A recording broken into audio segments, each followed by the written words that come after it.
front line through the battles and the pains, with a camera in the fray and the world on our screens. We're the voice of the silence, the witness of the scenes. Headlines flashing bright, from the shadows we arise, with the truth in our hands under perilous skies. Every story told is a battle we fight, through the darkness and the fear we bring the light. In the chaos, in the flames, we'll stand tall, with the courage to reveal through the rise and the fall. From the embers of the war to the echoes of the call, we're the eyes of the world and we'll never stall. KLW, we're the warriors on the front lines, through the blood and the fire we'll define the times. In the heat of the battle where the truth lies, we're the voice of the war and the world will find.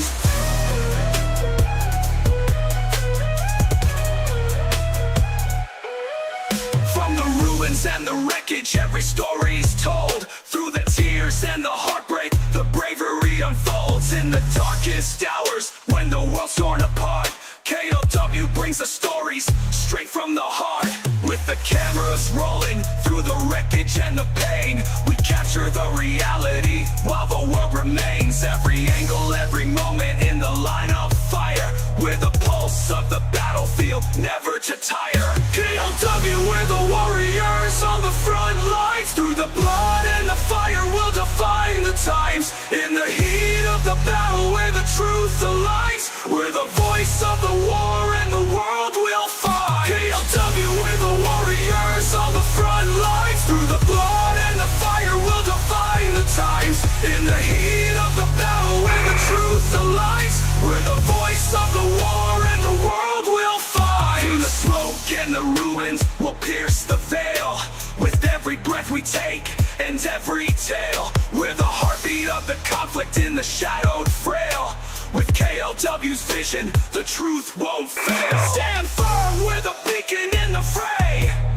Through the dust and the fury, we'll light the way. In the fight for the truth, where the heroes lay. KLW, the story's here to stay. KLW, we're the warriors on the front lines, through the blood and the fire we'll define the times. In the heat of the battle where the truth aligns, we're the voice of the war and the world will find. So here's to the courage and the tales we unfold. In the heart of the conflict, our story's told.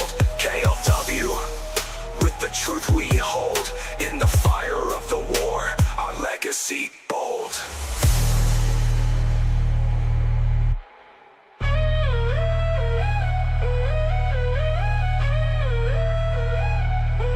You can't handle the truth!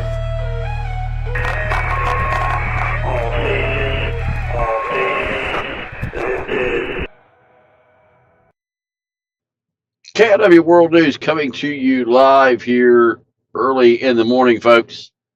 We have reports that the U.S. and Israel are hitting Iran as we speak. And need to bring this to you here. I needed to confirm everything before I woke everybody up in the middle of the night. I have so many people were providing me with information that is inaccurate, so I have to verify it before I put anything out. So and for the people who don't like how long the intro is, that's to allow our member to get here, so I don't have to repeat myself a dozen times. If you don't like the long intro, you're welcome to go somewhere else because we love it. Now, Fox News is reporting that the U.S. and Israel have attacked Iran. And so this is what I'm trying to get past. There was an attack on the palace of the leader of Iran and a couple government buildings. There has not been a massive barrage or anything of that nature. Just a couple of hits as far as we know thus far. So we're going to bring you what we have here. Gets up, the House and the Senate start you know, considering what has happened in these early morning hours. This president has said he doesn't like endless wars. He has belittled them from previous presidents. One would not expect a long-term commitment here, a long-term attack. Would you agree? No, I do, because, you know, with all of the assets that we've placed into the region, one thing that has not happened is a massive troop buildup. You could watch that in the lead up to, say, the Iraq invasion in 2003. You know, where are the troops? And we were moving hundreds of thousands of troops into the region. You can't hide that. So that hasn't happened this time, John. So I don't think there's any scenario right now under which the United States is invading Iran, and that's a good thing. There's nothing, you know, really to be gained from that. I think the president wants to impact the behavior of the regime. Again, ideally getting them to the table to make that meaningful deal he wants. And if they won't, though, he's showing them that he can strike at the time of his choosing. Yeah. The Iranians, I mean, part of their state charter, their constitution, if you will, argues for the elimination of the state of Israel, does it not? And, you know, Israel is the little Satan. The United States is the great Satan to them. So I guess it should not be any surprise that our two countries are joining in this attack on the Iranian facilities. The question is, how much bigger does it get, and will there be any Iranian response? It's not a surprise, and in the scenario you described, they are the little Satan, we are the big Satan. But in that scenario, we're both Satan. So if you think about it from an Iranian perspective, if you're going after the devil, you're going to go after it big or small. So it's not like if we abandoned Israel, they would stop going after us. You know, we are still Satan in that mindset. So that is what I think the president and Prime Minister Netanyahu are embracing, in fact, here, and saying, if you won't differentiate between us, okay, we're going to act together in coordination. But I do think neither Israel nor the United States benefit from a broader, what folks are calling a regional war. And so I don't think there's any interest in escalating to that kind of conflict. Victoria Coates, it's good of you to join us in these early hours of the morning. Victoria, thank you. Thank you, John. Take care. Let's check in once again with Lucas Tomlinson. Again, if you're just joining us, you're looking at images from Tehran where a towering column of smoke is rising after U.S. and Israeli strikes on some of the Iranian military facilities. So far, there has not been any kind of a response from the Iranians, but we can expect that whatever they can muster is yet to come. Let's check in once again with Lucas Tomlinson. Lucas. Good morning, John. U.S. and Israeli forces have launched a daring daytime attack against Iran. The first bombs landing in Iran at around 9:15 a.m. local time in Tehran. It's still not clear where these U.S. forces originated from. We do know that in recent days, for the first time in history, fifth-generation F-22 stealth fighter jets arrived in Israel, along with 14 aerial refueling planes, and the Israeli forces said this was a combined operation, and it was also verified by American authorities and American officials. It's notable, John, the recent arrival of the USS Gerald R. Ford in the eastern Mediterranean. A lot of people have been calling this a defensive measure, and while that could be true with the aircraft carrier's destroyer escorts with their anti-ballistic missile capability, the ability to shoot interceptor missiles, Ford would actually be closer to Tehran than the USS Abraham Lincoln in the Arabian Sea. Just looking at the map, again, it's not clear if it was jets from Ford that participated in this initial wave. Not likely. Probably those F-22s out of Israel, or perhaps some cruise missiles from the dozens of destroyers in the region. It's notable, John, President Trump, before departing the White House today and going to Corpus Christi, he was asked by our own Peter Doocy about the potential for strikes against Iran, and President Trump was pretty candid. He said, while he doesn't want to use the military, he said, quote, sometime Sometimes you have to. He was also later asked by a reporter in Texas if he had made a decision to strike, and the president said, "I'd rather not tell you. You'd have the greatest scoop in history." That's very different from saying, "I haven't made up my mind," right, John, or that I'm weighing something. He goes, "If I tell you, it'd be the greatest scoop in history." So it appears that President Trump had already made the decision to strike Iran before going to Corpus Christi, Texas yesterday. Tomlinson, once again, we will check in with you as well. Jennifer Griffin, our chief Pentagon correspondent, is able to join us now.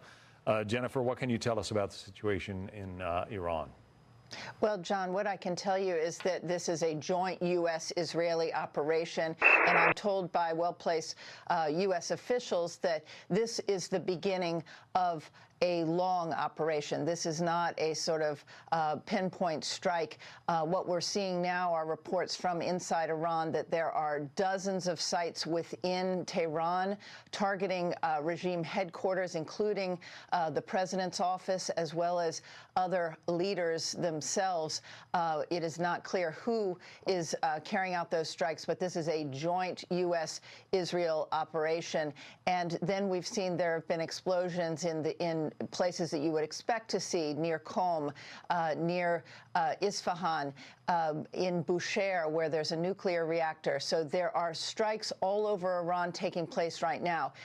Based on the positioning of the U.S. assets that we've been tracking for a number of days now, I would suspect that this first wave of strikes would be carried out by Tomahawk missiles. They may be coming from any number of the destroyers that are based in the Arabian Sea, or, of course, you're likely to have a submarine like the USS Georgia that can launch up to 154 TLAMs or Tomahawk missiles. The reason that you might start with those kind of missiles, and we've seen reports that over Iraq there were missiles seen firing over Iraq about 12 minutes before they landed in Iran and the first explosions began in Iran. The reasons you would start with Tomahawk missiles and standoff weapons, which is basically weapons that can be outside of Iranian airspace and fire at targets, is that they don't know at this moment in time the condition of the air defense systems that the Iranians still have. They were badly degraded during the June strikes, during the 12-day war, but it is our understanding that they had begun to rehabilitate some of those air defenses with the help of Russia and China. Iran has a number of, they had been building up their supply of ballistic missiles. They've hundreds and if not thousands of cruise missiles, but we have not heard reports yet of outgoing fire as of yet. It is most likely, again, based on what we've seen positioned in the region on those the aircraft carrier, the USS Lincoln, which is in the Arabian Sea. We've seen the Growlers, which are electronic warfare planes that are positioned forward in and attached to the aircraft carrier. Those would be used to help suppress some of the, to basically blind the Iranian defense systems. You also, I'm sure, are Yeah, Racer, put up my PayPal link in here, and joint cyber we'll put it on top of the chat too. Also be a way that to prevent the command and control of the Iranian military from being able to see what is coming at it. So right now, this is a massive, massive strike, joint U.S.-Israeli strike on Iran, targeting multiple, if not dozens of targets across Iran. I'm told from well-placed sources that this is going to go on a matter of days, if not longer. John. All right, Jennifer Griffin. Wow. You mentioned the standoff assets, the Tomahawk missiles, and so forth. So far, no response, as far as we can tell, from the Iranians. Clearly, whatever these attacks have targeted, and as you mentioned, there are far more attacks than the one column of smoke that we see rising over Tehran. Whatever they have targeted, they seem to have at least set the Iranians back on their heels to the point that they put it in the lower left-hand corner, cover up that whole Fox logo right there. Well, I think, John, what is unusual, and you've heard Lucas talk about this, is that this is a daytime strike.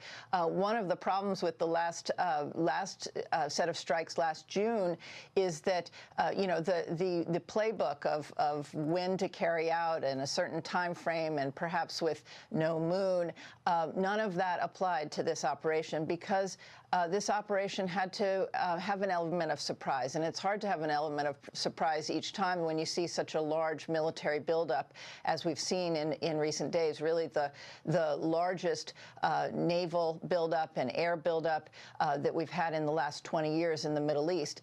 So the element of surprise, this taking place during Ramadan, is significant. In the past, you might have seen the U.S. military wait until Ramadan was over, and a daytime strike. It is clear that they want the Iranians to see these strikes. They want to see what is being struck. And I think, again, the last-minute No, you can put it all the way to the corner. There you go. And the Omani foreign minister coming to Washington to meet with Vice President Vance earlier yesterday to try and stave off this strike. I think there was a moment of hope, a glimmer of hope, where perhaps the Iranians thought that they had until Monday that they could drag out these talks. But it was very clear, if you'd listened to the messaging from President Trump yesterday when he was asked repeatedly, he suggested that while the military option is not his first choice, sometimes you need to use the military. And I think that based on who he's been talking to of late and the advisors, as well as people like Senator Lindsey Graham, who've been pushing for this kind of action, suggesting that after last summer, the Iranians are at their weakest point in the last 40-some-odd years. The hope now, and you're seeing some messaging already from Mossad as well as from the CIA, reaching out to Iranians, giving them a safe way to contact them, and also suggesting that this is the moment that the Iranian people can perhaps rise up and throw off this brutal regime that has been in power since 1979. Right now, what we're seeing, again, what I would expect to see is you're going to see a suppression of air defenses. Those would be taken out, again, by Tomahawk missiles, standoff weapons that could be fired from F-35 stealth fighters. And then once you see once they have a confidence that the air defenses are down, then you're going to then start seeing more aircraft flying over Tehran, targeting some of these sites. I think it's very important to point out that for the Israelis, the priority is going to be the ballistic missiles storage sites, where they've stored the missiles as well as the launchers. What we know about the Iranian missile launchers is that there are about 200 to 300 ballistic missile launchers. Most of those are mobile, so they're very hard to detect. They have been positioned, we've been told in recent days, in the western part of the country, suggesting that they're aimed toward U.S. bases as well as toward Israel. But you would expect that those initial strikes would try to at least target those missile launchers. I'm also told one of the things that the U.S. military did not target last summer was Iran's Navy, and the Navy is really one of the biggest problems for the U.S. because, of course, the U.S. has bases in Bahrain, Qatar, UAE, and at the narrowest point, the Strait of Hormuz is just 21 miles wide. So if you have cruise missiles along that coast, as well as Navy swarming boats, fast boats that we've seen the IRGC Navy use in the past, you're going to need to suppress those in order to prevent a concerted attack on those U.S. bases, which for the most part have been emptied out. They've moved a lot of the military equipment, the warplanes, as well as the Bahrain is the home to the U.S. Navy's Fifth Fleet. A lot of those ships have been pulled out to sea or removed. So, but nonetheless, they don't want to take a direct strike on those bases.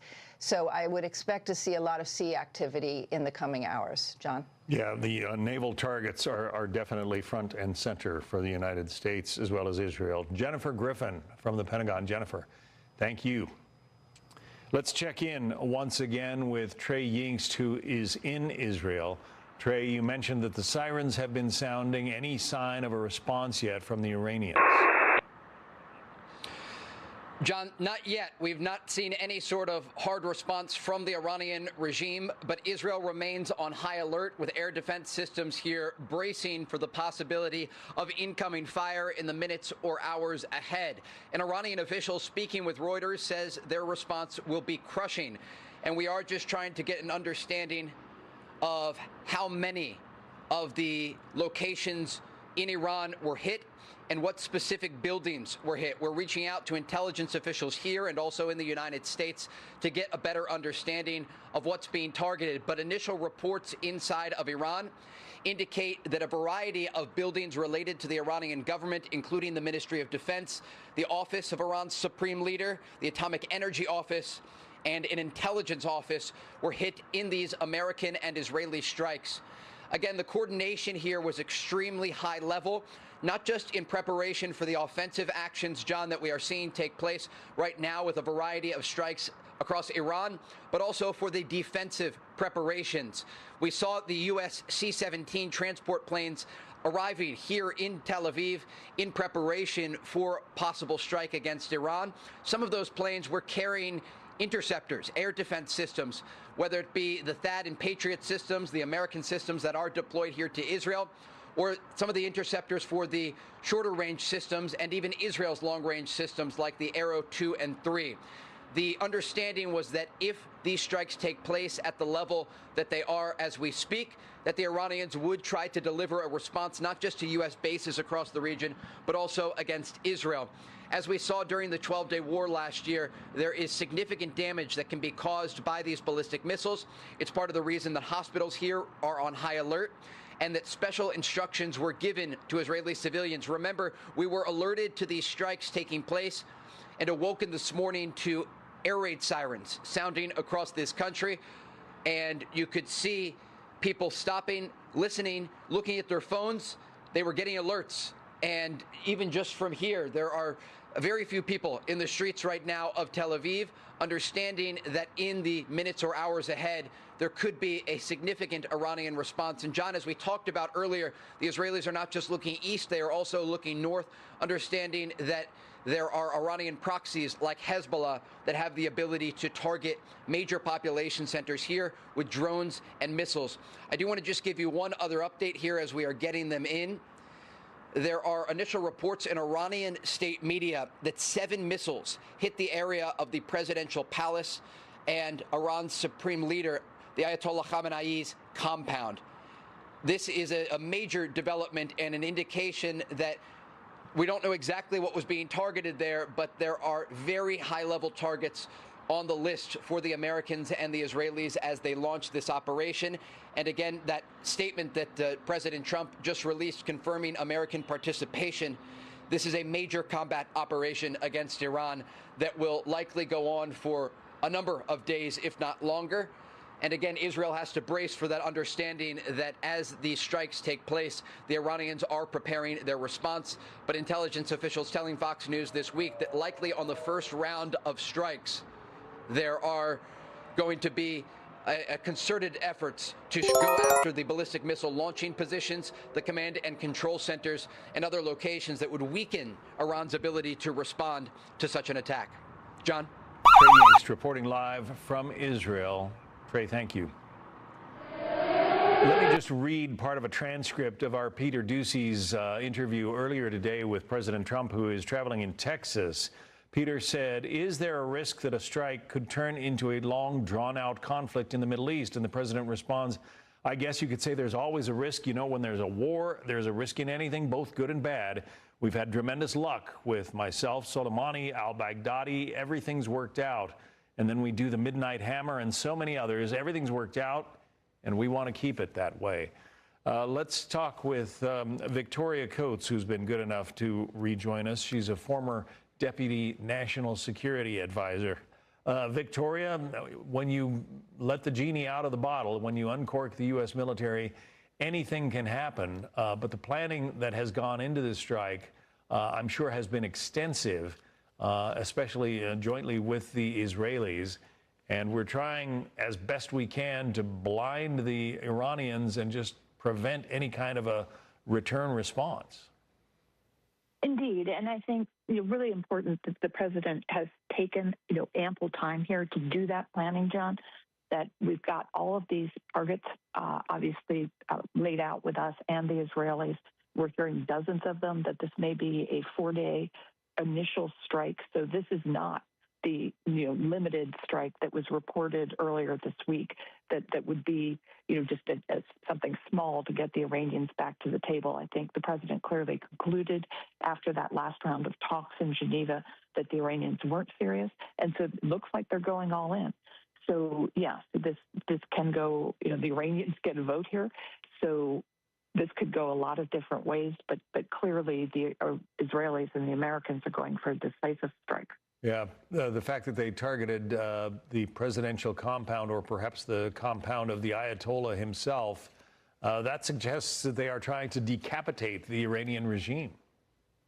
Indeed. I mean, that again, there are reports, and one of the things I found in my experience is first reports are almost certainly wrong.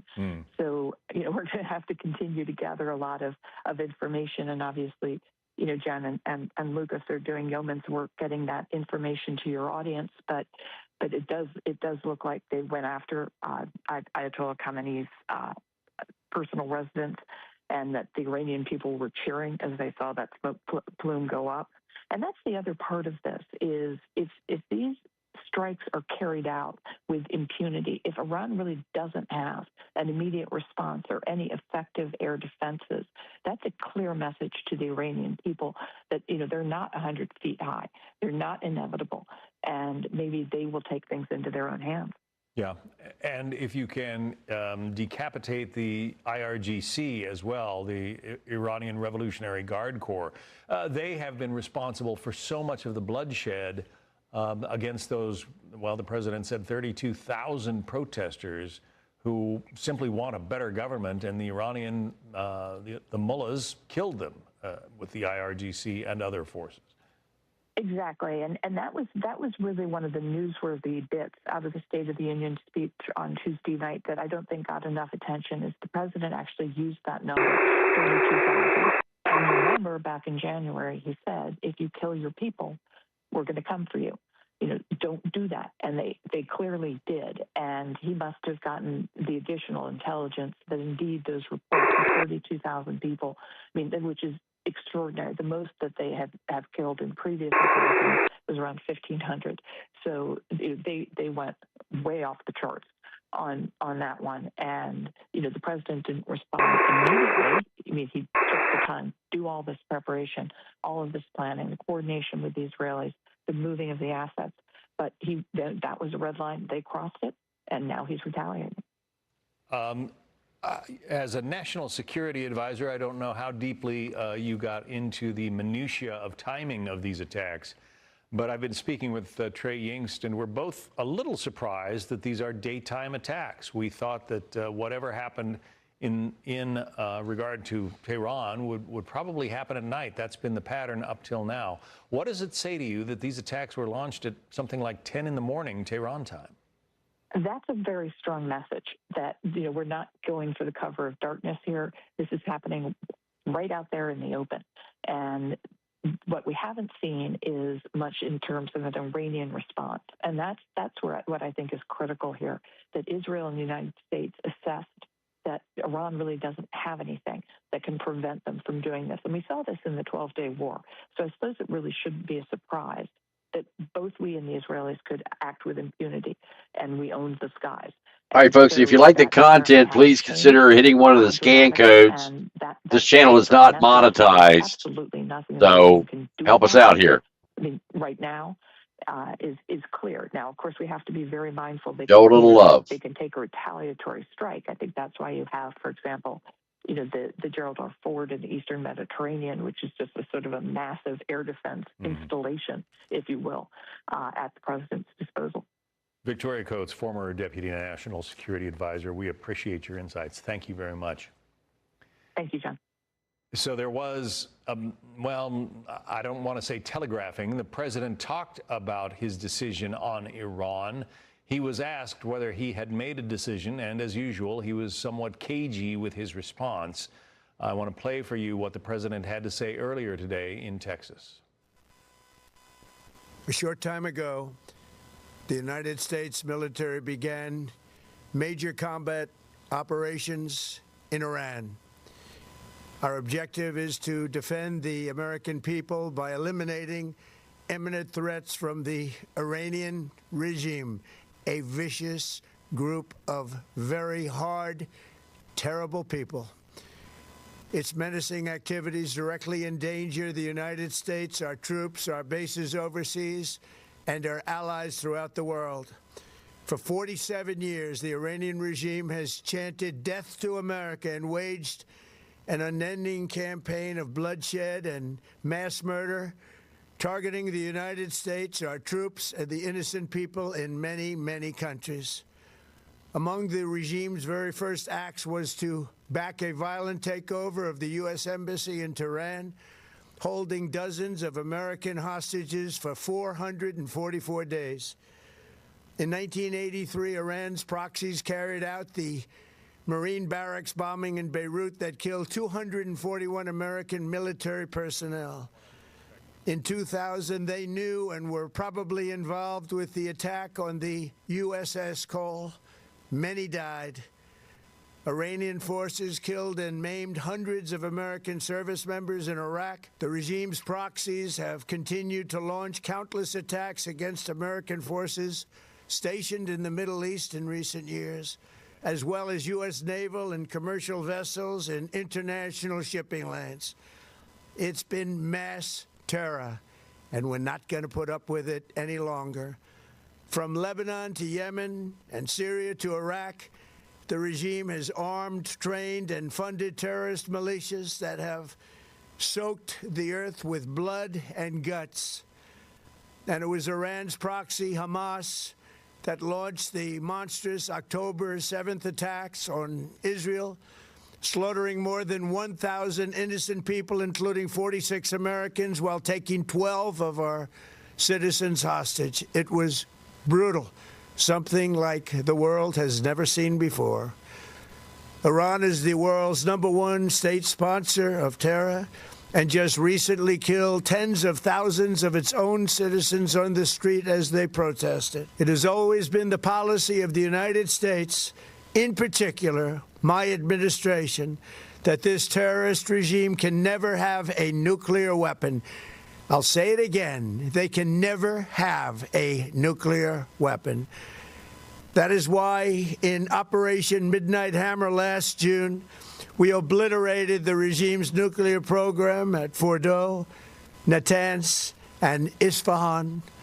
After that attack, we warned them never to resume their malicious pursuit of nuclear weapons, and we sought repeatedly to make a deal. We tried. They wanted to do it. They didn't want to do it. Again, they wanted to do it. They didn't want to do it. They didn't know what was happening. They just wanted to practice evil. But Iran refused, just as it has for decades and decades. They've rejected every opportunity to renounce their nuclear ambitions, and we can't take it anymore. Instead, they attempted to rebuild their nuclear program and to continue developing long-range missiles that can now threaten our very good friends and allies in Europe, our troops stationed overseas, and could soon reach the American homeland. Just imagine how emboldened this regime would be if they ever had and actually were armed with nuclear weapons as a means to deliver their message. For these reasons, the United States military is undertaking a massive and ongoing operation to prevent this very wicked, radical dictatorship from threatening America and our core national security interests. We are going to destroy their missiles and raise their missile industry to the ground. It will be totally, again, obliterated. We're going to annihilate their Navy. We're going to ensure that the region's terrorist proxies can no longer destabilize the region or the world and attack our forces and no longer use their IEDs or roadside bombs, as they are sometimes called, to so gravely wound and kill thousands and thousands of people, including many Americans. And we will ensure that Iran does not obtain a nuclear weapon. It's a very simple message. They will never have a nuclear weapon. This regime will soon learn that no one should challenge the strength and might of the United States Armed Forces. I built and rebuilt our military in my first administration, and there is no military on earth even close to its power, strength, or sophistication. My administration has taken every possible step to minimize the risk to U.S. personnel in the region. Even so, and I do not make this statement lightly, the Iranian regime seeks to kill. The lives of courageous American heroes may be lost, and we may have casualties. That often happens in war. But we're doing this not for now. We're doing this for the future, and it is a noble mission. We pray for every service member as they selflessly risk their lives to ensure that Americans and our children will never be threatened by a nuclear-armed Iran. We ask God to protect all of our heroes in harm's way, and we trust that, with his help, the men and women of the armed forces will prevail. We have the greatest in the world, and they will prevail. To the members of the Islamic Revolutionary Guard, the armed forces, and all of the police, I say tonight that you must lay down your weapons and have complete immunity, or, in the alternative, face certain death.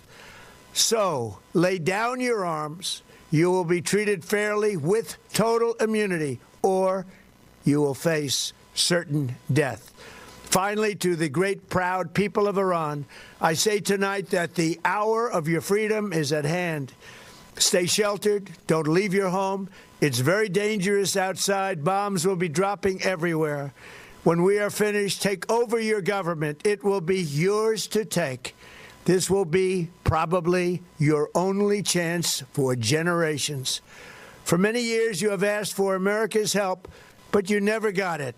No president was willing to do what I am willing to do tonight. Now you have a president who is giving you what you want. So let's see how you respond. America is backing you with overwhelming strength and devastating force. Now is the time to seize control of your destiny and to unleash the prosperous and glorious future that is close within your reach. This is the moment for action. Do not let it pass. May God bless the brave men and women of America's armed forces. May God bless the United States of America. May God bless you all. Thank you. So that statement put out on Truth Social from President Trump and the White House just a short time ago, obviously in the wake of what is a joint attack from the U.S. and Israel on facilities across Iran. We're seeing the one column of smoke, but there are certainly many others rising into the skies over Tehran and other parts of Iran right now. Let's check back in with Jennifer Griffin in Washington. Jennifer. Well, John, I think it was very interesting listening to the president lay out the case for war against Iran. He had multiple messages. One, he laid out the history going back to 1979 of how Iran has posed a threat not only to Americans but to the region at large. He talked about the IEDs that killed Americans in Iraq. He talked about the terrorism, the proxies that have been unleashed on the world and have terrorized Americans as well as the Israelis as well as others in the region. He then had a very stern message. He suggested that he described this as a massive operation and a noble mission. He had a message to the Iranian people that this is the time to, first of all, in these coming days, to stay inside so that they avoid being hit by the bombs that are going to be dropped. He had a warning that they need to shelter in place right now. But when the bombs stop dropping, he encouraged the Iranian people to rise up, to take take back their government.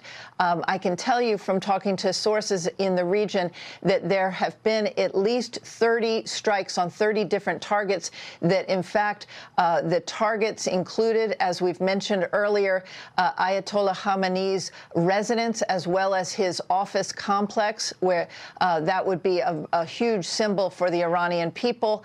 It's not clear whether he was killed in that strike, but clearly these are decapitation strikes designed to remove the leadership of the Iranian nation. And the president, with a message to the Iranian people to take this opportunity when the bombs stop falling to take back their government. He says that they will be targeting the ballistic missiles that Iran has been building up since last summer. Thousands of missiles, hundreds of longer-range missiles. We understand between 200 to 300 ballistic missiles. They have launchers that have set up in the western part of the country. Some of them are underground. Some of them are mobile. But the president, remember when Prime Minister Bibi Netanyahu, the Prime Minister of Israel, came to Washington weeks ago, one of the key demands of the Israelis as this mission was being prepared was that the ballistic missiles be on the table as targets, because those missiles can not only strike U.S. bases across the region, but they can reach Israel. Iran does not have an intercontinental ballistic missile that can reach the United States yet, but Iran certainly is in Israel, is certainly in Iran's crosshairs. And so the president himself laid out that those ballistic missiles would be targeted. He also said that Iran would never get a nuclear weapon. That is something he has been consistent on. He has said it repeatedly. And when the talks essentially stalled in Geneva and the Iranians came with what was well short of what the president had demanded of them in terms of foregoing any future enrichment or a nuclear program in the future, that is when I think the president decided that the time to act was now. And so while last summer was very significant in terms of targeting the three main locations where enrichment was taking place, Fordo, Isfahan, and Natanz, as we reported at the time, some of those facilities were deeply buried underground. The tunnels at Isfahan, for instance, even the GBU-47 missiles that the B-2 bombers dropped, the penetrating missiles, they could not reach that deep into the ground there. And then there were always the secret sites where the Iranians were carrying out enrichment. The Israelis over the years have documented that program very well. We had learned recently that there was a new site being built at a mountain called Pickaxe. It's near the Natanz site. It had not been constructed yet, but I would imagine that it is one of the targets that will eventually be taken out during this, what the president described as a massive operation, suggesting this will last for some time, John.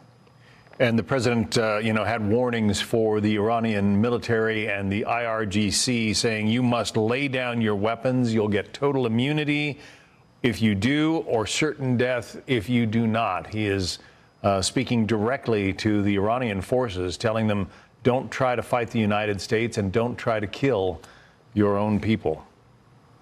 I think what's interesting, John, about that message is the question is, he spoke on Truth Social in English. How is the U.S. government getting that message into Iran in Farsi to the Iranian people? As we've reported in the past, the Voice of America has been essentially gutted under this administration, and it is not clear how they are getting that message into Iran, because that is a really important message for the military to lay down their weapons and the offer of immunity.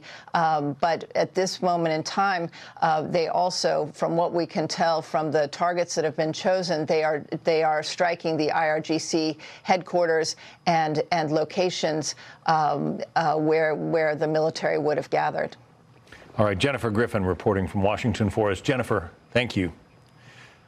Let's check in with E.J. Kimball, the Director of Policy for the U.S. Israel Education Association. And E.J., before we begin our conversation, I just want to remind our viewers that it apparently has begun, something that the United States has been telegraphing for weeks now, by assembling forces in the Middle East. It appears that a major attack is underway in Iran and really across Iran. Israeli forces are joining the United States as well in hitting military targets throughout the Iranian state.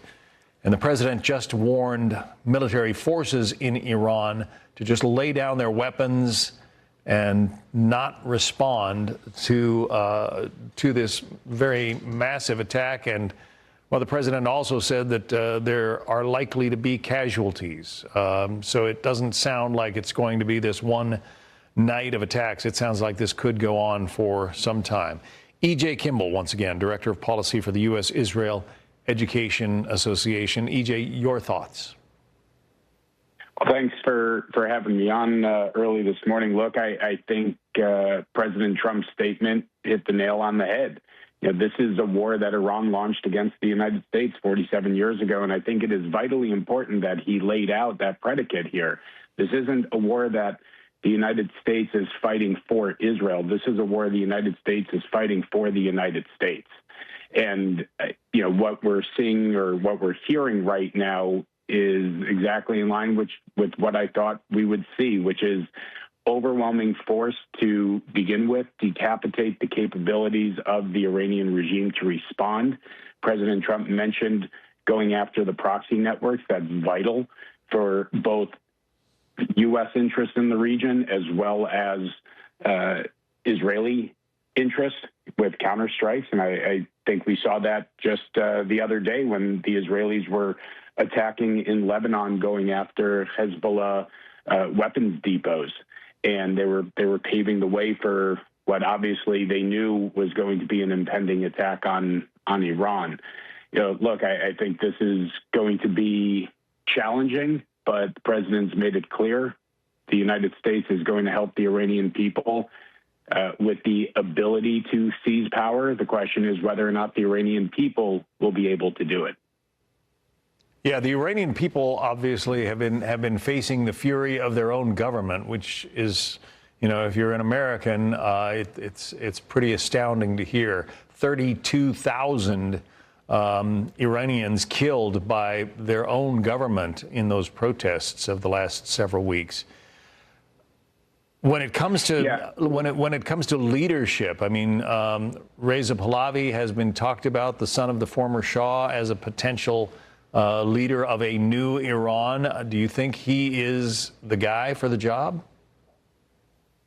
I don't know if he is the guy for the job, but what I do know is that what we saw with this regime in, as you mentioned, 32,000, and there's been reports of much more. And quite frankly, unless and until this regime is removed and we can actually see the full devastation of what happened on January, beginning of January, how many were slaughtered, we have seen that this regime, just like Hamas in Gaza, they don't care about the people, and they're willing to sacrifice the people to maintain power. And right now, as this regime is now running and hiding, hopefully they will be removed in short order so that the people can take control of their country again. You know, hopefully there can be some consensus by some leaders to run this country and turn it away from the path that it's been on, start looking more pro-Western than obviously it's been, and move away from the axis with Russia and China and North Korea, and start getting into the idea of building up the country for a better future rather than building destructive capabilities to bring chaos and havoc to the region. Yeah, I've met Reza Pahlavi. I've met with others over the years. It's going to take some time. I wouldn't have illusions that it's going to be very clean of a transition to new leadership, but it is essential that this regime is gone.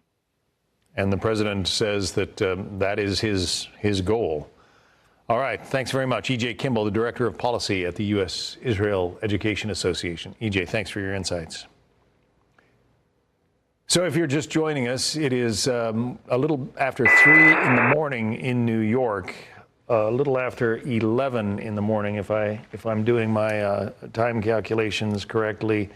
I'm sorry, a little after 10 in the morning in Tel Aviv. In Tehran, it's approaching noon. It's 11:34 there. And U.S. and Israeli forces have begun strikes, massive strikes, on Iranian governmental and military sites throughout that country. Let's get back to Trey Yingst. Trey, we just, pardon me, we just heard that extraordinary message that the president posted on Truth Social about these attacks, saying, among other things, that we are doing this not for now, but for the future. Any reaction that you're hearing in Israel to what the president had to say? Yeah, John, the United States and Israel are striking Iran as we speak. President Trump addressing the world, saying this operation is massive and ongoing. The Israelis are already responding. I'm talking with sources here who are watching closely what the president says. We understand there was a significant amount of coordination over the past not only several weeks, but several months between American and Israeli counterparts in preparation for these strikes. I have learned that they were sharing intelligence and preparation to make sure that the missiles were able to land in the right locations. Again, we understand at this hour, dozens of targets have been hit inside of Iran. And this is described by officials here and in the United States as an ongoing operation that is expected to take multiple days. It's important to look at what President Trump said about how the Americans will go after Iran's ballistic missile program. He says that Iran was developing longer-range missiles that threaten the United States and other allies around the world, and that the U.S. will destroy that missile program because it was not only threatening Israel, but the United States. You know that there are somewhere between 30 and 40,000 U.S. troops as we speak in the region. There are bases in places like Qatar, the Al Udeid base, in Kuwait, in Jordan, where there are U.S. jets right now, and of course in Israel. And the president extended an olive branch to the Iranians. He gave them a chance to come to the table and to make those diplomatic concessions about their nuclear program. And you heard President Trump's special envoy, Steve Witkoff, in an interview on Fox. It was very interesting last weekend. And he said they're not quite sure why the Iranians are not getting the message. President Trump has proven time and time again that he is going to do what he says he's going to do. Remember, when we look at the history here, this is a man who ordered the killing of Qasem Soleimani, a top Iranian general. And we're just getting an alert now as we speak, John, from Israel's Home Front Command. And my cameraman here is going to zoom in on the phone. And so we can see if you can see it here. But there's an alert coming in right now from Israel's Home Front Command, and this is warning people about incoming missile fire. My producer's going to translate it directly for me here. Just stand by 1 second here, and you can see that alert. Okay, so the translation here, the top line translation, John, is alert in your area. Please go to a safe room. This is indicative of incoming ballistic missile fire or drone fire. Just give me 1 second here. I just want to talk to the crew here. What do we know? Okay. So, John, again, these alerts are expected to go out across the country here. It says, enter to protected space. And again, this is just an indication that the Israelis believe there are possible launches from Iran that could come and target population centers here. As we know, during the ongoing operation that took place last summer, the Israelis had to intercept a lot of the incoming fire, and they had help from the Americans to do so. There are a number of alerts that go out, and we're going to stay up with you here, John, as we go back and forth talking about this situation with the latest information, because normally how this happens, and you can see there are a lot of moving parts here, we have to take a lot of things into consideration, but the emergency alert goes out on the phones, and then as any sort of incoming fire gets closer, the sirens will sound across major cities like Tel Aviv, Israel's second largest city, and that is considered the last alert amid the incoming fire. And as this alert has just gone out, I want to break down what Israel has to prepare in terms of the ability to shoot down the incoming fire. They have smaller range systems, including the Iron Dome and David's Sling, but it's really the Arrow 2 and 3 systems that will be active if there is any incoming ballistic missile fire. You also have THAAD and Patriot missile defense systems supplied by the Americans that are on the ground here in Israel. And remember, there are some U.S. forces here that are helping in the southern part of the country at the CMCC, because President Trump was able to get that ceasefire together between Israel and Hamas. And so there are American forces on the ground helping to implement that ceasefire. But of course, this is a separate issue here.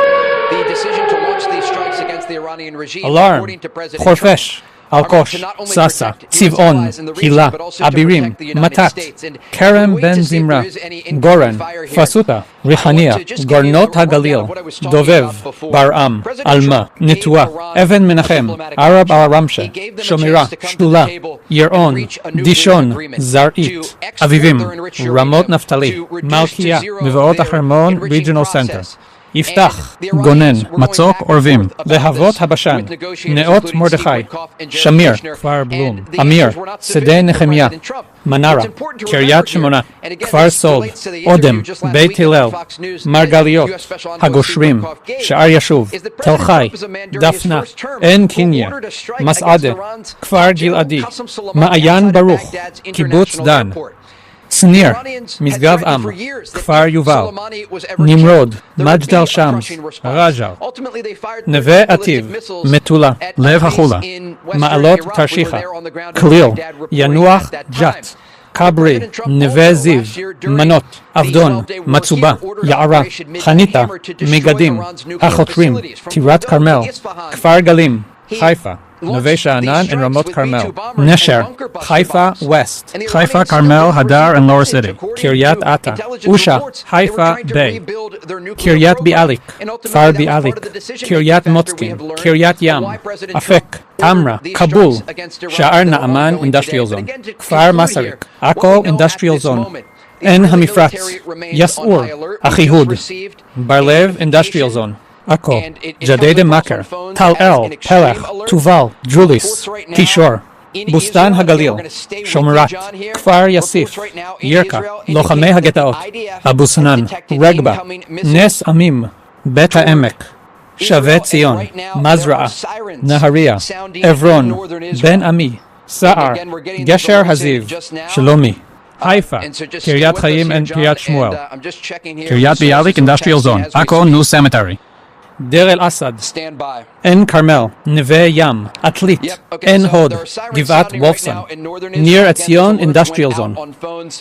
About missile launches that were detected from Iran. They'll often go out across the country to ensure that people can stay close to safe rooms and bomb shelters. Some of them are inside buildings, others are beneath the ground. But we see the amount of damage that these ballistic missiles can cause. More than 24 people were killed during the war last year in the 12-day war in June by these Iranian ballistic missiles. They often can overwhelm air defense systems, and I spoke with one U.S. intelligence official over the past week who said this was the major concern about a possible Iranian response, is that they would try to overwhelm the air defense systems that are here on the ground. We can also expect the Americans to assist in shooting down any of the incoming fire. Remember, the world's largest aircraft carrier, the USS Gerald R. Ford, is currently off the coast of Israel in the eastern Mediterranean. Local media is reporting at least 2 missiles were fired toward northern Israel, triggering those sirens. But again, we can report at this hour, John, that the Iranians have started their response. At this point, it appears to be limited, and that could be because, again, the Israelis and the Americans were working hand in glove over the past several weeks and months to prepare for these strikes. And you have to understand that the ballistic missile program is on the target list for the Americans and the Israelis. And so they are likely going after many of these positions early on to try to suppress any sort of possible response from the Iranians. But again, we understand the attack against Iran is ongoing at this hour, these strikes taking place in what President Trump says is going to be a massive and ongoing operation after he says Iran tried to rebuild their nuclear program. And he is preparing the world for the reality that this is not going to be an easy conflict, that American lives could be lost, he says. because the Iranians have the capability to fire at jets overhead, for example. They have the ability to fire at U.S. naval assets that are currently off the coast of Iran, near to the Strait of Hormuz. They have anti-ship missiles. And so this is a country that is massive. It's a country of 90 million people. And when you think about the amount of things that have to be targeted in an operation during the initial wave of strikes, it is significant. And that is why the president is describing these strikes as ongoing at this hour. And just to conclude here, John, the Israeli military just put out an alert saying defensive systems are operating to intercept the threat. Again, an indication that that missile fire has begun. John. Yeah, Trey Yingst reporting live from Tel Aviv. Trey, thank you very much. So yeah, the military assets of Iran very much targeted here, especially those ballistic missiles that Trey was just talking about. Many of them, though, are on mobile launchers, and despite the best efforts of U.S. and Israeli intelligence, it's sometimes difficult to know exactly where those mobile launchers are. It appears that Iran has been able to get off at least a couple of missile launches. We will see whether they can be intercepted by U.S. or Israeli interceptor forces. In the meantime, let's go back to the statement, the very somber statement that President Trump posted earlier today on Truth Social about what's going on and the attacks that he has ordered. Listen to the president. A short time ago, the United States military began major combat operations in Iran.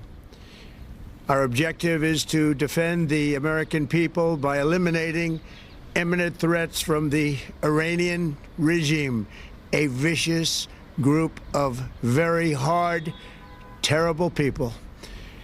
Its menacing activities directly endanger the United States, our troops, our bases overseas, and our allies throughout the world.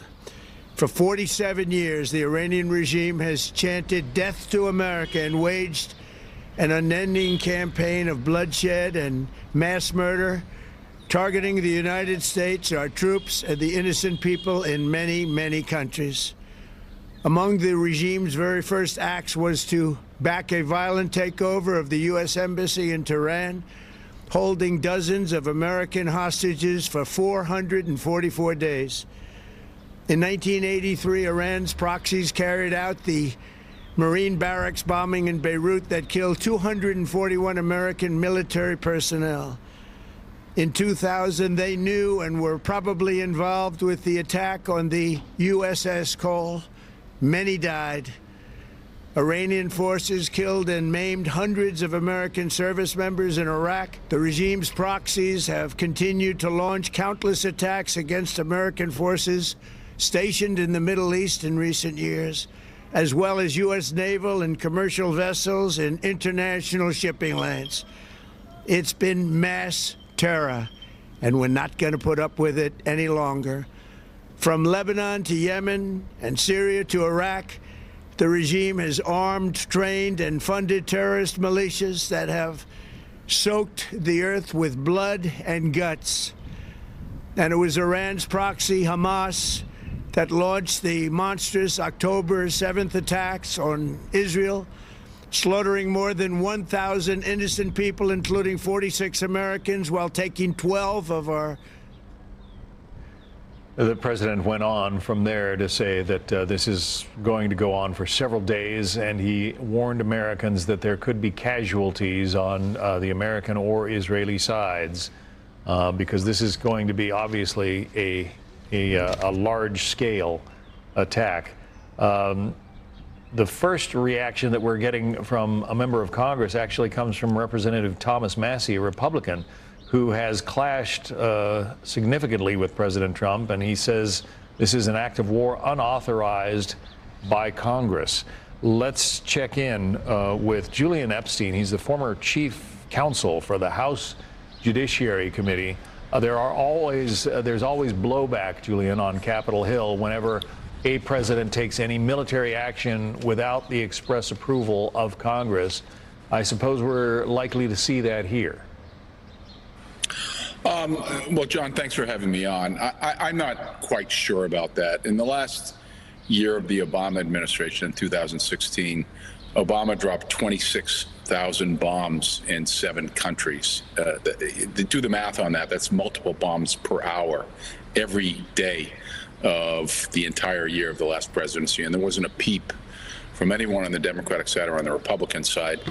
Joe Biden dropped bombs in multiple different countries. There wasn't a peep about the war powers. I mean, I think the president, as a legal matter, if he were to recognize the war powers stricture, you go back to the authorization several decades ago after the 9/11 attack. But I think more importantly, that is a non-starter issue. I think I don't think the courts would step in. So I just don't. I think that is besides the point. And it's unfortunate that Congressman Massey is saying this. He's an outlier on the Republican side. I don't think he represents anyone more than himself. I think the Republicans will support this, and I think a lot of Democrats will support this. Iran has been declaring open war against the United States since 1979, and their goal is to globalize the international holy war and international terrorism. They do that through 3 ways. One is the nuclear threat, which they have been vigorously trying to build for decades. The second is the ballistic capability, which could overwhelm Israel's Iron Dome defense because of the sheer size and capacity of the new weapons they're developing. And 3 is the sponsoring of the surrogate armies and terrorism all over the world. The Houthis, the Hezbollah, Hamas. And so Iran has been at war with the United States for decades. When Barack Obama naively signed the nuclear deal with Iran back in the 2010s, the first thing Iran did after it received pallets of cash from the United States was to go out and start assassinating Americans and assassinating Europeans. And I think for the most part, Western leaders, including presidents of the United States, and I'm pointing directly at Obama and Biden, have been played as chumps on this. Iran has never been serious about negotiating not just the nuclear issue, but the ballistic issue and the international terrorism issue that they support. And they have lied about it. And we have tried everything under the sun, John. We have tried economic sanctions. We've tried international organizations like the IAEI. We've tried partial strikes. Nothing has worked to change the maniacal will of this regime, whose professed ideology, John, if you look at what they say, and if you look at what their surrogate armies say, like Hamas, their goal is to massacre as many Israeli civilians as possible. There is not much difference between the Iranian regime and Adolf Hitler in terms of its goals and in terms of its ethno-nationalist, racist ideology. So what I think Donald Trump is doing is heroic. I think if this is successful, it will be something that could qualify him once again for a Nobel Peace Prize. And I think it's very, very long overdue. And what the Iranian people really want here by a factor of 80, 90% is they want to get rid of the mullahs. They want to get rid of the ayatollahs who have been repressing and enslaving them for decades. Women are killed in Iran if they don't wear a hijab, at least until recently. Political protesters, we've seen as many, according to some reports, as 100,000 have been massacred. And yet, unfortunately, you don't hear from the progressive left any protest, any peep, any objection, even though you're seeing civilians intentionally massacred by an ethno-nationalist regime. And I think what Donald Trump is doing, as he's been doing in so many areas in foreign policy, is occupying the political center. And he's saying we're not going to be played by as chumps anymore. We are going to take this action as a legitimate act of self-defense. We're going to do this with Israel. And in the process, hopefully, what this is going to do is cause the regime to fall, because if we do that, we will be seen as liberators. We will be seen as liberators of a great Iranian and Persian people who have a remarkable tradition, who are highly educated, who are mostly pro-Western, and who want the right to self-determination so they can rebuild the greatness that was once ancient Persia. You know, you'll remember, John, that it was the Persians that freed the Jews from slavery by the Babylonians in the 5th century before Christ, King Cyrus. And the historical poetic justice here is that Israel is now, hopefully, returning the favor by working with the United States to liberate the Iranian people, the great Persian tradition, although there are many ethnicities, obviously, in Iran.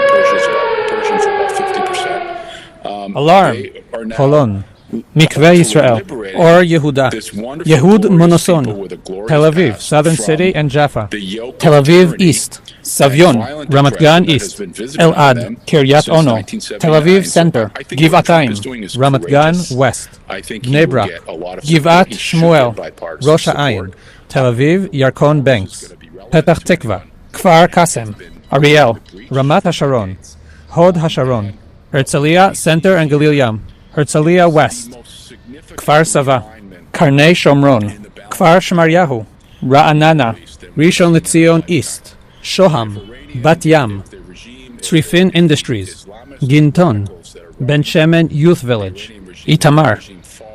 And we get to a sort of more pro-Western democratic regime. This will be the most significant geopolitical event, perhaps in our lifetime.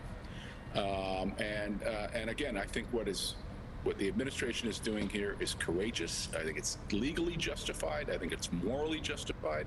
I think it's strategically justified.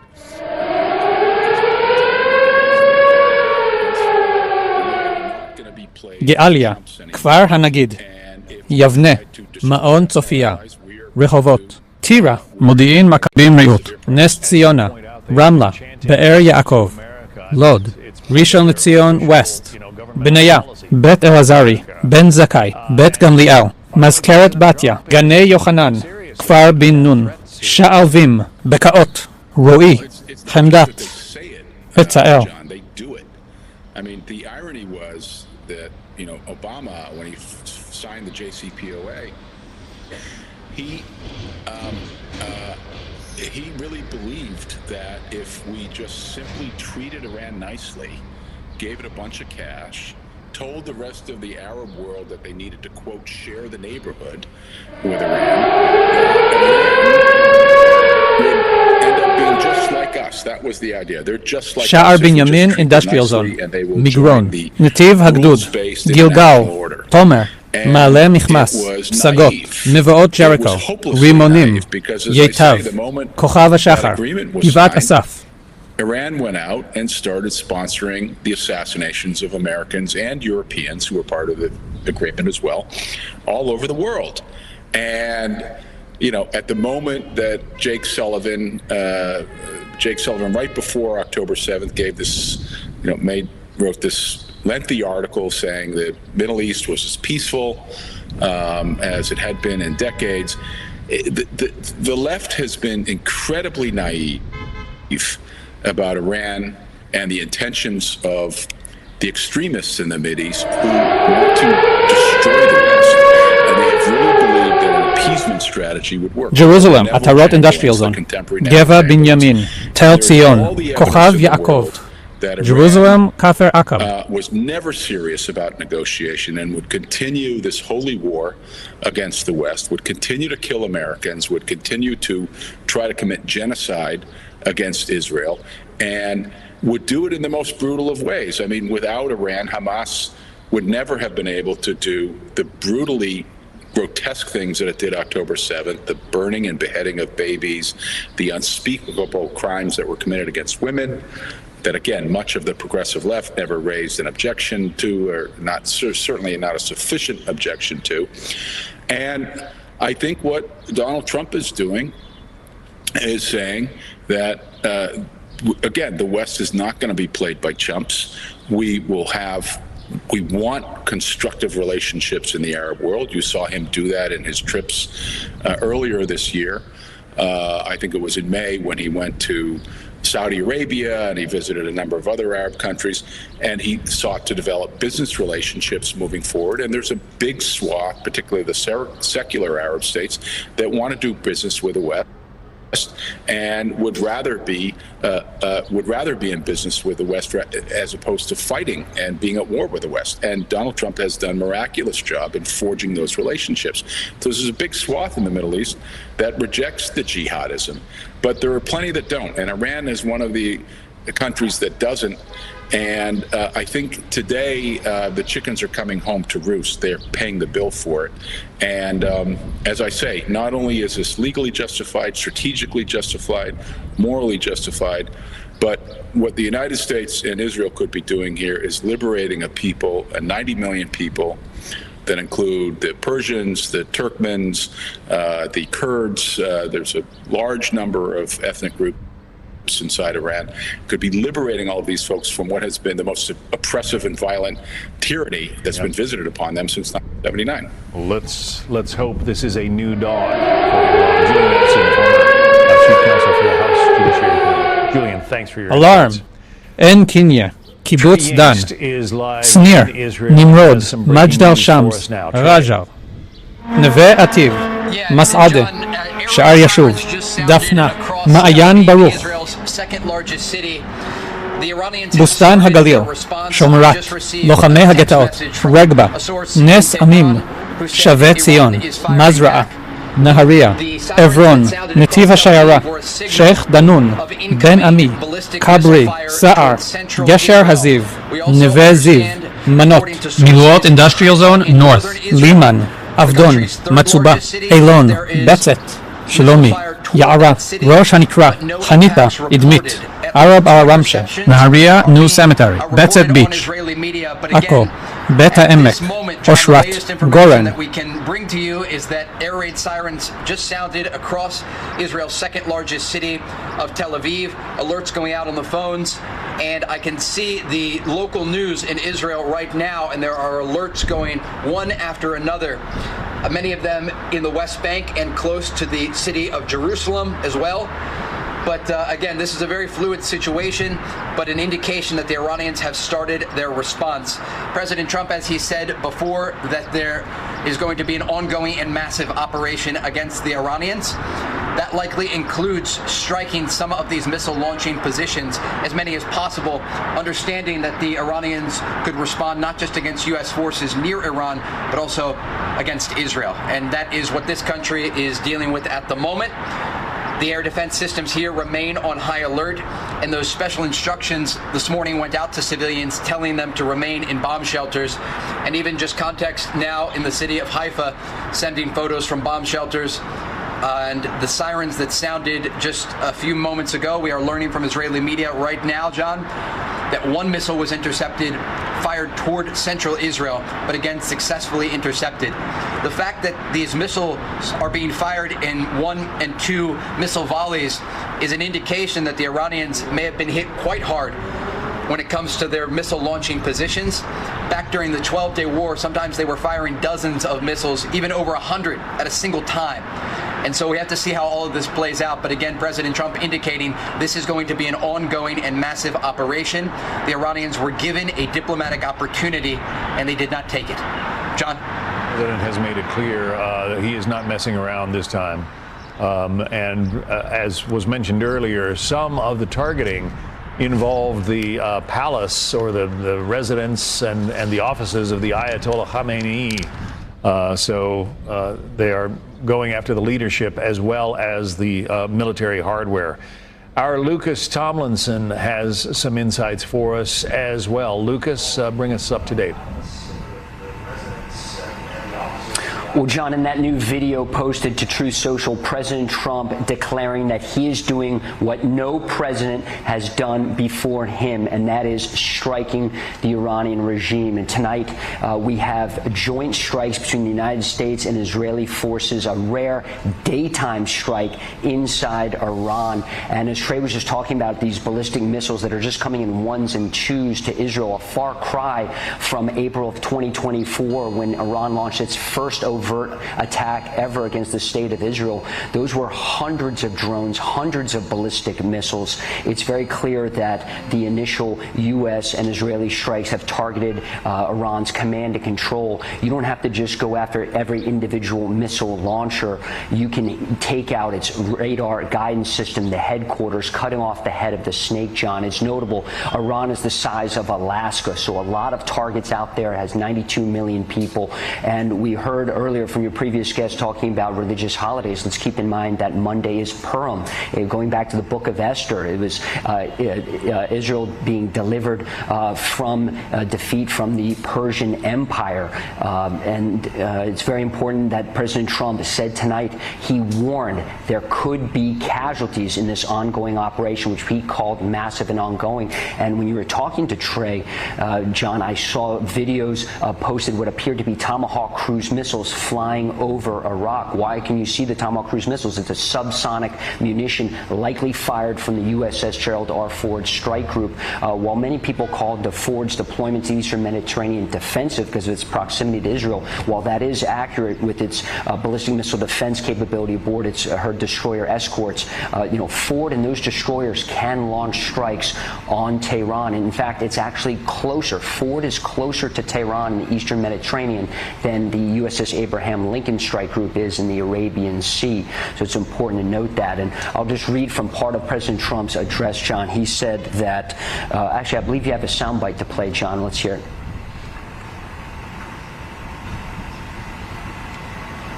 That launched the monstrous October 7th attacks on Israel, slaughtering more than 1,000 innocent people, including 46 Americans, while taking 12 of our citizens hostage. It was brutal, something like the world has never seen before.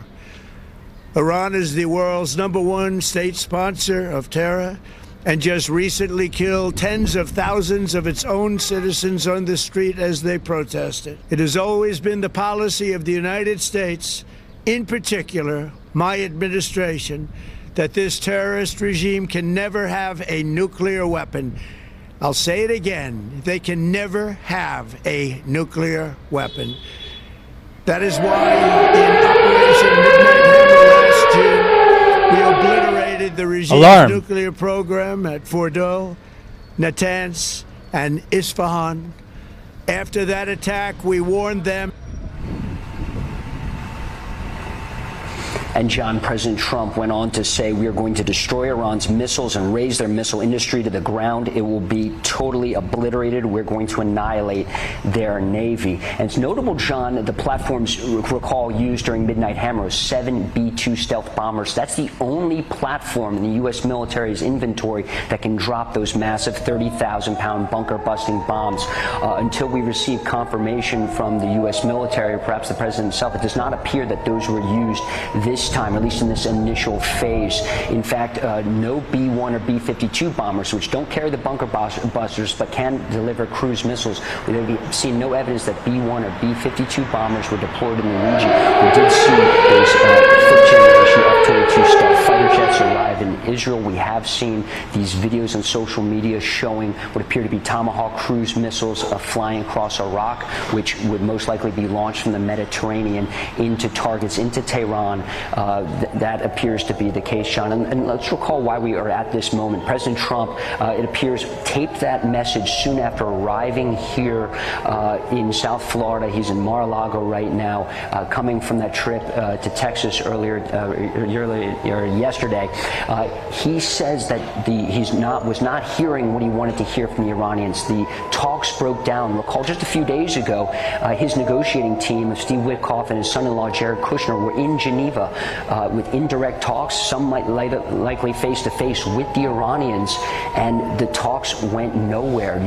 You heard some positives from Steve Witkoff, but officials say most of the U.S. team did not feel they got what they wanted out of these talks, and that's why we heard from President Trump earlier today to our own Peter Doocy when Doocy asked him about the potential for strikes. He says, I don't want to use the military, but sometimes you have to, words to that effect. And when a reporter asked him earlier, have you made a decision to strike? It was notable, President Trump's answer. He said, if I tell you that, it'll be the scoop of the century. He didn't say he hadn't made up his mind. He didn't say he was still contemplating. He made it sound like he had already made up his mind to strike, and clearly that appears to be the case. And just to put a fine point on it, how rare it is for the U.S. military and major combat operations, which President Trump says are going to be massive and ongoing, to launch these during the day, during the holy month of Ramadan. And again, we also have the Jewish holiday of Purim coming up on Monday, which is a celebration of defeating ancient Persia, which of course is modern day Iran. But President Trump saying that this will be a massive and ongoing operation, and also a warning to American citizens, John. This was very notable in his address. The Americans might take casualties during this operations. It's fascinating, and it's going to be fascinating to learn why they decided to start these attacks when they did. Interesting to know whether they had some inside information about the movements of the Ayatollah. Who knows? But this is a major turning point in world history, and our viewers are watching it unfold with us live. Thanks very much, Lucas Tomlinson, reporting live. Our Jennifer Griffin has been working her sources in Washington, and she has some new information for us. Jennifer. John, I've just received a list of some of the early targets that have been attacked inside Iran. Let me read to you from that. There have been attacks on the Iranian parliament, the National Supreme Council, the Ministry of Intelligence, the Iranian Atomic Energy Agency, and also cyber attacks on news agencies such as IRNA. So this is very significant because it's not just the residence of the Ayatollah Khamenei that was struck and his offices, a complex of offices, which we've seen videos online with Iranians cheering as that complex was hit. But what is very significant is listening to President Trump as he outlined to the American people the justification for why the U.S. is involved in these strikes, what you could call a war against Iran. And it goes all the way back to 1979 when 66 Americans were taken hostage in the U.S. Embassy when students there stormed the embassy and held them for over a year at the end of the Carter administration. That was when Ayatollah Khomeini came back to Iran, and was the beginning of the Iranian Revolution, which has been in place for the last 47 years. Also, the president laying out the Marine barracks bombing in 1983 in Lebanon that saw 241 Americans killed in that strike. That goes back to 1983. He called Iran the #1 state sponsor of terror. And then he also had a message to the Iranian people. He said after the bombing is done, and he urged them to stay inside during this period of the coming days as this massive bombing campaign takes place. But afterwards, he urged them to seize this moment and when we are finished, he said, take over your government, seize. He said, the hour of your freedom is now. So he had a message for the people of Iran. It's clear that the U.S. and Israel are carrying out dozens of strikes involving Tomahawks, as Lucas has described, Tomahawk missiles, standoff weapons, as well as airstrikes across Tehran, as well as at nuclear sites and at ballistic missile sites across Iran. I think it's significant to remind our viewers that back in June, the Iranian Navy was virtually untouched in those strikes. When the U.S. sent the B-2 bombers, it was really focused on the 3 nuclear sites at Fordo, Natanz, and Isfahan. But the Iranian Navy can cause a lot of damage to not only to shipping lanes with the oil that's shipped, a fifth of the world's oil is shipped through the Strait of Hormuz every day. One of the reasons that the president said that the U.S. is involved in this war against Iran is because Iran, through its proxies, the Houthis, had been disrupting shipping for so long and been terrorizing ships, and threatening to close the Strait of Hormuz. But right across from Iran, it's just 21 miles at the narrowest point across the Strait of Hormuz to the other side, and the U.S. has 3 very large military bases in the Gulf. home of the Fifth Fleet. The U.S. Navy's Fifth Fleet is in Bahrain. You have also in Qatar, Al Udeid Air Base, as well as in the UAE, Al Dhafra. We understand that there are sirens taking place right now in Qatar.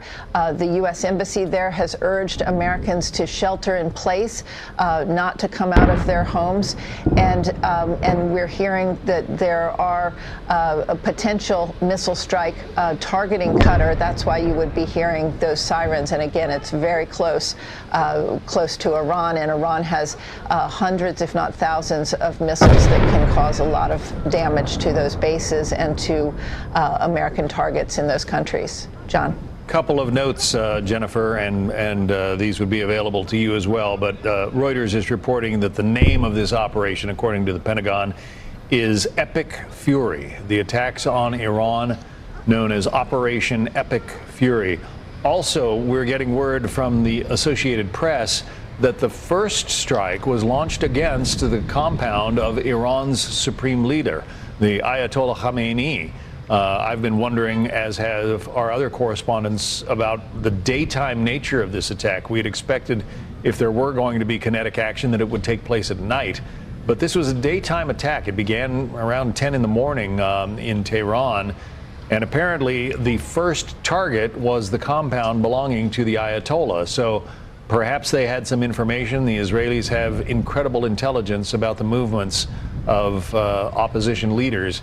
And it could be that the Ayatollah was just arriving at his compound then, and maybe that's why they decided decided on a daytime strike, and that was perhaps the first of the strikes.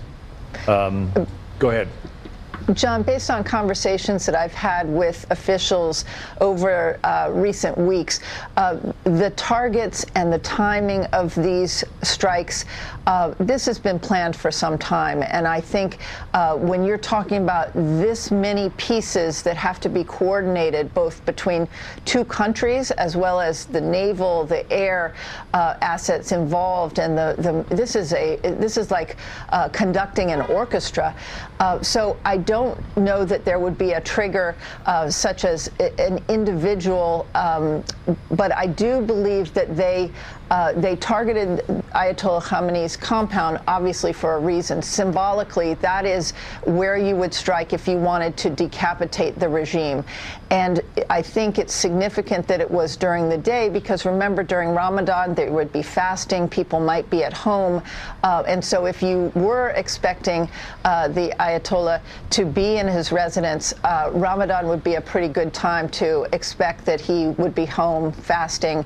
But it's also significant when you look at the strikes against the parliament, against the National Security Council, against IRGC targets, the Iranian Revolutionary Guard Corps.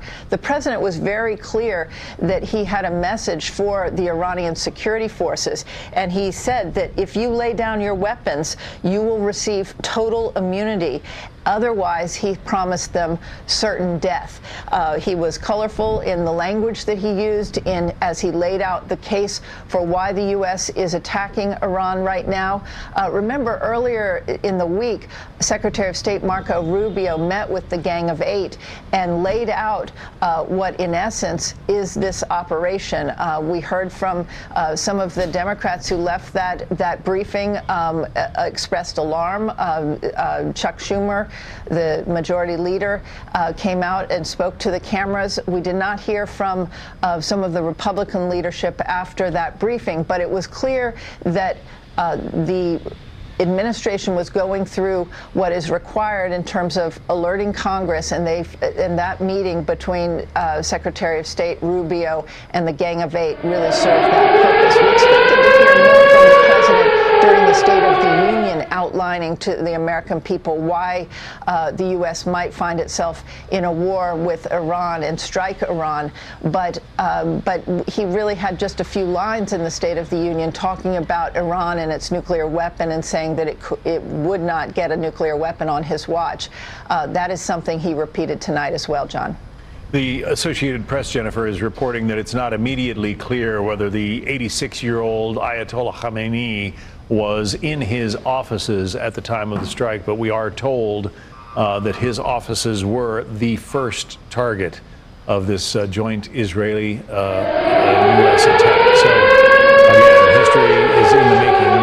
The world could look very different a few days or weeks from now. But this massive attack has begun. One of the questions, Jennifer, and perhaps you have an answer to this from your long experience in Washington, but are the Iranian people going to be able to get the message? For instance, the 8-minute message that the president delivered on Truth Social. We know that there have been something like 10,000 Skylink terminals smuggled into Iran by the CIA and other U.S. operatives. Are they going to be able to get the word that this is actually unfolding and that the president calls this their chance to take back their country? Well, it's a really good question, John, because as we were discussing before, Voice of America is sort of a shell of its former self. They fired a lot of people. They downgraded a lot of their language services. And that would normally be how you would broadcast a message like this in Farsi to the Iranian people.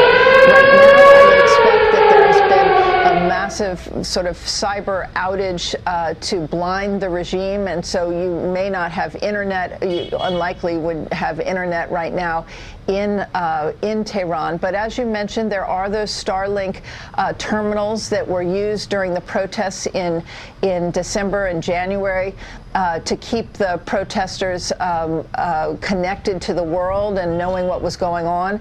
So it's likely that that they would have received, if those are up and running, and they do tend to work, and even in these dire circumstances because they're satellite based.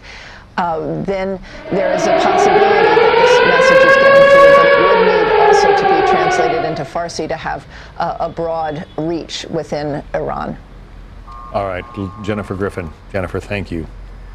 We're getting reports that, according to the Associated Press, the Houthis, who are obviously a proxy of the Iranians, the Houthi rebels are saying that they are going to resume attacks on shipping in the Red Sea corridor. Whether that's bluff or whether it's actual fact is yet to be determined, but one can imagine that all of the firepower of the United States and the Israelis available there in that region, the Houthis are going to pay a high price if they begin trying to attack shipping in the Red Sea once again. Let's check in once again with, is it our Lucas Tomlinson that we're going to, control room? All right, Lucas Tomlinson has some updated information for us. And again, you're watching history unfold as the United States and the Israelis try to take out, well, not only the Iranian military, but essentially the Iranian government as well. Lucas. John, I just want to pick up where you left off with the Houthis now vowing to launch strikes against Israel and shut down Red Sea shipping. Recall early in President Trump's return to the White House, he launched Operation Rough Rider. The USS Harry S. Truman Strike Group bombed the Houthis for 50 days, and there was no regime change. The Houthis are still there. It caused massive damage, clearly. We've in recent days heard about 2 American F-16 pilots who narrowly missed getting shot down from surface-to-air missiles from the Houthis. Just talking about some of this, the warning of what our forces are up against when it comes to not just the Houthis, but of course in Iran. You and Jennifer mentioned the Ayatollah Khamenei. It's notable, John, he has been in power since 1989. He's lasted through 7 U.S. presidents, including President Trump twice. He was the president of Iran for during the 80s, from 1981 to 1989, during the Iran-Iraq War. And just to talk about the martyr culture from the from senior leaders in Iran. Recall during the Iran-Iraq War, they sacrificed 37,000 children. They sent them through the minefields. They had young Iranian children strapped with bombs jumping on Iraqi tanks. That is what you're dealing with in the upper echelon of Iran's leadership.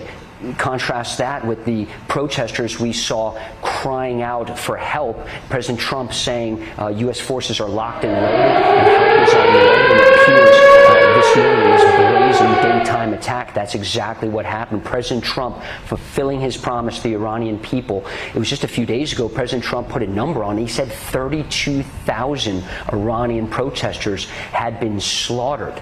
And it was an incredible number. We've been hearing from Senator Lindsey Graham and others, General Jack Keane talking about Iran being in its weakest state ever, and the time to strike was now. And that was certainly apparent when these negotiations in Geneva did not result in an agreement. And we heard from President Trump earlier in Texas saying he was not happy with the Iranian regime. It was very clear, certainly clear looking back, that he had made up his mind to strike. Yeah, it's clear that the president's patience had worn thin. He sent his diplomats to Tehran, laid out the terms, and they ultimately came back with news that was not satisfying to the president. Iran has apparently been trying to recover or repair or perhaps restart some of the materials that were bombed in Operation Midnight Hammer at its underground, deeply underground nuclear facilities.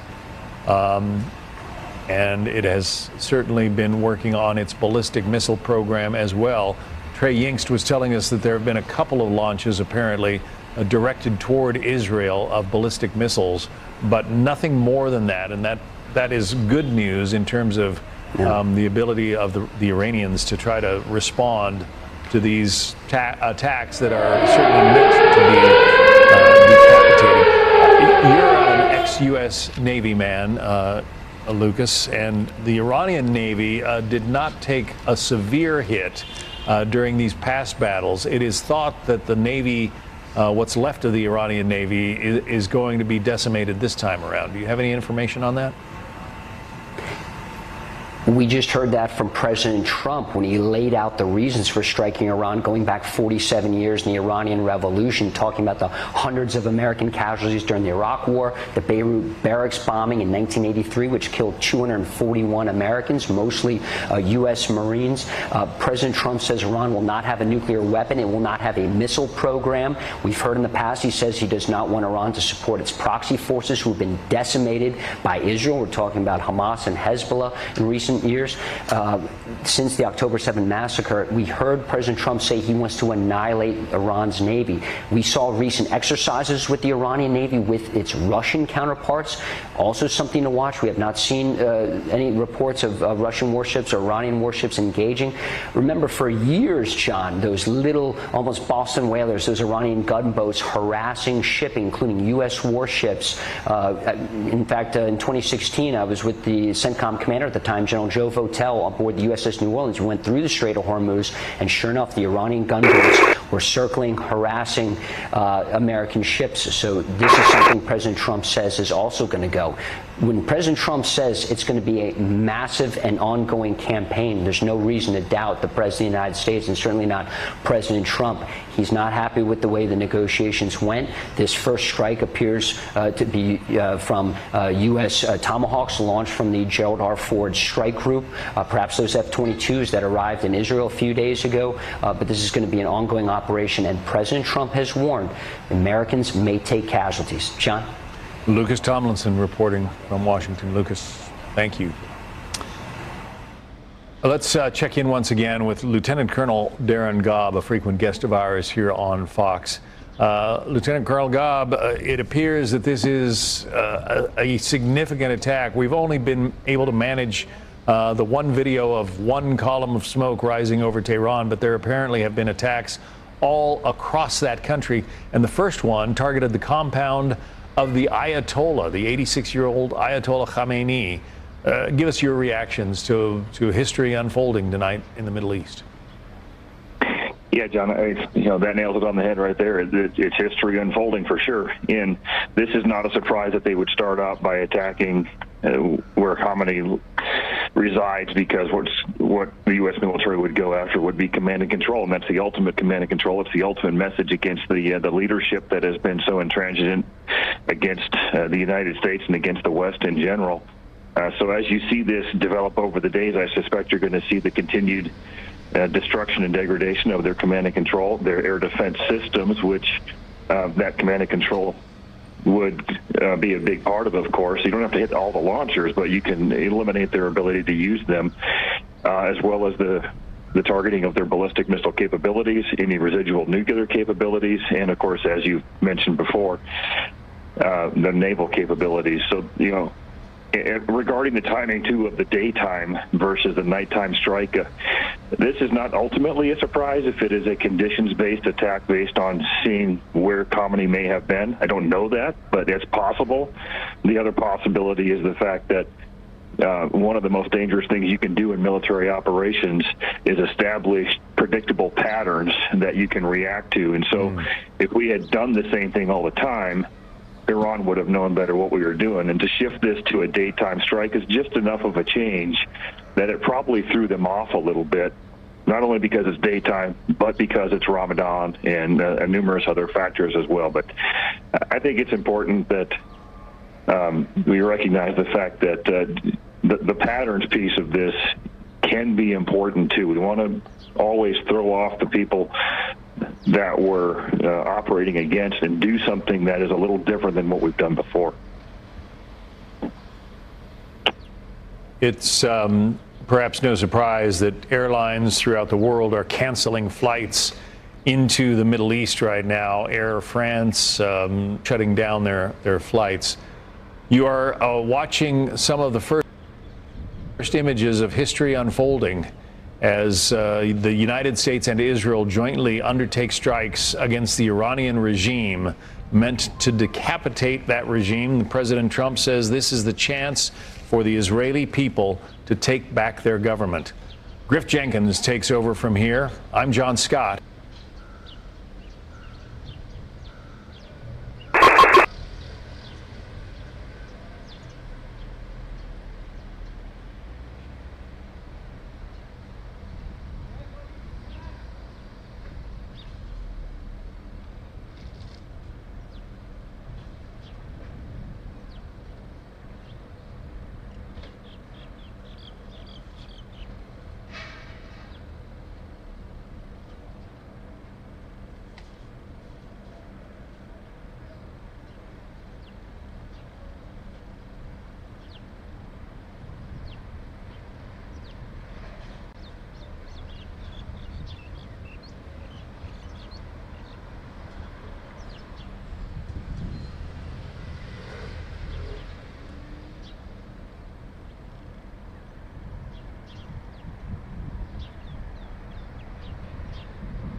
strikes against the Iranian regime. We understand, according to President Trump, that this is what he describes as a massive and ongoing operation.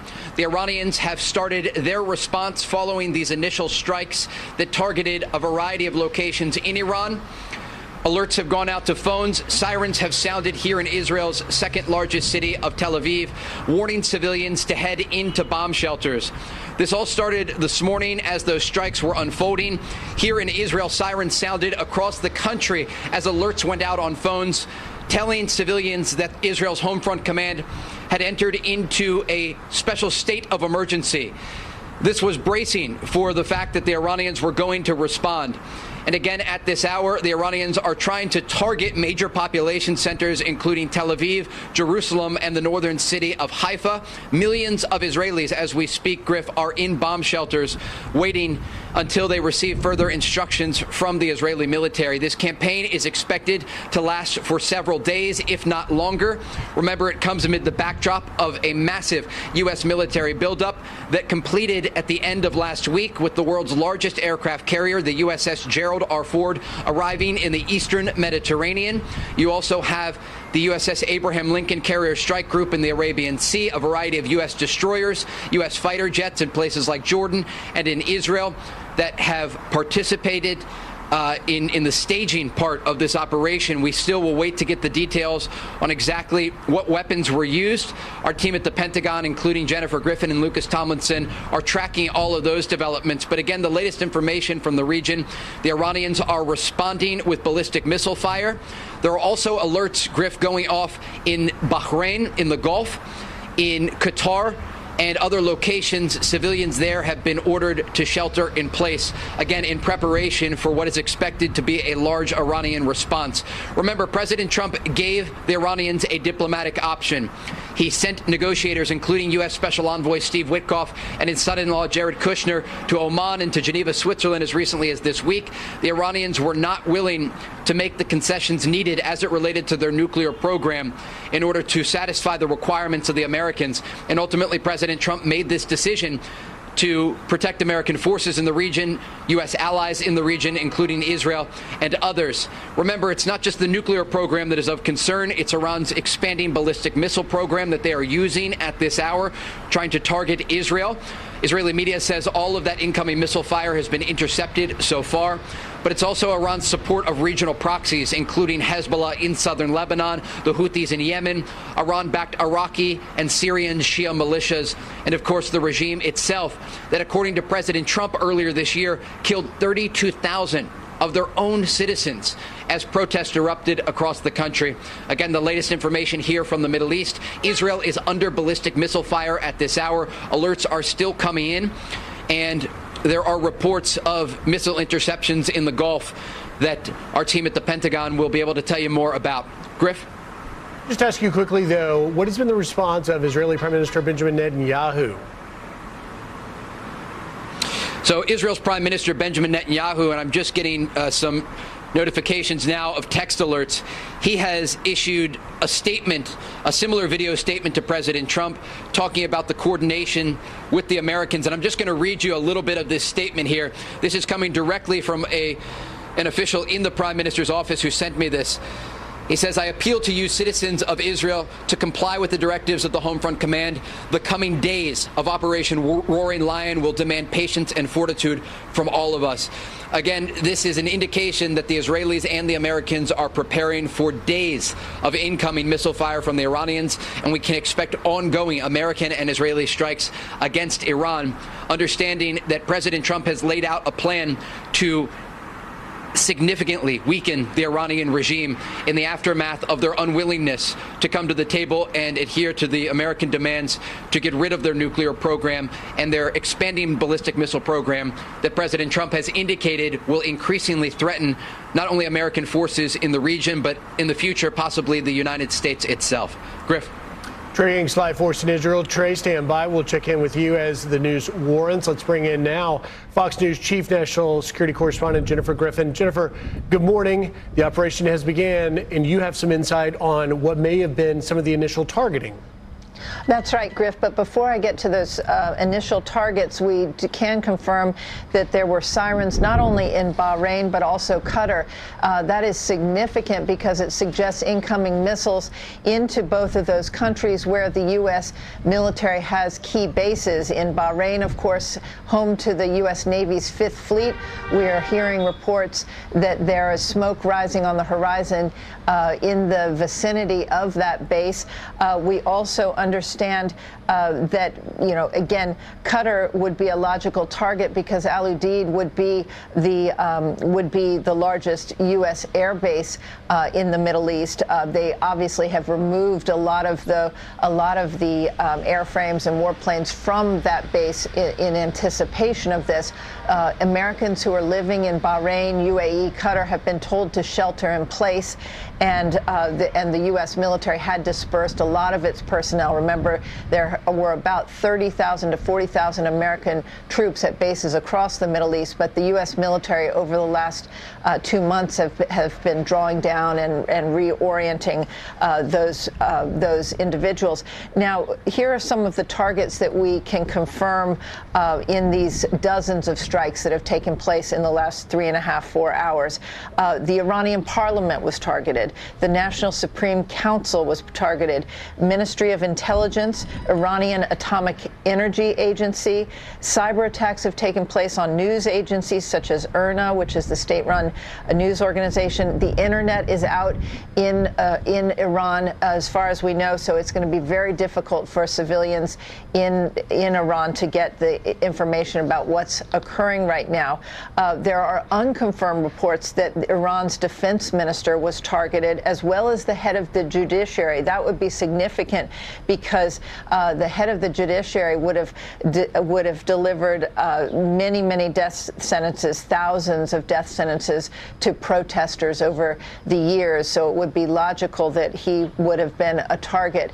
But what's clear, Griff, from these initial strikes is that this is an attempt at regime change. We've talked in recent days about how broad would this mission be? Would it be only the nuclear sites? Would it be the nuclear sites plus the ballistic missile storage sites, which Israel was very concerned about and had pressed the U.S. to include as part of the targeting?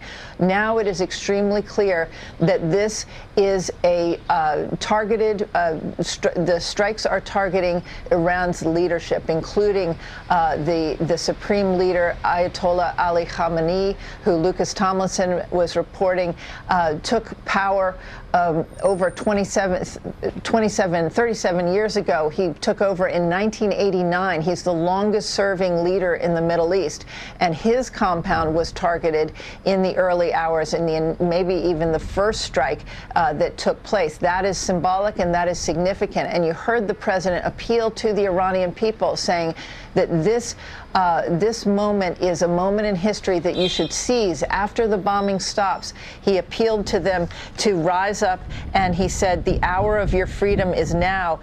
He said, stay in your house until we are finished, but this is the moment that you can take over your government and seize power.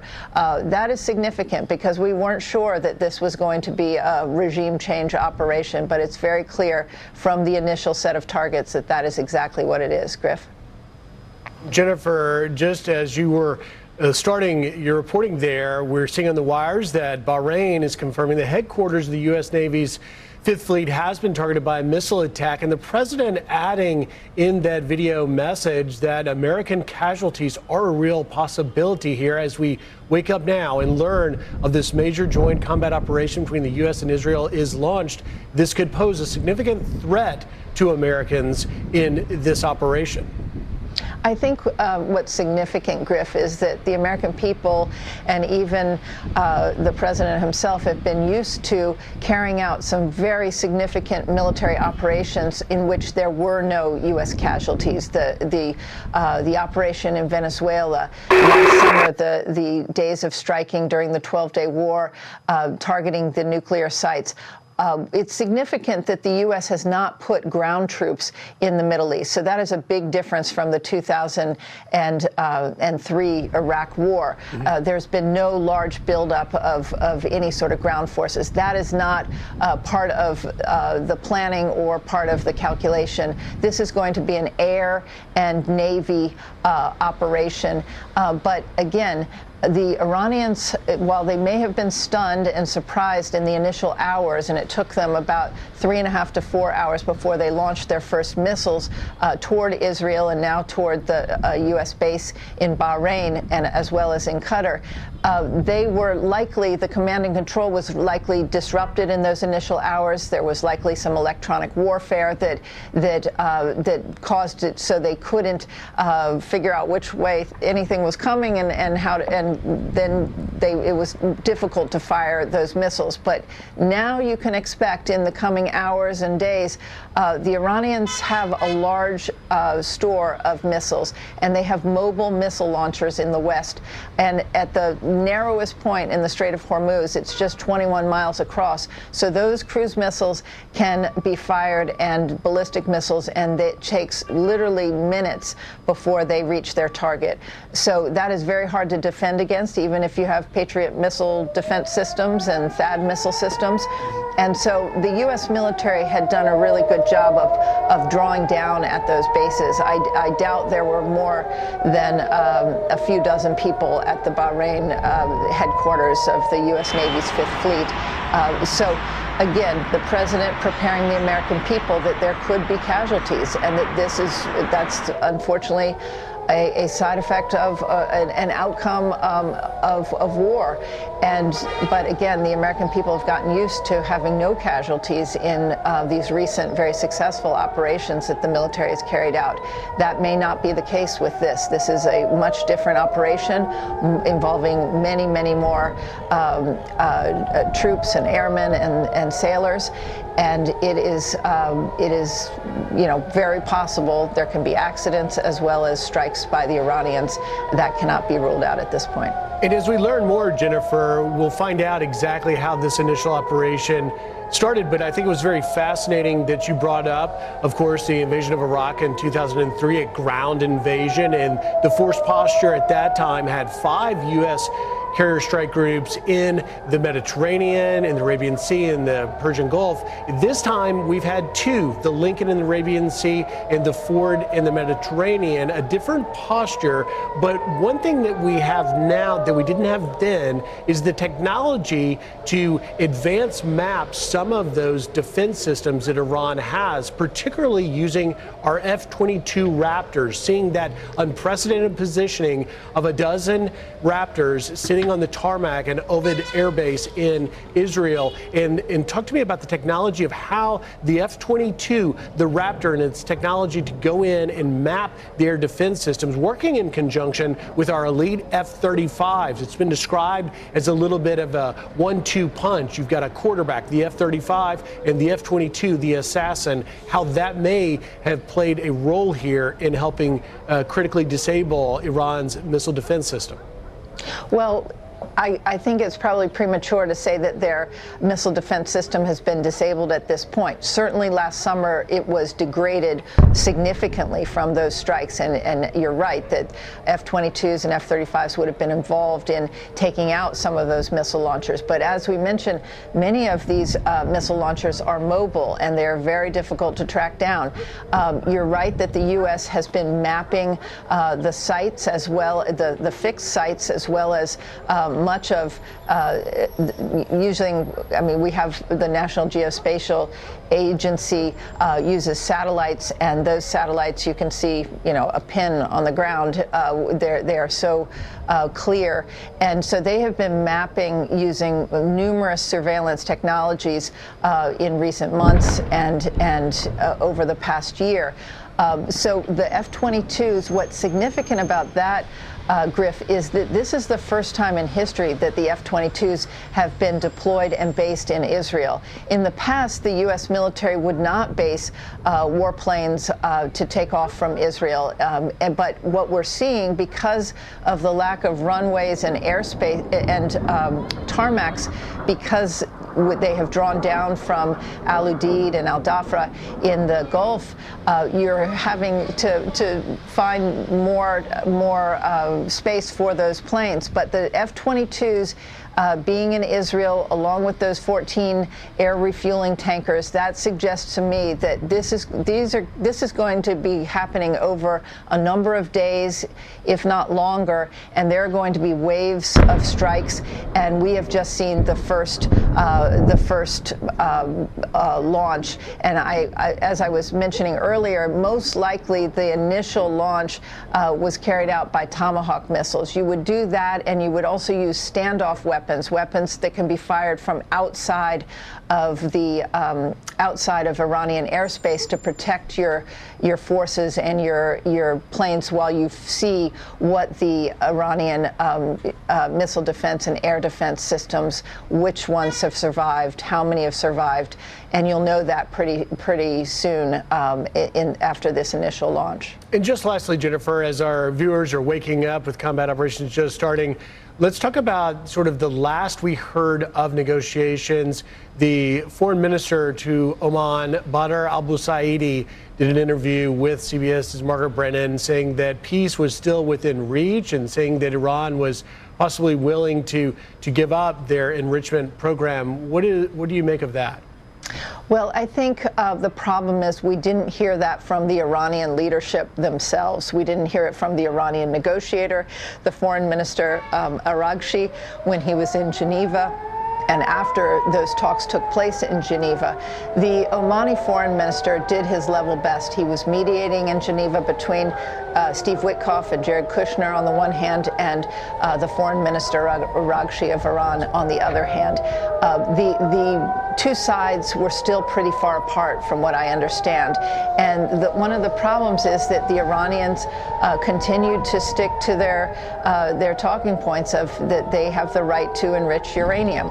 Now, there was some significant movement, according to the Omani foreign minister, that they had offered some concessions about with the highly enriched uranium and how to deal with that and where to hand it over in some ways. But again, there was nothing concrete. And the problem with the Iranians is that they do drag out these negotiations. And the problem with the U.S. military is that once you have built up a force like this, you were talking about the F-22s, the F-22s really can't sit on the tarmac and not be flying missions for too long. They're a very delicate plane, very, very sophisticated, and they need to fly almost every day to keep from having maintenance problems. So you can't really set the force and have it sit there and wait for too long. You have the exhaustion of the force itself, being in a ready status, and so there really was a timing to this and a window of opportunity. You also have to look at the weather. The weather in February is a lot better than it is in March. The rains begin in March. And so while I was somewhat surprised that they chose to do this during the daytime, I think they were looking for the element of surprise, and that was part of this, what factored into the timing of this. Griff. All right, National Chief Correspondent Jennifer Griffin, thank you very much. Let's go back to Trey Yingst in Israel, where we're learning about sirens going off and possible explosions. Trey, good morning. What can you tell us? Yeah, Griff, sirens are sounding in Israel's second largest city of Tel Aviv. You can hear those booms in the distance. Those are interceptions, and you're going to see this white line through the air. That is from an Israeli missile defense system that was fired off from the northern part of the city and looks like it successfully intercepted one of the incoming missiles. Again, there is a lot of movement here just in terms of the missile fire, and we know that it's not just central Israel being targeted, but it is also the northern and southern parts of this country. But again, that line that you just saw through the sky there, that is from an Israeli missile defense system interceptor, likely the Arrow system that just fired off in order to intercept the incoming fire. This gives you a sense of just how much this is moving here, Griff. We know that Israel's ability to shoot down incoming missiles is quite extensive. And so far, the Iranians have been firing these in very small barrages. And so it has not overwhelmed any of the missile defense systems. And I'm just looking at this incoming alert from Iran's foreign ministry. We are just getting, I want to give you this in real time, Griff. Iran's foreign ministry just said this renewed military aggression comes while Iran and the U.S. were in the midst of a diplomatic process. But as President Trump has indicated, the Iranians were not willing to make the concessions that the Americans needed them to make, specifically as it relates to Iran's nuclear program. And that was part of the decision making and why these U.S. and Israeli strikes were ordered against the Iranian regime. And again, Griff, at this hour, the Iranians are responding not just against Israel, but against, it appears, U.S. forces in the Persian Gulf. And at this hour, again, missile defense systems are able to intercept much of the incoming fire. There are no reports of impacts in Israel, but explosions not only heard here in Tel Aviv, also in the northern city of Haifa, in the southern city of Beersheba, in the Negev desert. So really all across this country, there are millions of Israelis right now, Griff, that are in bomb shelters. They are bracing with the understanding that this campaign against Iran could last for several days. And they understand the impact of this. They went through a 12-day war with Iran last summer. They saw more than 24 people killed here. But they also watched, and they watched how the Iranians were unwilling to give up their entire missile program and also their entire nuclear program, these red lines for the Trump administration, for the Israelis. And again, President Trump offered Iran an off-ramp. That's very important here because we saw these negotiations, and ultimately they did not take it at the level it needed to be taken, according to the president, which was why he decided to launch what he says is a massive and ongoing operation. At this hour, things are relatively stable in Israel, but again, Home Front Command, the directive of the Israeli military responsible for issuing guidance to civilians, has ordered the entire country to remain inside of bomb shelters, understanding that this is just getting started. Griff? Trey Inks live for us in Tel Aviv. Trey, stay safe. We'll check back in with you as the news warrants. Let's go now to E.J. Kimball, Director of the Policy at the U.S.-Israeli Education Association. E.J., good morning. Major combat operations have begun. A joint U.S.-Israeli operation. It's called Epic Fury, according to the Pentagon. What do you make of this as we learn more? Thanks for having me on this morning. And I think this is something that we knew was coming. The Iranians, as we just heard, there was a diplomatic process going on, but that's not what President Trump was doing.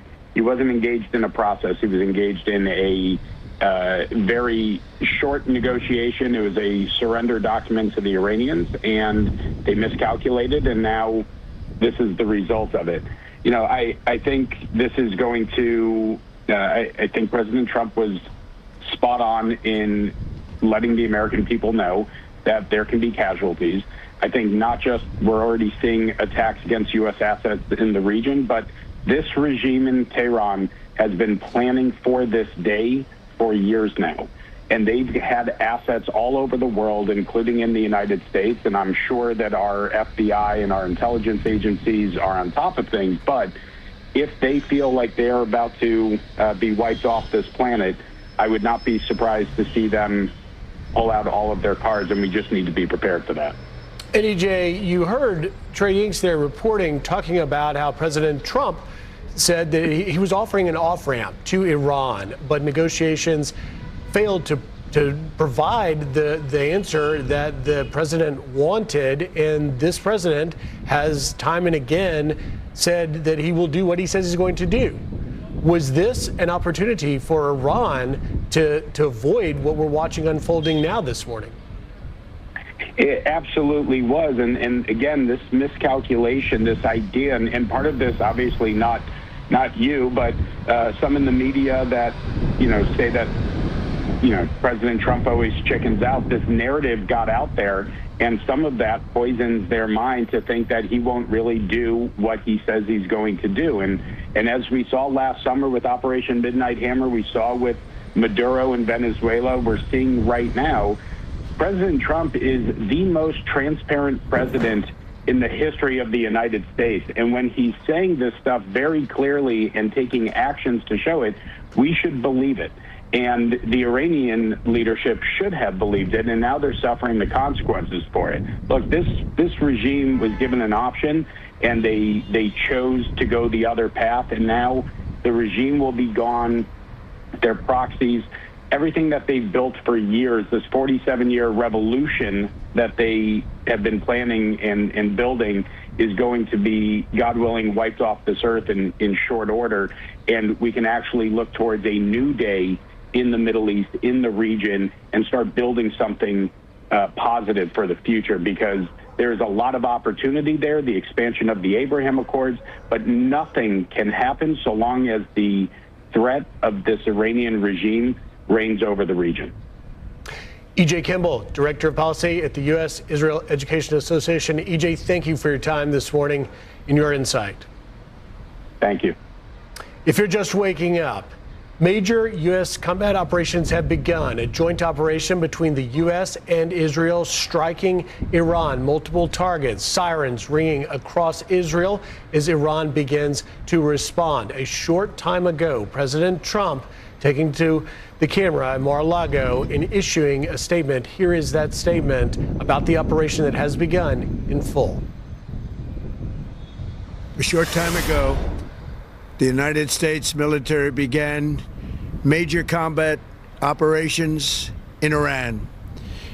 Our objective is to defend the American people by eliminating imminent threats from the Iranian regime, a vicious group of very hard, terrible people. Its menacing activities directly endanger the United States, our troops, our bases overseas, and our allies throughout the world. For 47 years, the Iranian regime has chanted death to America and waged an unending campaign of bloodshed and mass murder, targeting the United States, our troops, and the innocent people in many, many countries. Among the regime's very first acts was to back a violent takeover of the U.S. Embassy in Tehran, holding dozens of American hostages for 444 days. In 1983, Iran's proxies carried out the Marine barracks bombing in Beirut that killed 241 American military personnel. In 2000, they knew and were probably involved with the attack on the USS Cole. Many died.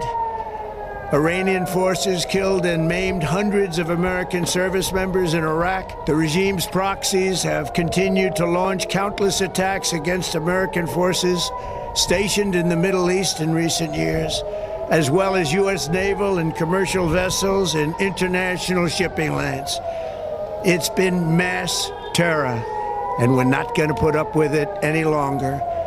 From Lebanon to Yemen and Syria to Iraq, the regime has armed, trained, and funded terrorist militias that have soaked the earth with blood and guts.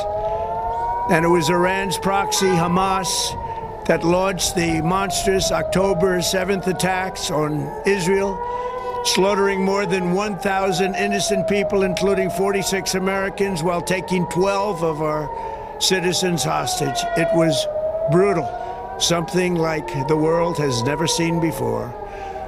Iran is the world's #1 state sponsor of terror and just recently killed tens of thousands of its own citizens on the street as they protested. It has always been the policy of the United States, in particular my administration, that this terrorist regime can never have a nuclear weapon. I'll say it again, they can never have a nuclear weapon. That is why in Operation Midnight Hammer last June, we obliterated the regime's nuclear program at Fordow, Natanz, and Isfahan. After that attack, we warned them never to resume their malicious pursuit of nuclear weapons, and we sought repeatedly to make a deal. We tried. They wanted to do it. They didn't want to do it. Again, they wanted to do it. They didn't want to do it. They didn't know what was happening. They just wanted to practice evil. But Iran refused, just as it has for decades and decades. They've rejected every opportunity to renounce their nuclear ambitions, and we can't take it anymore. Instead, they attempted to rebuild their nuclear program and to continue developing long-range missiles that can now threaten our very good friends and allies in Europe, our troops stationed overseas, and could soon reach the American homeland. Just imagine how emboldened this regime would be if they ever had and actually were armed with nuclear weapons as a means to deliver their message. For these reasons, the United States military is undertaking a massive and ongoing operation to prevent this very wicked, radical dictatorship from threatening America and our core national security interests. We are going to destroy their missiles and raise their missile industry to the ground. It will be totally, again, obliterated. We're going to annihilate their Navy. We're going to ensure that the region's terrorist proxies can no longer destabilize the region or the world and attack our forces and no longer use their IEDs or roadside bombs, as they are sometimes called, to so gravely wound and kill thousands and thousands of people, including many Americans. And we will ensure that Iran does not obtain a nuclear weapon. It's a very simple message. They will never have a nuclear weapon. This regime will soon learn that no one should challenge the strength and might of the United States Armed Forces. I built and rebuilt our military in my first administration, and there is no military on earth even close to its power, strength, or sophistication.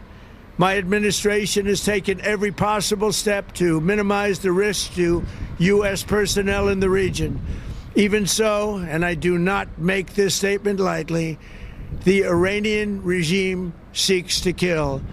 The lives of courageous American heroes may be lost, and we may have casualties. That often happens in war. But we're doing this not for now. We're doing this for the future, and it is a noble mission. We pray for every service member as they selflessly risk their lives to ensure that Americans and our children will never be threatened by a nuclear-armed Iran. We ask God to protect all of our heroes in harm's way, and we trust that, with his help, the men and women of the armed forces will prevail. We have the greatest in the world, and they will prevail. To the members of the Islamic Revolutionary Guard, the armed forces, and all of the police, I say tonight that you must lay down your weapons and have complete immunity, or, in the alternative, face certain death. So, lay down your arms. You will be treated fairly with total immunity, or you will face certain death. Finally, to the great, proud people of Iran, I say tonight that the hour of your freedom is at hand. Stay sheltered. Don't leave your home. It's very dangerous outside. Bombs will be dropping everywhere. When we are finished, take over your government. It will be yours to take. This will be probably your only chance for generations. For many years, you have asked for America's help, but you never got it.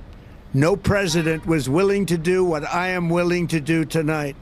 Now you have a president who is giving you what you want. So let's see how you respond. America is backing you with overwhelming strength and devastating force. Now is the time to seize control of your destiny and to unleash the prosperous and glorious future that is close within your reach.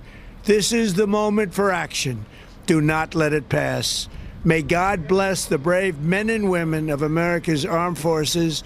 May God bless the United States of America. May God bless you all. Thank you. President Trump a short time ago announcing major combat operations have begun in Iran. Let's bring in Fox News correspondent Lucas Tomlinson live for us in Florida. And Lucas, it was just 4 days ago at the State of the Union that President Trump said that he will seek peace, but he will never let Iran get a nuclear weapon. He reiterated that message in this posting now. What can you tell us?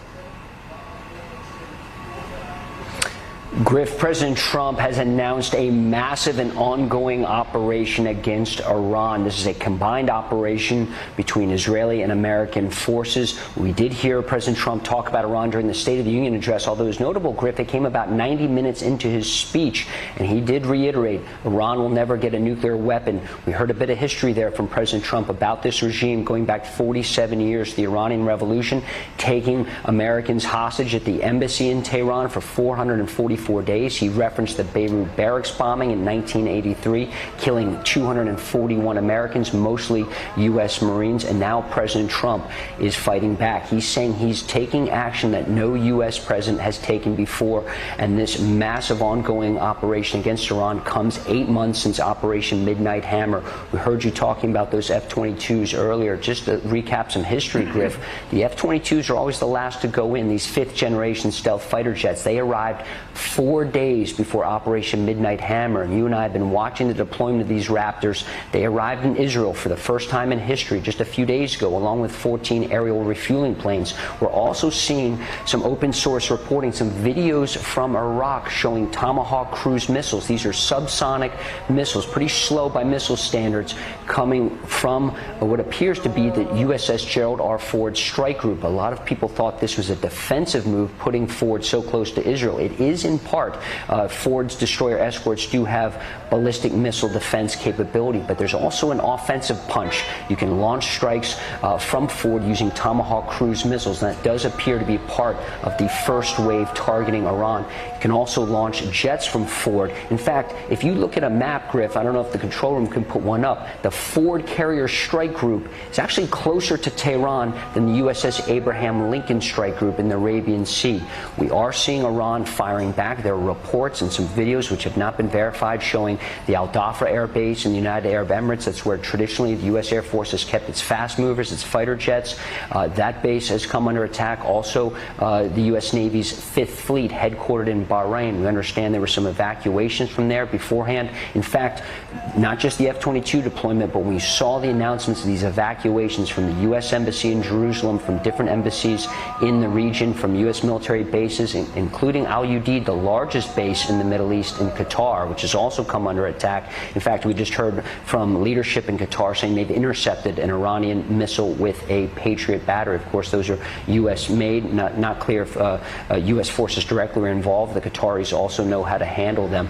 But what we're seeing so far is very different than what we saw when Iran launched its first massive attack on Israel back in April of 2024. We saw hundreds of drones, hundreds of ballistic missiles. So far, we haven't seen that. Part of the reason could be strikes decapitating Iran's command and control, its radar networks. You know, Iran is a very big country. It's the size of Alaska with 92 million people.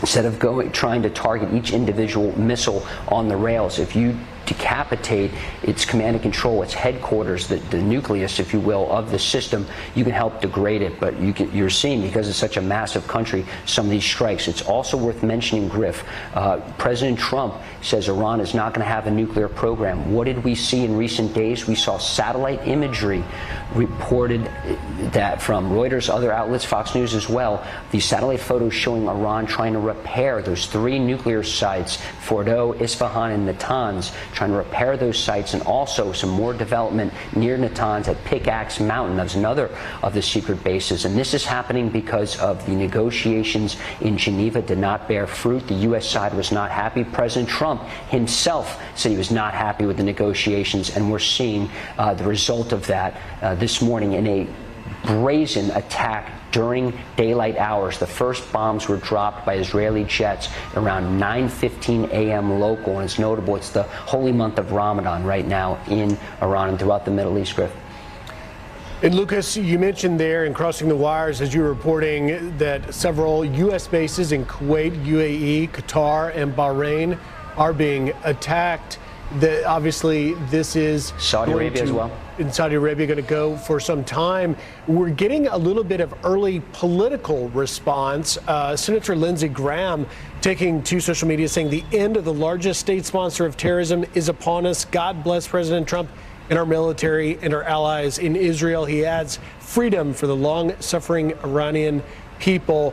It's interesting that it is bipartisan in a little bit because Senator John Fetterman, Democrat from Pennsylvania, also weighing in, saying Operation Epic Fury, that's what the Pentagon has named this operation, saying President Trump has been willing to do what's right and necessary to produce real peace in the region. God bless the United States, he adds.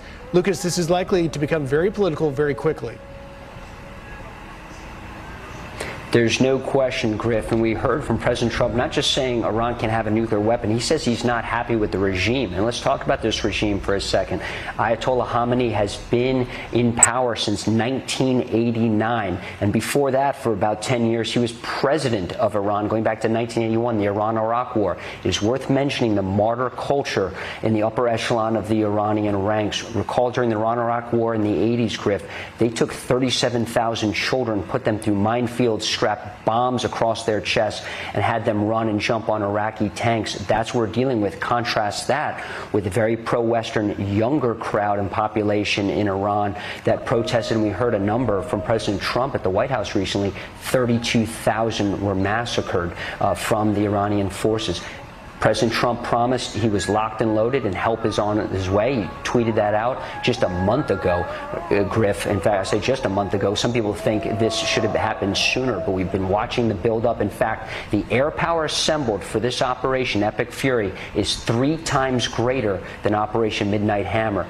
100 refueling tankers alone. That's double what we saw for Operation Midnight Hammer. As far as striking the nuclear sites go, you're going to need the B-2 bombers for that, Griff, and there's no evidence we've seen that so far today in Iran. Only the B-2 carries those massive 30,000-pound bunker-busting bombs. So far, we've seen evidence of Tomahawk cruise missiles and fighter jets being used early this morning. And Lucas, you mentioned the map we just had up there. You can see the posture with the USS Ford, the crown jewel of our naval fleet in the eastern Mediterranean. That's close to Israel. Down in the Arabian Sea, of course, the USS Abraham. As a former Navy officer, what do you make of this posture that we went into, very different sort of than what we did in 2003 before the invasion of Iraq? I'm looking at geography, I'm looking at time distance, Griff. If you look right now, if you can just put the map up for a second, the Ford strike group in the eastern Mediterranean is actually closer to Tehran, Iran's capital city, than the Abraham Lincoln strike groups. And we saw these videos of Tomahawk cruise missiles flying across Iraq. Very strong indications those came from destroyers in the Ford strike group. So while many people said this was a defensive measure, and it is in part, those destroyers have ballistic missile defense capability, firing SM-3s, SM-6s. Those destroyers also carry Tomahawk cruise missiles. And because of the shorter distance and perhaps the element of surprise here, remember we all had some thoughts about how this would go. Not many people were thinking that this would be a brazen and daring daylight operation. The first bombs dropping at 9:15 a.m. local time in Iran. And so that is what my first indication is looking at that map, is Ford was a big player in this initial operation. And again, President Trump says this will be a massive and ongoing operation. So, you know, he might go back to the negotiating table with the Iranians after this initial wave. Otherwise, we could see something even bigger in the coming days. Lucas Tomlinson, live for us in West Palm Beach. Lucas, we'll check back in with you throughout the morning. If you're just waking up, major combat operations have begun. The U.S. and Israel in a joint operation striking multiple targets across Iran, particularly in the capital there, as Iran has begun to respond, striking U.S. bases in multiple countries, Bahrain, UAE, Saudi Arabia, Kuwait. Joining us now, John Jordan, former naval intelligence officer and overseer at Stanford's Hoover Institution. And John, as we wake up to this news, what are your thoughts? Well, first of all, we're in the airstrike phase of this, and that's part of taking down the air defense networks, as we've covered all since it started. The real conflict, the real resolution of this is going to be on the ground in Iran in the coming days and hours, and that's really two different aspects to this. First of all, what type of intelligence have we and the Israelis been able to generate on the leadership of Iran? It looks like it's pretty good so far. Was Khamenei killed? Were we taking out some of the Republican Guard command and control control nodes? And are we talking, the second part is, are we talking to the Atesh? That's the Iranian, our regular army. Are they going to stand down? And are we able to get all those, with those Starlinks that we sent into the Iranian people, were we able to really, behind the scenes for the CIA and other organizations, really able to prepare the Iranian people to rise up? Because if they don't rise up, you know, this is going to be a strike where we're going to have to go back and negotiate and still deal with the Iranian regime. President Trump has made it very clear, regime change is on the table here, that's on the menu.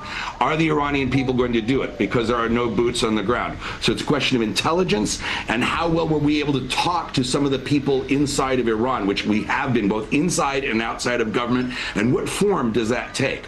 Now, what I'd be looking for now is, is there going to be secondary strikes using smaller PGMs, precision guided munitions, on local Republican Guard and Basij? That's the religious police. They're kind of the thugs that ride around and enforce the headscarves and back up the regime and the Republican Guard. Are we going after their regional headquarters, their ability to command and coordinate with each other? And what is the behavior of the survivors going to be of the regime towards any potential uprising? Those are the huge questions that are going to decide the success of this endeavor and the arc of history in the region. And we're going to know probably in the next few hours and next few days.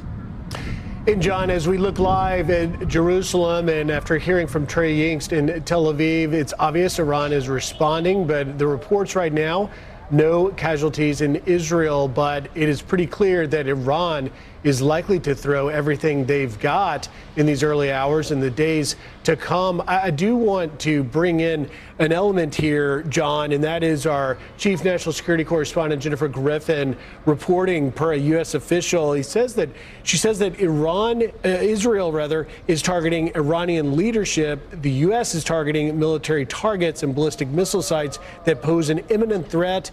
The U.S. military is not targeting Iran's leadership.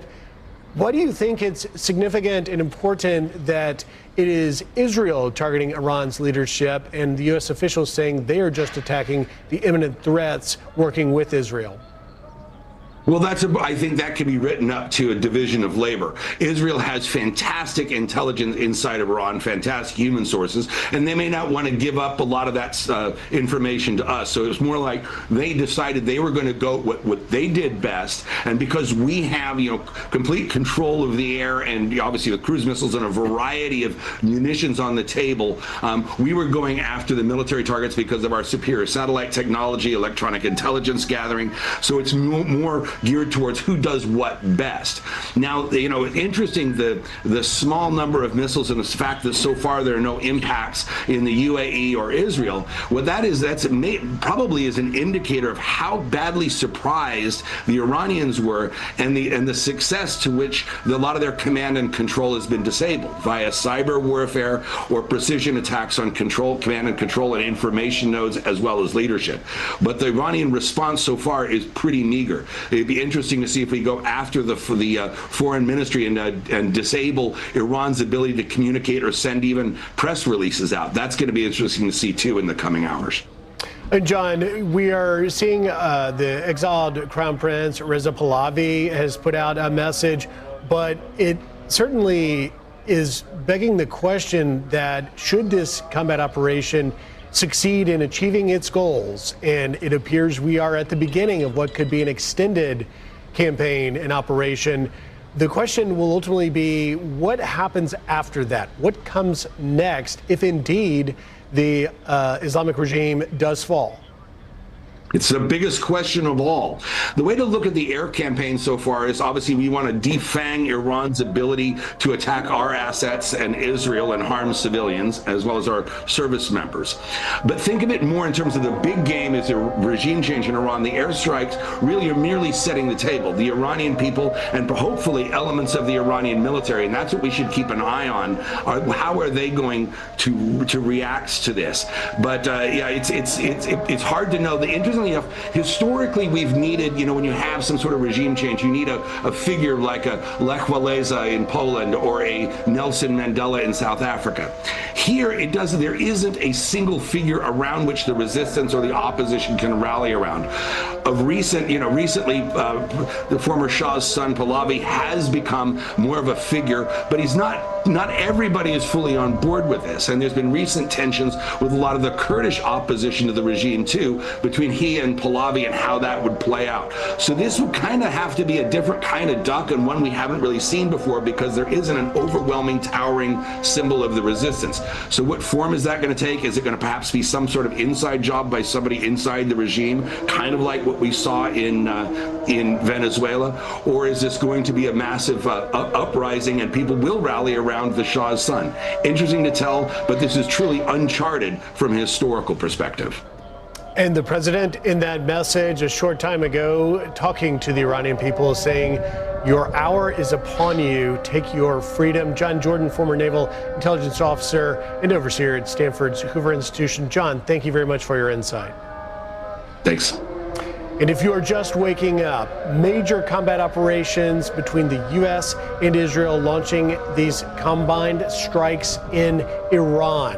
We have sirens ringing across Israel from Jerusalem to Tel Aviv. Joining us on the phone is Darren Gaub, Lieutenant Colonel of the U.S. Army and co-founder of Restore Liberty. And Colonel, what do you make of what we have learned so far of these joint strikes? Yeah, Hager, so far over the last 3 hours or so that I've been with you, I've seen very few surprises when it comes from a military strategy standpoint. And that is that you're going to reduce, degrade, and potentially try to completely destroy any air defense and become air dominant. And that's not only of their ability to defend their nation, but their ability to launch systems, missiles and other things and drones against foreign nations as well. So that seems to be working apace. I'm also not surprised by the attack directly on Iranian leadership by Israel, because you can guarantee that their sources and the Mossad are the ones who are helping them identify where they are. And so they're keeping that on an internal look with Israel itself. So again, very, very few surprises so far. I think what most people are probably going to wake up to and be surprised by the most is the fact that we did do this during the daytime. But this is a case of what I think, and there may be some conditions out there that are critical that this was timed to. But in the end, when you change your patterns, you make things better for the military in the first place. So most have been used to us attacking at night when people are asleep, a fairly typical tactic. But to change that pattern up to attack during the daytime gives a level of surprise that I can guarantee the Iranians weren't expecting. And especially during Ramadan, that can be very effective as well.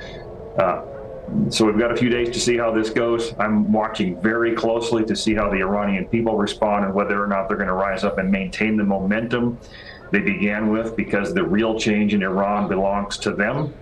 And on the American side, I'm going to go back to what strategic planners like myself did in the military all the time, which is answer the question or deal with the phrase that says, begin with the end in mind. So know what the end is that you're trying to get to and how you're going to get there the best you can, because we're very good at military operations, but we've always been challenged over the years about what happens afterwards. And we don't want to create a condition where, it's worse now than it was before. I don't see that happening, but that is a significant challenge that I think it's going to take a while to develop and for us to be able to understand. And that's a great point that you raised, Colonel Gaub, because for those of us that can recall the invasion of Iraq in 2003, the famous words of General David Petraeus saying, "Tell me how this ends," that, of course, is the biggest question this morning as we wake up to see these major combat operations starting. A U.S. official, Colonel, telling Fox News that these airstrikes will last not hours, but days. And you have been involved in combat planning and strikes such as this. talk to me a little bit about what you make of our positioning of course, the Abraham Lincoln in the Arabian Sea, in the USS Ford in the Eastern Mediterranean. Lucas Thompson was talking a little bit about the proximity of the Ford in the Mediterranean being closer to Tehran. Many thought that was perhaps to be a shield, if you will, for Israel, to use our capabilities, the Aegis technology, to protect Israel from strikes, such as the ones that Iran has begun launching at not only Israel, but also multiple countries, the U.S. Fifth Fleet headquarters in Bahrain. Talk to me about the positioning of this and what you believe may be the plan behind what will be days of strikes. Well, first of all, with the Eastern Mediterranean, yes, it is, as already depicted, closer to Tehran than where other forces are arrayed. So they're going to naturally use those for specifically things like the Tomahawk missiles. But that doesn't mean that that fleet in the Eastern Mediterranean can't also be used for defensive measures on Israel. So they're capable of doing both. Either way, the geography of Iran and the waters that are surrounding Iran or near them dictates really where you're going to put a naval fleet of that size in the first place, because an aircraft carrier strike group is a significantly sized force that needs a lot of space on the water to be able to maneuver and do all these operations, while also being able to defend itself if necessary.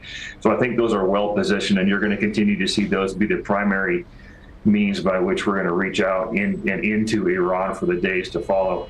It also tells us that this operation has been in planning phases for quite some time, and inherently we know this to be true, but the logistics that make something like this possible, from refueling to rearming and everything that comes down to resupplying military forces on the move, means that this has been something that projected, and they knew they were probably most likely to have to act on for months now.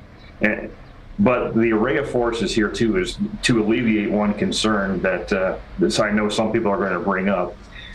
This is going to be an air and naval dominated operation. You're not going to see, from my perspective, you're not going to see American land forces inside Iran taking part in this. What you're going to hope and pray for is that the Iranian people can solve their own problem inside their own border, if we help set the conditions for them to do so.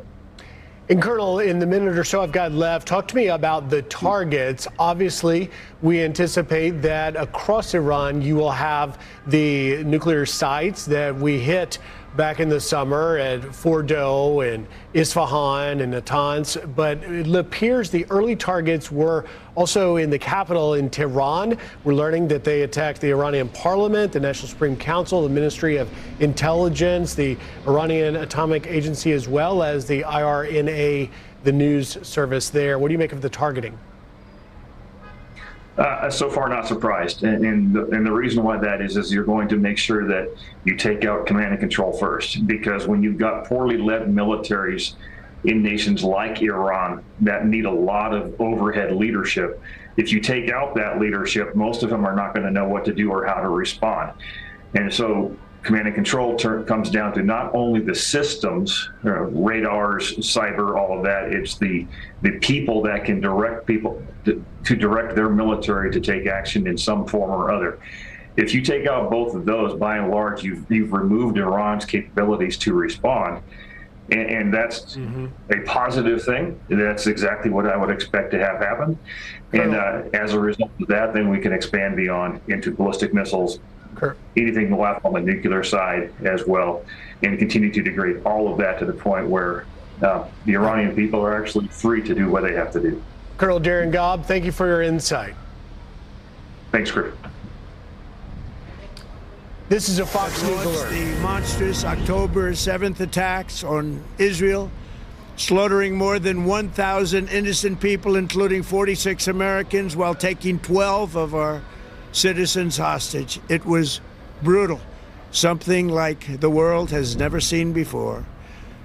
Iran is the world's #1 state sponsor of terror, and just recently killed tens of thousands of its own citizens on the street as they protested. It has always been the policy of the United States, in particular my administration, that this terrorist regime can never have a nuclear weapon. I'll say it again. They can never have a nuclear weapon. That is why in Operation Midnight Hammer last June, we obliterated the regime's nuclear program at Fordow, Natanz, and Isfahan. After that attack, we warned them.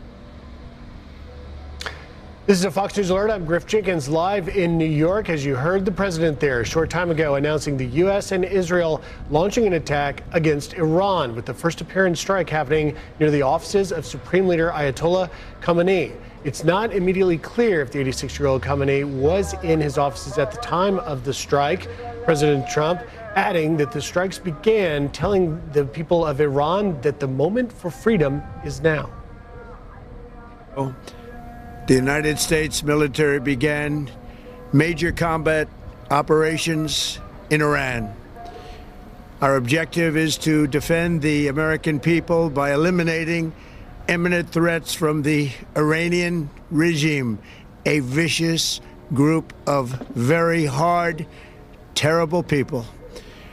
Its menacing activities directly endanger the United States, our troops, our bases overseas, and our allies throughout the world. For 47 years, the Iranian regime has chanted death to America and waged an unending campaign of bloodshed and mass murder, targeting the United States, our troops, and the innocent people in many, many countries. Among the regime's very first acts was to back a violent takeover of the U.S. Embassy in Tehran, holding dozens of American hostages for 444 days. And at this hour, Iran retaliating, targeting several U.S. bases around the Middle East, including in Bahrain, the UAE, Saudi Arabia, and Qatar. Air sirens also sounding in Israel overnight. Let's bring in Fox News Chief Senior Foreign Correspondent Trey Yingst. Good morning, Trey. What can you tell us? Yeah, Griff, we are following the latest information from the Middle East. Israel remains under Iranian ballistic missile attack at this hour. Alerts are coming in across the country. Earlier, sirens were sounding here in Tel Aviv. And we understand, according to the military, most of this incoming fire was intercepted by Israel's air defense systems. The Americans and the Israelis are still striking Iran in a campaign that is expected to last for several days, targeting not just ballistic missile launching positions or command and control centers, but reports indicate government buildings and significant government infrastructure belonging to the Iranian regime. One person on our team just got out of a briefing with the Israeli military, and I'm going to give you the latest information as we're getting it in just now, Griff. The Israelis plan to call up 70,000 reservists over the next several days, understanding that this conflict with Iran is expected to last for many days. Many of these reservists will be manning air defense systems as this incoming ballistic missile fire is expected to continue from Iran and could expand to regional proxies like Hezbollah in southern Lebanon or the Houthis in Yemen. According to a military official here in Israel, dozens of strikes were carried out this morning alone. Forces are now deployed across Israel to man those air defense systems, and coordination and cooperation, according to this military official, is something that's never been seen before, operating at the highest level with American counterparts. Reports are coming in from wire services that many IRGC commanders and political officials were targeted in these strikes. Again, these are initial reports, but it gives you an indication that this is not a limited operation going after the Iranians. This is certainly one of the larger options that the Americans and the Israelis had to go after the Iranian regime. In the days ahead, we can expect Iran to continue responding. They are already targeting U.S. forces in places like Bahrain. Air defense systems are active in the Gulf. Reports of possible strikes even in countries other than Bahrain, like Saudi Arabia, for example. And so there's going to be a lot of moving parts here. Our Pentagon team is tracking what the Americans are doing to stage in the days ahead and how this campaign is going to continue. But we heard overnight from President Trump himself, who said this is a massive and ongoing operation. President Trump gave the Iranians an olive branch, an opportunity for diplomacy to get rid of their nuclear program, to limit their ballistic missile program, and to end support of regional proxies. They refused to do so, and thus this operation was launched. Again, the latest information, Griff, from Israel. There are alerts coming in at this hour from across the region, and we understand, again, right now as we are speaking, that in the northern city of Haifa, as far south as the city of Beersheba in the Negev desert, and also in central Israel, including the city of Jerusalem, there are alerts going out because the Iranians are doing what they can to respond to these ongoing American and Israeli strikes. Griff.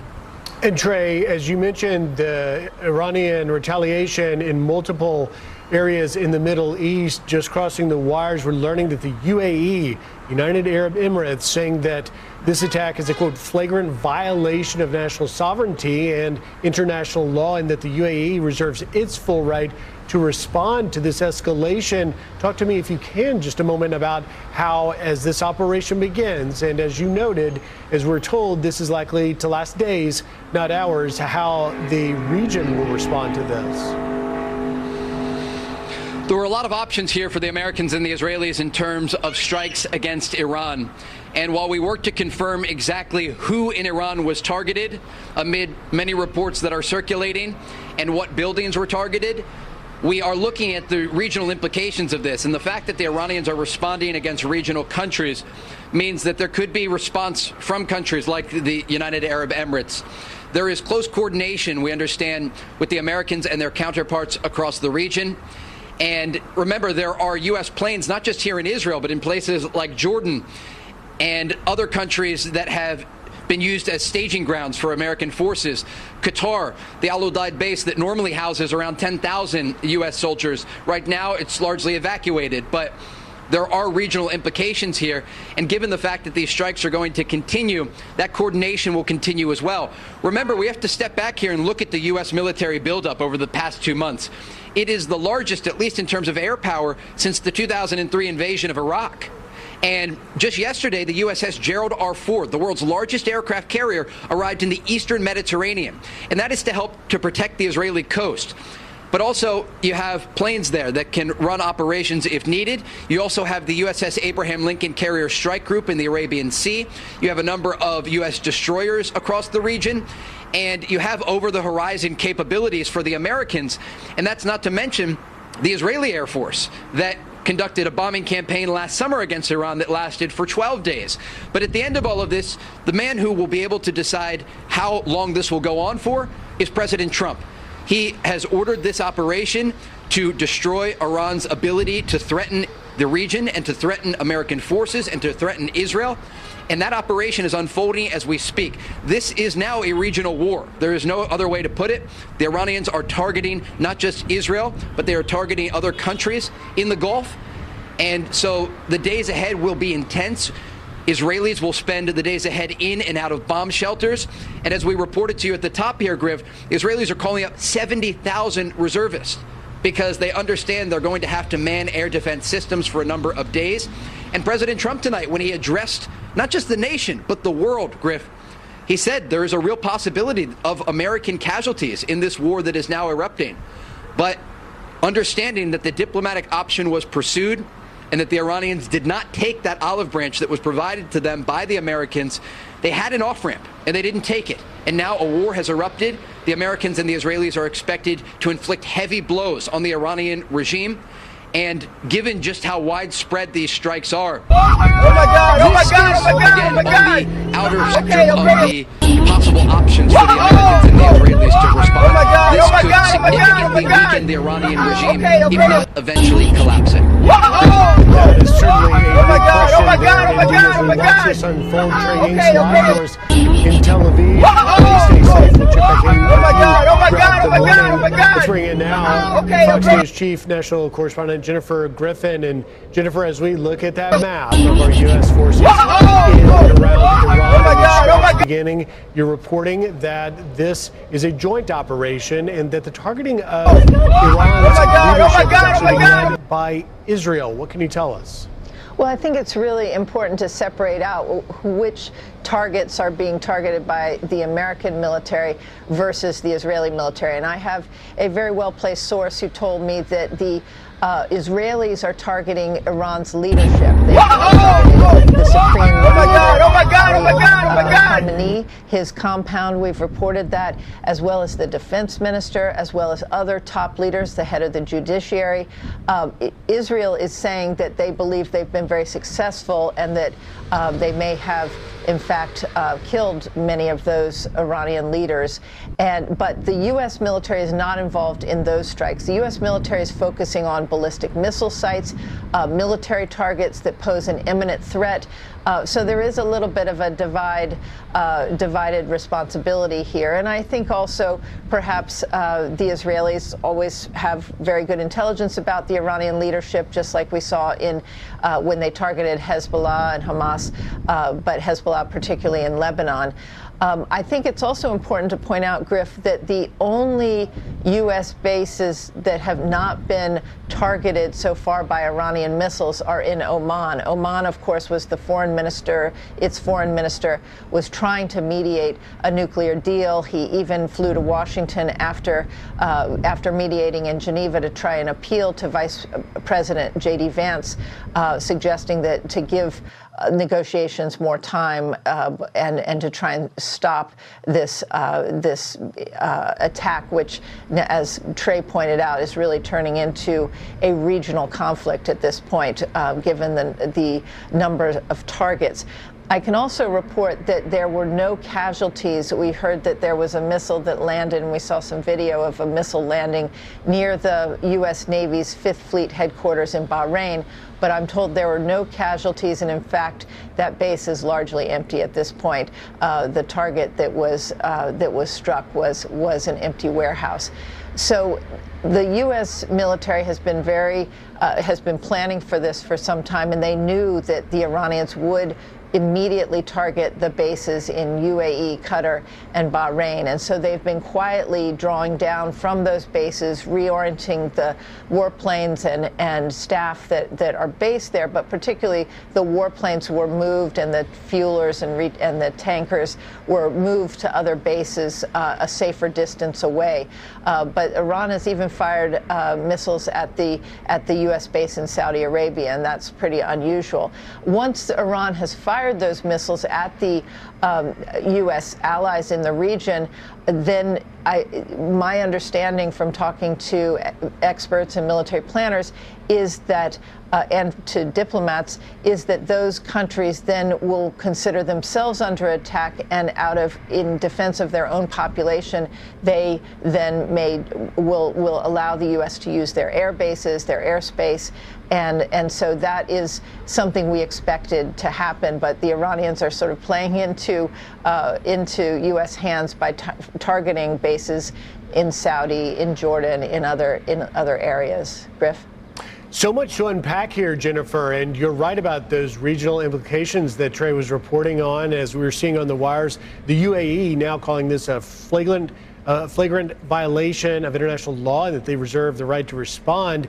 But I want to ask you, you talked about Oman's foreign minister, Badr al-Busadi, who did that interview with CBS saying that the Iranians are now willing to go to zero enrichment, but it didn't seem to be enough. The President Trump, in his announcement, talking about how he seeks peace, but he will not allow Iran to have a nuclear weapon. We expect President Trump to address the nation later, but in that message we got overnight, Jennifer, do you believe that the president laid out really the question that Americans are waking up to today, which is, why have we done this now?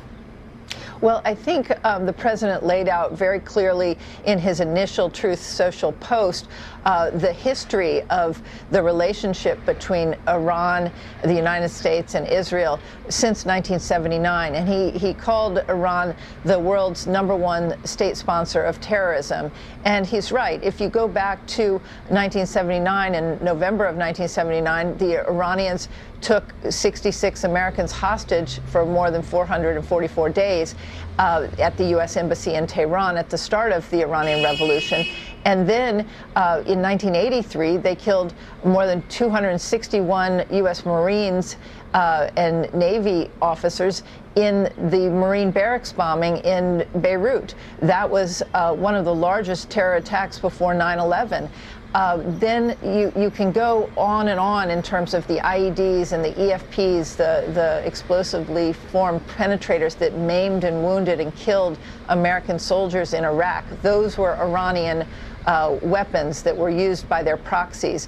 So the president was very clear that before this operation started a few hours ago, there was some speculation as to what the menu of options the president would choose from when presented by CENTCOM Commander Admiral Brad Cooper, who was at the White House just 2 days ago. He had a choice, whether he was going to simply target the nuclear sites again, was he going to target the leadership, the ballistic missile stores, which is very important to the Israelis because those missiles can reach not only U.S. bases in the region, but also Israel. They don't yet have an intercontinental ballistic missile that can reach the United States. But the president was very clear that they could soon and that this program needed to be halted along with the nuclear program. In his Truth Social post, it was clear that he was in favor of regime change, calling on the Iranian people after the bombing ends, which, as we've reported, is not going to be hours, but is going to be days, that he called on them to rise up and basically take back and seize their government and throw off the mantle of this oppressive leadership that has basically controlled with an iron fist the regime since 1979. So it's clear that the president took the broadest range of options, joined in this joint strike with the Israelis. And the Israelis are targeting in these initial strikes Iran's leadership, and they may in fact have killed them. So we will wait and see. We expect to hear from the president, as you mentioned, later this morning, and we'll get some battle damage assessment from U.S. Central Command as well as from the IDF. I can report on one other target or two other that we've learned about in the recent hours. It appears that an Iranian naval headquarters down in Bandar Abbas and on Kark Island, those were among the targets. And we have been mentioning how important it was for the U.S. military to target Iran's Navy from the get-go. That's something that did not happen last June, and that Navy is what can disrupt the flow of oil and shipping in the Strait of Hormuz, which is just 21 miles wide at its narrowest point. And those Navy vessels can also, the fast boats that Lucas Tomlinson was describing that swarm U.S. vessels in the region and cause untold, potential damage to those ships. And they had to be taken out because they could threaten some of those destroyers that are based in the northern Arabian Sea. We also understand that there have been some explosions in eastern Iran near the Pakistani border. That is significant because we've heard the president talk about the close alliance now with Pakistan, and Pakistan certainly would have bases there that the U.S. might find useful for any sort of airstrikes in eastern Iran. Griff? Chief National Security Correspondent Jennifer Griffin. Jennifer, great reporting. Thank you for that. We will check back in with you throughout the morning. Joining us now, retired Navy SEAL Mike Sorelli. Good morning, Mike. As the nation wakes up to a major combat operation with strikes across Iran happening in a joint U.S.-Israeli operation, what are your thoughts?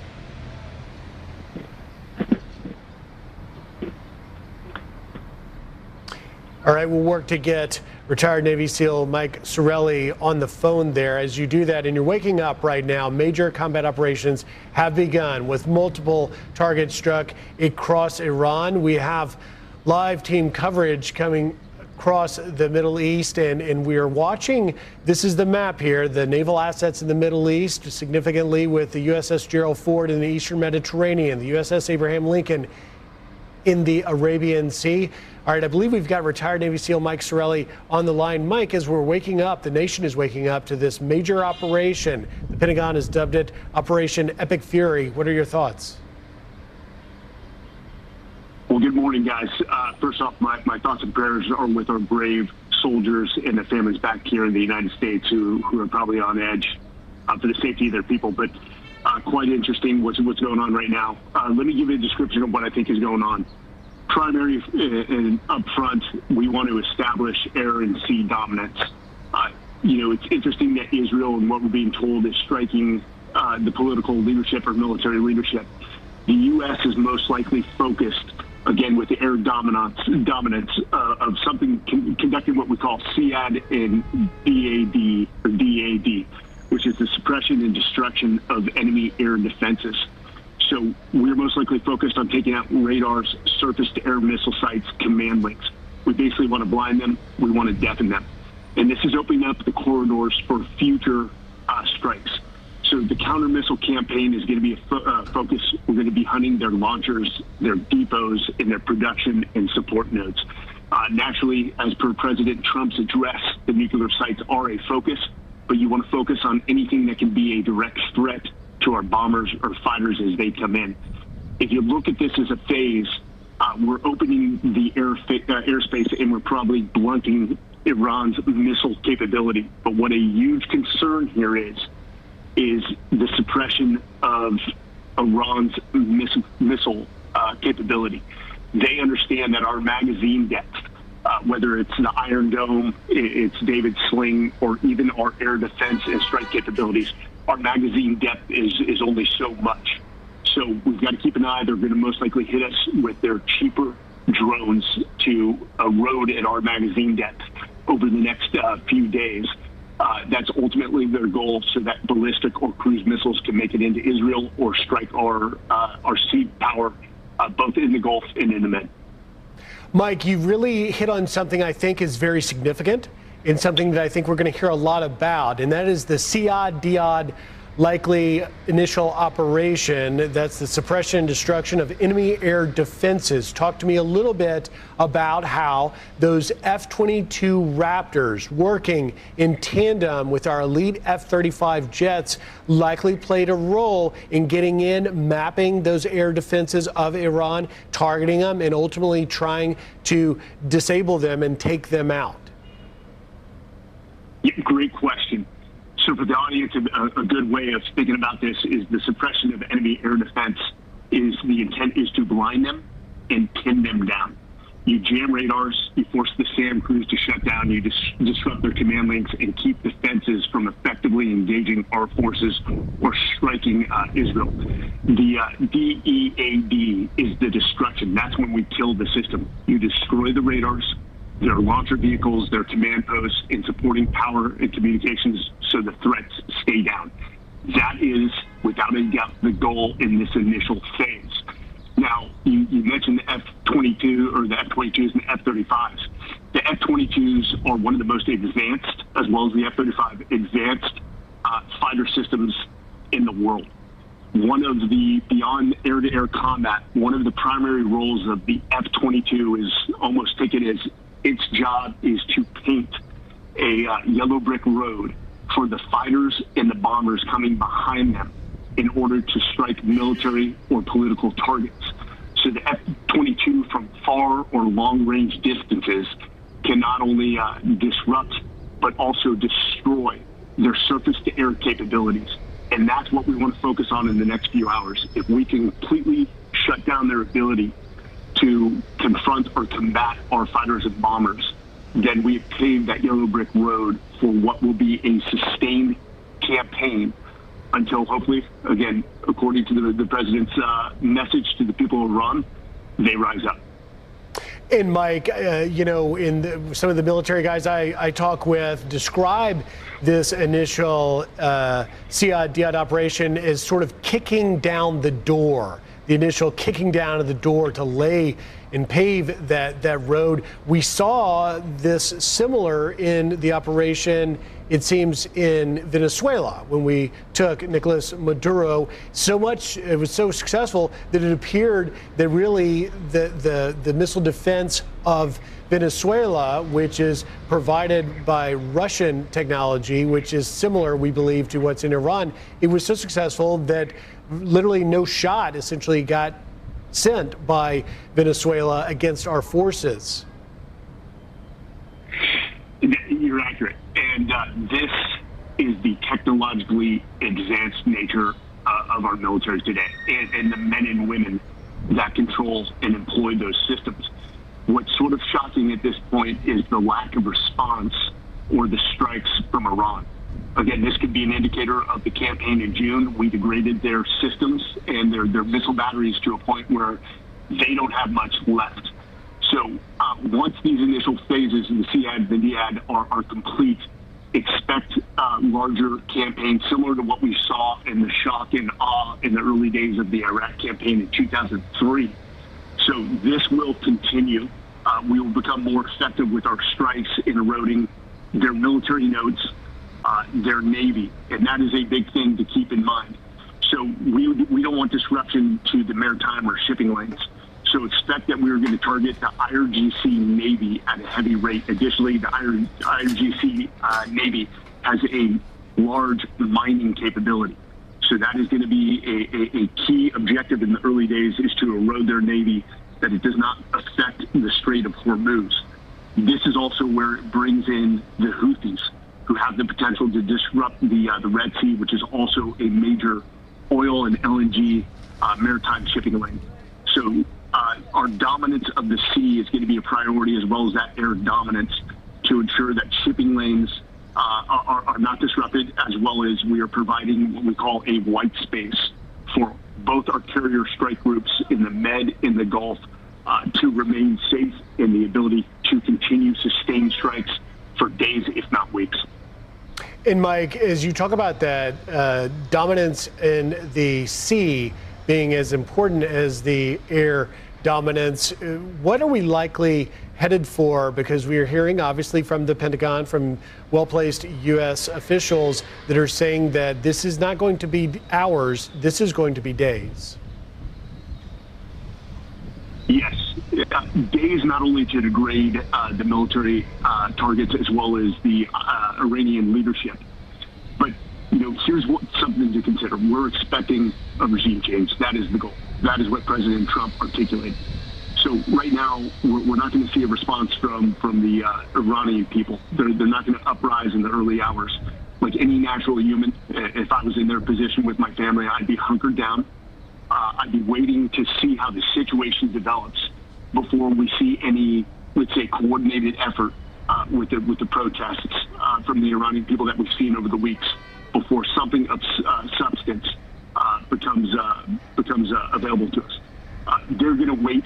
They're going to see how the U.S. and Israel strike Iran, where they erode their capabilities. And we know that strikes have taken place in Tehran as well as many provinces across Iran. So don't expect an uprising from the Iranian people in the early days. Again, they're going to wait for the situation to develop, much like the military does. And they will wait for that battle damage assessment to find out about the targets. And you're seeing a lot of the areas struck on your screen now in this map. We don't yet have a battle damage assessment. Perhaps that will come when President Trump speaks to the nation again later this morning. Retired Navy SEAL Mike Sorelli, excellent insight and observations as always. Thank you, sir. Thank you. God bless America. God bless America indeed. And if you're just joining us and waking up, a major combat operation has begun. A joint U.S.-Israeli operation striking multiple targets across Iran. Iran retaliating at Israel. Sirens ringing there in Jerusalem, in Tel Aviv, in Haifa, and of course in other Middle Eastern countries like Bahrain, UAE. We want to go back now to Jennifer Griffin, Chief National Correspondent. Jennifer, what are you learning as the nation wakes up to this major combat operation that the Pentagon has dubbed Epic Fury? Well, Griff, first I want to correct the record. I stated earlier that I was questioning how the U.S. was broadcasting in Persian into Iran at this time because, and I had stated that the Persian service had been let go at the start of the administration. But I have since learned that, in fact, the Persian service has been up and running ever since last summer. They were brought back during the 12-day war last summer, and the Persian service of VOA is broadcasting into Iran as we speak. We also have seen that there is a message in Persian from Reza Pahlavi, the son of the Shah, who is seen as a leader in exile, a potential future leader of Iran, and he has been speaking directly to the Iranian people. The president's message was very clear to the Iranian people that this will be the time after the bombing stops. They should take matters into their own hands and rise up and throw off this regime. Israel has been busy targeting the leadership of Iran. We have unconfirmed reports that the targets have included everyone from the supreme leader, Ali Khamenei, as well as the defense minister, as well as the head of the judiciary, as well as Ali Shamkhani, who I'm told is the supreme leader's advisor on the nuclear program.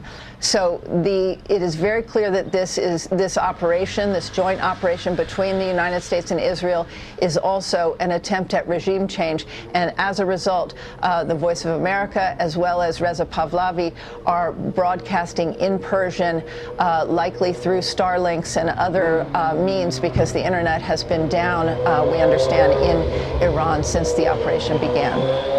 Griff? All right, Chief National Security Correspondent Jennifer Griffin in Washington. Jennifer, thank you. Let's go back to Tel Aviv, where Trey Yingst is on the ground. Chief Foreign Correspondent Trey, what's happening there now? Yeah, Griff, this is breaking news. A senior Israeli official tells Fox News that Iran's supreme leader and Iran's president were targeted in strikes against the Iranian capital of Tehran. Also targeted were the commanding officers responsible, according to this official, for the mass murder of Iranian protesters. The official adds that battle damage assessments will come out later. But again, this is a massive development. A senior Israeli official telling Fox News that Iran's supreme leader and Iran's president, so the Ayatollah Khamenei and Masoud Pezeshkian, were targeted in Israeli strikes against the capital of Tehran. We don't know if they were successful as of yet. These battle damage assessments take some time, but it gives you a sense that the Americans and the Israelis, again, chose the most significant option that was on the table for military action against Iran. At this hour, the Iranians are still responding with ballistic missile fire against Israel. More alerts just sounded on phones across this country, urging people to get into bomb shelters.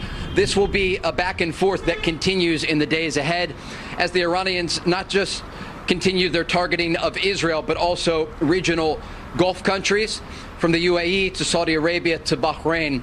This is a regional war that is developing following these American and Israeli strikes against Iranian leadership.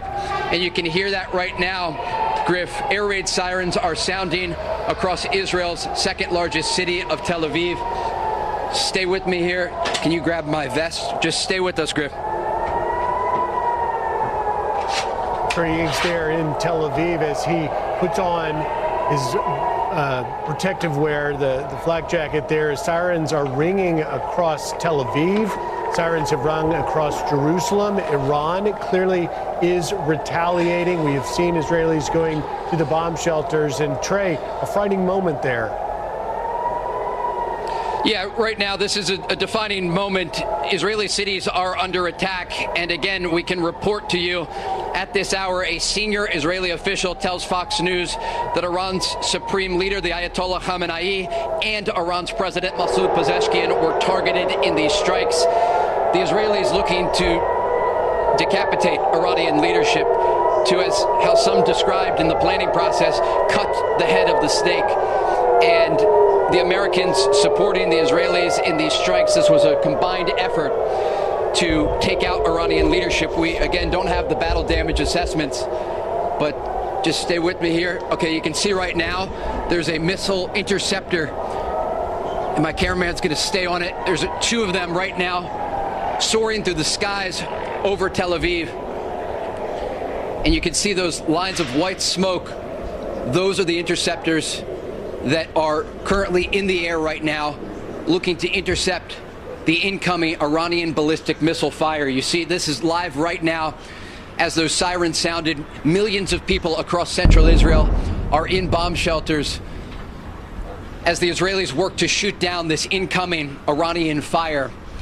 And Griff, it just gives you a sense of how kinetic all of this is going to be in the hours and days ahead.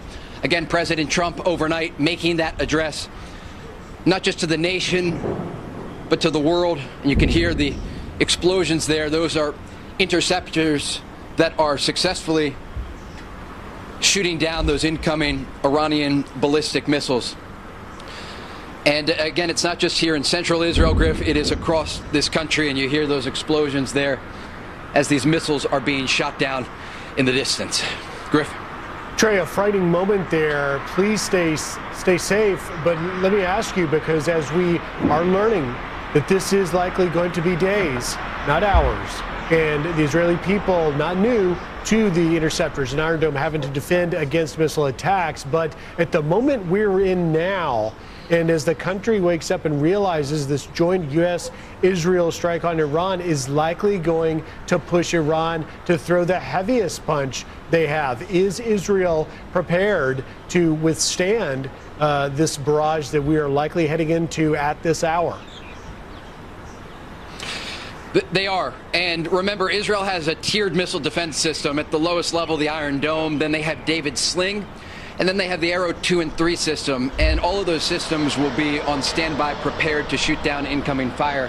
What you just saw there was likely the Arrow 2 or 3 system, again, shooting down those incoming ballistic missiles after those sirens sounded across Israel's second largest city of Tel Aviv. You also have the USS Gerald R. Ford aircraft carrier, the world's largest, that is currently off the coast of Israel. It's closer to the northern city of Haifa. That is also expected to help to shoot down some of the incoming fire.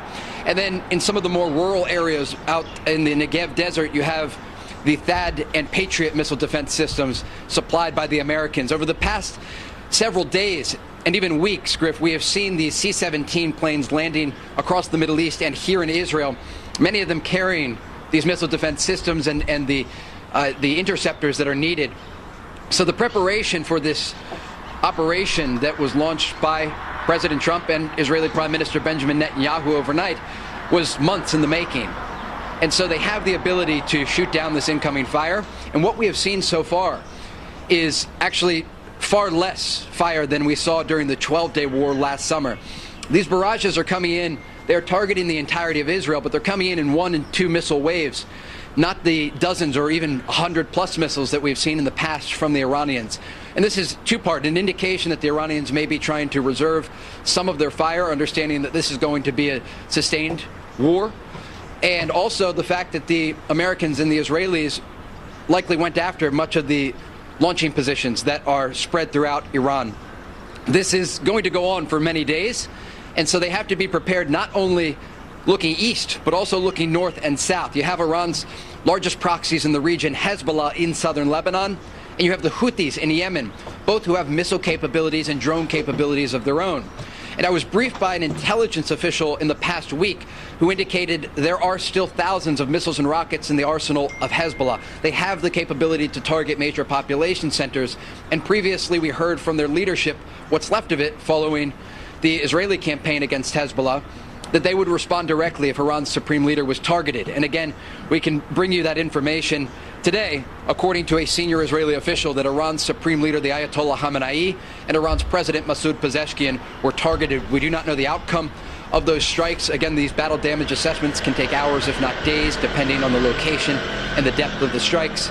But the latest information, Griff, that we have, Israel remains under attack at this hour by Iranian ballistic missile fire, and this country is bracing for days of war ahead.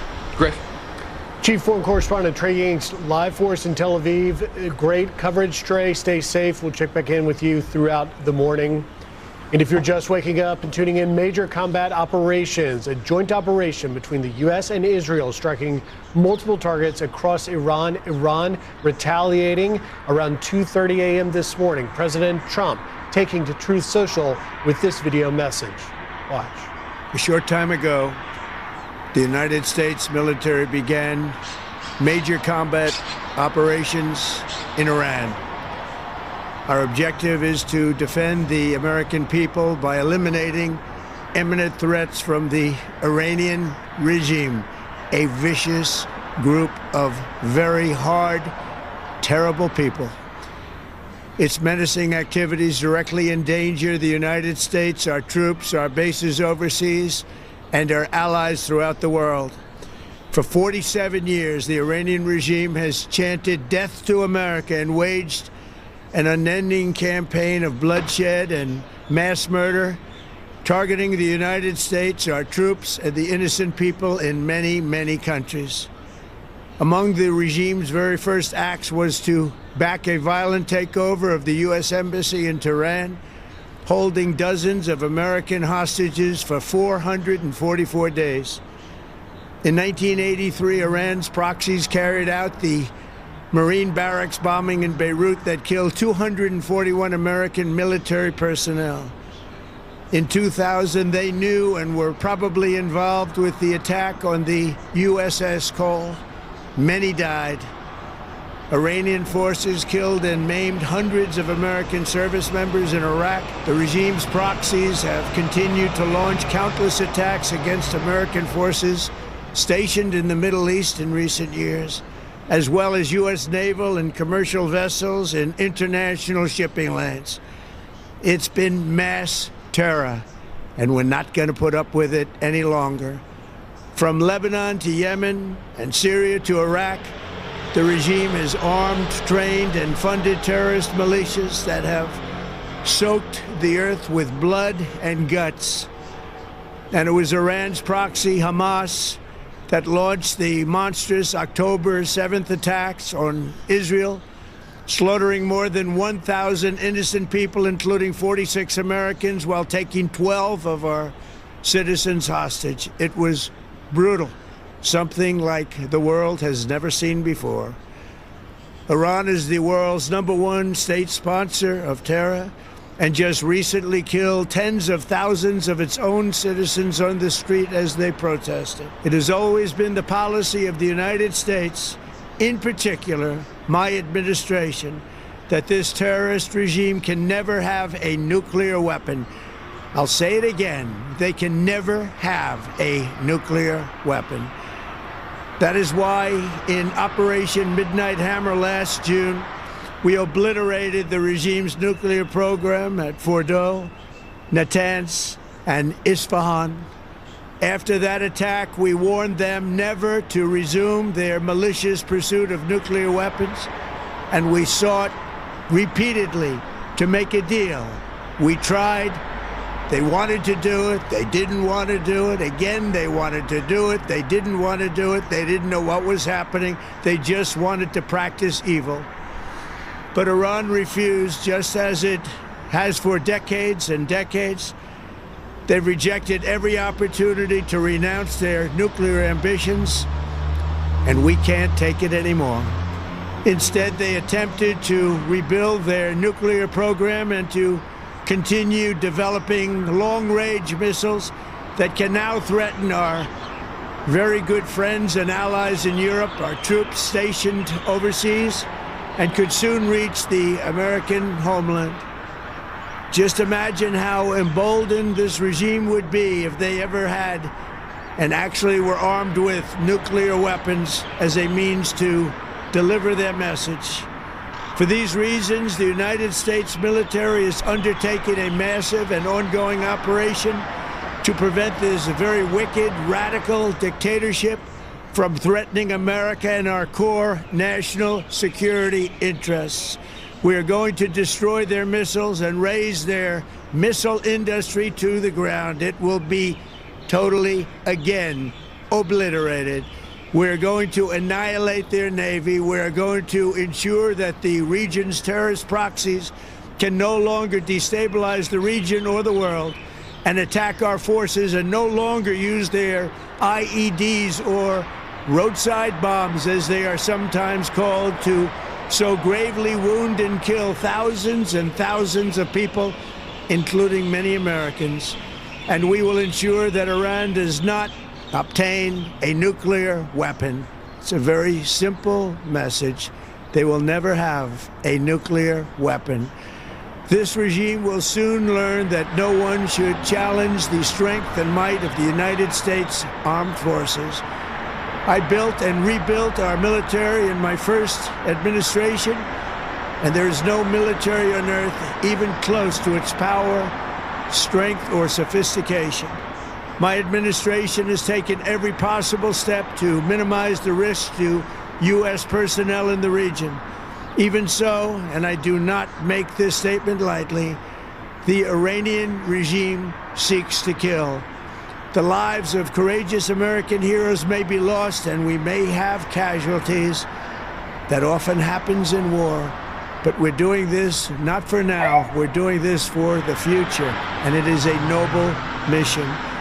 We pray for every service member as they selflessly risk their lives to ensure that Americans and our children will never be threatened by a nuclear-armed Iran. We ask God to protect all of our heroes in harm's way, and we trust that, with his help, the men and women of the armed forces will prevail. We have the greatest in the world, and they will prevail. To the members of the Islamic Revolutionary Guard, the armed forces, and all of the police, I say tonight that you must lay down your weapons and have complete immunity, or, in the alternative, face certain death. So, lay down your arms. You will be treated fairly with total immunity, or you will face certain death. Finally, to the great, proud people of Iran, I say tonight that the hour of your freedom is at hand. Stay sheltered. Don't leave your home. It's very dangerous outside. Bombs will be dropping everywhere. When we are finished, take over your government. It will be yours to take. This will be probably your only chance for generations. For many years, you have asked for America's help, but you never got it. No president was willing to do what I am willing to do tonight. Now you have a president who is giving you what you want. So let's see how you respond. America is backing you with overwhelming strength and devastating force. Now is the time to seize control of your destiny and to unleash the prosperous and glorious future that is close within your reach. This is the moment for action. Do not let it pass. May God bless the brave men and women of America's armed forces. May God bless the United States of America. May God bless you all. Thank you. That was President Trump a short time ago announcing major combat operations in conjunction with Israel have begun in Iran, striking multiple targets in the capital, in Tehran, but also in other cities in multiple locations, with Iran retaliating, striking in Israel, launching missiles. No casualties have been heard in Israel, but obviously, as we saw from Trey Yingst, the bomb shelters are filling up as missiles are launched there. Also, Iran responding at multiple Middle Eastern countries, in Bahrain, in Saudi Arabia, in the UAE, in Qatar. Let's go now to Justin Fulcher, who is a former senior advisor to Secretary of War Pete Hegseth and former Pentagon official. Justin, good morning. What do you make of what we're waking up to this morning?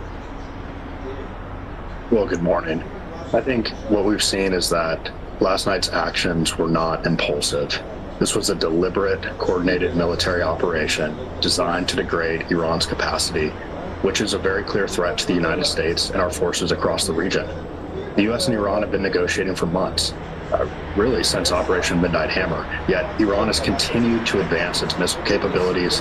They've shown a desire to continue enriching uranium at dangerous levels, and they've empowered the proxies all across the region, which pose a threat to American personnel. At this point in time, there comes a point where diplomacy isn't just words, and it's demonstrated capability. And what we've seen is that President Trump had made it very clear that if Iran continued down this path, there would be consequences. And what we're seeing now is the U.S. military executing with precision and upright professionalism. This is about restoring deterrence, protecting American service members, and ultimately preventing a nuclear-armed Iran from destabilizing the region even more. And strength, when applied decisively, is often what prevents a larger war. And right now, the Pentagon's job is to ensure that when that diplomacy fails, that America retains overwhelming capability. And right now, we've seen that completely on full display. We have, and Justin, we expect President Trump to address the nation later today. What might we learn in those comments? Well, I think what we've seen across the region is both the U.S. and Israel, as well as Iran's retaliation, is that this is a definitely an unfolding situation. And what I believe President Trump will share when he addresses the nation is a lot more details around specific targets, how effective they were, and ultimately, the path moving forward. He's made it extremely clear that he is going to do whatever it takes to back up and prevent Iran from developing advanced nuclear capabilities. And what we've seen from some of the reporting on the ground and around the region is that it appears to be that the U.S. has been striking key military advantages and assets that Iran has, and Israel's, of course, taking their approach, targeting some of the key leadership, it seems. But ultimately, I believe President Trump will outline a lot more of how effective this campaign has been over the past few hours. And Justin, that's interesting. We will see if in the president's address, if we get, as you alluded to, the battle damage assessment. How successful was this initial operation? An operation that the president and the officials of Pentagon, where you used to work, are saying this is going to be days, not hours. But in these initial hours, we were talking with retired Navy SEAL Mike Sorelli. He and I were talking about what was likely some of the initial operations geared towards SIAD and DIAD, which you well know is a suppression and destruction of enemy air defenses, using our technology, the F-22 Raptors, the F-35 Lightning Strike, to go in and take out those capabilities. But as we are also seeing, Iran is retaliating, striking or sending missiles not only at Israel, but across the Middle East. What might you surmise we will learn in this battle damage assessment? Well, what we've seen is that the U.S. definitely appears to be targeting some of those air defense capabilities, the surface-to-air missile stockpiles and drone and missile stockpiles that Iran has. There are options for Iran to retaliate, and we've seen that with attempted drone strikes and missile strikes being launched towards Israel, but also towards American bases and assets in the region. And so what I expect that President Trump will likely outline is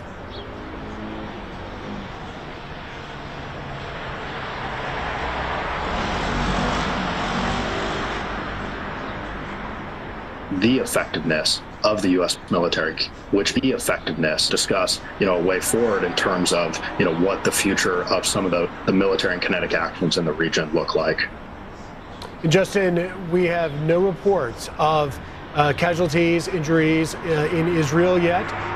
We have no reports of any casualties or injuries to U.S. Soldiers, airmen, anyone involved in this. So far, we don't know. But I want to get to this because I think it's an important point to make, and that is when you had the flawless executions of Midnight Hammer, the flawless execution in Venezuela, capturing Nicolas Maduro. In this case, the Pentagon messaged very strongly, and the president saying that we could see American casualties here. What do you make of the importance of sending that message? Well, I think President Trump is setting real expectations that this isn't just like the Maduro raid. This is something far, far more widespread. This is certainly has already shown that it's a regional conflict with potential strikes on assets, American assets across the region. And so ultimately, I think President Trump is being very clear about expectation setting with the American people, but also this is not just capturing, one person like in Venezuela. This is ultimately undermining serious military capabilities that Iran has and ensuring that their nuclear weapons program stops for good. So, thank God there have been no American casualties up to this point, at least not reported. And I hope we can minimize that absolutely as much as necessary and much as possible. But ultimately, the American military is prepared for all contingencies. And what we've seen is that they're able to execute extremely swiftly and effectively with very minimal casualties. Justin Fulcher, former Pentagon official. Justin, thank you for your time and getting up early this morning. Thank you. Joining us now, Jamil Jaffer, Director of the National Security Law and Policy Program at George Mason University and former Chief Counsel and Senior Advisor for the Senate Foreign Relations Committee. And Jamil, as you heard Justin just mentioning there, it is indeed now a regional conflict. This has regional implications with Iran launching missiles across the Middle East at places like Bahrain, launching at the U.S.'s Fifth Fleet in Saudi Arabia, in UAE, in Qatar. What do you make of the regional implications here? Well, look, there's no doubt that what Iran is doing here is trying to widen the conflict. Now, they're striking U.S. facilities as far as we know, but there's no question that by launching these missiles into other Arab countries, this is going to bring other people into the fight. A lot of these countries have indicated that they're concerned about this conflict, and yet the United States and Israel have gone forward. And so now Iran bringing them into the conflict by attacking facilities in their region, in their areas, is going to cause real problems and probably potentially bring them to the fight as well. And Jamil, as we are learning just of the early operations, of course, it was in the middle of the night that President Trump gave that message we just played, announcing this operation. And you have now seen the number of strikes that we've put up a map of the areas. But as you look at the intended goal, the question on so many Americans' minds today, when they wake up and realize what is transpiring and what will be transpiring for days, not hours, what do you see as the end goal here? Well, President Trump in his message on Truth Social was very clear that Iran can never be allowed to get a nuclear weapon, that the Iranian leadership is what has caused this. It is their fault that they have gone after Americans. He mentioned the 1983 attack on the Marine barracks in Beirut. He talked about the attack on the USS Cole, which Iran may have trained al-Qaeda operatives. He talked about the repeated attacks on American soldiers in Iraq and Afghanistan by Iranian proxy forces. So we know that Iran has done this for years and years and years and has gone after Americans. So he made the claim that what we need to do here is take out their ability to have a nuclear program. And what we now know is that strikes have targeted the leadership. Israeli officials have made clear that both the president of Iran and the supreme leader were targeted.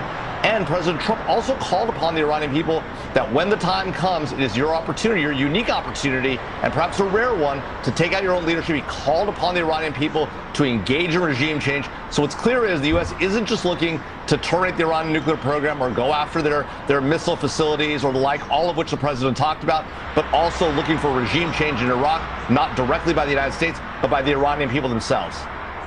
And as we watch the international response in countries, you've got the UAE calling this a flagrant violation of international law. You've got Saudi Arabia condemning it. Do you anticipate that other countries get involved, not just the U.S. and Israel? Well, look, I think it's very possible. I think the threat that Iran poses to the globe is massive. Obviously, an Iranian regime armed with nuclear weapons and ballistic missiles that can reach across Europe, and eventually President Trump said that he believed they were building the capability to reach the United States. We know that is the case, and so, you know, it's very possible that countries in Europe and the Middle East get involved, particularly if Iran expands the war by hitting other facilities in those countries. But as of right now, it looks like a joint U.S.-Israeli operation. It looks like it will be swift and aggressive. You've seen the number of strikes in a variety of Iranian cities around the region and in Iran. So we'll see how this plays out. But in the long run, the U.S. and Israel have the firepower necessary to fight this battle and win it. Iran would be well-minded to understand the United States will not take kindly to further attacks on its forces, particularly if American forces are killed. And, you know, President Trump has teed up that American forces may be injured in this fight. He's made that clear to the American people with this post on Truth Social. He's going to speak to the nation later. But the president is prepared to take casualties, but he's also prepared to do what it takes to remove the Iranian regime's ability to have a nuclear weapon, and has called upon the Iranian people to remove their regime themselves. So this war could be over quickly, but the removal of the Iranian regime by the Iranian people and its replacement by we'll see whom, potentially the former Shah's son who lives here in the United States, that may also come to pass. We'll see what happens over the next days and weeks. We shall indeed see, and the president is, hopefully we will hear from him. We're not confirmed that we will hear from him, but we expect that later today. Jamil Jaffer, thank you for getting up early and for your insight. We appreciate it as the country wakes up to a major combat operations being launched in Iran, a joint operation between the U.S. and Israel. We turn things over now to Fox and Friends. All right, breaking this morning, a major conflict unfolding right now across the Middle East. The U.S. and Israel are carrying out joint strikes against Iran, hitting military targets across the country in a mission named Operation Epic Fury. Welcome to the 6 a.m. hour of Fox and Friends Weekend on a significant day for the world. That's exactly right. Israel seeking to take out the Iranian leadership. That's the goal. And we are already seeing retaliation from Iran. The regime launching waves of missiles toward Israel and U.S. interests that happen to be there in the region, including this attack on the U.S. Navy's 5th Fleet headquarters in Bahrain. We are also getting reports of blasts heard in Qatar, Abu Dhabi, and Dubai. Sirens sounding across Israel as the IDF are working to intercept incoming Iranian ballistic missiles. So the details of this operations are unfolding by the minute. Here's what we know right now. The rare daytime strike by the U.S. and Israel hit over 30 targets in the first wave. And the Pentagon is reportedly planning for several days of attacks on Iran. We also know that Iran's supreme leader is reportedly not in Tehran and was transferred to a secure location hours ago. All right, so as of this morning, we have no official casualty figures, nor do we know the specific weaponry being used against the regime. But President Trump is vowing to wipe out Iran's military capabilities, releasing an 8-minute statement confirming the attack and the objectives. Here is his message in full. A short time ago, the United States military began major combat operations in Iran. Our objective is to defend the American people by eliminating imminent threats from the Iranian regime, a vicious group of very hard, terrible people. Its menacing activities directly endanger the United States, our troops, our bases overseas, and our allies throughout the world. For 47 years, the Iranian regime has chanted death to America and waged an unending campaign of bloodshed and mass murder, targeting the United States, our troops, and the innocent people in many, many countries.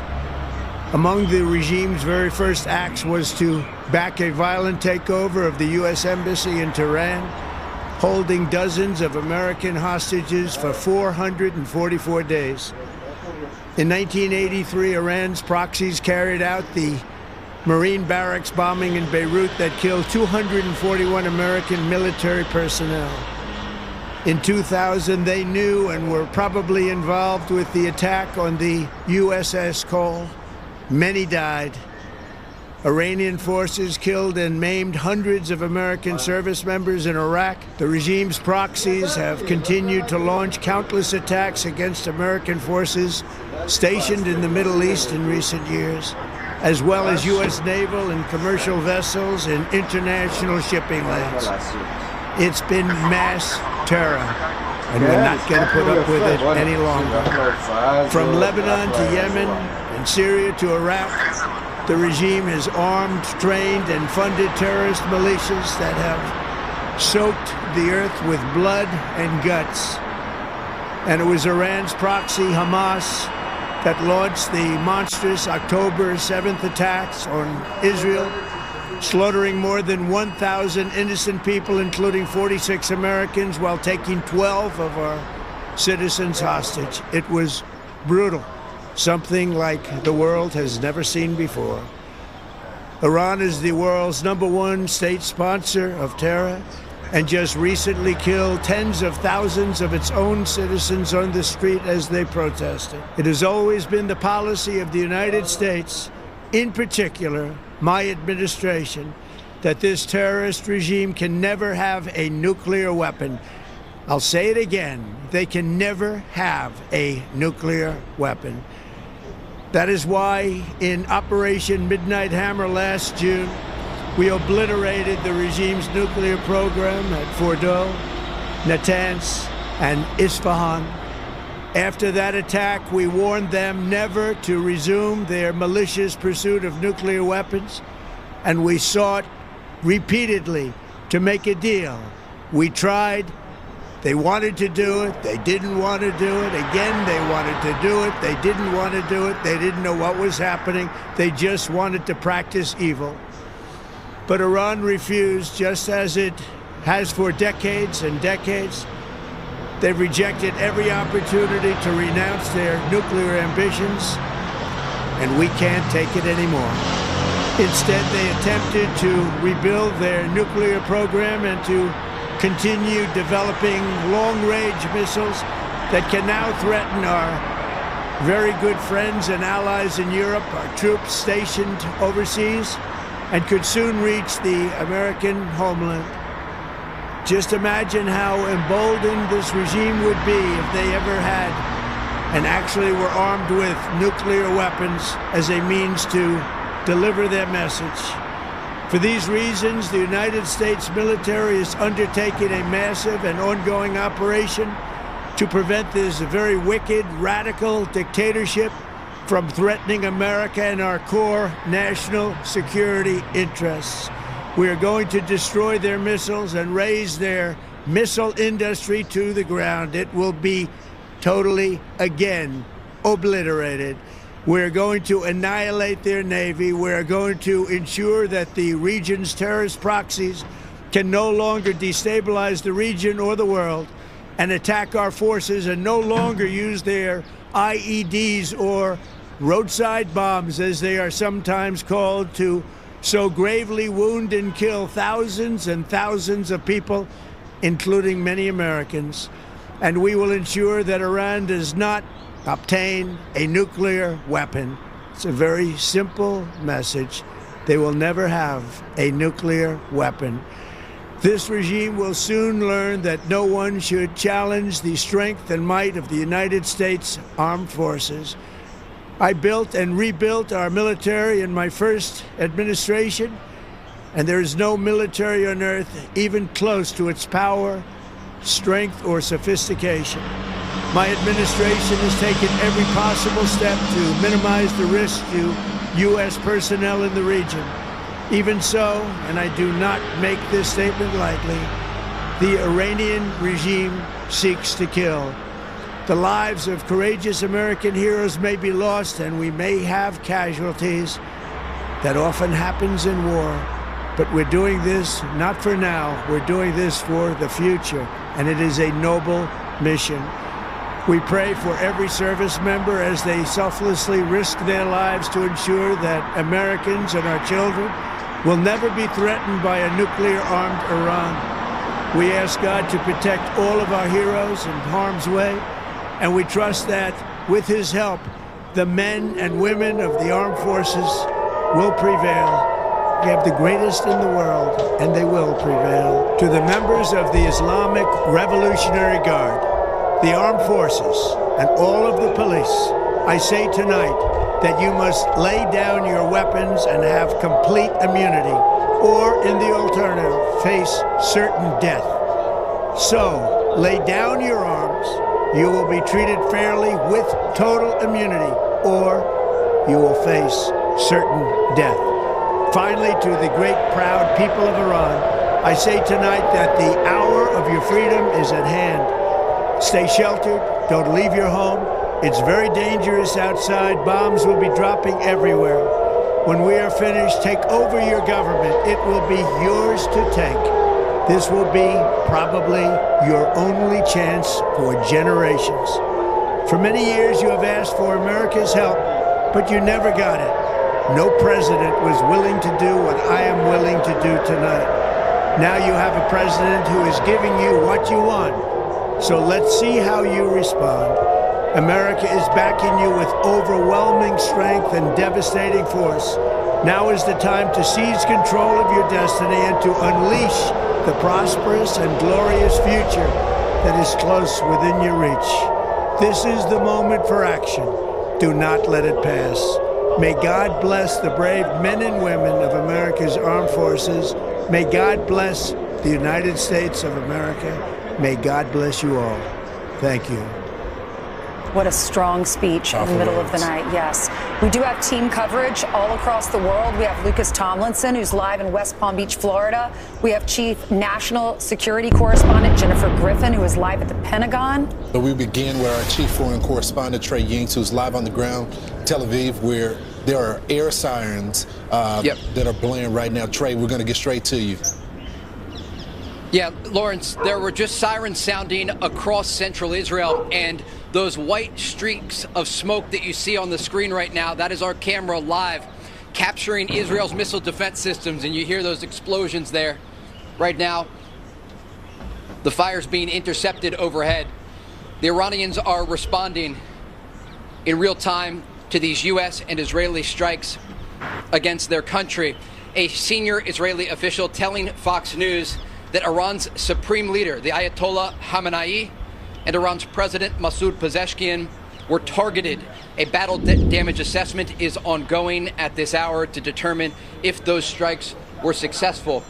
It's not just Tel Aviv that is now taking incoming ballistic missile fire. It is Haifa in the northern part of Israel, Beersheba, and you hear those booms in the distance as this fire is still being intercepted. And another one there. And yet another one.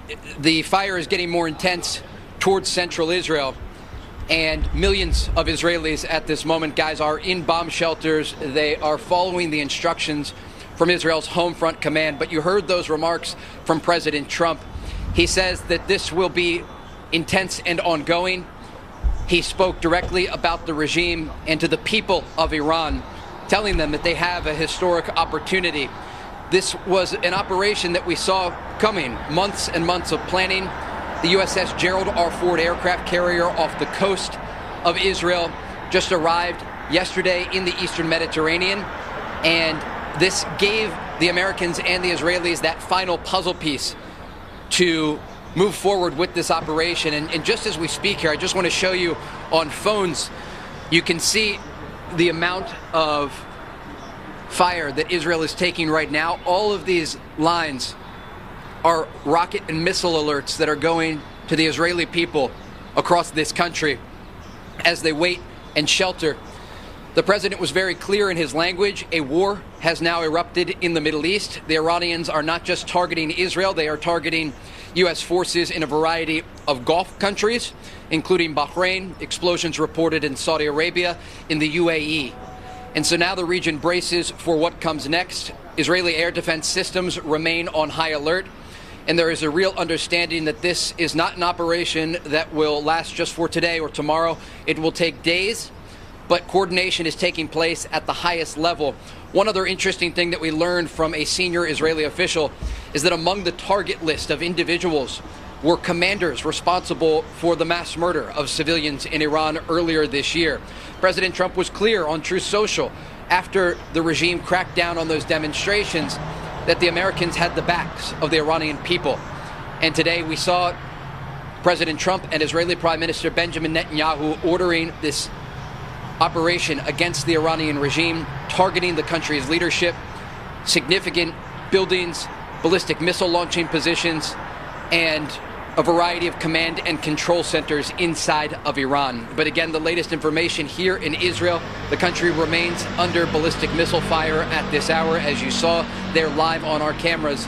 And the country of Israel, like the United States, is bracing for days of war ahead. Guys? Hey, Trey, do you have any sense that these are missiles, or are they drones, or are they both? Have they give you in any of your alerts updates on what you're being hit with? These are ballistic missiles, and what's interesting is they're firing in much smaller volleys than we saw during the 12-day war. There were times in the past where Iran fired more than 100 missiles at a single time. They would fire dozens of them, trying to overwhelm Israel's air defense systems. And they have a tiered defense system, the Iron Dome, then the David Sling, and then the Arrow 2 and 3 system. They've also got Patriot and THAAD missile defense systems. The interceptors have been arriving here on C-17 planes, transported from the United States to ensure that Israel had the capability to shoot down this incoming fire. And it's clear that Iran is not able, at this point in the war, to overwhelm those air defense systems. There have been no reports of casualties in Israel. There have been a few reports of impacts in rural areas, but no major damage to this country so far, despite the incoming ballistic missile fire. Now, Israel is not just looking east. They're also looking north, and they're looking south. In the north, they're looking at the Iran-backed Lebanese militant group Hezbollah, that, according to intelligence officials I spoke with this week, still has thousands of rockets and missiles that they could fire against Israel. You also have the Houthis in Yemen, who have the ability to launch drones and missiles against this country. And so this is just beginning, and Israel has to look in all directions, including into Iraq and Syria, where Iran has Shia militias that have the capability to target population centers here. And so this is a regional war that is now developing. We understand that American and Israeli strikes will continue against the Iranian regime.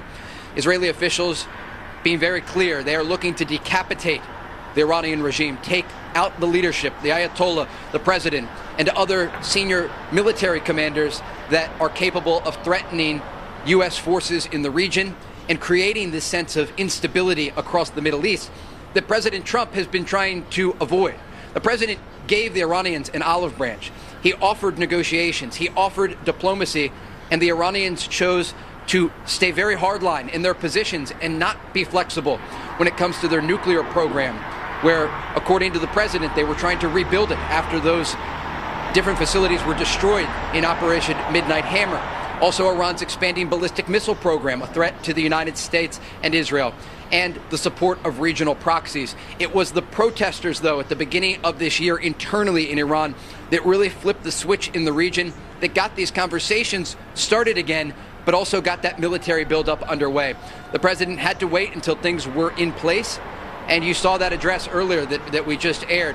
The president is very clear in his statement. This is a war, and it's a war aimed at destroying the threat of the Iranian regime that has spent the past 47 years trying to destabilize the Middle East. And as the president started with the ceasefire inside Gaza and also trying to end wars around the world, he is looking to try to build something in the region that lasts. And it was the Iranian regime that was really standing in the way of that peace project that is centered around the board of peace.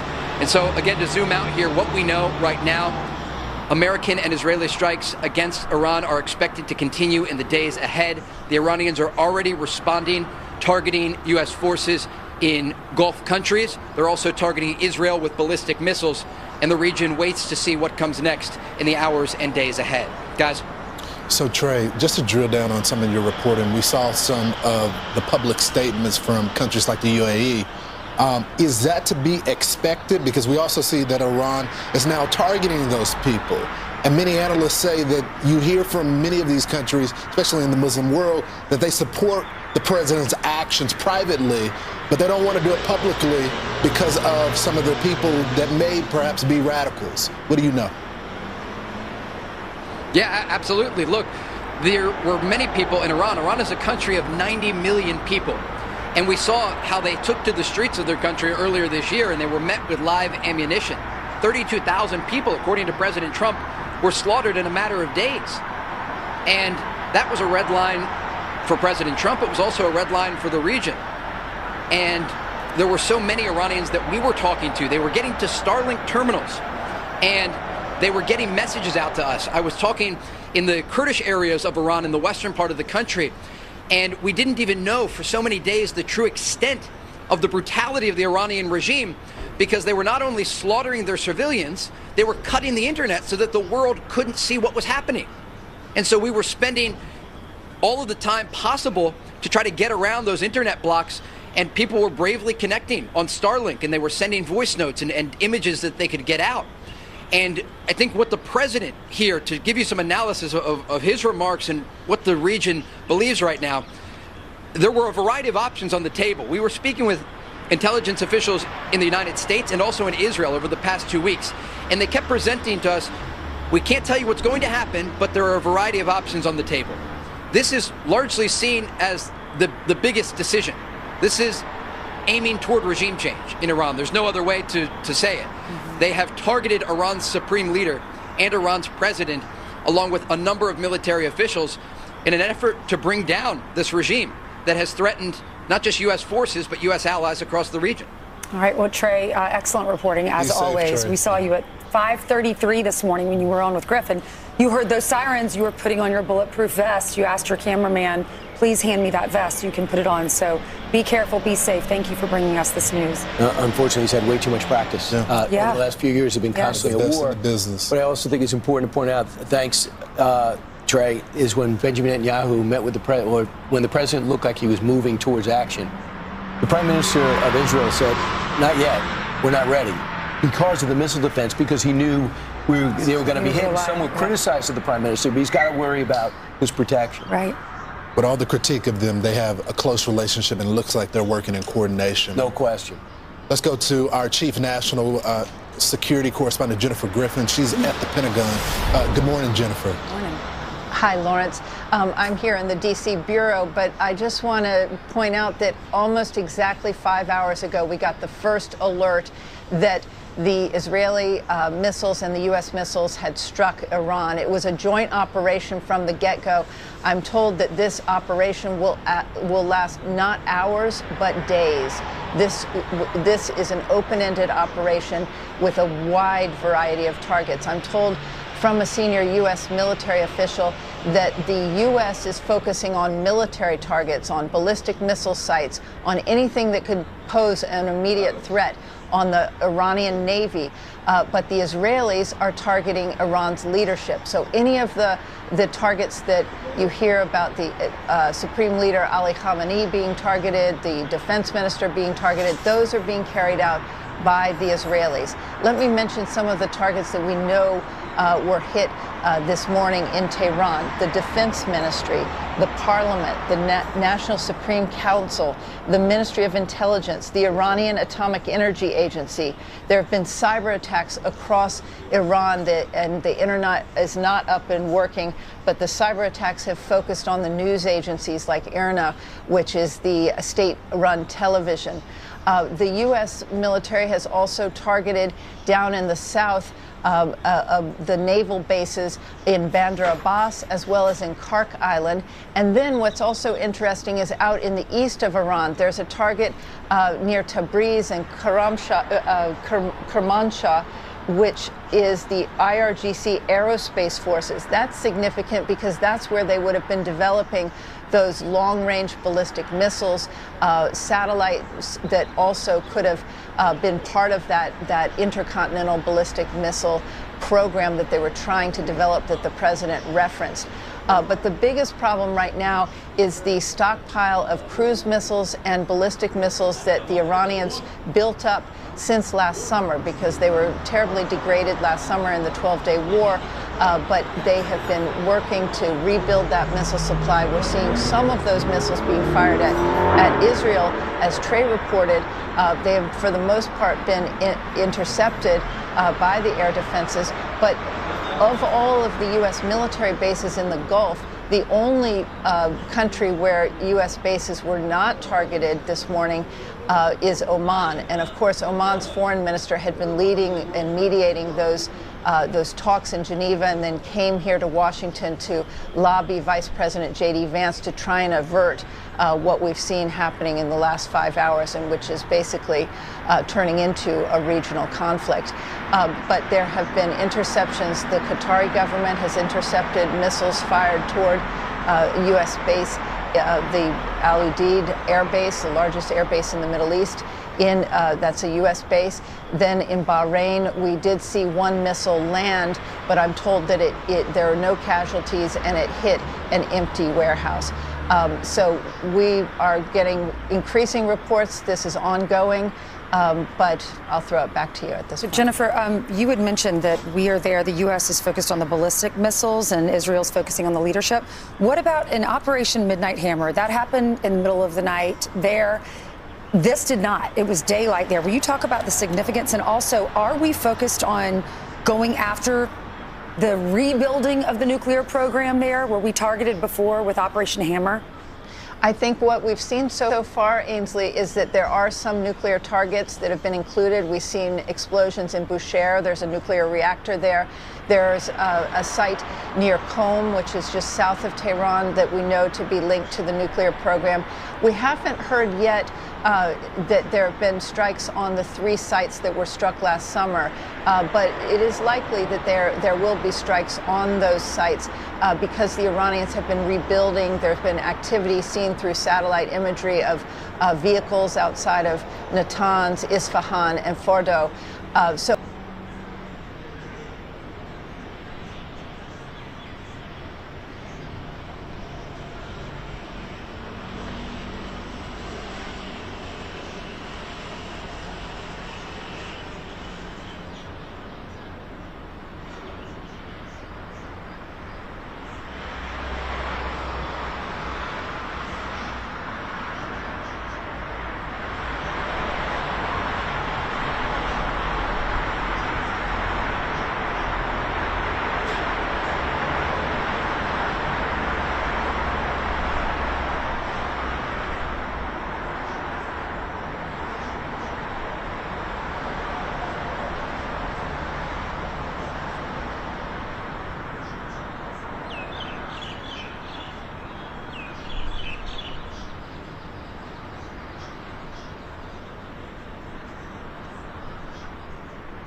we have built up the safe rooms.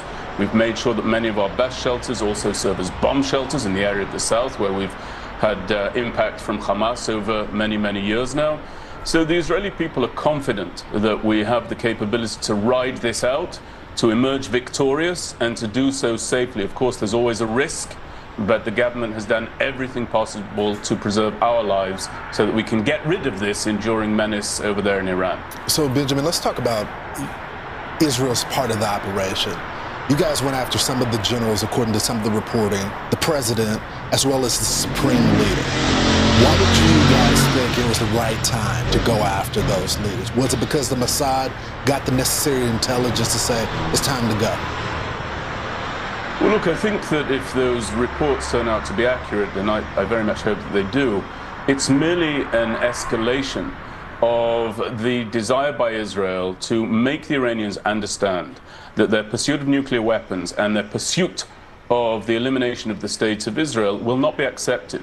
So during the 12-day war, Israel was very, very determined, very successful when it came to downgrading the ballistic missile capabilities, the opportunities to send those missiles, fire those towards us, and also to massively impede the nuclear weapons program that Iran denies that it has, but everybody knows what the truth is.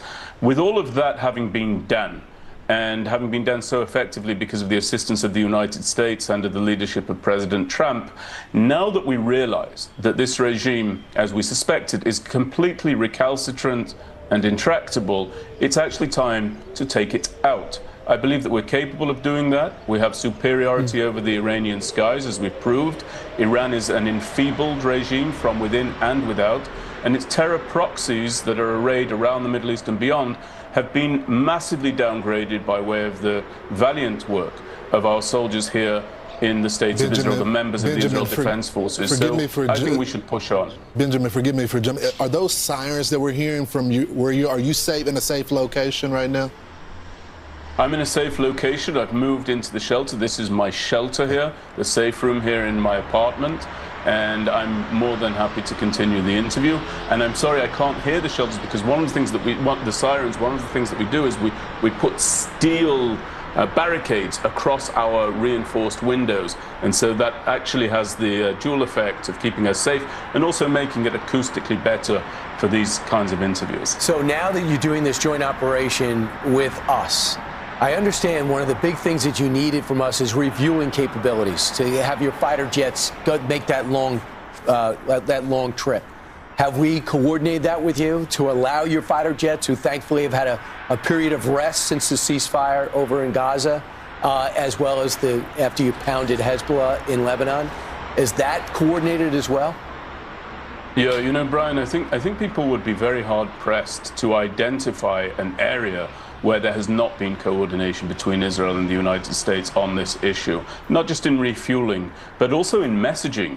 If you listen to what President Trump said during his approximately 8-minute speech announcing what's taking place at this time, his message to the Iranian people was almost word for word identical with Prime Minister Netanyahu's messaging in Hebrew. So the coordination, Brian, whether it be for kinetic attacks against this regime, whether it be for intelligence, whether it be for the information war, which I believe that we will ultimately win in the long term as well, you could not hope for better syncing than we currently have. And I do want to say, it's very important as somebody who has great admiration for the United States of America, as I do, and for your armed forces. You know, the regime in America is responsible for so many of your, in Iran rather, the regime in Iran is responsible for so many of your amputee service personnel. All of those IEDs that we saw in Iraq, those were the brainchilds of this regime. On October 7th, there were Americans killed here by Hamas, an Iranian proxy. There were Americans kidnapped. It's time to get rid of this regime. I hear you. Yeah, and I know it's personal for you. You were in the IDF, and Hamas is Iran's proxy.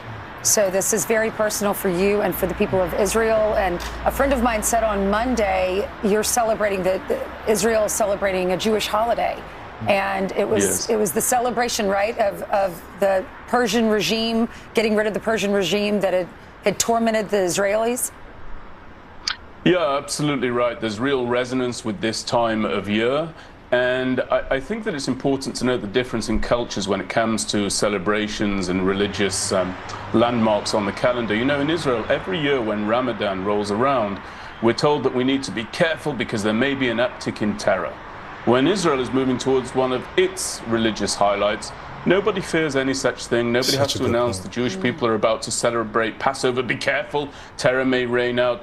This is an ideology that really, really needs to be kept in check. And the last thing I would just say to you on that note, Ainsley, don't be fearful for us here in Israel. We need to keep in mind very, very clearly that we have a simple option. Either deal with this regime while it's armed only with conventional, threatening but conventional weapons, or need to tackle it sometime in the future when it might have nuclear capabilities. For me, that's a no-brainer, and I believe that we will emerge victorious. For our president as well, it was a no-brainer. Well, the thing is, too, we all know the Iranian dollars, the Iranian money keeps Hezbollah and Hamas funded. They gave $1 billion in 2025 to Hezbollah, despite their own people starving to death. And if you want peace in Gaza, you got to stop. You got to cut off Hamas, and that's what this. That's one of the results of a successful campaign here against Iran.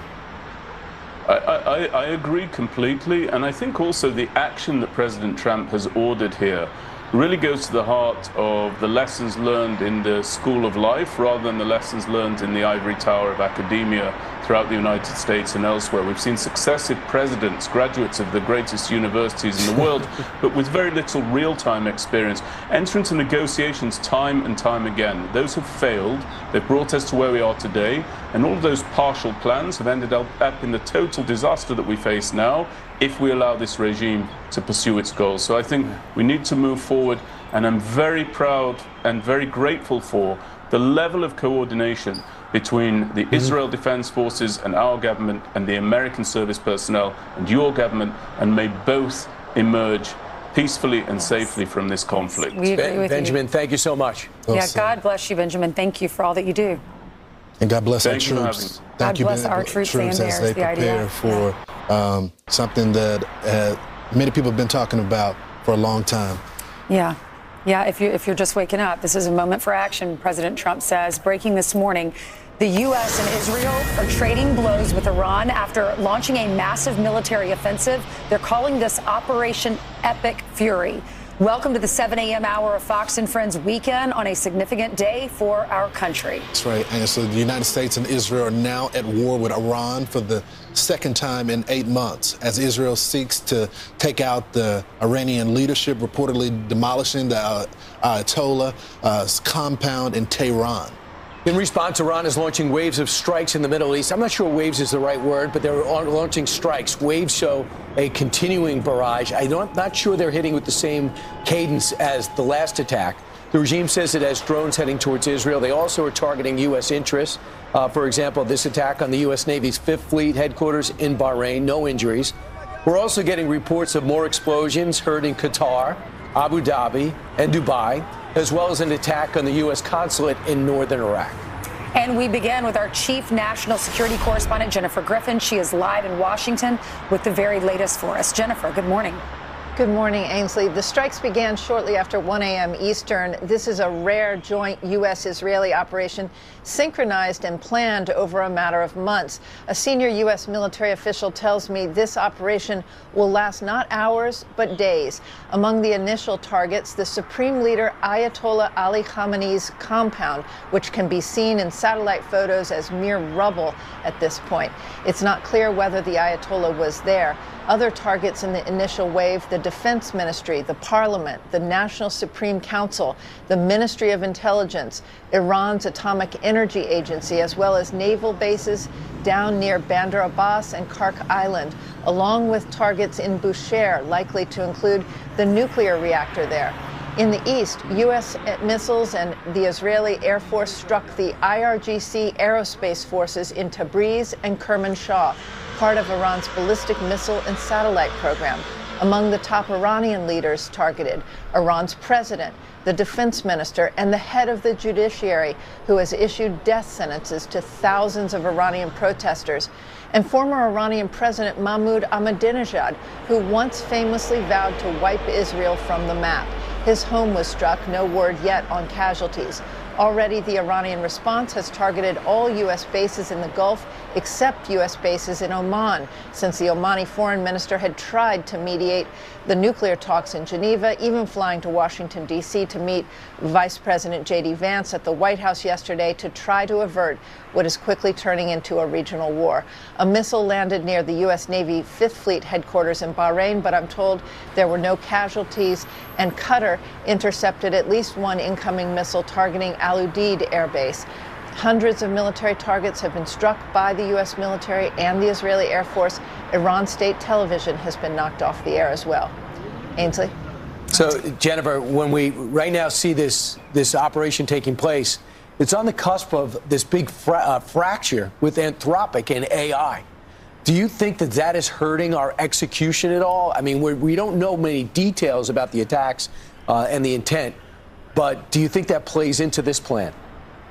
I don't think it's interfering with this operation in the sense that it's certainly a chaotic backdrop. The fight that took place yesterday with OpenAI stepping in after Anthropic had missed the deadline, and the president and the Secretary Hegseth said that they were going to list Anthropic and its AI models, which are embedded in all the classified systems that the military uses, that they were going to put them on a supply chain, a list of supply chain threats, which is very damaging to the company. But Anthropic has said all along that they would not suddenly cut off their models or interfere with any ongoing operations. Okay. They said it would take about 6 months to pull back. But it's definitely not a good time for this fight to be taking place. Jennifer, if you could put your reporter hat when you used to be a war correspondent on the ground.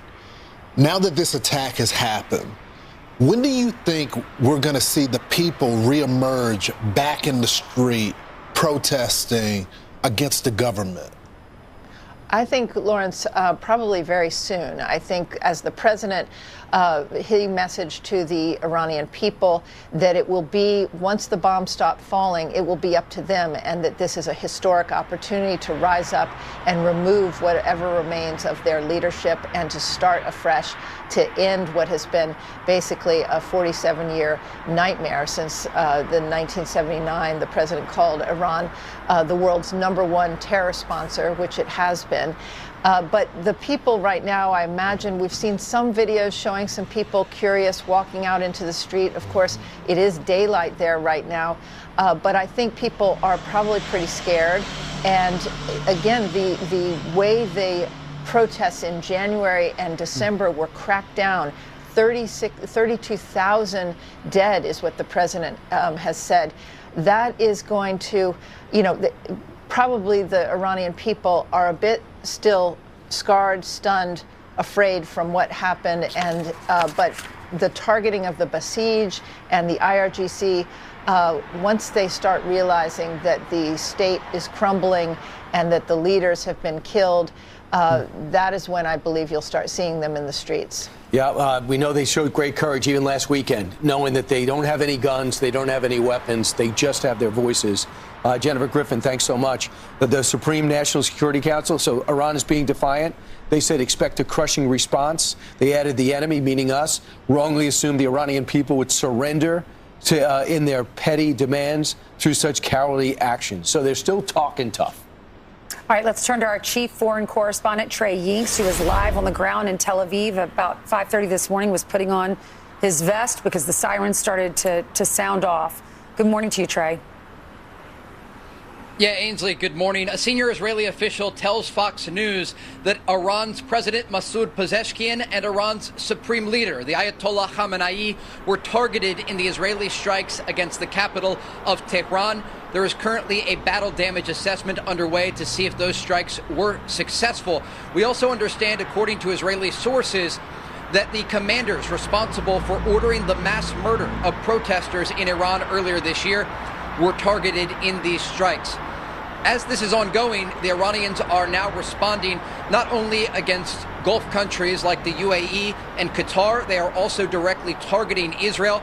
For the past several hours, air raid sirens have been sounding across this country, alerts going out on cell phones, and millions of Israelis in bomb shelters. We've been able to see some of the missile interceptions from our position here in Tel Aviv, Israel's second largest city. Large explosions over the city, echoing through the buildings as these interceptor rounds are colliding with incoming ballistic missile fire. Remember, Israel has a tiered missile defense system from the Iron Dome to David's Sling to the Arrow system, along with a variety of U.S. interceptors, including the THAAD and Patriot systems. Right now, the Israeli military remains on high alert.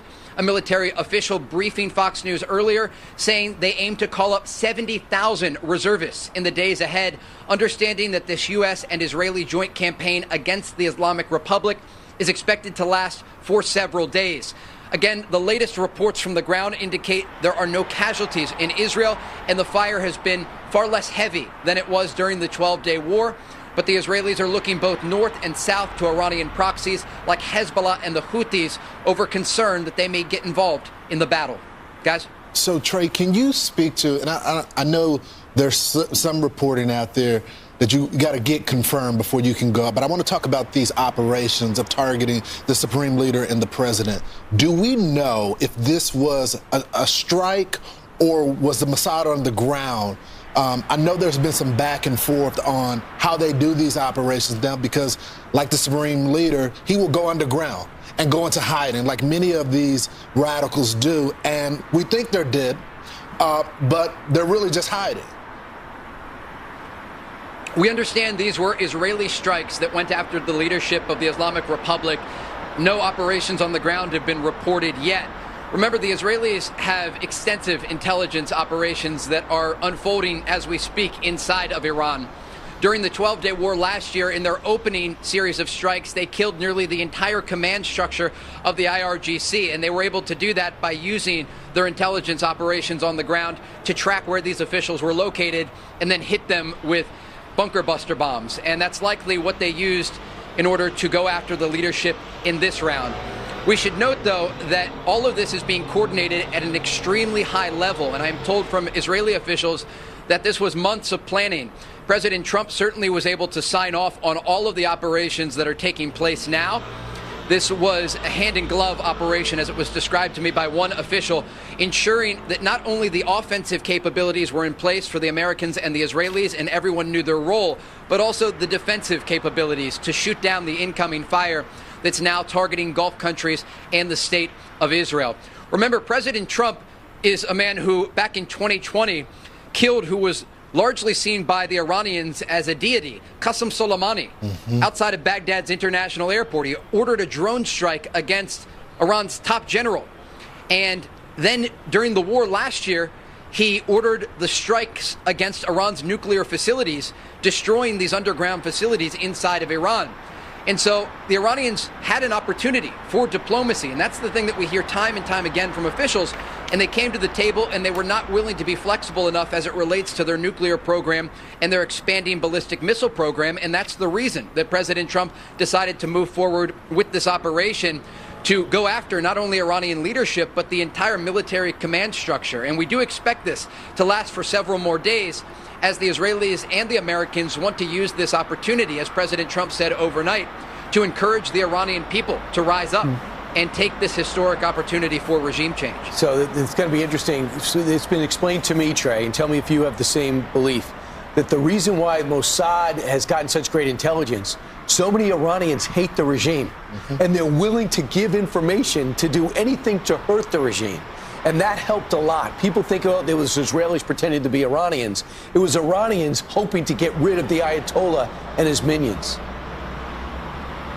Yeah, absolutely. And look, remember, there were three core issues of concern at the negotiating table. The first one was Iran's expanding ballistic missile program. The backdrop here was the nuclear program that was largely decimated from the American strikes last summer, but there was concern that they were going to try to rebuild the program. So you have a nuclear program, a ballistic missile program, and support of regional proxies like Hamas, Hezbollah, and the Houthis. But importantly here, and how this all started again at the beginning of this year, were the Iranian people in the streets of their country, millions of them, protesting against the regime, calling for regime change, and they were met with live ammunition. President Trump says 32,000 Iranians were slaughtered by their own government in a matter of days. And the president promised to have their backs. And there are so many people, we're actually getting images from the ground of students in Iran who are cheering as there's strikes taking place nearby, because they understand, despite the fact that they went to the streets and they called for regime change, there was going to be another brutal crackdown if they rose up again, if they didn't have this external support. And so this is all tied together because the president saw the Iranian regime as the last major roadblock to peace in the Middle East. And because of the support of regional proxies and the threats that the Iranian regime continuously was making against U.S. forces in the region, we understand that's why the decision was made to launch this operation.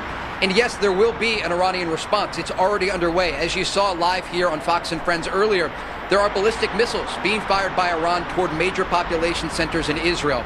The UAE and Bahrain and Qatar are already condemning the strikes against their countries, and the Iranians say they will continue to do so.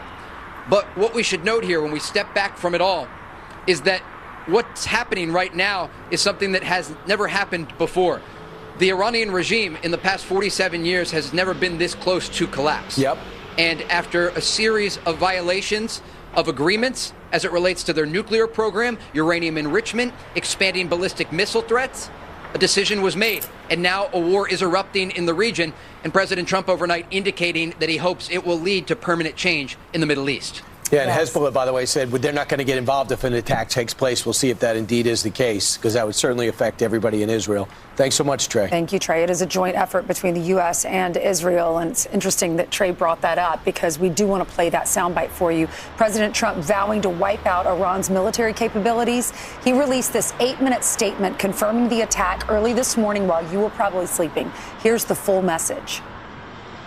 A short time ago, the United States military began major combat operations in Iran. Our objective is to defend the American people by eliminating imminent threats from the Iranian regime, a vicious group of very hard, terrible people. Its menacing activities directly endanger the United States, our troops, our bases overseas, and our allies throughout the world. For 47 years, the Iranian regime has chanted death to America and waged an unending campaign of bloodshed and mass murder, targeting the United States, our troops, and the innocent people in many, many countries.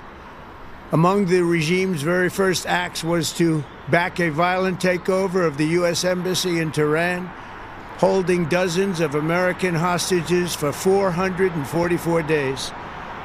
In 1983, Iran's proxies carried out the Marine barracks bombing in Beirut that killed 241 American military personnel.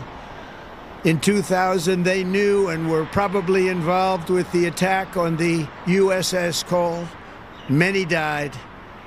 Iranian forces killed and maimed hundreds of American service members in Iraq. The regime's proxies have continued to launch countless attacks against American forces stationed in the Middle East in recent years, as well as U.S. naval and commercial vessels in international shipping lanes. It's been mass terror, and we're not going to put up with it any longer. From Lebanon to Yemen and Syria to Iraq, the regime has armed, trained, and funded terrorist militias that have soaked the earth with blood and guts. And it was Iran's proxy, Hamas, that launched the monstrous October 7th attacks on Israel, slaughtering more than 1,000 innocent people, including 46 Americans, while taking 12 of our citizens hostage. It was brutal. Something like the world has never seen before. Iran is the world's #1 state sponsor of terror and just recently killed tens of thousands of its own citizens on the street as they protested. It has always been the policy of the United States, in particular my administration, that this terrorist regime can never have a nuclear weapon. I'll say it again, they can never have a nuclear weapon. That is why in Operation Midnight Hammer last June, we obliterated the regime's nuclear program at Fordow, Natanz, and Isfahan.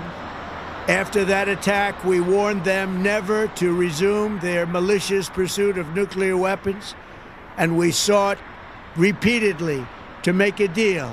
We tried. They wanted to do it. They didn't want to do it. Again, they wanted to do it. They didn't want to do it. They didn't know what was happening. They just wanted to practice evil. But Iran refused, just as it has for decades and decades. They've rejected every opportunity to renounce their nuclear ambitions, and we can't take it anymore.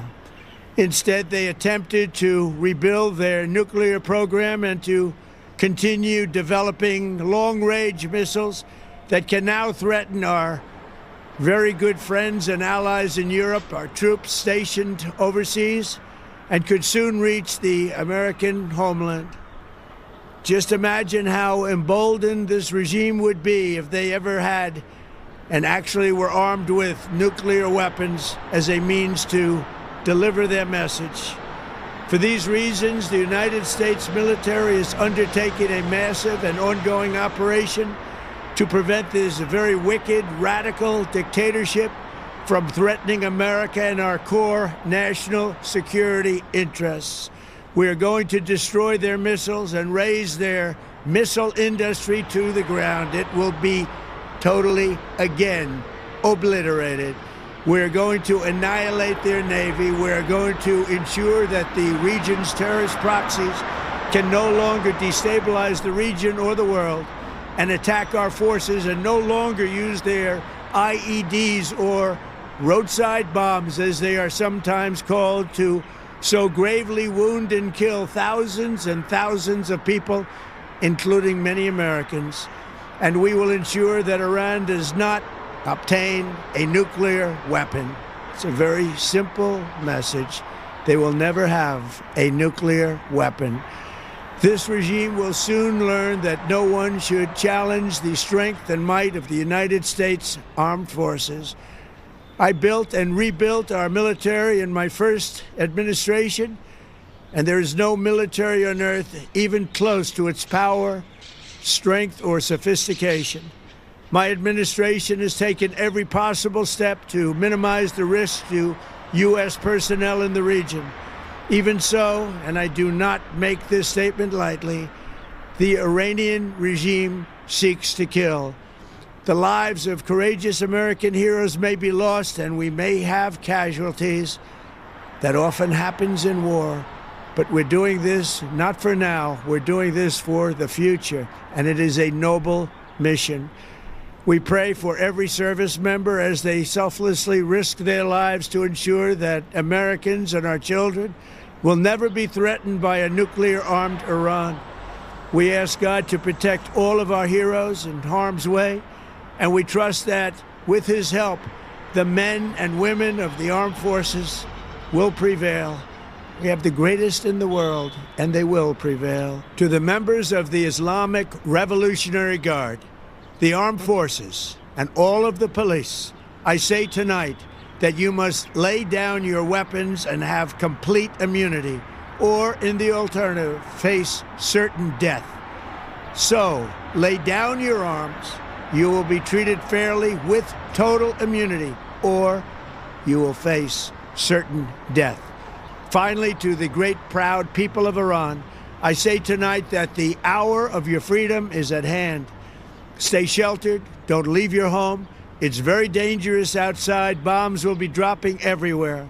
When we are finished, take over your government. It will be yours to take. This will be probably your only chance for generations. For many years, you have asked for America's help, but you never got it. No president was willing to do what I am willing to do tonight. Now you have a president who is giving you what you want. So let's see how you respond. America is backing you with overwhelming strength and devastating force. Now is the time to seize control of your destiny and to unleash the prosperous and glorious future that is close within your reach. This is the moment for action. Do not let it pass. May God bless the brave men and women of America's armed forces. May God bless the United States of America. May God bless you all. Thank you. There's so many significant things in the 8-minute address. But one thing that should be clear: we have no interest in Iran's assets or running the country. He's saying it's up to you to rise up when we do our job and take your country back. That should be a message to everyone who thinks America is being aggressive, just trying for their own interests. No. They are on nonstop attack mode for 47 years. Ironically, with the 47th president, wants to put it to an end. And he's saying, hey, people, take your country back. I'm decapitating it for you, but you're going to have to take it the rest of the way. I think it just answers everyone who says, what is the objective here? All I ask you, if you have questions, watch the 8 minutes. He answers every question.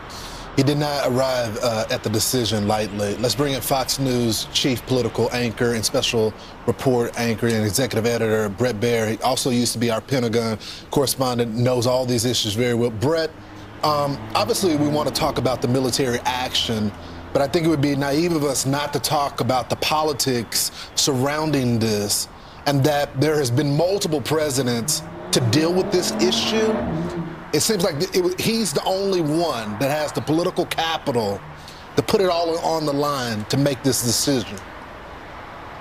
Yeah, Lawrence, Ainsley, Brian, good morning.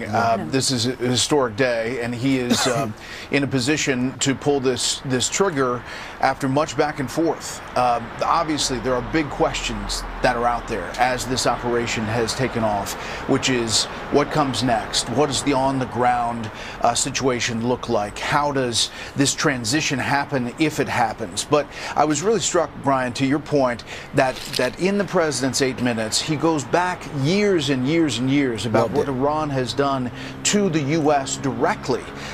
The Beirut bombing, to the terrorist actions, to the proxies, to the roadside bombs inside Iraq, run essentially by General Soleimani, who was taken out by President Trump in the first term. The actions of the Iranian regime back decades was part of this preamble of where we are now. He said they can't get a nuclear weapon. Their ballistic missiles are a threat to the region. And at the end there, you heard him implore the citizens on the ground that this is your time. This is the time to rise up. You know, a number of Iranians on the ground have reported getting text messages that say, help is here. In other words, following up on the help is on the way, a message that he sent a number of weeks ago. I think there are real questions about, you know, how long this goes, what it looks like, but it is overwhelming force. And one thing that really strikes you is that this happened in daylight. This was not under the cover of darkness. This was not overnight at 3 a.m. their time. This was when the sun was up. So there is a confidence in this military that they have the ability to take targets out indiscriminately, even in sunlight. Yeah, you know, Brett, I was struck, but we interviewed someone earlier this morning, and he was talking about what Iran has contributed to the amputation of some of our soldiers. And we work with Joey Jones, who stepped on an IED and lost his legs. And so when you think that Iran is responsible for doing this to our soldiers, and you listen to the president's 8-minute speech this morning, and he says to pray for our soldiers, pray for every service member, ask God to protect our heroes and members of Iran's military, that you will lay down your arms. What does this mean for our soldiers? Because I know moms and dads out there who have enlisted sons, daughters. What does this mean for the future of our military? Well, I think it's a great question. I think that the naval assets, the Air Force, they're running point here on this operation. There are no indications at all that there are going to be U.S. Soldiers on the ground inside Tehran or inside Iran. There may be some special ops that happen, but we have no indication that that's you know, even in the works. Right now, this is a campaign from the air, and what has to happen on the ground is going to be, to the president's point, Iranian-based and Iranian-driven. But I was in Iraq 13 times, and I saw a lot of people taken down by those IEDs, and they were getting increasingly deadly and increasingly deceptive as far as how they couldn't even be detected. Some of them were made in plastic. plastic by the Iranians so that the detectors never saw them, and that's why you had so many people lose limbs that ended up in Walter Reed and others. President Trump talks about that a lot, about those times going to Walter Reed and how it affected him when he talks about taking out Soleimani. You look at the military bases in the region, and that's really the threat from missile attacks. We've already seen some of that. Fortunately, nothing has struck or caused any major damage, but that's really the threat from Iran, because they have thousands and thousands of them, and one by one these launchers are being taken out by the Israelis and the U.S. This targeting has been planned for a long time. This is not just something that pops up. You have the chairman of the Joint Chiefs and others that probably had more than 1,000 target lists. Right now we're seeing command and control and leadership being targeted, and specifically the Ayatollah and the Iranian president. But I bet over coming days you're going to see a lot more different targets throughout Iran. So, Brett, when we look at the political situation now, we see condemnation from Tom Massey, Ro Khanna, Rand Paul said they were looking for a movement to stop the president from attacking Iran. There were times in the past when people would hold their, keep their powder dry, at least until the operation petered out a little bit, but it hasn't. I think you're going to see that. I think you're going to see an effort by those folks, maybe others, Tim Kaine in the Senate, to try to pass a resolution to bring Congress in to have some kind of approval process, even as this operation is underway. And I think that's probably the politics of the moment. There are a lot of Republicans who are skeptical about the way forward, but I don't think you'll hear from a lot of them in mass on this, since the president has launched this operation. Listen, you have two sides of the party. You have the Lindsey Grahams, who have been calling this for a long time, saying that this is the time and the Iranian regime has never been this weak. And then you have the Rand Pauls and the others inside the Republican Party that have a real problem with this kind of action, not knowing when the end is. You heard Vice President Vance yesterday say to the Washington Post, this is not going to be a massive war that lasts years. Don't know how he can definitively say that, but that's what he told the Post, and that it'll be an operation that strategically targets the regime and ideally helps the Iranians take over the government. I guess to that point, though, Brett, and it goes back to sort of my initial question, because the president does have a track record, he ran on no forever wars, and the conflicts that he has gotten in, he gets in and he gets out. Do you think politically people are going to give him some time to that the public trusts him, that his base trusts him to deal with a conflict like this? I think that's true. He has some capital with that, and obviously he has under his belt the Venezuela operation that was a tremendous success and was very quick. This is not Venezuela. This is a much different animal as far as what you're facing on the ground. But they've been planning for this for a long, long time. The June operation with Israel was very specific to the nuclear targets. This is much broader, and I think we're going to get a sense of that over the next few hours and days. Yeah, Brett, where do you see this going? Because Jennifer Griffin was telling us that with this attack, the U.S. is attacking the ballistic missiles, that we're going after those sites. And then the Israelis are going after the leadership. Do you think we'll be successful on all fronts? They have a lot of intel on the ground. The Israelis, if you remember, in the June attack, were able to get generals who are leading the military to call them to a certain place, a building, to have a meeting, and then they took out the building and took out all of those folks. They have a lot of intel from the ground. I think, as you look at some of the aftermath on the ground in Tehran, we already have reports that the Ayatollah's compound and major leadership targets have been hit hard.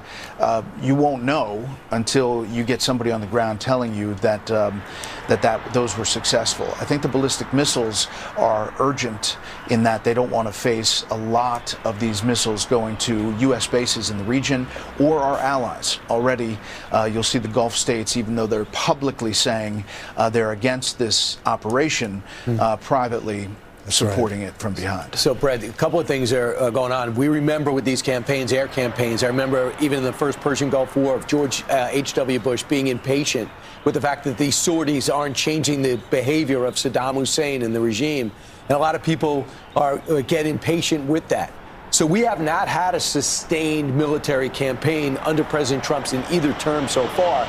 That's why I think it's important for the president to continue to explain it. But one of the things that's so unique about this, we're used to having presidents explain a war, almost sell us a war. This is why we need to do it. This president said it, 5 minutes in the State of the Union address, and then did his address to explain our objectives on social media. Not feeling as though, he's like, enough said, we've been doing this for 47 years, I'll explain it, it seems obvious. What about that strategy?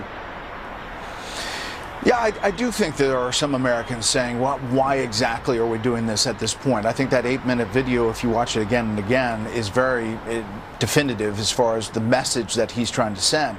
But you're right, he hasn't done an Oval Office address with that message. But I bet you'll see it. I bet you'll see it in coming days. There may be something today from Mar-a-Lago in Florida. And I do think that that's part of the messaging, that you're going to have to tell Americans exactly what he did in that 8 minutes, but probably on a much bigger scale. Brett, what do you make of, you were right to point to the military doing this in the day because they typically do these operations in the night. But what do you make of, in not just this operation, but past, coming in with such force, such technology that we've never seen before? I mean, even shifting, the way we shifted our Navy for this operation, it wasn't a limited, operation. It seems like this president has a different ideology. He rather bring everything that we have in and then get it done quicker. No, I agree. It's overwhelming force. It ideally is peace through strength, but they're now showing the strength. The diplomatic efforts, according to the U.S., fell apart, and they were worried, I believe, that the Iranians were going to try to drag this out, as they often have done in negotiations, and they believe this was the time. But it is overwhelming force. Lawrence, we haven't moved this much military material and assets and planes and ships since the beginning of the Gulf War, the first Iraq War. And I think that it's going to be something that has been planned out for a long time. These targets, hundreds and hundreds of them, will take days. Yeah, and if you read some of these ships, the USS Gerald R. Ford, it's parked off of Israel, and this was very strategic because obviously our ally. It's closer to the northern city of Haifa. It's the largest warship, Brett, they say, ever constructed. It cost $13.3 billion. So this is the crown jewel of the U.S. Navy. Talk about the significance of having that right there off the coast of Israel, because they say that when Iran retaliates and flies missiles, when Iran flies missiles and drones toward Israel, they will fly through that airspace, possibly over the USS Ford and where it's stationed.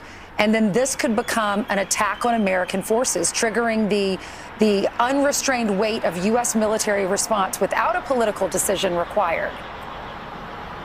Right. They're at threat. I mean, any of those ships that you see on that map are in target range, and you have multiple people shooting, possibly. Iran's proxies, the Houthis in Yemen, have already pledged that they're going to shoot at ships in the Red Sea, as they have done before. But what has happened is that the Iranian regime has largely been neutered by its proxies have shrunk. The Hezbollah, Hamas, the Houthis have all been really hit hard, not only by the Israelis, but by the U.S. And they've also been starved of money and support. in part because of crippling sanctions against Iran. So they're weaker, but they're still able to attack and target U.S. forces, not only on those ships, but in U.S. bases around the region. It's amazing that what these vessels, what the military has out there. I was just talking to the Secretary of the Navy. It's overwhelming what the firepower is that's out there. You know, right now you're seeing some of the use of that, but in addition to that, Air Force, the F-22s forward deployed, and now, you know, you may, once the ground is opened up, the war battlefield is set by taking out some of these ballistic missiles and air defense sites, you may see bigger bombs coming in, as we saw before in Midnight Hammer. Brett, when can we see you the rest of the day? I'll be here, and we'll be watching. I think you're probably going to hear from the president again. Okay. And we're getting a lot from the region. Right. You'll be hosting so we hope some to be able to bring that. Right. I'll be at 10 to 12. Okay, there you go. We'll Brett be Baird, watching. thanks so much. Brett. Thanks, Brett. Meanwhile, as the We'll see sun, you. you got it. Meanwhile, as the sun rises on Capitol Hill, lawmakers are reacting to the attacks on Iran, which are happening days before congressional votes on the president's war powers. Lucas Tomlinson joins us live from West Palm Beach, Florida. Hey, Lucas. Well, good morning, Ainsley. Let's remember President Trump's vow that if Iran were to start rebuilding those nuclear sites that he said he obliterated in Operation Midnight Hammer, he would strike them again. And if you recall, just a few weeks ago, we saw those satellite photos of tarps and construction at the nuclear sites. That's one of the reasons President Trump says this operation right now is massive and ongoing. It's the second time U.S. and Israeli forces have struck Iran in the past 8 months, beginning with Operation Midnight Hammer, as you can see with the timeline back in June. In July, Iran suspended cooperation with the UN nuclear watchdog. They have not been back since. September 2025, the UN reimposes those snapback sanctions. In December, the economy in Iran collapsed, drawing major protests. In late January, the major U.S. naval buildup, and at the same time, the Iranian regime was killing 32,000 protesters. In February, the nuclear talks resumed with Steve Witkoff and Jared Kushner. President Trump said yesterday he wasn't happy with how those were proceeding, and that's the result. Last night's attack, a daring daylight attack. And Senator Lindsey Graham is going to be joining the show soon. He posted on X, quote, "The end of the largest state sponsor of terrorism is upon us. God bless President Trump, our military, and our allies in Israel. Freedom for the long-suffering Iranian people. This operation is necessary and long justified." And on the other side of the aisle, Democratic Senator Ruben Gallego, an Iraq war veteran, posting, "I lost friends in Iraq to an illegal war. Young working-class kids should not pay the ultimate price for regime change and a war that hasn't been explained or justified to the American people." Now, speaking of justification, yesterday, Secretary of State Marco Rubio posting this message yesterday, which appeared to sign the death warrant for the Iranian regime, saying, "I designated Iran as a state sponsor of wrongful detention. For decades, the Iranian regime has cruelly detained innocent Americans and citizens of other nations to use as political leverage. Iran must end this abhorrent practice and immediately free all unjustly detained Americans." Now let's take a look back at that map showing the warships in the region, guys. I want to point out something to viewers. If you look at the Eastern Mediterranean, where the Ford Carrier Strike Group is located, Ainsley, that aircraft carrier is closer to Tehran than the Abraham Lincoln Carrier Strike Group in the Arabian Sea at the bottom right of your screen. Now, her destroyers do have ballistic missile defense capabilities. So those warships are there to defend Israel, yes, but those guided missile destroyers can also launch Tomahawk cruise missiles. And there's open source video showing Tomahawks flying over Iraq. Check out the map there, to hit targets in Iran. This appears to be among the U.S. military's first strike into Iran. Those are subsonic missiles and can be seen with the naked eye and iPhones. And speaking of the battle damage assessment, here's a map of Iran. It's a country roughly the size of Alaska, and this shows the initial U.S. and Israeli strikes. And when you see Isfahan right now, if you recall, that was the third nuclear site targeted by the USS Georgia, the guided missile destroyer. Now, the Ayatollah Khamenei has been in power since 1989. He was president of the country for about 10 years before that during the Iran-Iraq War. Just to show you what we're dealing with, during the Iran-Iraq War, He put 37,000 children into the minefields. He had bombs strapped on those kids, those little bodies, to jump on Iraqi tanks. That's what you're dealing with here. Is one of the longest-serving leaders throughout the world, guys. All right, Lucas, thanks so much. It's good to see people still playing politics, even though this military action is only minutes old. Meanwhile, our next guest says the biggest challenge in the Middle East in 1,000 years is upon us. GOP Senator Lindsey Graham joins us by phone. Senator, no one has to chronicle for you how what Iran has done to us since 1979 and why Operation Epic Fury had to happen. Yeah. You're feeling today, and as the operation unfolds with your military background, are you pleased with the objectives? My feeling today is that I'm very glad that President Trump won and Kamala Harris lost. I don't try to be political at moments like this, but I'm responding to the senator from Arizona who took a shot at this operation. Yep. Unfortunately, the modern Democratic Party is pathetic in the face of evil. Soleimani, al-Baghdadi, they embrace deals that make no sense. The difference between Donald Trump and our Democratic colleagues, he's common sense. He understands the world. I've been talking to him continuously for days and weeks. He's of the mindset that the Ayatollah is Hitler in a robe wearing a turban, that he's not capable of changing his ways. He reached out to him to test to see if he would. Donald Trump does not get us entangled in forever wars, but he sure as hell stands up to the bad guys and he makes us safer. This is the most consequential decision any president's made since 1979 because of President Trump's understanding of the evil nature of this regime. He has set in motion its demise. This military operation is overwhelming. It will bring this regime down. President Trump called on the Iranian people to seize the moment. I believe they will. What's going to happen is that the regime will lose power gradually throughout the country. There'll be cities that fall to the people. The regime will get isolated. To the military leaders in Iran, we're watching everything you do. President Trump said, lay down your arms. Those that do will be rewarded. Those that fight for the Ayatollah, you will pay a heavy price. I hope the Ayatollah is captured or killed. He's a miserable human being. He's Hitler in a robe. He has killed over 30,000 of his own people to maintain power. He is a religious Nazi. He wants to kill all the Jews. He wants to purify Islam, and he wants to come after us. And if you don't believe that, you're crazy. Hitler wrote a book. He wanted to kill all the Jews. Nobody believed him, and 50 million people later, it was too late. Donald Trump is a different cat. President Trump is a man of peace, but he's a man not to be trifled with. What do I think will happen? I think over time this regime will fall. And let me tell you what's going to replace it. You're going to have people in Iran who love America, love Trump, and like Lindsey Graham, and they're going to be our allies. It's going to be messy, but here's the big picture. With the fall of the largest state sponsor of terrorism, the pathway to peace and prosperity in the Mideast is going to be wide, and it's going to be long, and it's going to be a 1,000-year moment here. What will happen next if the regime falls? I think Saudi Arabia, the keeper of the Holy Mosque in Mecca and Medina, the center of Islam, will go back to the table to try to do peace with Israel. We were close before October the 7th. October the 7th was designed to stop normalization between Saudi Arabia and Israel. I think when this regime collapses, it will. We'll be back at the table of normalization. If Saudi Arabia recognizes Israel, it will be the biggest change in 1,000 years in the history of the Mideast. If this regime falls, Hamas, Hezbollah, and the Houthis, terrorist network supported by Iran, will collapse slowly but surely. The mothership of terrorism is about to go down. There's a new dawn coming in the Mideast. There's an opportunity for the region to build on the Abraham Accords started in President Trump's first term. This is the most significant thing that's happened in my lifetime. It's the most significant thing that's happened in the Mideast in 1,000 years.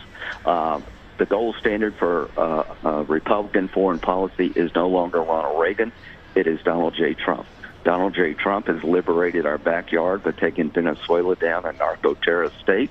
Cuba is now isolated because the mothership of Venezuela has fallen. He's gone after terrorist leaders, one after another. He is now on the verge of taking down the largest state sponsor of terrorism that's haunted America since 1979, American blood on its hands. And this is due to the resolve of President Trump and understanding who he's dealing with. President Trump understood that he really didn't have a good partner for peace. The Ayatollah is not interested in deals. He's interested in destruction.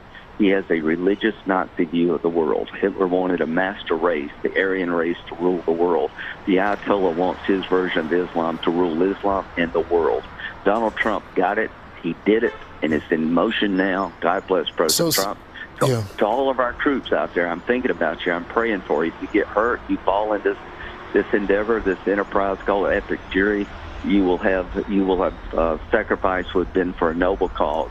This is why you serve. To the American people, get behind this operation. We're about to liberate Iran, which will set in motion peace and prosperity no one could even envision as recently as a year ago. This is a big friggin' deal.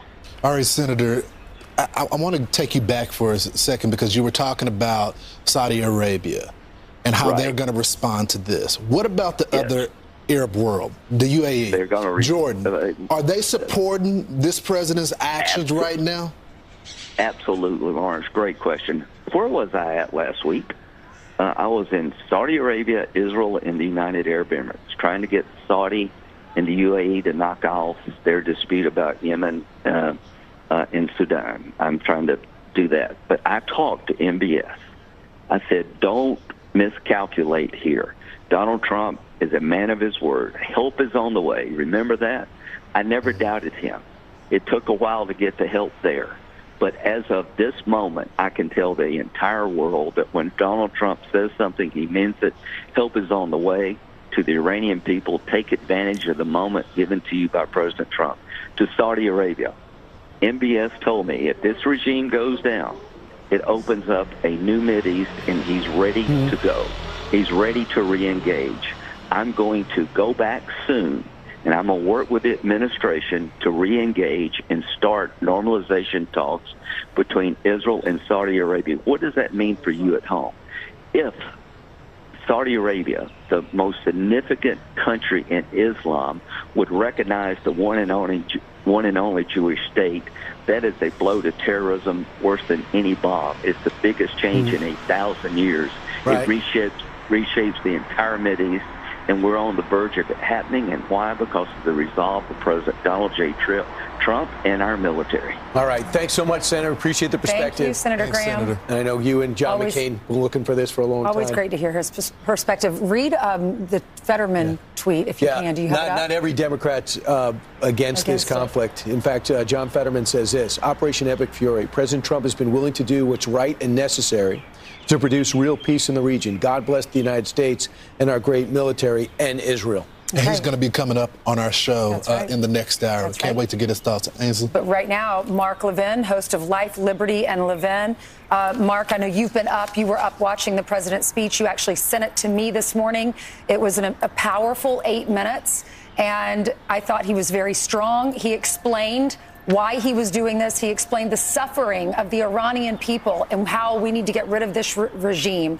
And I'm sure you were inspired when you hear Lindsey Graham and you hear John Fetterman. What are your thoughts?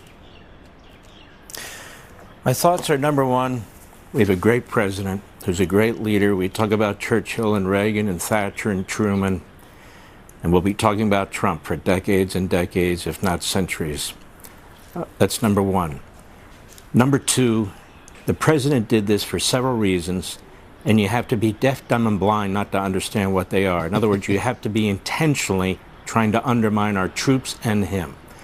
We know that Iran was making nuclear weapons. He took one hack at them in June, and they're back at it again. He's made it absolutely clear that's not going to happen.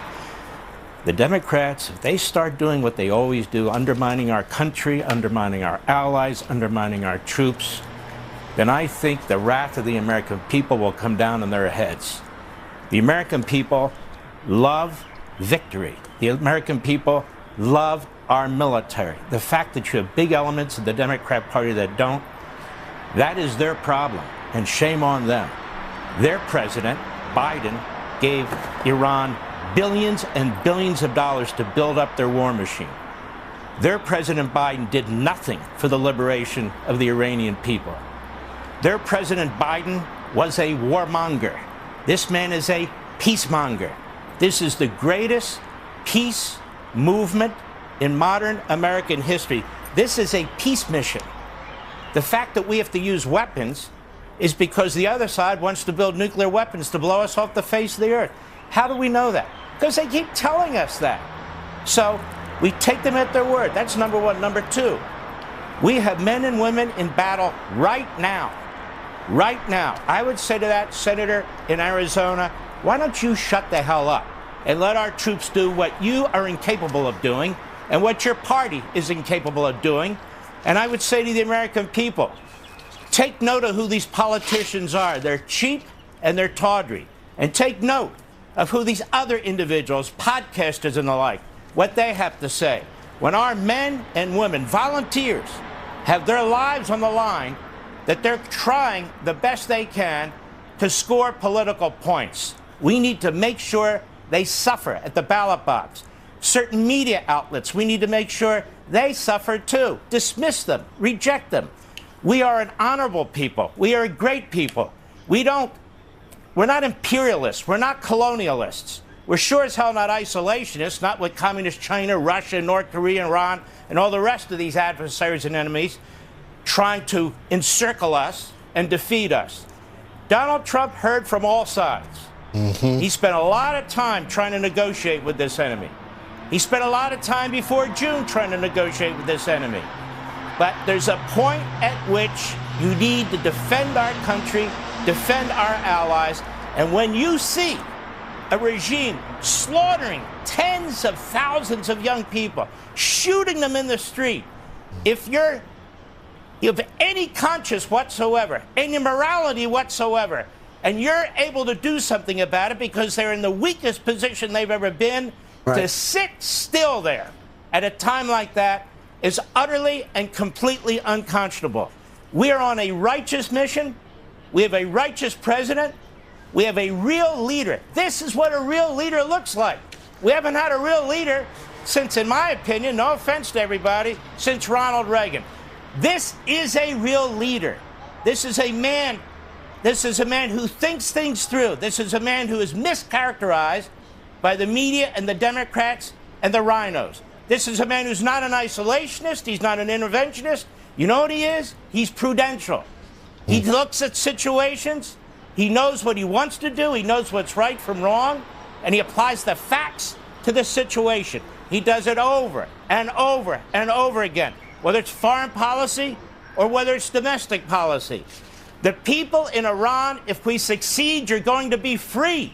You're going to be free after half a century living in a concentration camp. It'll be ultimately up to you, once our military and the Israeli military lay the field, to take hold of your government. And you've made it clear to the entire world that that is what you're going to do. I have never seen people as brave as these Persians. I never have. To our Israeli allies, despite worldwide anti-Semitism, between worldwide organized efforts to trash your outstanding prime minister, you stand strong. You're warriors. You know what's going on in your neighborhood. God bless you as a great partner to the United States. To our president and to our military, I say this. We've never had better. We are so proud as Americans. Politics aside, politicians aside, and all the rest. God bless you. May God be with you. The world needs us, and we have a great president and a great military. So Mark, one of the things is the mission is great, the objective is great, but how you do it is key. And I thought this was key from the president's address. The message to the armed forces and the police, the IRGC: lay down your weapons, and I grant you immunity, or face certain death. He's saying, I don't want your country, but you have a choice now. Turn on your government. We know you have the guns. You could turn on your people again and kill another 30,000. He's telling you, make that choice. I love that he included in that. I don't know what they're going to choose to do. What do you think? I think we're getting ahead of ourselves a little bit. We have men and women who are fighting a war right now against a vile enemy. Wars are not easy. I don't care who the enemy is. So the focus right now, to me, has to be on victory. What does victory look like? Khomeini's gone, the inner circle's gone, the enemy surrenders effectively. I think the people in Iran, the Persians, I think they know what they have to do. Before we did this, they were in the streets. They were marching. They were being murdered. They came out the next day. They're marching again. They were marching yesterday, and the day before yesterday, and the day before this. These people know what they want. They'll make their decision. The president has made it clear, I'm not democracy building, but I'm going to give people an opportunity to do what they wish to do with their lives. And one of the other things nobody's talking about here, victory is crucial for a lot of reasons. We defeat this regime, China has a real problem fueling its military. 100%. We defeat this regime, Russia has a real problem getting the drones that it needs. We defeat this regime can attempt to assassinate our president and former secretaries of state and National Security Council. They can't do that anymore. We defeat this regime, we have defeated one of the biggest, if not the biggest, funder and spreader of terrorism in the entire world, the entire planet. We are doing the world a favor right now, and so are the Israelis. It's on our shoulders. Without the help of the British, without the help of the French, without the help of damn near anybody, we and the Israelis are carrying the weight of the world on our shoulders, and we, the Americans and our allies, the Israelis, are capable of doing it with these two unbelievable militaries, and we are going to make the world a more humane place. Because this guy on that screen right there, he's the devil. He's the devil incarnate. This guy would have killed 1 million of his people, 1 million of them, if it meant staying in power. This guy was committed to blowing New York and LA and Washington and the rest of the cities off the face of the earth. You have to take barbarians, fundamentalists, 7th century terrorists with 21st century technology. You have to take them seriously. What else did they have to? I counted. They've attacked us directly or indirectly since 1979, 44 times. 44 times. And finally, we have a president. You know, we talk about Churchillian. One day we're going to be talking about Trumpian, future president. I'm not kidding. I study history left and right. It's going to be 30, 40 years from now, if a president does something that is statesmanlike and leadership-like, they're going to say, that's Trumpian. That's Trumpian. America, get behind the president, get behind our armed forces. This is a righteous effort. It is a noble effort. And if we defeat this regime, and I have no doubt we will, I'm telling you right now, there will be a change even in our lives here in America. We believe the it. way we spend our defense monies, our intelligence monies, the way we secure ourselves. This is a big, big deal. We agree with you, Mark. The great one. Thank you for getting up this morning. Thank you so much, Mark. And Lindsey Graham even said this is the most significant thing that's happened in his lifetime. And we'll watch Mark Levin's show later tonight. Yep. That's exactly right. All right, breaking this morning. If you're just now joining our coverage, the United States and Israel trading blows with Iran after launching a massive military offensive named Operation Epic Fury. Welcome to the 8 a.m. hour of Fox and Friends weekend on this historic day for the world. It was epic. The U.S. and Israel are now at war with Iran for the second time in 8 months as Israel seeks to take out the Iranian leadership, reportedly demolishing the Ayatollah's compound in the very first strike of this campaign in Tehran. It doesn't look like he was there, though. And in response, Iran is attacking U.S. interests in the Middle East and launching missiles at Israel. Here's the moment that missiles were intercepted over Tel Aviv while we were on air. Air raid sirens are sounding across Israel's second largest city of Tel Aviv.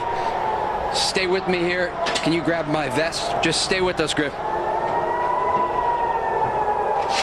He's there in Tel Aviv as he puts on his protective wear, the flak jacket there. Sirens are ringing across Tel Aviv. All right, let's get right to our chief national security correspondent, Jennifer Griffin. She's live in Washington with the very latest. Good morning, Jennifer. Good morning, Lawrence. The Iranian missiles are already starting to land. We understand that about 40 missiles have landed in Israel, and the U.S. military in Iraq intercepted at least one missile targeting U.S. facilities in Erbil. Qatar helped intercept missiles heading toward the U.S. base at Al Udeid. One Iranian missile struck near the headquarters of the U.S. Navy's Fifth Fleet. There are some indications there may have been several more missiles that struck, but there were no casualties. In fact, they appear to have struck an empty warehouse there. In response to the joint U.S.-Israeli strikes, these Iranian missiles also targeted Saudi Arabia and Jordan, where the U.S. has based squadrons of its advanced fighter jets. That has brought condemnation from Jordan and UAE and others of the Iranian attacks.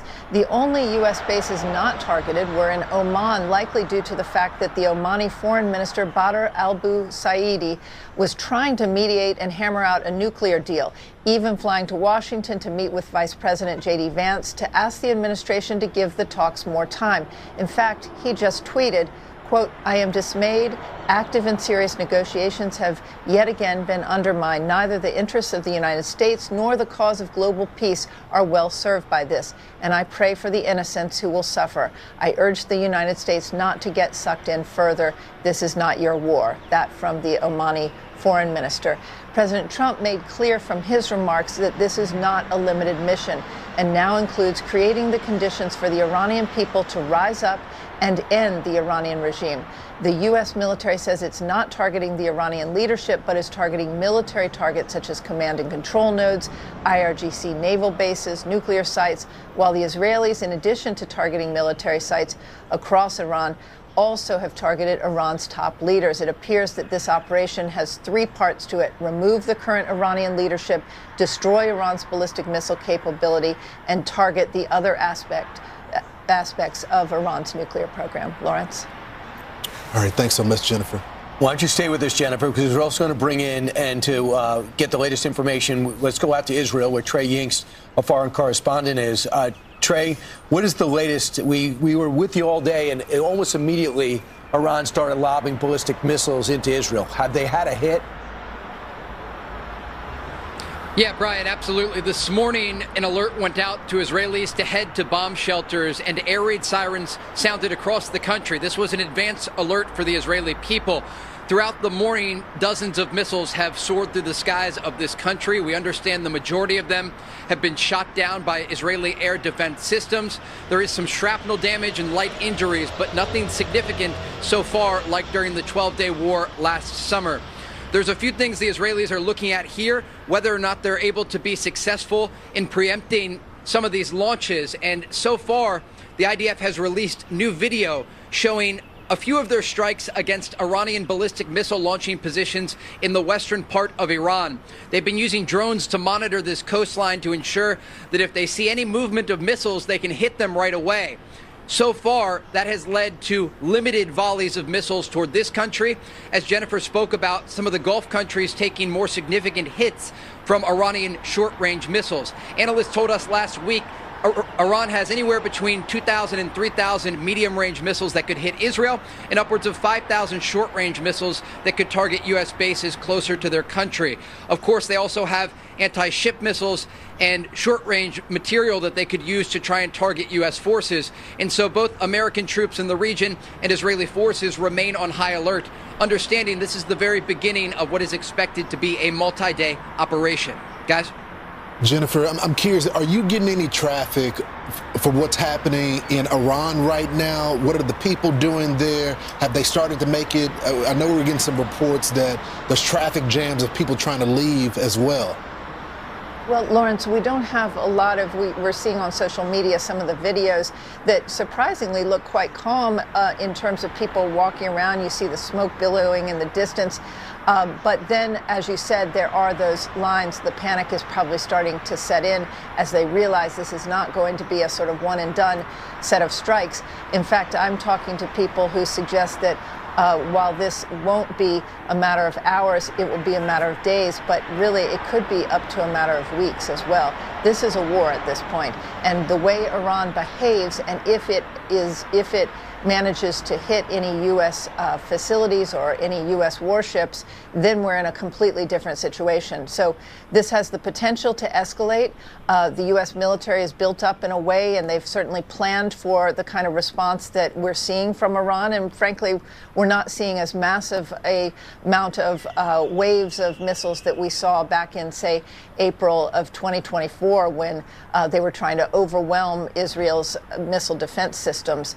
We aren't seeing that yet. It's possible they're holding back a bit, but this is going to go on for days. So, Trey, okay, go ahead. Trey, why is it so hard to change this regime? Because we know there's spies that are inside. There are Iranians that live in the government or live in the communities, and they're telling other countries what's happening because they're not happy with the Ayatollah. It's a challenging operation ahead for the Americans and the Israelis for many reasons, but you raise a really important point. We saw so many millions of Iranians in the streets of their country earlier this year protesting against the regime. And while, according to a senior Israeli official who spoke with Fox News, they have gone after Iran's supreme leader, the Ayatollah Khamenei, and Iran's president, Masoud Pezeshkian, we don't know the outcome of those strikes yet. There still are battle damage assessments that have to take place on the ground, and that could take hours, if not days. But the other issue here is the way the command structure in Iran is built. It's built in such a way that even if you take out the supreme leader and the president and top IRGC commanders, the Iranians have a 4, 5, and even 6-layer system to bring up new commanders, new leadership. And they also have a system that allows the IRGC to splinter and then take command of forces in 5 to 6 different sectors inside of Iran. And so it makes it very challenging in a series of limited strikes to completely collapse the Iranian regime. And the effort here by the Trump administration ordering these strikes along with their Israeli counterparts is putting as much pressure on Iran as they can. And as Jennifer said, there are many different pathways that could happen right now. This could lead eventually in the days ahead to trying to get Iran back to a negotiating settlement as it relates to their nuclear program, or this could escalate into a much larger regional war. The things to remember here as it relates to Iran, while the conversations were focused around Iran's nuclear program that was largely decimated following Operation Midnight Hammer last summer, there are other major issues, not just the rebuilding of the country's nuclear program, but Iran's medium and long-range ballistic missile program, their support of regional proxies like Hezbollah in southern Lebanon and the Houthis in Yemen, and then, of course, the crackdown on protesters earlier this year. And so there are a variety of issues on the table, and as these strikes are taking place, the Americans and the Israelis are looking to address as many of those threats as possible, and that is the reason you heard from both President Trump and Israeli Prime Minister Netanyahu. They want to take out the threat of Iran's ballistic missile program, largely seen as their last major negotiating chip when it comes to these ongoing conversations that were taking place before this war erupted. So, Jennifer, we have not heard much about naval action, and we know that the Iranians, with their small navy, want to shut down the Strait of Hormuz. They also have been problematic for us with their fast boats. And add to that, before you answer, that Saudi Arabia is outraged. They're condemning Iran's strikes against the UAE. They're condemning the strikes against Bahrain and Qatar. And they said they were going to offer their military in disposal to defend their neighbors and their allies. They don't really mention us. But the Saudi Arabian leader did go out of his way to tell Iran, we are not letting the U.S. use their bases. Your problem's not with us. And it still didn't stop these attacks.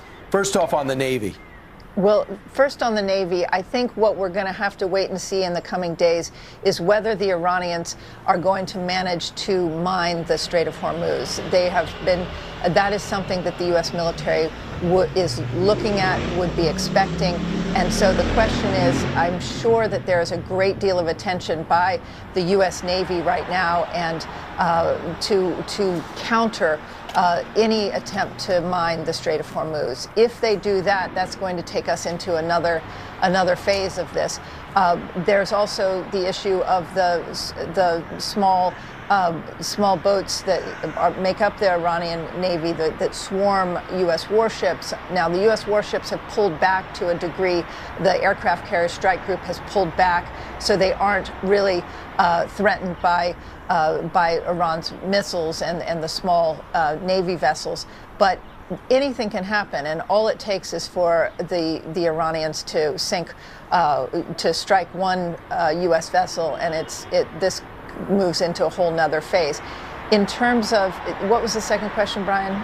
The one I just about Saudi Arabia making it clear yes. they're not taking this lying down, and we know they are enemies with Iran. So what's really interesting, we heard from all the Arab states that they wouldn't let the U.S. use their bases for attacking Iran. But what we did also expect is that if Iran fired back, which they have, they fired at all of the Gulf states, Saudi Arabia, and they're targeting, allegedly, U.S. military bases. But they are striking and crossing into the airspace of these other countries. That then allows those countries to give U.S. permission to use their airspace, if you will, because they have been attacked. So Iran really fell into a trap by firing missiles at these other countries, because now those countries will allow the U.S. to use their airspace and bases. So, Trey, to that point, I remember the last time during the 12-day war, when they responded, Iran, there was this drone attack and all of these rockets all at once. Are you surprised that it seems like the response, at least right now, and I know it's early, is sporadic? The fact that this was a joint U.S. and Israeli operation makes it a little less surprising that Iran is limited in its capability to respond. They're getting hit so hard right now, they immediately have to shift into those new structures of command. And the Israelis have already released that video showing their airstrikes against Iran's ballistic missile launchers in the western part of the country. Those were the launchers mainly used to target Israel during the 12-day war. What they've not been able to do is overwhelm Israeli air defense systems, which was largely seen as the biggest concern for the Israelis and the Americans who are here on the ground to help shoot down some of that incoming fire. Remember, the world's largest aircraft carrier, the USS Gerald R. Ford, arrived in the eastern Mediterranean just yesterday off the coast of Haifa, a northern Israeli city. And it is also there to help if Israel's air defense systems get overwhelmed. And we've seen the destruction that these missiles can cause. They can take down buildings, and they did during the 12-day war. This time around, the volleys have been much smaller, and we've been watching from here as these missiles are soaring through the skies of Tel Aviv in central Israel, and the air defense systems so far are having no problem shooting down the incoming fire. And it looks like Israel's engaging some of its more advanced Arrow 2 and 3 systems, but these are in place, and they've been at a state of high alert for the past several weeks in anticipation for possible strikes against Iran that would draw this kind of fire. And so at this point, the Israeli air defense system is holding up, but they understand the Iranians always could have surprises in their arsenal, and they have to remain on high alert, understanding that the threat is certainly not over. Trey, Jennifer, two of the best in the business, thank you so much. Y'all are a great team, Thank you. Especially for this topic. All right, President Trump vowing to wipe out Iran's military capabilities, releasing an 8-minute statement confirming this attack. Here is his full message that came down while you were sleeping. A short time ago, the United States military began major combat operations in Iran. Our objective is to defend the American people by eliminating imminent threats from the Iranian regime, a vicious group of very hard, terrible people. Its menacing activities directly endanger the United States, our troops, our bases overseas, and our allies throughout the world. For 47 years, the Iranian regime has chanted death to America and waged an unending campaign of bloodshed and mass murder, targeting the United States, our troops, and the innocent people in many, many countries. Among the regime's very first acts was to back a violent takeover of the U.S. Embassy in Tehran, holding dozens of American hostages for 444 days. In 1983, Iran's proxies carried out the Marine barracks bombing in Beirut that killed 241 American military personnel. In 2000, they knew and were probably involved with the attack on the USS Cole. Many died. Iranian forces killed and maimed hundreds of American service members in Iraq. The regime's proxies have continued to launch countless attacks against American forces stationed in the Middle East in recent years, as well as U.S. naval and commercial vessels in international shipping lanes. It's been mass terror, and we're not going to put up with it any longer. From Lebanon to Yemen and Syria to Iraq, the regime has armed, trained, and funded terrorist militias that have soaked the earth with blood and guts.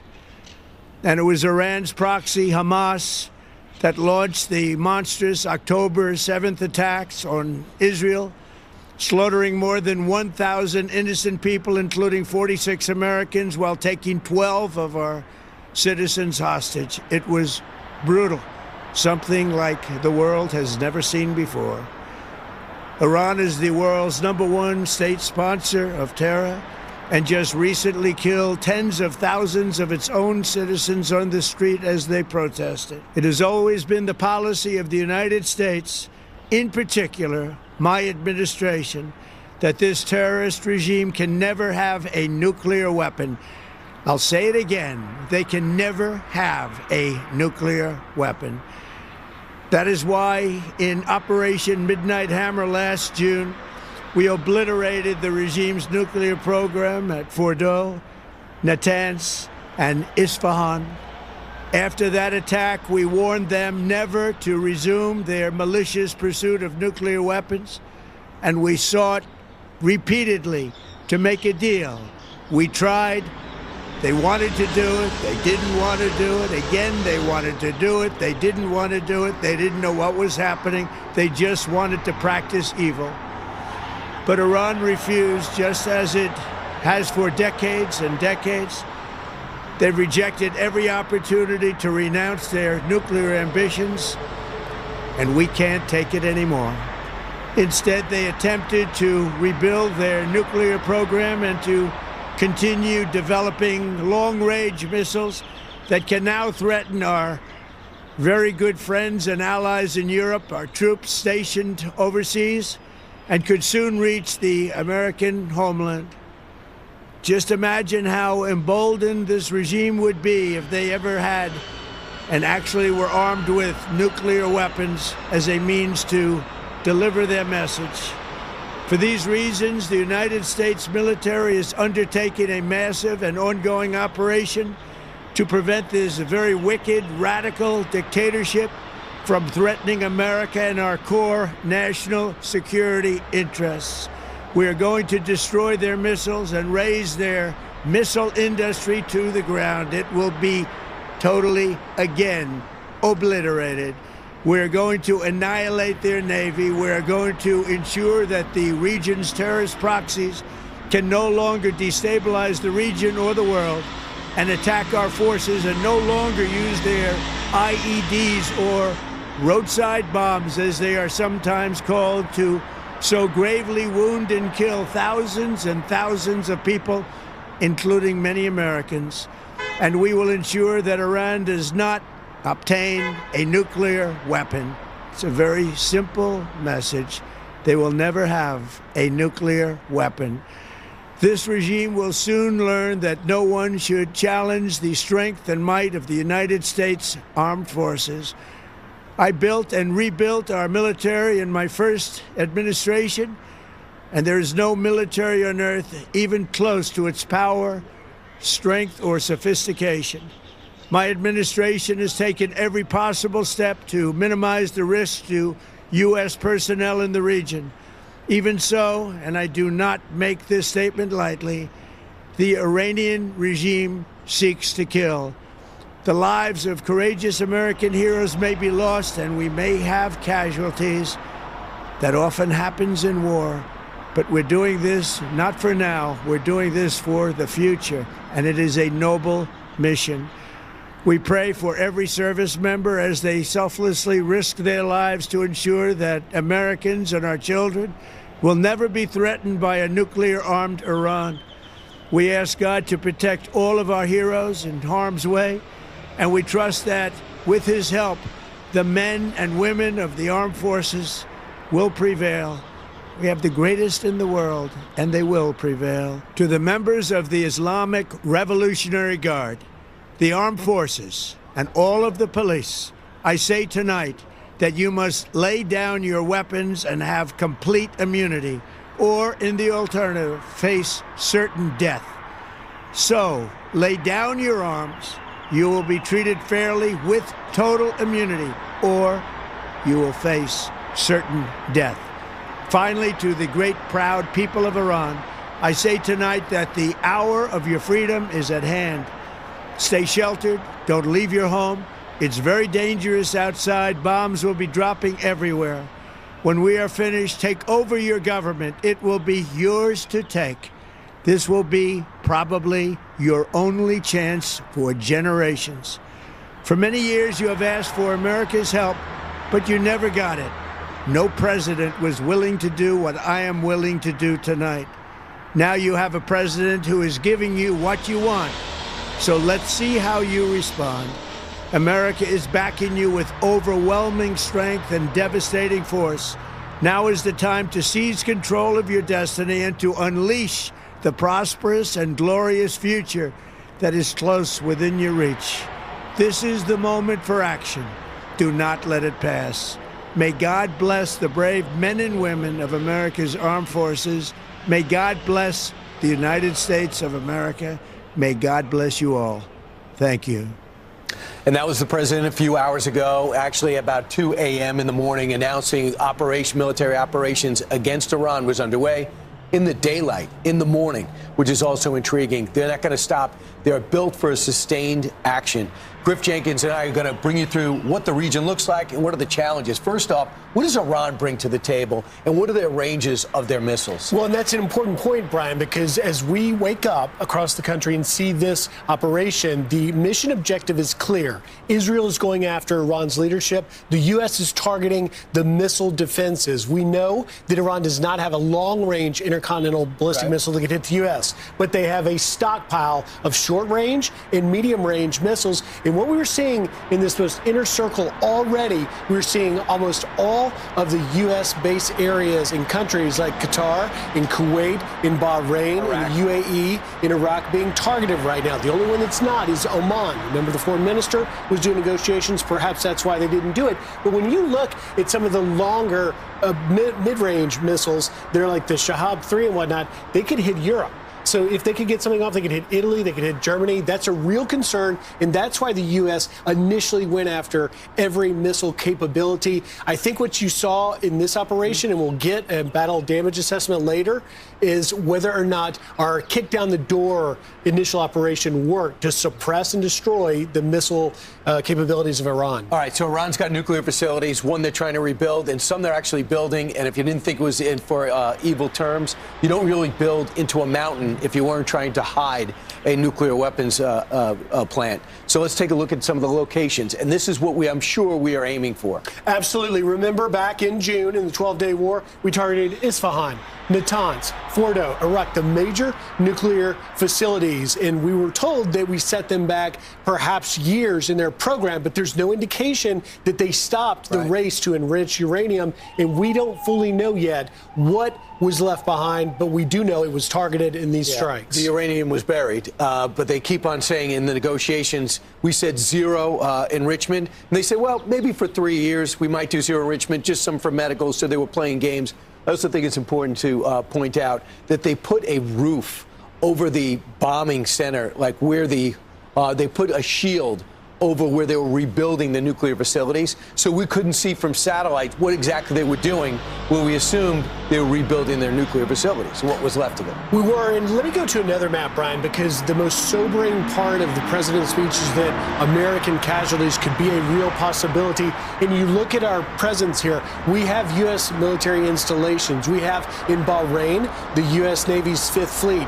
In Qatar, we have Al Udeid Air Base, a major presence in Qatar. In Kuwait, we have Ali al-Salam, and we still have troops in Iraq, some in Saudi Arabia. So these are the threats with our troops deployed forward in these areas that we know Iran is striking at. Right, so we know they hit the UAE, we know they hit Kuwait, we know they hit Iraq, they know we hit Qatar. They're aiming for Israel. We have a lot of assets in the region. The UK and France and whatever bases we have, America, you can't use. I don't think we're going to forget that anytime soon.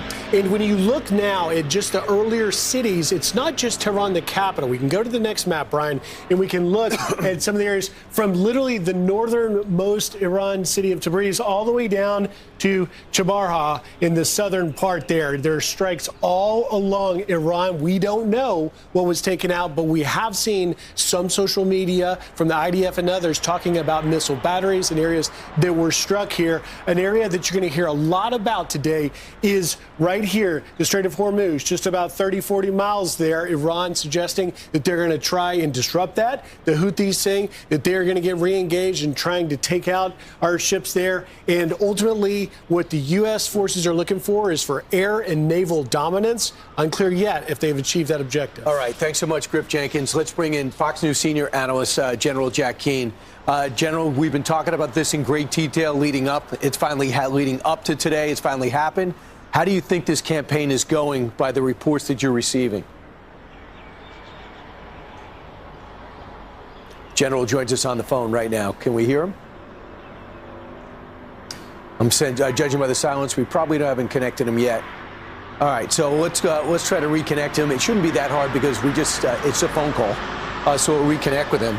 But essentially, the general, you could see where our options were. If you get the Institute for the Study of War, they break it down on almost a daily basis on what Iran is doing, to how they're negotiating, and what actually options that we have. And we knew that there was really no plans for them to back off, and there was a pride thing why they would not abandon enrichment.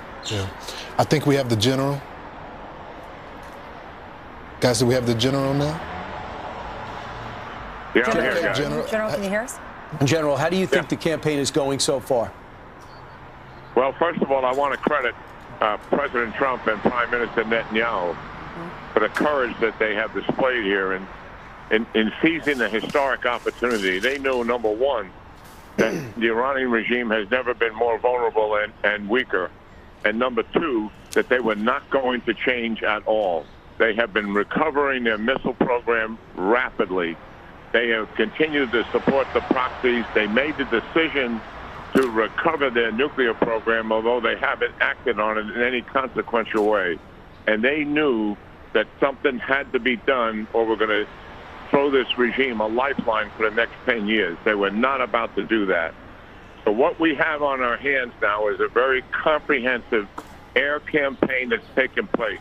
Listen, we have the two most proven militaries in the world who are conducting their first combined offensive operation together. Admiral Cooper is a proven commander in the Middle East. He commands Central Command. He took over from another capable General Kurilla. He and the IDF have been working on this for months. The details in this campaign are extraordinarily impressive. This is not about days. This is about weeks. This is a major campaign designed to set the conditions for regime collapse. The beginning of the campaign is leaders, and they worked on that. Obviously, civilian and military leaders. Next is air defense systems.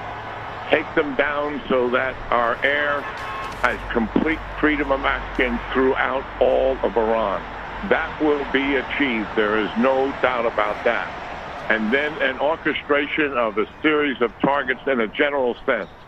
The entire infrastructure that sustains this regime will be deliberately and methodically taken apart. From the IRGC, Quds Force, to the Basil militia, to the police, to the entire command and control system that is helping to prop up this regime. We will attack it kinetically, and we will attack it with cyber capability. And obviously, as being reported, the missiles are a major concern. They are short-range and medium-range ballistic missiles. They are a primary target, and they are under attack as we speak. There's also short-range rockets in the hands of the Iranians, and they have thousands of drones. It's unlikely they will use the drones as they did in the past, fly them 6 to 8 hours towards Israel when all of our fighters sit there and wait and put every one of them down, except for one. They will likely use those drones on U.S. bases with their short-range rockets and short-range ballistic missiles. And we are prepared to do that, and the president is right to prepare the American people for casualties here. The Iranians do have a capability, and they obviously have the ability to retaliate, and retaliate they are already doing. But so far, the response from them is weaker than we anticipated it to be, and that is good news. You've got to give credit here for what is happening with our troops and their fortitude and forbearance, as well as the IDF. They are out there risking their lives to do what? To finally, once and for all, to take this diabolical regime off the board that has so killed Americans, destabilized the region, killed tens of thousands of their own citizens that have been in existence almost 50 years. Credit again President Trump and Prime Minister Netanyahu for seizing this opportunity to achieve that historic end state. General, what is the military strategic benefit from starting the campaign in the morning, in daylight? What we've been trying to achieve here is a degree of tactical surprise.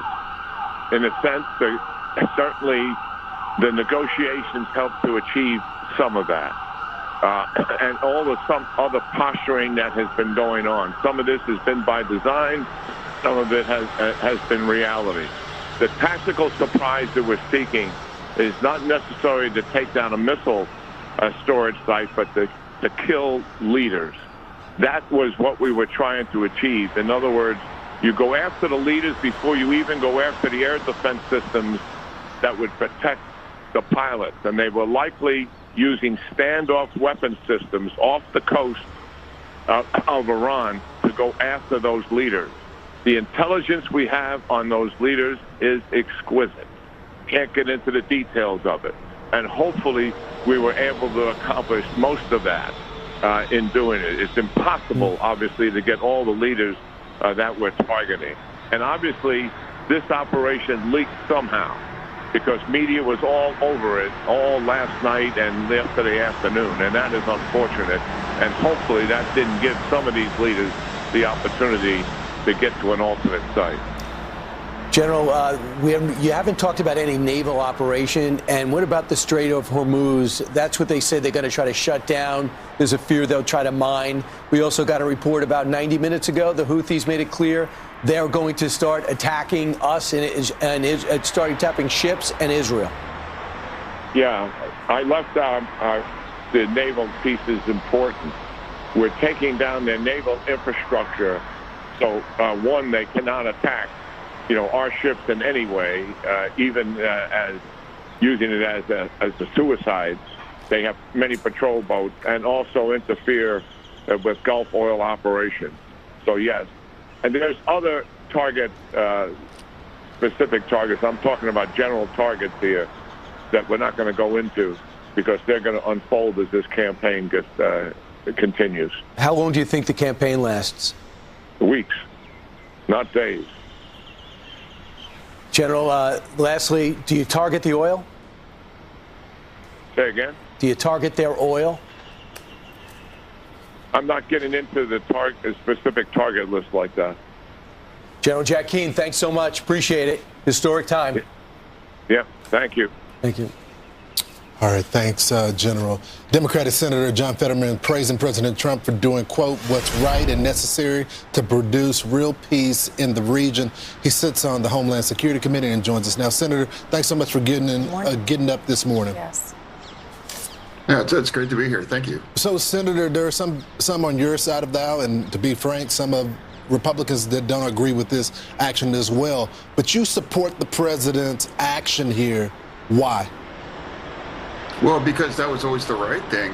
I mean, you can just put out, tweets and statements, to support peace, but to actually create real peace, you have to do these kinds of actions just like happened.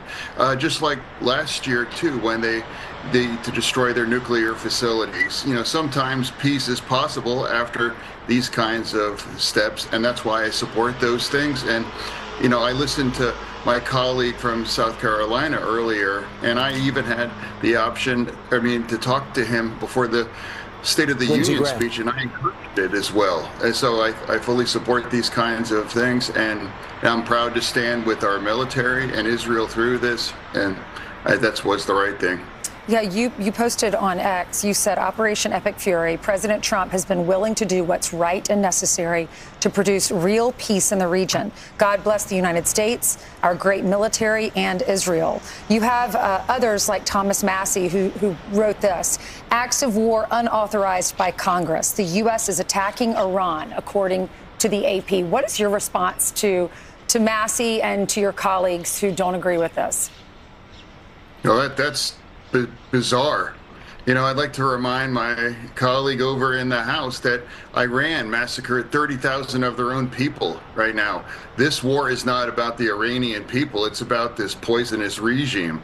And that's why I'm proud to stand with our military. I'm proud to stand with Israel, too. I might be a Democrat, but in this specific case, the president is absolutely correct to do these kinds of actions. And now we have Israel's back.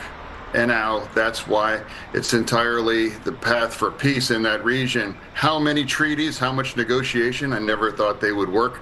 Iran has only ever responded to these kinds of things. And now here we are right now, and they have the opportunity, real peace, and to change their way, committed to trying to destroy Israel and destabilizing the entire region. These were things are necessary. Senator, it's the first time we've ever had sustained joint action with Israel, and their military, pound for pound, as good as any in the world. They've been very impressive. We watched what they've done in the last 3 years. But you know who's not there? Our European allies. France, really a benign statement. The UK makes it clear that they're not part of this operation. Do they not understand what's happened since 1979? Do they not care about 35,000 people dead on the hands of their own regime? But they were quick to condemn what's happening in Gaza, what they claimed was happening in Gaza. Your thoughts about the disparity? I agree. There were hostages held underground in Gaza, and they now were calling to recognize Palestine. So I'm not surprised that they might kind of say these kinds of meaningless kinds of statement. They should all just lean in on now and stand with America and Israel through this. Why can't we all agree that the Iranian regime has to fall? And now the only thing the Iranian regime clearly can do is just kill its own people, and they were committed to do that. So for me, if these allies can just kind of back away or say, I wasn't involved on that, well, that's entirely to them. But that's why America and Israel had to make this choice. And for me, it's really easy, and it's just about country over party, but it's also about peace over just empty kinds of treating and those kinds of negotiations that never worked since 1979. So, Senator, we're getting notice from reports that Marco Rubio did call the Gang of Eight to give them a heads up that this operation was happening. From a congressional standpoint, what do you want to hear from the administration about, since this has the potential of lasting weeks, what do you want to hear from them?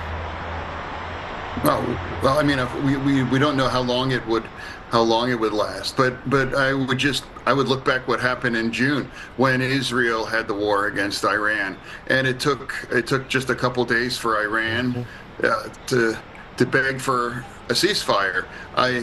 Israel was able to achieve air supremacy after like 2 to 3 days. So what we see how long will last. But now America here right now is in the part of that, and Iran targets were being effectively picked off. And now I think I even saw a report where Iranian people were laughing when they saw a report that the leader's compound was just obliterated to part of it. So I'm seeing that too on social media. The supreme leader. Yeah. So we were told that we were going in to strike the ballistic missile sites to make sure they don't have these ballistic missiles, that they're not working on an intercontinental missile that could target us, and that Israel was going in to attack the commanders, the Ayatollah, the president, and some of their people, some of the leaders. What is your knowing, and we heard General Jack Keane say the intel on these individuals is so, quote, exquisite, he said. He said he didn't want to go into it, but we know where these individuals are. Did they have time? Do you think we got them? And if we did, when will we hear that? And it wasn't really a secret that this was going to happen. There were rumblings all over the news. We all knew that this could happen after the State of the Union address. But when will we find out if they were killed? And how much do you think they stayed in their homes and wherever, or did they go to hiding? Well, what I do know, what's the fact that the Israeli intelligence is outstanding. Always look exactly what they did last year. They didn't have to take out the entire building. They actually took out the guys' bedrooms, and they just eliminated all the nuclear scientists and the leadership throughout all that. That's a demonstration of Israel's capabilities. Mm-hmm. And now we have here America standing there where a lot of the kinetic kinds of brute force in that region as well now too. I think that partnership, whether the Israeli intelligence and that kind of very specific kinds of things, and the American firepower there, that's what seems to be pretty effective right now thus far here. Senator, thanks for putting the country over party. Senator. Always great to have you on. And I look forward to talking to you along the way, because this will be a sustained campaign. It's not going to be days, it's going to be weeks. Senator John Fetterman from Pennsylvania, thank you. Senator. Thanks for having me on. Thank you. Let's bring in retired Vice Admiral and Navy SEAL Robert Harward. He grew up actually in Iran, led invasions in Afghanistan and Iraq, and is a member of the GENSA's Iran Policy Project, and he joins us now live from the UAE. We have all been excited to talk to you because of your knowledge of this area, growing up in Iran, and everything that you have done. What was your reaction? What comes to mind? I think like 90 million Iranian people, were cheering. This has been long overdue. And I got to reinforce the comments my shipmate, Senator Graham, made. This is unprecedented change in geopolitical aspects that we've never seen. The transition of this evil regime is long overdue. And you have to remember, after Russia, after China 1.4 million people, Russia 150 million, Iran is a country of 90 million people, the third largest nation in the world of oppressed people. And so you've had, never before have we seen so few. The Ayatollahs, 120,000, IRGC and the Basij oppressing so many. So unprecedented moral high ground for what we're doing. So not only were they center of proliferation of terrorism, killing our people around the world, but they've just oppressed this population for 50 years, and that's come to a screaming halt. So this campaign, which is focused first on the missiles and the straits to ensure they cannot project power and threaten our bases and our allies in the region, once that's done, this campaign can go on for a long time. But I'm convinced this administration, President Trump, will not stand and will not end until this regime is gone. And I think the other really key point to take in from his speech, his offer of immunity to the professional armed forces to turn on the IRGC is unprecedented and shows how novel and astute this administration is. Once they are unable to project power, it's all about what will happen on the ground of Iran. And that offer of immunity is probably your greatest and quickest path to peace. So, Admiral, to follow up on that, what's the next step with that? Because obviously, the president with the United States and Israel have leveled the playing field when it comes from the air. But do we get those people on the ground weapons? Do those folks that want the immunity turn their weapons over to the protesters and take over? Like, how do we level the playing field for them? Great question. And I go back into history. In 1979, when it fell before, the Shah was using his regime to suppress the people who were in the streets. Thanks to outreach by President Carter and his his military at that time, they had a delegation to come to Tehran. I was there when they did that and told them, hey, look, if you use your army to suppress this, we're going to pull out. Well, now we're completely opposite. The president has made an offer to the Artish, the professional armed forces, the army, not the IRGC, to be a part of the long-term future of Iran. And so if they're not going to do this, once we've mitigated the risk from missiles, we will focus more specifically on the IRGC and those elements that will not be part of the future. So that could be very tactical, providing arms, but it also could be very strategic with further strikes. So all those options are on the table. And again, I believe this offer of immunity and then validation of it to those leaders who want to be a part of the future of Iran and who do not have blood on their hands is the quickest and most peaceful way of transitioning. And as we saw in '79, that happened in a matter of weeks. So this campaign will only accelerate the inspiration to those who want to be a part of the future and who have not been part of the murder and genocide.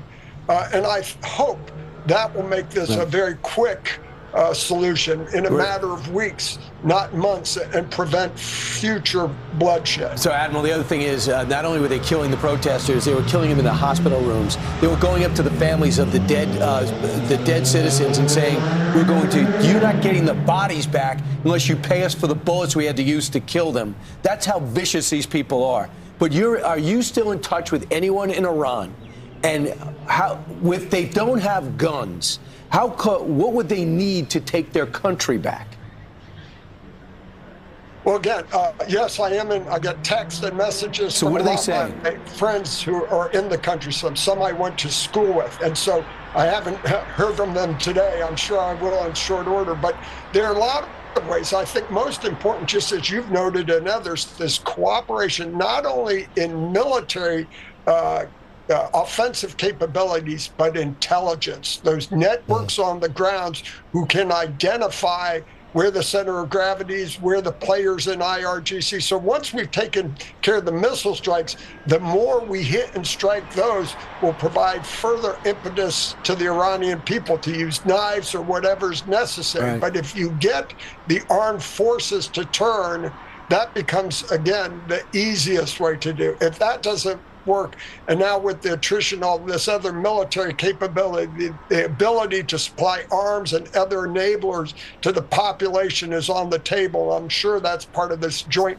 cooperative intelligence between the U.S. and Israel that now will be called upon to make this transition as quick and bloodless as possible. Yeah, the CIA would be a huge help along with the Mossad. Thanks so much, Admiral. I know it's an exciting time for you and your family. Maybe one day you can get back there soon. Appreciate you joining us. Thank you so much. Thank you. You're welcome. Our next guest flew F-22s. Retired U.S. Marine Corps officer and Top Gun instructor Dave Burke joins us now. Good morning to you. Good morning. Thanks for having me back. Thank you for coming on again. Thank you, first of all, for your service. Tell us about this mission. How are we accomplishing this? Well, listen, I'm learning a lot as we go, as you see, but it is so clear to me that what you have right now is the full array of capability, trained, equipped, in place, with a recent history of being successful and a ton of confidence that the equipment we have can do exactly what it needs to do. And that's what's playing out. It is plain as day that that's what's playing out. You know, David, can you speak to the soldier right now? What's going through their minds? Because, there's a lot of chatter online about the families. Obviously, all of us have talked about, we're praying for our troops, the men and women that's doing this job to protect our country. What's going through their mind right now with an operation like this? I love that question. Listen, none of us in the military, former and current, want war. We don't want to go to war. In fact, we want to avoid it. But if we get to a position where that is our only option, the best thing we can do for our men and women in uniform is give them not just the training, not just the equipment, but the support and the confidence and the belief. So I think what you have right now is people in uniform knowing that we support them and believe in them, and they're in a position to do their jobs and be successful. That breeds a ton of confidence. So we're looking at an operation now depending heavily on the air. This is going to be an air campaign. This is not Iraq. There's no ground component. When you have the USS Ford, you have all the naval assets in the area. You have 40,000 there. How do you coordinate the skies with another nation? This is a massive logistical effort, and you're bringing to bear the most capable aircraft in the world in the history of combat.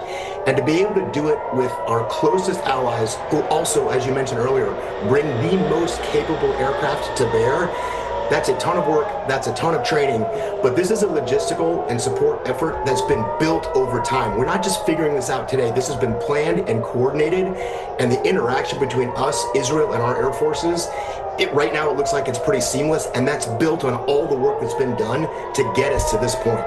You know, Dave, I remember with Operation Midnight Hammer, which was last June, the president, remember he came out and he released those images and we saw the actual strikes on the nuclear facility with the B-2 bombers. Will we see that? Will we have something similar to that? Because what we're seeing now is this. Not much. Yeah, exactly. We're not seeing much. When will we see the results from what our military did today? Yeah, I think you will see that over time. Just about every strike we conduct, we are using precise GPS, laser-guided, very accurate weapons, and we get a lot of what we call BDA, Battle Damage Assessment. We get real-time feedback. I'm sure right now, in the very early stages, they're going through that, but eventually I think that's going to be released. And just like we saw last summer, and Brian and I talked about that in great detail as it happened, you're going to see the visual feedback of what we're doing, and I think we're going to get a lot of that on display. Dave, if you could stand by, because we're getting some breaking news with Trey Yinks. There's sirens in Jerusalem right now. Trey, what do you have on the ground? Yeah, Lawrence, right now we are in Israel's second largest city of Tel Aviv, and you can hear those sirens in the distance. This is an indication of more incoming Iranian ballistic missile fire. It's been back and forth for the Israeli population going in and out of bomb shelters today. The Iranians have been targeting a lot of the northern part of Israel, specifically the city of Haifa that sits along the coast. But also, as you heard those sirens there just at the beginning of our report, it's an indication that they are still firing on central Israel. And so as this back and forth takes place, the Israeli air defense systems remain on high alert. You have the Iron Dome and David Sling, but you also have some of the bigger systems, the Arrow 2 and 3 systems that help to shoot down this incoming fire. At the moment, right now, it doesn't appear that there are any interceptions right overhead.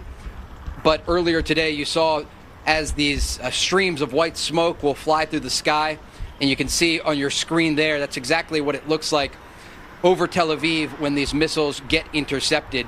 There are around 300,000 people that live in Israel's second largest city and the surrounding areas. And additionally, you have across the country nearly 10 million people that have remained in shelters. The Iranians also at this hour are still firing on Gulf countries. There were more missiles intercepted over Doha, Qatar. The United Arab Emirates has condemned the strikes against their country. And as our Jennifer Griffin was reporting earlier, this is seen by many analysts in the region as a massive mistake by the Iranians, immediately responding by striking Gulf countries. And in the distance, I can hear some interceptions. And again, with just the center part of Israel, given the missile shrapnel that comes down when these missiles are intercepted, they basically send everyone into shelters. And in the distance, you hear the very faint pops, and those are the interceptions that are taking place. Again, the latest information that we have here from Israel, there is ongoing ballistic missile fire from the Iranian regime, but the Israelis have been able to neutralize some of the Western launchers in Iran. A big blast there that you just heard, and it just echoes throughout the city. From our vantage point, we can't see these specific interceptions. Some of them just south of the city, it sounds like, that are taking place as we speak, while the Israelis come under more ballistic missile fire in response to the U.S. and Israeli strikes against Iran. Guys. This is what I wrote down this morning. I wrote 5:33 a.m. because I was watching you when Griff was anchoring the show. Air raid sirens sounding in Tel Aviv. Trey puts on bulletproof vest. Your camera guy gave you that. 2 missile interceptors flying over to shoot down ballistic missiles from Iran. We heard the loud explosions as missiles are shot down in the distance. So I see you keep looking off to your left. You're looking in the air. I'm sure you're for your own safety, but also to see if anything's coming and intercepted. Has anything made it through? Is everyone safe? We were reporting at the beginning of our show a few hours ago there were no fatalities in Israel. Yeah, there have been no fatalities reported in Israel so far. This has been quite different than the 12-day war last summer. There are a few light injuries, we understand, in the north and some impact sites of shrapnel, but largely Israel's air defense systems have been doing a good job of shooting down the incoming fire. Remember, they also have the support of the American systems, the THAAD and Patriot missile defense batteries, and also the USS Gerald R. Ford, which is currently off the coast of Haifa in the north of Israel, to help to shoot down any of the incoming fire. Because this was a joint effort and there were months of coordination taking place with the Israelis and the Americans planning for this very scenario, they have been able to neutralize much of the ballistic missile threat on the western part of Iran, and that has led to a relatively stable defense mechanism so far in this conflict. Guys? All right, Trey, thanks so much. Let's bring in former Israeli government spokesman Ilan Levy. He joins us live from Tel Aviv. Ilan, you're back in the shelter. It's almost as where you guys spent the last couple of years. What are your thoughts right now? What are you hearing?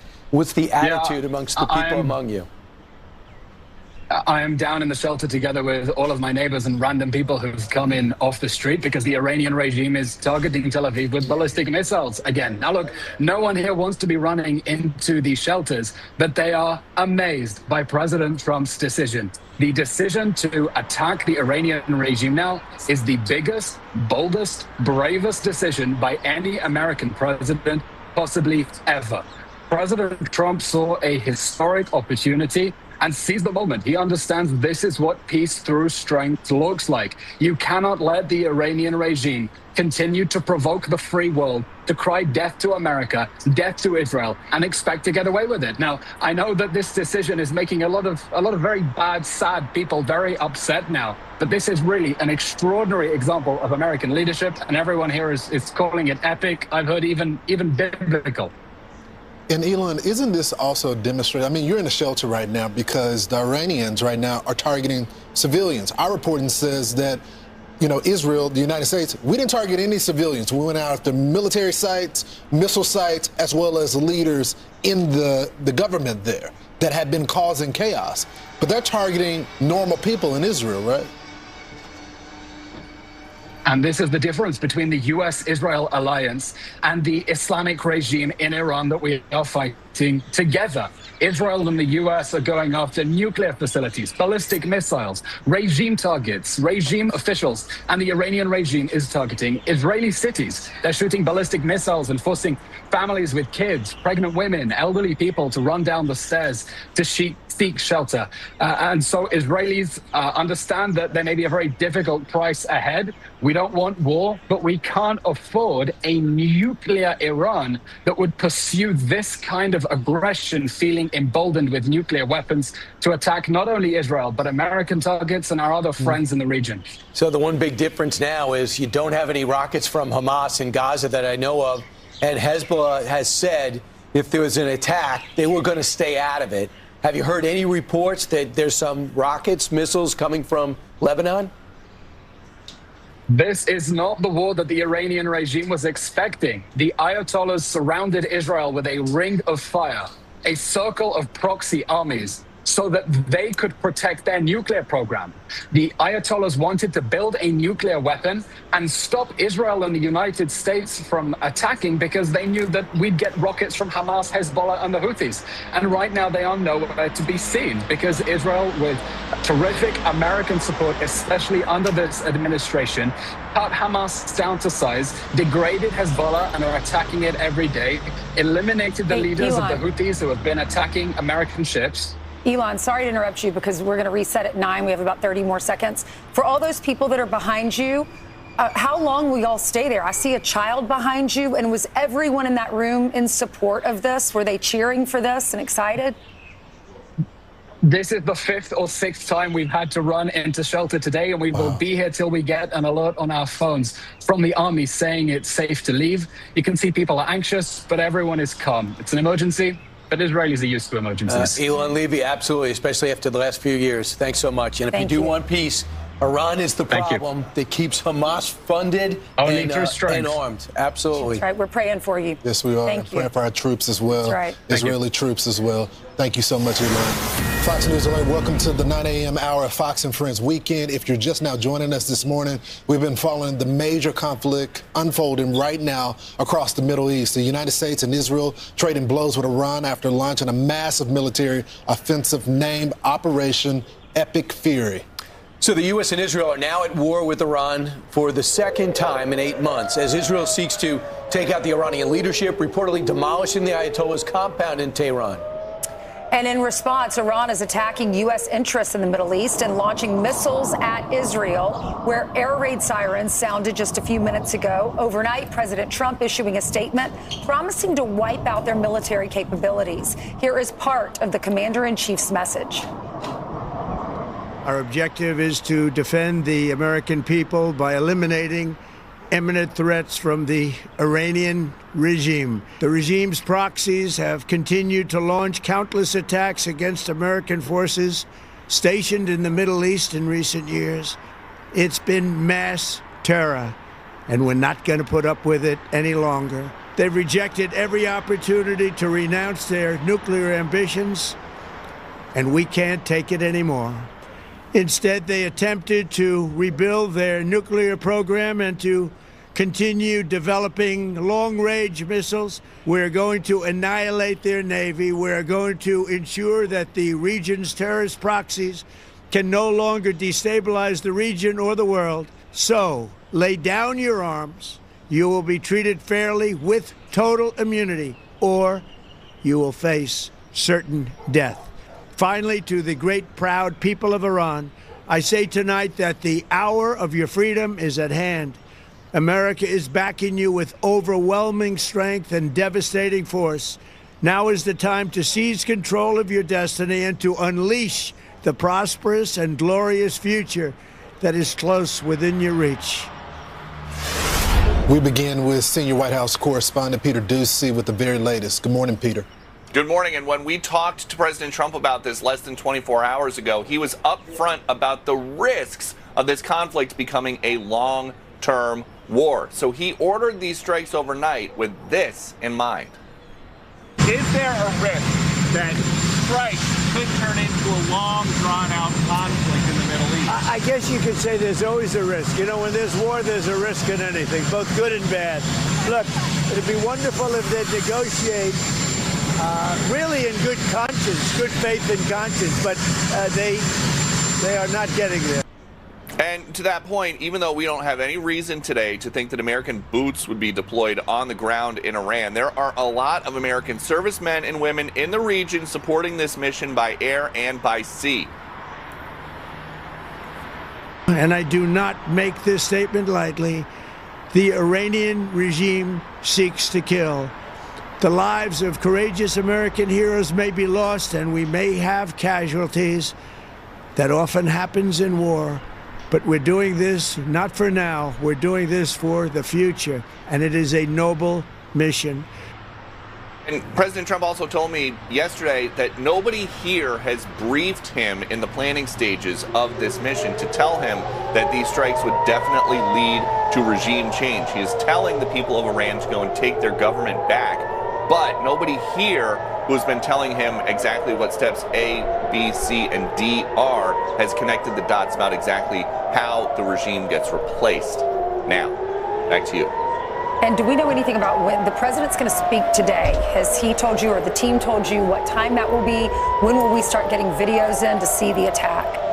So there was some reporting that there was going to be some kind of a presidential address. We were just in contact with some of the teams down there. There's nothing on the schedule officially right now. they're telling the pool that's traveling with the president in Palm Beach that they don't have to be available until noon. So anything that happens, if the president decides to address the nation again, it would be sometime in the afternoon. But for the rest of the morning, it seems like he and the team are hunkered down there at Mar-a-Lago, in a secure part of Mar-a-Lago that they can set up for something like this, just watching to see exactly what damage has been done and what they should do next. Hey, Peter, in retrospect, were there some signs that this was going to happen? There were a lot of signs, because President Trump has said, something that we hear a lot here at the White House is there will be like a 2-week deadline for something. President Trump with this gave a 10-day deadline, and we are about 10 days removed from the president telling the Iranians that he was basically getting fed up. And so the president has been, look, he showed right before the NATO summit last spring that if he thinks the Iranians are getting really close to a nuclear weapon, he will order a huge strike. That's what they did with Midnight Hammer. He said he was going to do it again if they were not satisfied with the negotiations. They were not satisfied with the negotiations. He was saying that publicly, and so maybe it was more obvious than we were led to believe. Yeah, I apologize. We got sirens again in Israel. Let's bring it back in. Our chief foreign correspondent, Trey Yanks. Trey, what's happening on the ground? Yeah, just stay with me here. We're going to just check out here. If you can pan out here to the sky, we just had more sirens in central Israel. You can see that missile interceptors just were fired off from a number of directions to try to intercept the incoming ballistic missile fire targeting this city. This is the second round of sirens that we have had in just a matter of minutes. And that smoke that you see there just at the top of the screen is what's left of the contrail from the missile interceptor. As Israel comes under attack from multiple different directions, this is still all coming from the Iranian regime. The proxies from Hezbollah in southern Lebanon or the Houthis in Yemen have not yet fired on Israel, but Israel remains prepared for that possibility. Just to zoom out here in terms of what we know, a senior Israeli official tells Fox News that Iran's supreme leader, the Ayatollah Khamenei, and Iran's president, Masoud Pezeshkian, you could hear that boom in the distance as these missiles are being intercepted. But those two top individuals in the Iranian regime were targeted, according to this official. And this is an indication that the Americans and the Israelis are going for the more advanced option in terms of what could be done against the regime. And I want to just show you on my phone here, these are the missile alerts that are coming in right now. And they are popping up each second from different areas of Israel. Each one of those lines is a part of the country that is currently taking ballistic missile fire. And you just heard that explosion in the distance. They are intercepting much of this fire just outside of the city limits of Tel Aviv. But it's not just Tel Aviv that is under attack at this moment. The northern city of Haifa is also receiving incoming missile fire. There were sirens earlier today in Jerusalem. And there's a real understanding that while the Iranians are at this point not able to overwhelm Israel's missile defense systems, they can still strike deep into this country. And that is the reason that you see, just with your last guest, Eylon Levy, the former spokesperson for Israel's president, that people are in bomb shelters, millions of them in this country, understanding that this war is just getting started. Guys? Trey, what is that like? And we can't relate to that because we don't live our lives like that. You're getting alerts, it looks like, constantly. It looks like maybe every second, a few seconds or every minute, because it's on your phone right now. What happens? How do you respond to that? Because obviously you're working right now. You're not going into a shelter, which does make us fear for you. We appreciate you being out there to tell the story to all of us. But what is that like to live? What if you're at work, or what if you're in the hospital and you can't get to a shelter? Yeah, I want to take you through what the life is like here and what the Israelis think about what's happening as we speak. The Israelis have been at war since October 7th, when Hamas launched that cross-border attack from Gaza in October of 2023. This led to a domino effect across the region, and it's included thousands of missiles and rockets being fired into this country. Just this morning, when Israel was conducting the initial strikes against Iran, an alert went out on phones that people needed to head to shelters, and then air raid sirens sounded across the entirety of Israel. 10 million people immediately heading into bomb shelters, understanding that Iran would respond with ballistic missile fire. Now, despite the fact that they're living in these abnormal conditions here, they're actually quite happy across the board that this is happening because Israel, like the United States, sees Iran as an existential threat. They understand that Iran was the major roadblock in the way of President Trump's efforts to create peace in the Middle East.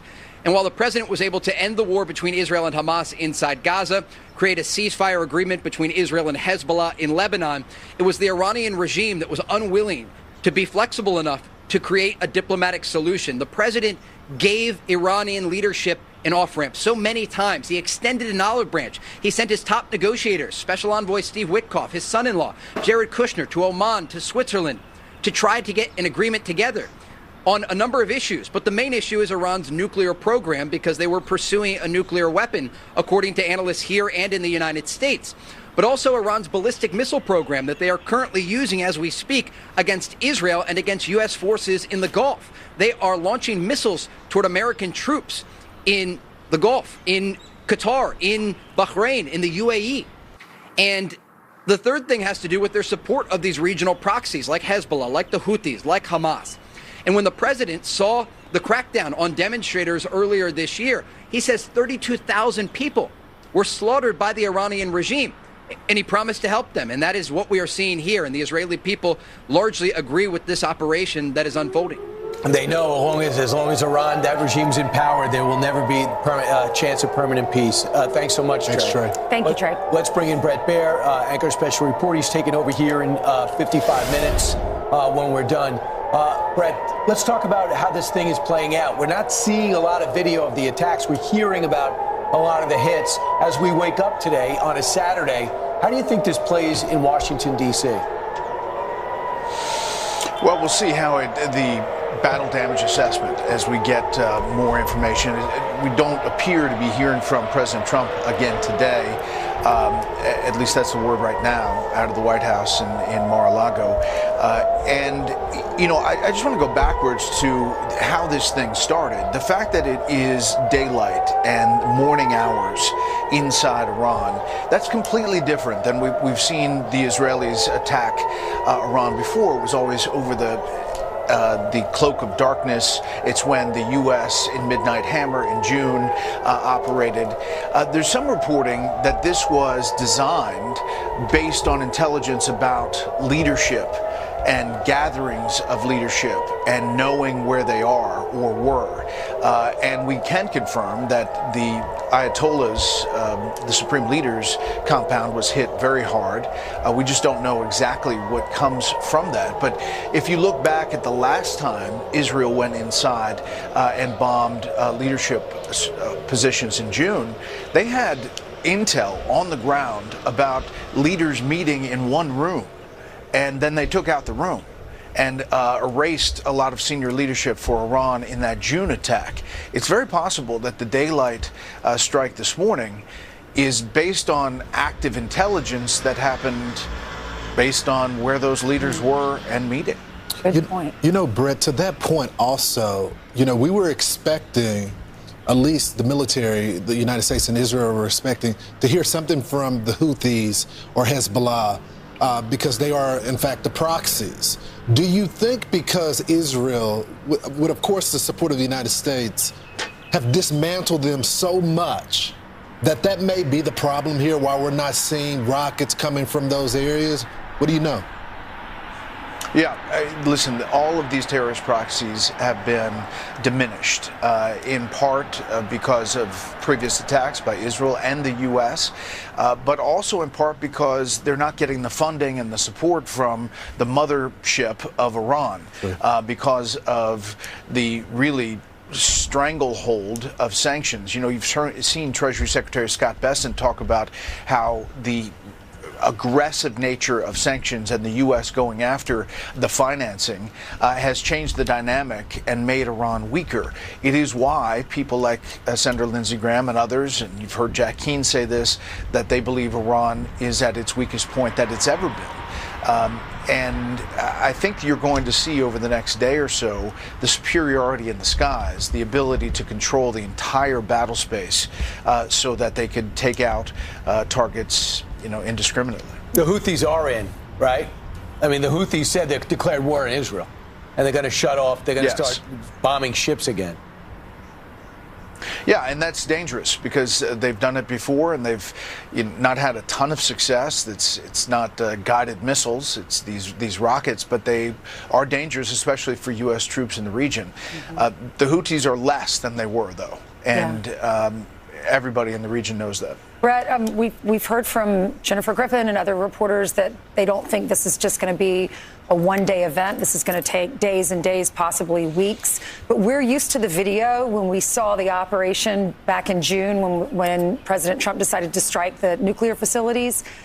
And that was a one and done. We're in, we're out. So that's coming to work this morning. I kind of expected maybe that's what was happening, since we know where these ballistic missiles are being made. We can go in, we can target those sites and then get out. But apparently that's not the case. Do you have any idea of how this operation's working?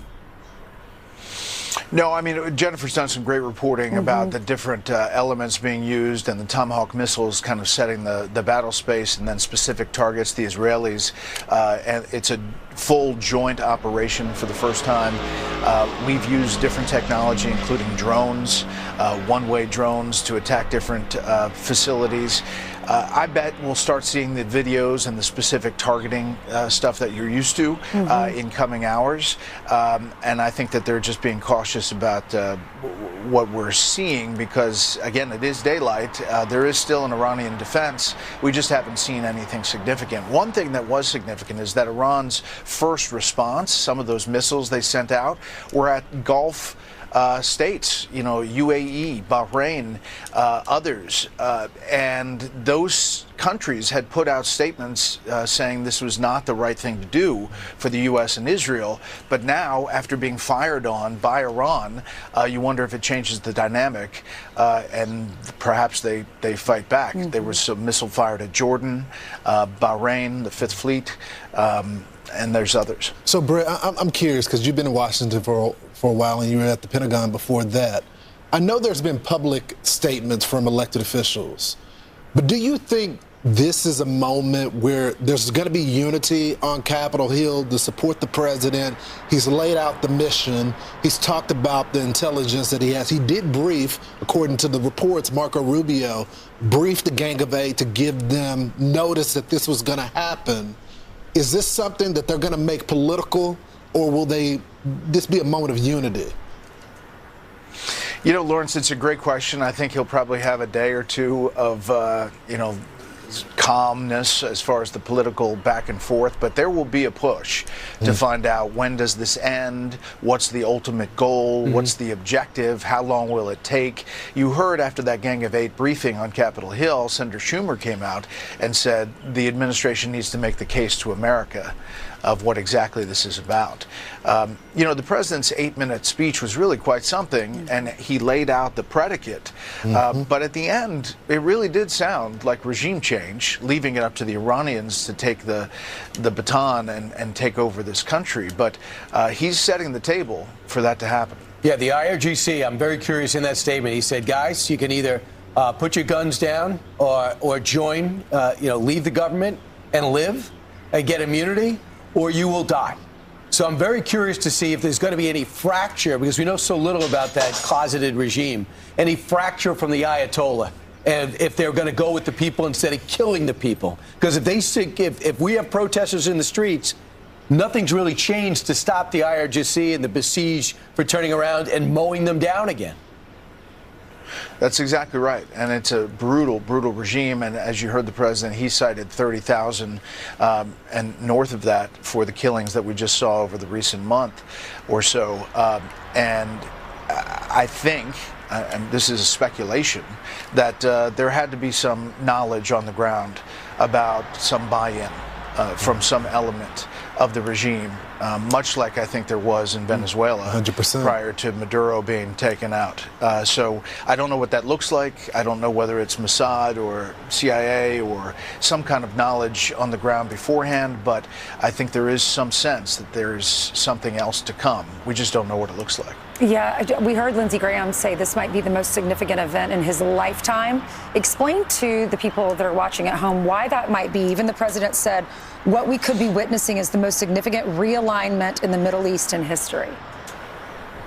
Well, think about the administration's different takes on Iran. Think about the Obama administration and their take that they thought Iran was going to be the center of the Middle East, to the point where they do the nuclear deal, and there's a lot of questions about whether Iran's going to live up to their side of that deal. They end up giving pallets of cash and money to Iran that eventually gets used to fund these proxy groups throughout the region, and then the Trump administration's efforts to rip up that deal and treat Iran differently, and to go to Gulf allies and put the pressure on Iran, kind of the boot on the neck economically. So it's a much different take. If you talk to the Bush administration that I covered back after 9/11, and you said that President Trump is going to be the guy who makes the decision to go into Iran, of course, they wouldn't know President Trump was going to happen. Right. But you think about the juxtaposition and all of the politics around the Bush administration going into Iraq. I think that's pretty significant. And to Senator Graham's point, I mean, it's generational, potentially. We have to see where this goes. Brett Baird, thanks so much. We'll see you in 40 minutes. Top of the hour. Taking over. The anchoring throughout the day. All right, let's bring in Chief National Security Correspondent Jennifer Griffin. Jen, can you explain, are you hearing anything from your sources right now? Any casualty counts? Do we even know still yet with some of the initial reporting? We know that the Supreme Leader's compound has been destroyed where he was staying, but we don't know if he was there at the time. That's right, Lawrence. We don't have any casualty figures or any confirmation of any of the senior leaders having been killed, even though many of them were targeted by the Israeli airstrikes earlier today. And certainly all eyes will be on whether we see any sign of life from the Supreme Leader or from the defense minister. I mean, they went across the board and targeted the top layer of the Iranian government and the head of the IRGC as well. What I can say is new right now. We're just getting word that the Kingdom of Saudi Arabia says they will join the U.S. in the operation against the Islamic Republic of Iran. They said that this comes in the wake of Iran attacking the U.S. base in Saudi Arabia. I just spoke to a senior U.S. official who said the Iranians made a big mistake by firing on Arab coalition partners. Now they are likely to respond. So by Iran firing missiles at UAE, Bahrain, Qatar, Kuwait, Saudi Arabia, and Jordan, they are now likely to fire back at Iranian targets. So those coalition partners are now going to enter this operation that started off as a U.S.-Israeli operation. That is very, very significant, and we haven't seen that happen in the past. The U.S. military has been focusing on high-value targets, I'm told, the IRGC, significant facilities and capabilities, naval facilities, and I'm told underground facilities likely associated with the nuclear program. We also are reporting that Tomahawk missiles were used in the first volley of strikes. According to one official that I talked to, they said we have suppressed their air defenses. So the U.S. and Israel are having a much easier time targeting now. That first wave was really designed to suppress those air defenses. They're not completely suppressed, but they're virtually suppressed. This was a multi-geographic command and control effort designed to overwhelm their defenses, I was told. And the U.S. military used some new capabilities in these strikes. For the first time ever, the U.S. military used one-way attack drones in combat. I think we were the first to report that, but there were hundreds of targets in what is being described to me as a multi-day operation. The Iranian response has been ineffective, I'm told, but then I'm also getting reports that a large number, possibly 135 Shahid drones, those are Iranian drones, may have targeted the U.S. Navy base, the head of Fifth Fleet in Bahrain, and may have struck targets there. But again, we don't have the battle damage assessment yet. We're waiting for CENTCOM to see what has been struck, and we expect to get a briefing later today. Back to you. That would be great to get a briefing, get some facts, because we're not going to hear from the president today. He already put out his 8-minute address. Thanks so much, Jen. Hey, let's take a look right now at what this conflict looks like, what Iran has, what we have, and where our bases are, and what we're concerned about in terms of being targeted. First off, they got long-range missiles, they have short-range missiles, and we know they're going to be able to, for example, they're able to hit our militias over in Iraq. They're able to hit Kuwait with the short-range missiles that go about 190 miles. And then if you look at the orange, this is going to go to the outer perimeter. This is where they've hit. They've not hit Oman, but we have other allies like Jordan in the area. We have other allies like Saudi Arabia in the area, United Arab Emirates. We've already know they've been targeted, thankfully, including Bahrain. There's been no casualties or substantial damage that's been reported so far. You see a lot of that video online. And then you got the outer ring. You got this is rockets that they have. If they still have it in their arsenal, see how far they can go, about 1,243 miles. And finally, this is why we had missile defense in Europe prior to Barack Obama becoming president. It's because they had missiles that could hit Europe. We were concerned about Iran hitting Europe. But President Obama said, I have a good idea to show Russia, since it annoys him so much, that we're going to be friendly. We'll take them out for no reason. Turns out Russia's not too friendly. Let's take a look at another map from the Foundation for the Defense of Democracies. This takes a look at all of what we have in terms of our bases in the region. As you see, we have a lot of assets. This is the bases that are there forever, that we all know about, that everyone knows are there, are in the dark green. They're in and around the perimeter of Iran. We're concerned about them being targeted. Of course, other bases with a military presence that we've bulked up for this operation because our so-called allies like France, England, and others said, we don't want you based there. And actually some in the region. Those are in the white. So these all could possibly be targeted. The question is, and there's been reports, that this whole operation has caught the Ayatollah and his minions and the IRGC by surprise. Number one, the day in which it started, because we had talks scheduled over the weekend. And number two, the fact that it started in the morning in Tehran, about 2 in the morning here. And one more map we'll take a look at that I think is important for you to share. That map would be, do we have that other map to pop up? Perhaps not. Well, we're in a bit of a standoff. Okay, these are U.S.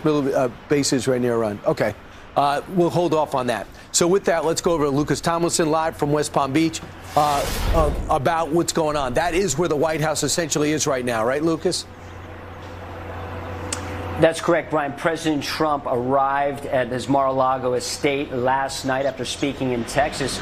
And we heard him tell reporters he was not happy with the negotiations. And if you needed more evidence, look at the strikes last night. These combined U.S.-Israeli strikes on Iran. The second major attacks against Iran going back to Midnight Hammer.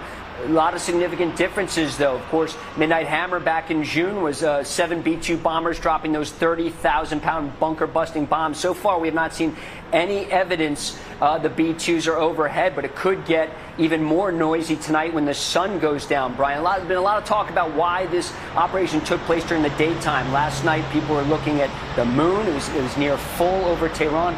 Why daytime? Well, there's no question that the CIA and Mossad has been looking around inside Iran, establishing a pattern of life and seeing Iranian forces gearing up for a nighttime strike. So it's only the next logical thing is for U.S. military planners to see a more relaxed atmosphere during the day. We're in the holy month of Ramadan across Iran. And it is very clear that U.S. military planners saw, with their Israeli counterparts, saw an opening for this morning strike. As you mentioned, the first bombs dropped at about 9 a.m. local in Tehran, Brian. Hey, Lucas, I want you to take a look at our map there. You have a monitor. If you don't, you know what our assets are in the region. Oh, I do. Yeah, okay, good. You do. So I look at this as assets, and Iran looks at it as targets. So when you look at the two major aircraft carriers and the other ships we have in the area and their carrier groups that surround them, is your greatest area of concern the ships themselves or the different waterways that could be blocked off, certainly affecting the world economy because so much oil flows through there? Well, certainly if Iran mines the Strait of Hormuz, where 20% of the world's oil passes through every day, that is a major concern. And it's one of the reasons why officials say you're probably not going to see strikes on Iran's oil industry. The president doesn't want to see the price of fuel go up. Also, if there is regime change, which it looks like that's the goal here from U.S. and Israeli forces, you want to be able to rebuild the country and certainly defend the Iranian people who have been slaughtered over recent days. Now, in terms of those carrier strike groups, if you bring the map back up there, Brian, it's very notable that the USS Gerald R. Ford aircraft carrier strike groups in the Eastern Med, remember, she was moved from the Caribbean, where she took part in the Maduro raid just in early January, steamed across the Atlantic, was in the Eastern Med, passed through Gibraltar. A lot of people thought this was for defensive purposes only, and certainly in the strike group there are defensive capabilities aboard those guided missile submarines, her escorts that have ballistic missile defense capabilities. But it also appears that some of the first strikes were launched from the forward strike group. Tomahawk cruise missiles can also be fired from those destroyer escorts, and we saw some of the open source mobile phone videos earlier seeing Tomahawks, which are subsonic. You can see them passing through. Remember back to the Gulf War, it does appear some of the first strikes were launched from Ford, not the Abraham Lincoln Strike Group. Why? Because where Ford is positioned right now in the Eastern Med, she's actually closer to Tehran than Lincoln and the Lincoln Strike Group. So the Lincoln Strike Group, I understand, has a lot to do with providing missile defense and defense in general for Israel. Maybe that explains why Israel so far, that we can tell, according to the reporting, has been so successful in knocking down those attacks. The Ford is in place and acting. Well, when President Trump talked about annihilating Iran's Navy, I think that's where the Lincoln Strike Group comes in. Jets from Lincoln, remember, there's 5th generation stealth fighter jets aboard Lincoln, not Ford, actually. And there's a squadron of F-35s aboard Lincoln. It's actually a Marine Corps fighter squadron flying those jets. Those jets can be used to take out Iran's Navy. You also have destroyers in the strike group that can launch Tomahawk cruise missiles against the ports to, as the president said, annihilate Iran's Navy. All right. It's good. We can't wait for more reports. We can see what's going on out there. But until then, we could just speculate, because this has been going on for about 4 or 5 hours, and it's supposed to go on not days, but weeks. Lucas Tomlinson, thanks so much. All right. Let's bring another special guest guy from Oklahoma. Oklahoma Senator Mark Wayne Mullen sits on the Armed Services Committee, and he joins us now. Senator, thanks so much for joining the program. What's your reaction to this great military operation, not only from the Israelis, but of course the United States leading the way as well?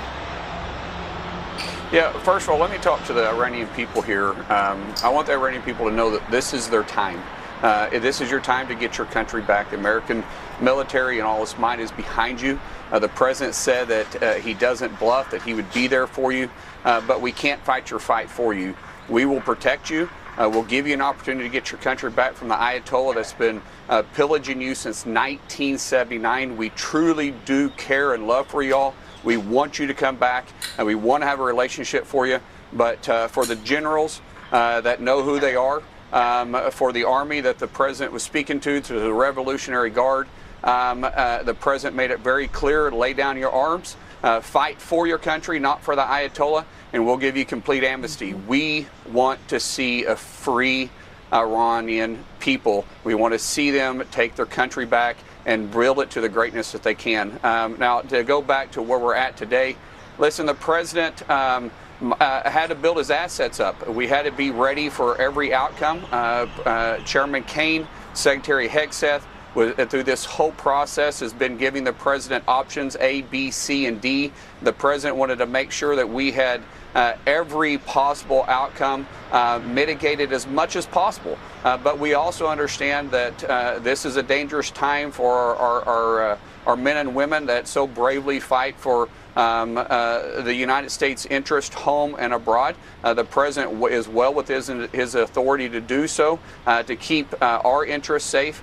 But he also spoke very clearly when he said, you know, casualties could take place, which that's what happens in a time of conflict like this. And so our prayers are not just with the servicemen and women, but all the family members that are back here that are worried about their loved ones that they're not hearing from right now. But I knew this time was going to happen. It was just a matter of timing, because the president believes in peace through strength, but he wanted diplomacy to work, and it didn't. Senator, the president said this morning in the speech, Iran could develop long-range missiles that can threaten our allies in Europe, our troops overseas, and eventually reach the American homeland, which explains why he decided to go through with this. But why didn't we get support from Europe? Why didn't we get support from the UK or from France? Well, I think we got more support than what you might think. There's a lot of logistical support. There was a lot of intelligence gathering that was taking place.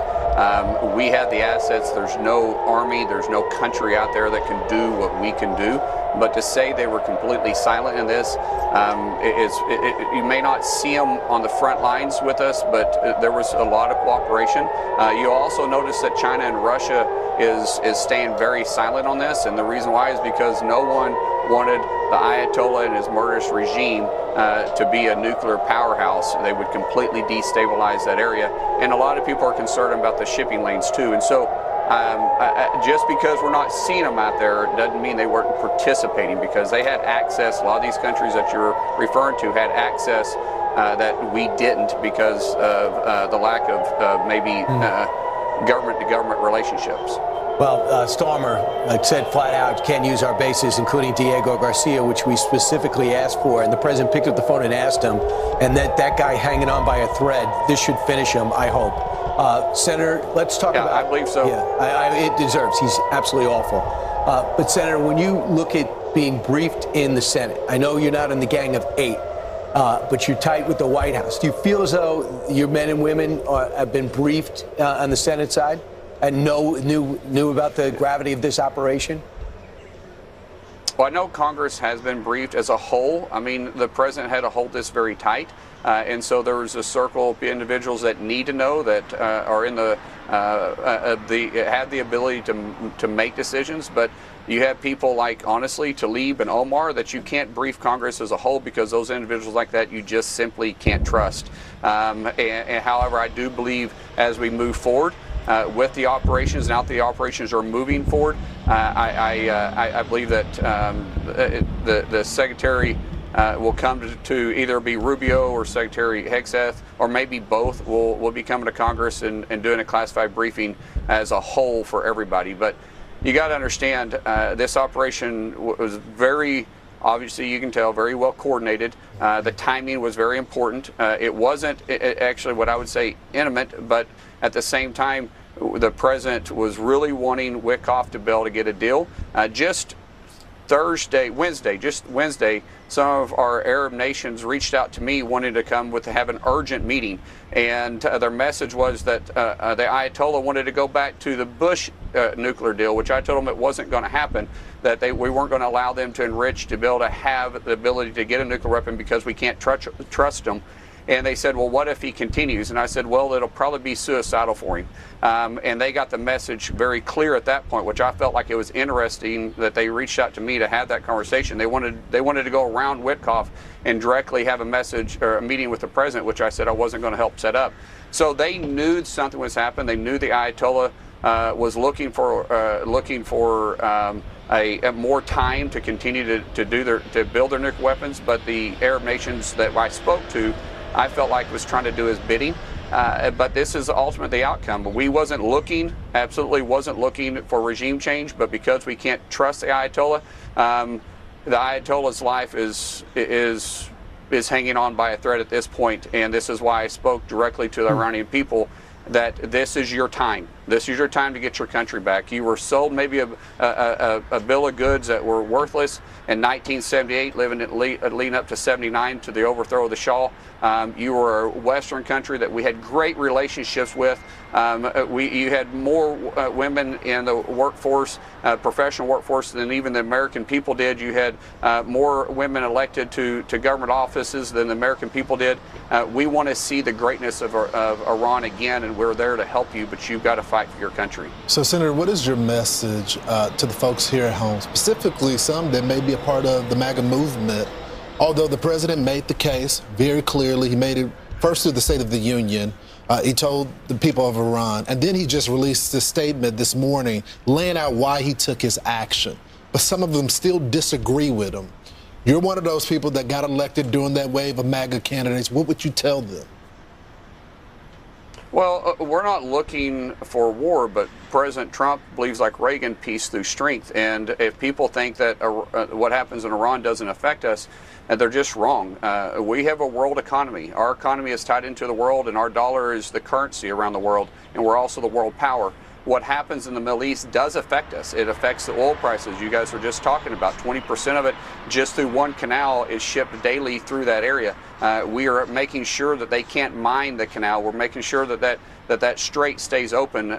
We're making sure that they're not able to disrupt shipping lanes. But they could do that. If Iran became a nuclear weapon, they could destabilize that entire region, which could destabilize the economy and could keep it in flux for years. Just think about it. They can disrupt 20% of the world oil for one day.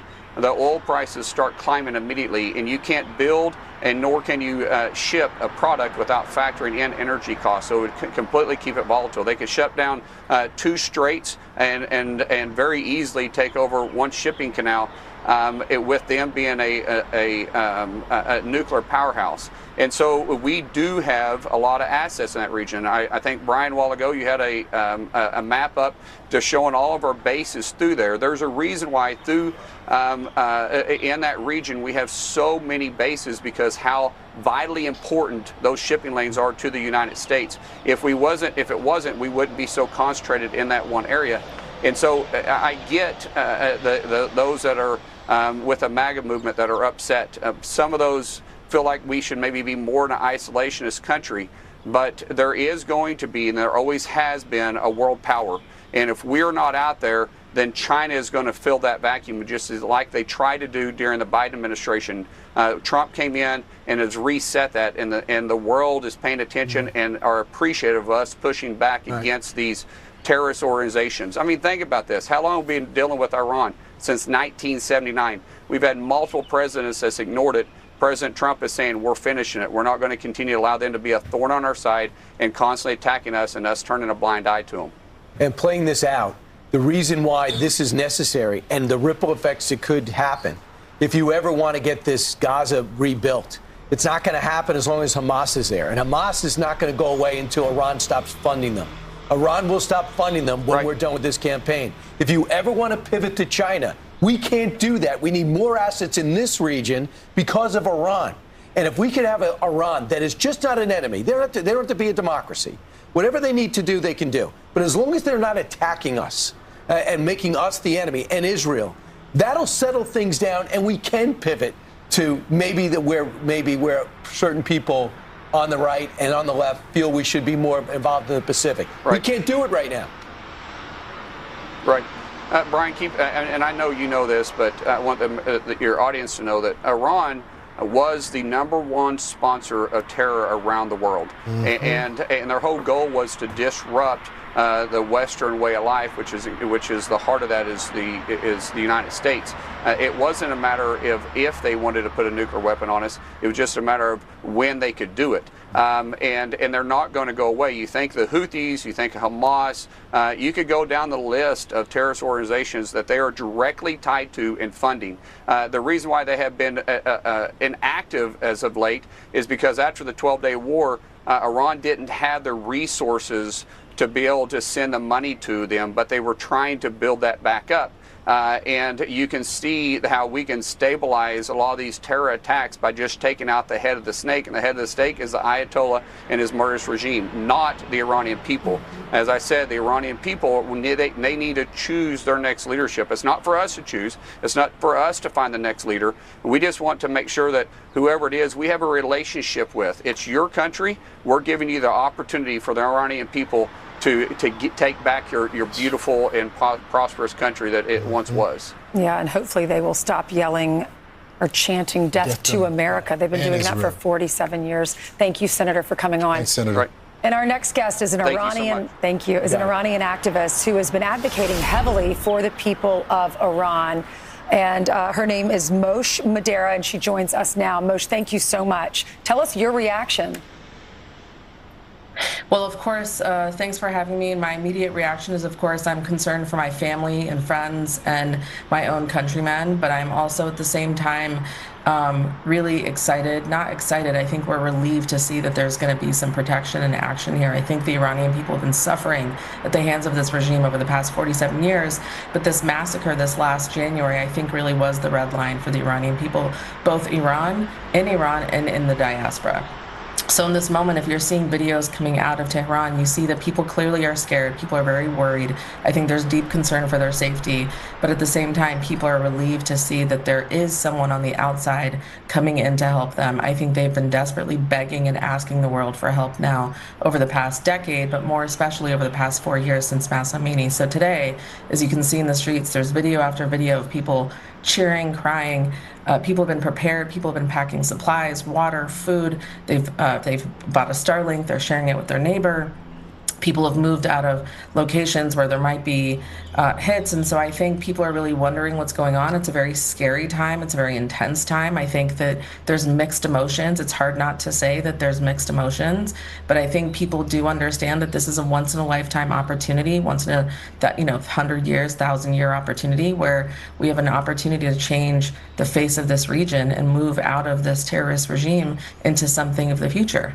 Moshe, is it fair to say that the majority of the folks in Iran wanted the U.S. to help them right here? I think the majority of people in Iran wanted the regime to leave. Yeah. I think the majority of people in Iran wanted this regime to never massacre 40,000 of their own, imprison their own. They were tired of the exploitation of their resources, of their name into these proxy wars. They were mortified and sickened by what they saw in Gaza and Lebanon and what they've seen in Yemen. And I think this doesn't represent the Iranian people. So this has just been the line. When they see that they are suffering the food cost, their energy cost, that they have no access to resources, they're so isolated. And if you know Iranian people, you know that we belong a part of the modern world. You know that we are active in the diaspora, and we are a good representation of who we are as a country. And so for Iranians, this is desperate. This is the only chance that we have to break free of this regime. This is the only opportunity we see to step forward into a new future and be a part of what we see in the Gulf states, what we see in the rest of the Arab world, where there is a moving forward in partnership with the West into a modern world. And so this is, unfortunately, it's terrible. I wish that they had just left, but this is our only shot. So yes, I think the worst thing could have happened here is absolutely nothing. Something had to happen, and this is unfortunately what it is. And from the speech that I heard last night from President Trump, frankly, if I'm being candid with you, I'm in my late 40s. I've been waiting my entire life to hear a sitting president speak that way about that country, because it doesn't just pose a threat to America, it poses a threat to an entire region, and it's disrupted the way of life for a lot of people across that region. So, Moj, what do you expect to happen? He called on everyone to step up, but we saw what happened. They don't have the guns, they don't have the weapons. He also told the IRGC, step out and you have immunity, or you can die. Do you expect the IRGC to flip? And do you expect the people to rise up again? Listen, I think this is the first time in history about 1 million people worldwide came out in support of the Crown Prince. That was historic for us. It was nonviolent, it was united, it was peaceful.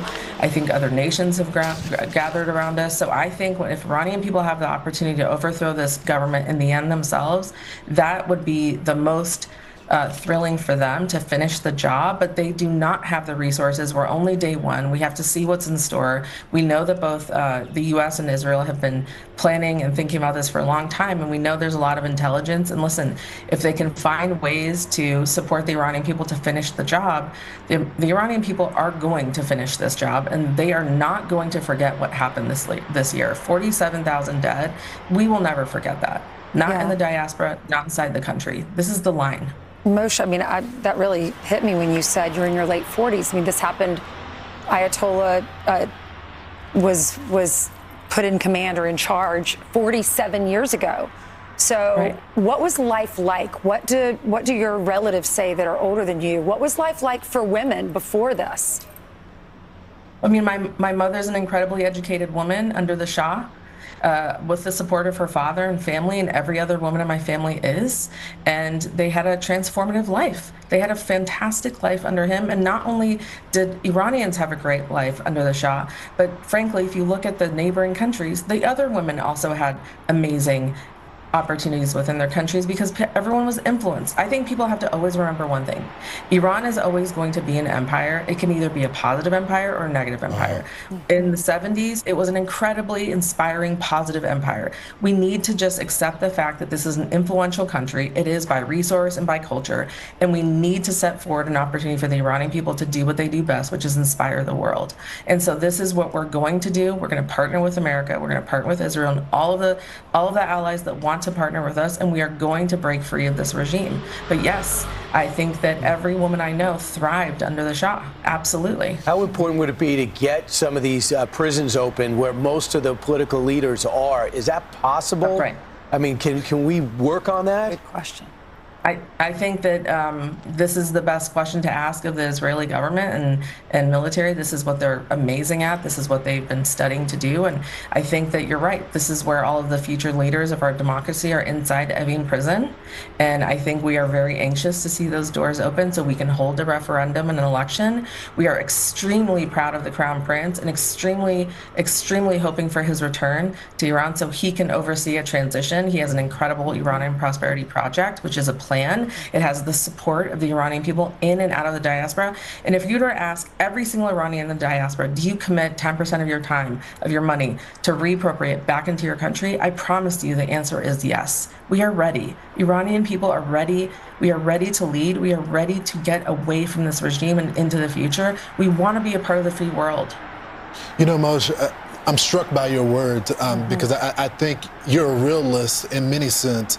You know, I have so many friends that, you know, parents are from Iran and they're not as supportive of the Shah. They talk about some dark times with the Shah as well. But your point is that you really don't have a choice. So do you think if there was to be a leader after this is all said and done, it's going to be the Crown Prince, the exiled Crown Prince? I think the Crown Prince will do what he says, which is hold a referendum for an election. I think he's committed to the Iranian people, and we believe him. He has the support of the left, the right, the Kurdish, various different sects of political positions. I think he has been transformative in that. I think he has worked very hard. We're extremely proud of him. And I think for people who say that the life under Shah was not perfect, I think that's a fair, you know, everyone has an experience, but the reality is nobody moved forward that country from an energy, from a resource, from an education, from a tourism, from an infrastructure. I mean, the Iranian government today is using the same exact infrastructure of Mohammad Reza Shah. So he was fantastic. He was great. He was a countryman. He loved his people. And I think that it was an incredibly complicated time to be a leader. And I think we should never forget he was also very sick at that time. But he never, ever, ever murdered 47,000 people of his own people in the streets for protesting for freedom. In fact, when his people protested, he chose to leave. So this is what we're really dealing with is who I believe in the most isn't a prince or a king. I believe in the people of Iran. I believe in the people of Iran. We want this. We're not naive. We know what we've asked for. And I know everyone thinks we're crazy and insane, but we also believe in America. We also believe in our allies. We understand what democracy is. We've benefited. Look at the Iranian diaspora and how incredibly well we've thrived in America. And you don't see us marching in the streets here, death to America. You don't see us participating in anti-American rhetoric because we understand how beautiful democracy is. And we want to see how do we bring some version of that into Iran? Great. We want to be just like a kingdom of Saudi Arabia. Like, look at the amazing. Yeah. Thank you. I mean, there's an amazing opportunity in the Middle East, not just with Iran. You look at the beautiful things of the Kingdom of Saudi Arabia. You look at the Gulf states. There is a modernization going on here, and we want to be a part of it. And we want to be partners with the world. We have to go through this. This is terrible. Encouraging everyone to stay inside. We have to do everything we can as an American people to protect the Iranian people and American troops. Well, but this regime has got to go. Yeah. Right. Hopefully they're being decapitated as we speak, and that change is underway. Amen. Well, this has to be an emotional day for you. I know you've based your whole life around this and formed your organization on this. So God bless you. Well, it's very powerful. Many of us have. Yes. Many of us have, and this is just the beginning. Well, thank you, Moshe. Keep believing. Keep fighting. Thank you so much. Thanks, Moshe. Thank you. Thank you. Wow. Well, let's bring in Fox News contributor, former CIA station chief Dan Hoffman. Dan, from what you know of the campaign, what do you think of the plan as you see it? We understand take out the leaders, then take out the infrastructure. How do you feel that this is unfolding at this hour? Yeah, I think, look, what we're seeing here is coercive regime change from afar. We are, with Israel, our ally, targeting Iran's military, their intelligence services, and the leadership in Iran to open the aperture for the opposition in Iran, to the extent that it has the potential to do so, to take power. And that's going to require some of those military officers and the security services and intelligence officials to switch sides, to flip. And the Trump administration, I think, is hoping that these kinetic strikes will induce that to happen. What do you think? Well, look, it's hard to be optimistic about the Middle East. I think the Trump administration looked at this situation. We deployed a massive amount of military assets to the region designed to pressure Iran and gain leverage to negotiate. And Iran refused to do that. And the Trump administration wasn't about to eliminate the sanctions or give Iran the sanctions relief and allow the regime further to entrench itself in return for a bad deal. And so here we are. Now, I can tell you, based on my experience, that the CIA, the intelligence community, right now has three responsibilities. One is the battle damage assessment and targeting of key sites inside Iran. The second is to collect intelligence on the response from Iran's leadership and whether we're seeing a splintering there as a result of these attacks. And then third is the outreach to Iranian officials who might be on the fence.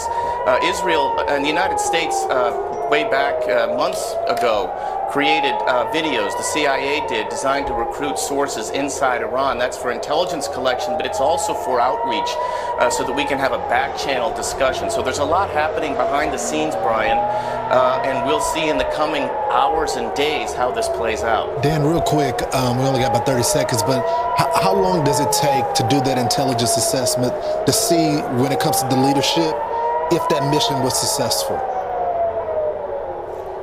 It's happening in seconds, in real time, Lawrence. I can tell you from my own experience, having served in war zones, the CIA is producing intelligence reports that are landing on the president's desk right now with updates that are sometimes just a few minutes old. And so the situation is extraordinarily dynamic. Dan, thank you so much. Dan, it's good to see you. Let's bring in our big weekend show co-host and retired U.S. Marine bomb tech, Joey Jones. Joey, I know this is personal for you.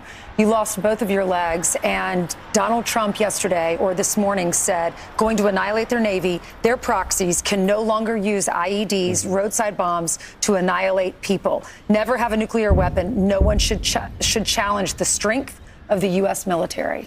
Yeah, that's both the good and the bad of this entire situation. When we look at Iran, one thing we didn't have in Afghanistan when we were fighting the Taliban and really Al-Qaeda, which is an international terrorist organization, is a centralized government with power.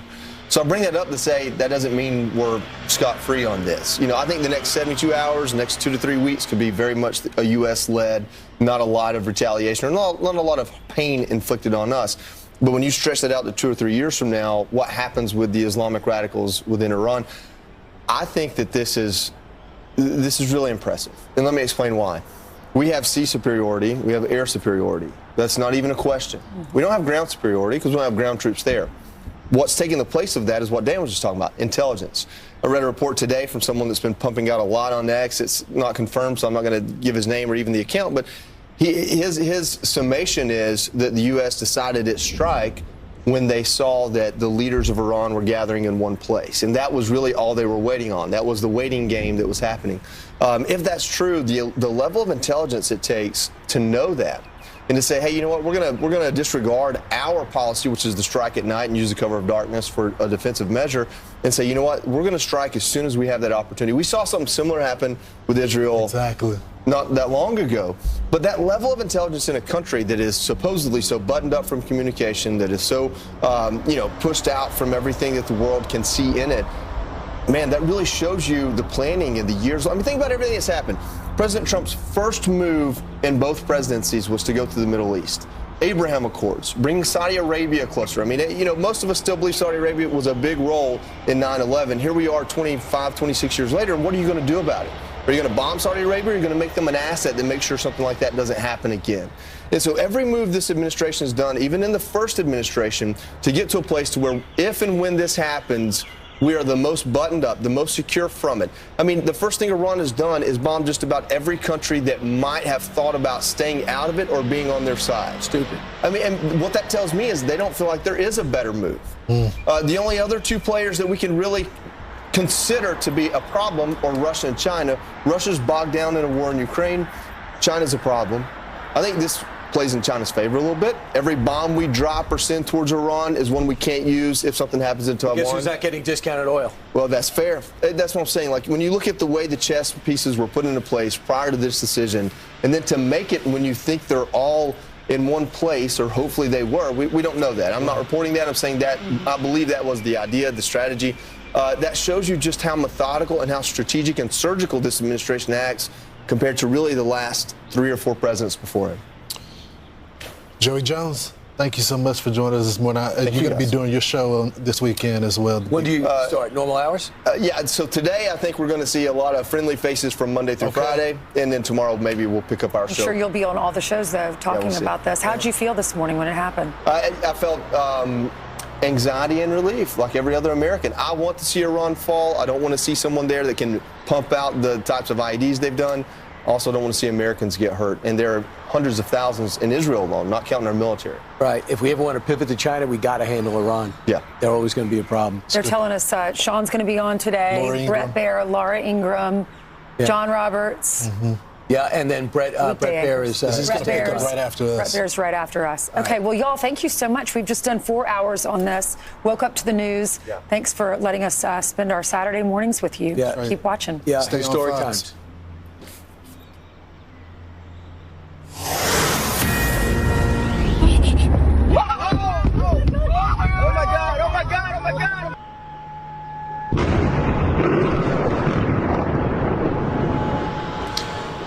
This is a Fox News alert. Right now, the U.S. and Israel are striking Iran, and Iran in recent hours has fired missiles in response to a number of different targets in the region. This follows a joint surprise attack this morning called Operation Epic Fury. And unlike the last operation inside Iran back in June, U.S. officials tell the world this could last days or weeks, not hours. Welcome to this special edition of Fox News Live. I'm Brett Baer on this historic day. This ongoing and widespread assault follows Iran's refusal to end its nuclear program and the diplomatic talks about that fell apart in recent days. U.S. strikes are said to be focused on nuclear and missile sites, also high-value targets, and Israel is targeting Iran's leadership, we're told. President Trump is vowing to wipe out Iran's decades-long military threat. A short time ago, the United States military began major combat operations in Iran. Our objective is to defend the American people by eliminating imminent threats from the Iranian regime, a vicious group of very hard, terrible people. Its menacing activities directly endanger the United States, our troops, our bases overseas, and our allies throughout the world. We are going to destroy their missiles and raise their missile industry to the ground. It will be totally, again, obliterated. We're going to annihilate their navy. We're going to ensure that the region's terrorist proxies can no longer destabilize the region or the world and attack our forces, and no longer use their IEDs or roadside bombs, as they are sometimes called, to so gravely wound and kill thousands and thousands of people, including many Americans. We're following all the developments. Minutes ago, the U.S. Embassy in Beirut issued a security alert urging U.S. citizens not to travel to Lebanon, and any Americans who are there should depart Lebanon immediately while commercial options remain available. Israel, in the past few hours, has taken out Hezbollah missile sites as the threat from that Iranian proxy, the terrorist proxy Hezbollah, is being watched closely. Kayleigh McEnany, host of Saturday in America and former White House press secretary, is with me. Good morning, Kayleigh. It is quite something, and it is historic. It's historic, and I go back, Brett, to September 15th, 2020, when I was sitting in the South Lawn and I watched then President Trump, in his first term, announced normalization of relations with Bahrain and the United Arab Emirates. And it was historic, first time it had happened in a quarter of a century. And then following that, you had Sudan and Morocco. And I take us back to that moment because, but for that moment, I don't believe today happens. This happened because of an increasing isolated position of Iran. And I think my data point for that but-for moment is the fact that you had Saudi Arabia, who called Iran and said, we will not allow the United States to use our airspace in these attacks. And then this morning, the statement that Saudi Arabia put out, no, it does not mention the United States, but it vows support for some of its neighbors that were attacked. And you see Iran in that increasing isolation, and you trace it back to the diplomacy that occurred in September of 2020. And you wonder, Kayleigh, you know, Iran fired missiles at Saudi Arabia, at Bahrain, at UAE, at Kuwait, at Jordan this morning. And by doing that, maybe brought some of those countries that had put out statements denouncing the U.S.-Israel action now on the side or changing the dynamic. You saw the first administration, President Trump, go after Qasem Soleimani and pull that trigger. And this is, it looks like a bigger, broader trigger that he's pulling today. Indeed. And you would think that Soleimani would have been an indicator to Iran that the president's not afraid to take action with hard power when necessary. But I do think it's significant what you note, all of these conversations taking place between these leaders. You had a call, as being reported by Barak Ravid, between the Saudis and the Emiratis, and there were tensions between these two powers. So you're seeing a coming together, and you wonder what Iran's calculation was in attacking these powers right beside them. I think they will look back and see this as a severe miscalculation, and perhaps the diplomacy endeavored by Jared Kushner was the way to go just a few days ago. Yeah, and obviously we have U.S. bases in all of the places around the region. Kayleigh, thank you. Stand by. We have team coverage today. Chief Foreign Correspondent Trey Yingst in Tel Aviv. Former Navy SEAL Jack Carr is with us, and Chief National Security Correspondent Jennifer Griffin. Let's start with Jennifer, who has been on top of this since the beginning. Jennifer, good morning. What do we know? Good morning, Brett. Well, we're 8 hours into this operation, and so far Hezbollah has not fired at Israel. That is significant. They are clearly waiting to see what happens with Iran, their proxy overlord, and they are not firing at Israel right now. Israel also has taken steps to fire preemptively at their stockpiles of missiles, but that is notable. The strikes began shortly after 1 a.m. Eastern. This is a rare joint U.S.-Israeli operation synchronized and planned over a matter of months, I'm told. A senior U.S. military official tells me this operation will last not hours, but days. Among the initial targets, the Supreme Leader Ayatollah Ali Khamenei's compound, which can be seen in satellite photos as mere rubble. It's not clear whether the Ayatollah was there. Iranian Foreign Minister Abbas Araghchi spoke to NBC moments ago and was asked to confirm whether the Ayatollah and the Iranian president are still alive. As far as I know, yes, they are alive. And the head of judiciary as well, the head of the Speaker of Parliament as well, all high-ranking officials are alive. And the Secretary of the National Security Council. So everybody is now in its position, and we are handling this situation, and everything is fine. There were hundreds of targets in this first daytime wave. The U.S. military has been focusing on high-value targets, IRGC, significant facilities and capabilities, naval facilities, and underground facilities likely associated with the nuclear program. Tomahawk missiles, we learned, were used in the first volley of strikes, likely fired from the U.S. destroyers traveling in the North Arabian Sea with the USS Abraham Lincoln, or from the USS Georgia, the Ohio-class submarine, which has 154 Tomahawk missiles on board. We have effectively suppressed their air defenses, one U.S. official told me. This was a multi-geographic command and control operation designed to overwhelm Iran's defenses. Fox News has learned the U.S. military used some new capabilities in these strikes. For the first time, it used one-way attack drones in combat. Other targets in the initial wave, the Defense Ministry, the Parliament, the National Supreme Council, the Ministry of Intelligence, Iran's Atomic Energy Agency, as well as naval bases down near Bandar Abbas and Kark Island in the south, with targets in Bushehr as well. In the eastern part of Iran, U.S. missiles struck the IRGC aerospace forces, part of Iran's ballistic missile and satellite program. Among the top Iranian leaders targeted by the Israeli military, Iran's president, the defense minister, and the head of the judiciary, who has issued death sentences to thousands of Iranian protesters, and former Iranian President Mahmoud Ahmadinejad, who once famously vowed to wipe Israel from the map. His home was struck. It's not clear whether there are casualties. Already, the Iranian response has targeted all U.S. bases in the Gulf, except U.S. bases in Oman, since the Omani foreign minister had tried to mediate the nuclear talks in Geneva, even flying to Washington, D.C. to meet Vice President J.D. Vance at the White House yesterday to try to avert what is quickly turning into a regional war. One last thing, Brett, we have learned that the U.S. naval base, the head of the U.S. Navy's Fifth Fleet in Bahrain has been really taking a pounding. It is probably the most vulnerable of the U.S. bases. You know, at its narrowest point, the Strait of Hormuz is just 21 miles apart. But we understand that that there may have even been a Shahed 135 drone used to target some of the communications facilities there. Brett?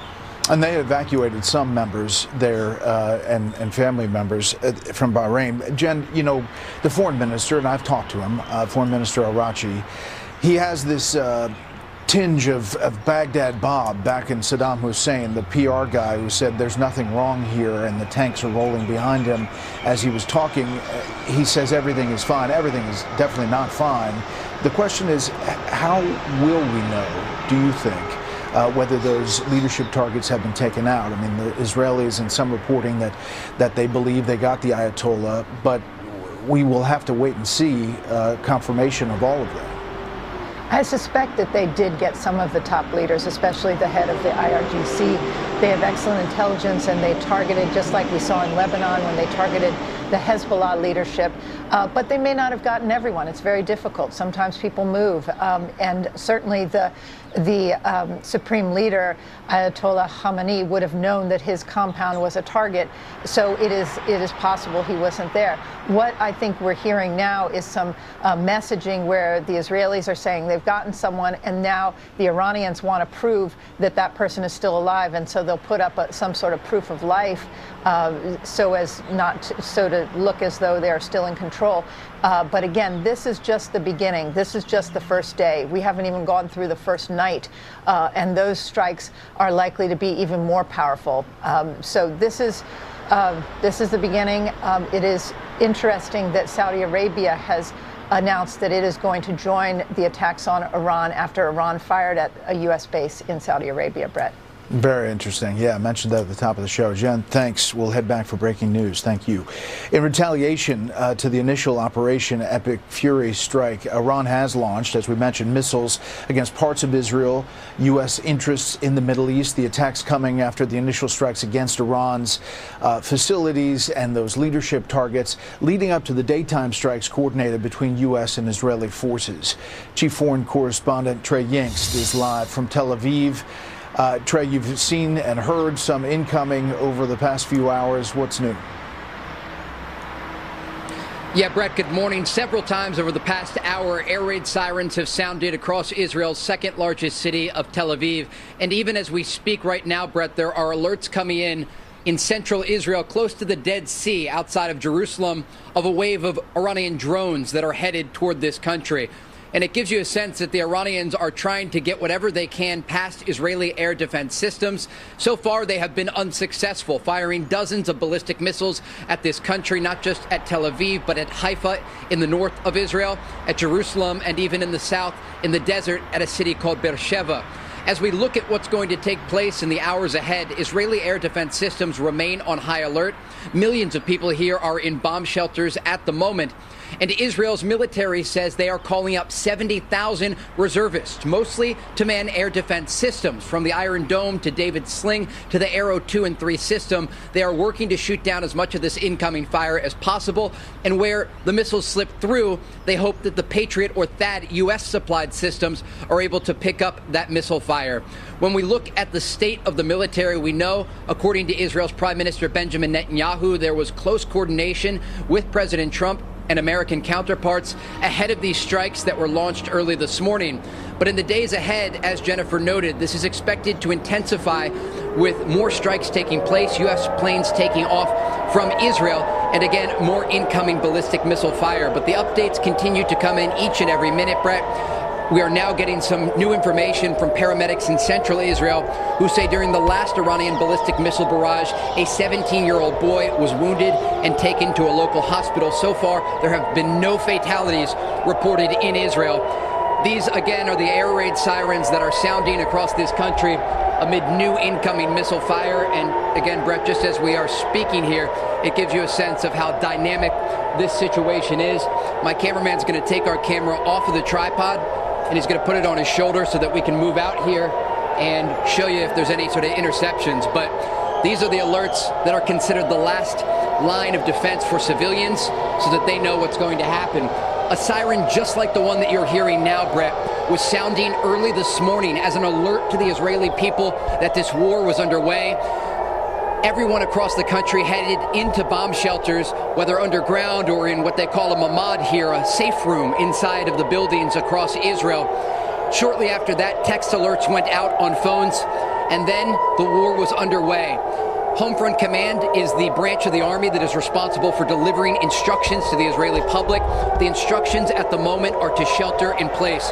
We have seen the images of bomb shelters. And actually, come here, Yaniv, I want to just show you what the highway looks like here, Brett. If you see these cars over here on the highway, people are currently pulled off on the side of the road. There are no cars on the other side of the highway there that are moving. And you can see there's a man or woman in red there sheltering up against the wall of the expressway. This is the main artery that runs through Israel's second largest city, and it is paralyzed at the moment amid this incoming ballistic missile fire. This is what civilians are told to do if they are on the road, to pull over, get out of their cars, get as much hard cover as possible. It has been back and forth all day, Brett. The missile fire is intensifying, and the Israelis, like the Americans, are prepared for war. Brett? You know, Trey, you are very used to this, as are the Israelis. They've been through this before. I'm just wondering, as far as the amount that you're seeing, I saw you hold up your phone and get the warnings, and they seem to be very significant as far as in number. But what you've seen from the last time back in June to what you're seeing right now? It's a great question. The Iranians do not have the same capabilities they had during the 12-day war last June. Oftentimes, they were overwhelming Israel's missile defense systems, and you saw these ballistic missiles here in Tel Aviv, and I'm just listening to these interceptions on the outskirts of the city as we're talking now, Brett. Those missiles are being intercepted even at this moment. But last year, when they were able to overwhelm missile defense systems, these missiles were slamming into buildings in Tel Aviv. More than 24 people were killed. Rescue workers at the scene digging through the debris and the rubble. We've not yet seen those scenes this time. That's in part because of the coordination at the highest level. President Trump and Israeli Prime Minister Benjamin Netanyahu ensuring that there were months of preparation ahead of this operation to not only prepare offensively, but also defensively. The second thing has to do with the immediate strikes early this morning. We reviewed some video from the Israeli Defense Forces showing how they went after Iran's ballistic missile launching positions in the western part of their country. These are the missile launchers that they use to target central Israel. They largely are protected. Sometimes they bring them out from underground. The Israelis were using drones along the coast just next to the Persian Gulf to monitor this situation in the days ahead. And they want to, every single time they see a missile or a launcher be taken above ground, hit it right away. And that's exactly what they have done. And at this current hour, it has suppressed a lot of the incoming fire. We know, according to Israeli officials, they say dozens of Iranian missiles have rained down on cities today. But again, that is far less than what we saw last summer when the war erupted. Brett? Yeah, and Trey, I just want to ask you one more thing, and that is about this this morning strike, daylight. I've been told by senior officials that they had a number of triggers, a number of things that could happen that was a trigger to when it would happen. We saw in June the amazing intelligence that the Israelis had about leadership gatherings inside Iran, and which they found out where they were gathering, and they took out those sites and took out those leaders. Is your sense from the Israelis that that may have been the trigger, going after leadership gatherings? Absolutely. We understand that the Israelis were responsible for going after the leadership of Iran. And again, we cannot confirm at this hour who was actually killed. We know who was targeted, but it's difficult to get these battlefield assessments at this point. The Israelis are gathering that information, and we do expect to get it in the hours ahead. The Americans were responsible for going after, we understand, a lot of the government buildings and the military structure to ensure that each country had its target list. And even as we're speaking now, Brett, I'm getting new information, and I'm just going to read it to you here. This is coming from a military official in Israel who says earlier today the IDF and the U.S. Army launched a broad wave of strikes against hundreds of targets in Iranian territory. The attack was based on an operational plan developed over several months. This official goes on to say it was centered on an intelligence effort. And this was an effort by the intelligence doctorate here to identify an operational opportunity at the moment when senior regime officials would convene. And just by chance, we're getting this comment. It goes exactly to the core of your question, Brett. There were certainly operational windows. We saw a broader strike window open up when the USS Gerald R. Ford aircraft carrier arrived in the eastern Mediterranean. Remember, it stopped in Greece. It had some technical issues to take care of for about 24 hours and then continued on to the coast of Israel off the northern city of Haifa. When that aircraft carrier was in place, you had the USS Gerald R. Ford in the Mediterranean, the USS Abraham Lincoln Carrier Strike Group in the Arabian Sea, a variety of U.S. destroyers. You had nearly a dozen F-22s that arrived here in Israel. You had U.S. fighter jets in Jordan, and a number of American assets that were deploying from the Gulf, including drones to monitor the situation. So we knew when the operational window was broadly opening, but it gets down to the core of when the Israelis wanted to launch these strikes. As you mentioned, during the war in June, they were able to time the strikes so precisely that they took out nearly the entire command center of the IRGC, the entire leadership core of Iran's military. And it appears, according to this statement that we just received from a single Israeli military official, that they were able to do this again. And there's just one more quote I want to read you here before giving it back to you, Brett. 3 sites where gatherings of Iranian terror regime officials were taking place were struck simultaneously, and several senior figures essential to the management of the campaign and the regime's governance were eliminated. Again, this is coming directly from a very high-ranking Israeli military source at this moment. Brett? That's real-time reporting coming in, and it seems like the Israelis feel like they got at least some members of that senior Iranian leadership. We'll find out exactly who. Trey Yanks live in Tel Aviv. Trey, thanks. Come back for any breaking news. Bring back in host of Saturday in America, former White House Press Secretary Kayleigh McEnany. And Kayleigh, that's significant. What Trey just read there, basically it is the window that they looked at, why perhaps they launched in the daylight hours. You know, previously Israel and the U.S. operated in the cover of darkness overnight, but they may have had indications that this leadership team and maybe even the supreme leader was meeting in a certain place, and that's why they operated then and took them out, according to the Israelis. Indeed, and that would answer our question as to why the daytime strike. I still ponder when this decision was made. And the president, we know he has used decoys in the past. He did so with the Fordo strike. And I believe that that was utilized in this situation as well. We saw the president yesterday say a final decision has not been made. You wonder if indeed the final decision had been made. Likewise, there was reporting out of Israel over the week that Secretary Rubio was due to be in Israel this weekend. That was never confirmed by the administration, not reported here. But then there was the announcement that Rubio was going to be in the region next week, early next week, and likewise that there were a second round of talks that were planned between Witkoff and others. So you wonder the strategy that went into this, when this decision was made, and when that operational detail and window elucidated the mind of the Trump administration. Yeah, and we've talked about Iran's pushback and what they're doing, firing these missiles. There's also this. Drones from Iran targeted Kuwait's international airport, causing light wounds among several workers, limited material damage. But these are Iranian drones attacking a public airport in Kuwait. We're also told about these strikes in Bahrain, obviously, that Jennifer talked about, Saudi Arabia, UAE, and Jordan, some of them being taken down. Yeah, they've really backed themselves into a corner, Iran, because now, as we were discussing, the regional powers are no longer aligned in this relationship of convenience, I'll call it.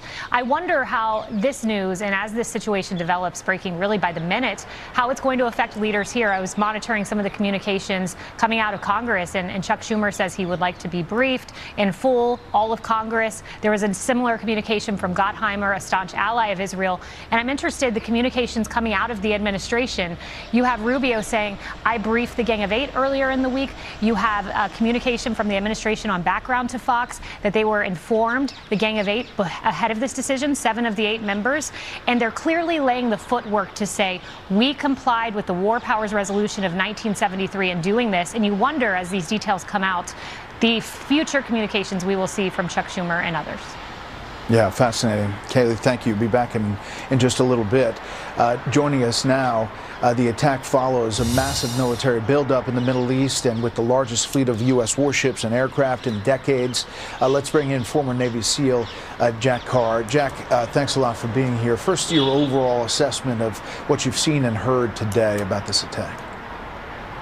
Well, when I woke up this morning, my phone was lighting up with text messages. I wasn't surprised. The administration's maximum pressure campaign was not successful because there were options for Iran, but there were really no options that allowed them to save face. There wasn't that kind of an off-ramp with President Trump wanting an agreement that prevents them from developing nuclear weapons, an end to proxy force terrorist support, and limit their ballistic missile capability.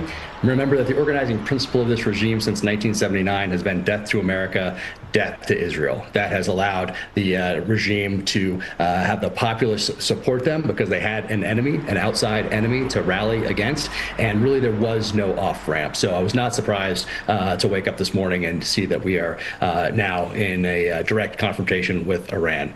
Now, bowing to those concessions for the Iranian regime really amounted to complete surrender, which they were never going to do.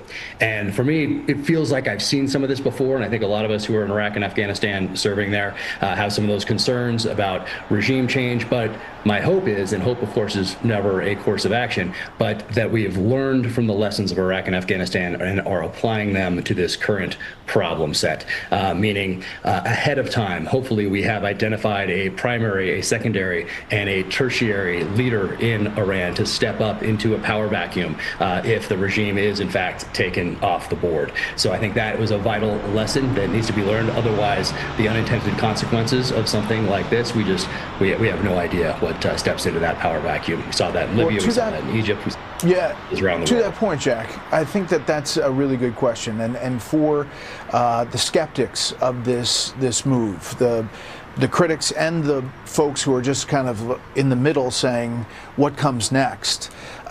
Do you believe that to be able to pull this trigger, to be able to do this, that there has to be another step? There has to be some level of planning that involves the Israelis' intelligence, our intelligence, what's happening on the ground, and how the vacuum will be filled if and when the regime in fact does fall. I would think so, and I would think that with the people that we have in place throughout the senior level military leadership in the administration, that they weren't going to do something like this unless Iran really was close to developing this nuclear weapon. Now, we've heard that for the past essentially 2 decades, then there's been an off-ramp. We've heard it again, another off-ramp. So I would think in this case there was an opportunity to make sure going forward that Iran does not develop this capability that directly could impact America and, of course, allies around the world. So I think that must have been on the table. And then in this case, of course, we have there's other things at play here. Strait of Hormuz, so the special operations side of the house, I would think is moving into there to secure that area, hitting these nuclear facilities. Maybe from the inside this time, perhaps we learned from the strikes last summer that air power alone was not enough to take these things off the board and to completely destroy them. Maybe it was only enough to deter, to dismantle them for a little while. So putting boots on the ground, destroying them from the inside, that's a possibility. And of course, hitting high-value individuals, those high-value targets, and those command and control centers, those are probably what's on the board here. But when we take it a step further and we think about an Iranian response, of course, we're seeing some of those ballistic missiles now headed towards Israel and other allies in the region.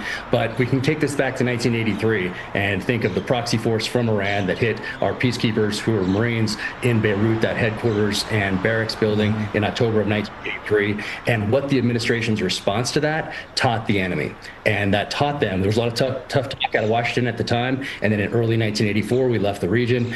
But what it taught the enemy was that terrorism works. So, so that is certainly in play going forward here. And then that back and forth, if we do not completely take this regime out, if new leadership doesn't come in that is in the U.S. camp, not the Russia and China camp, but if we have new a leadership vacuum that that is filled by people who use these proxy forces. Remember, Hezbollah now is a worldwide type of an organization, and we can go back not to Iran but to Libya and remember the strikes against Libya in response to killing 2 U.S. servicemen in Berlin in 1986. There were U.S. strikes targeting Gaddafi.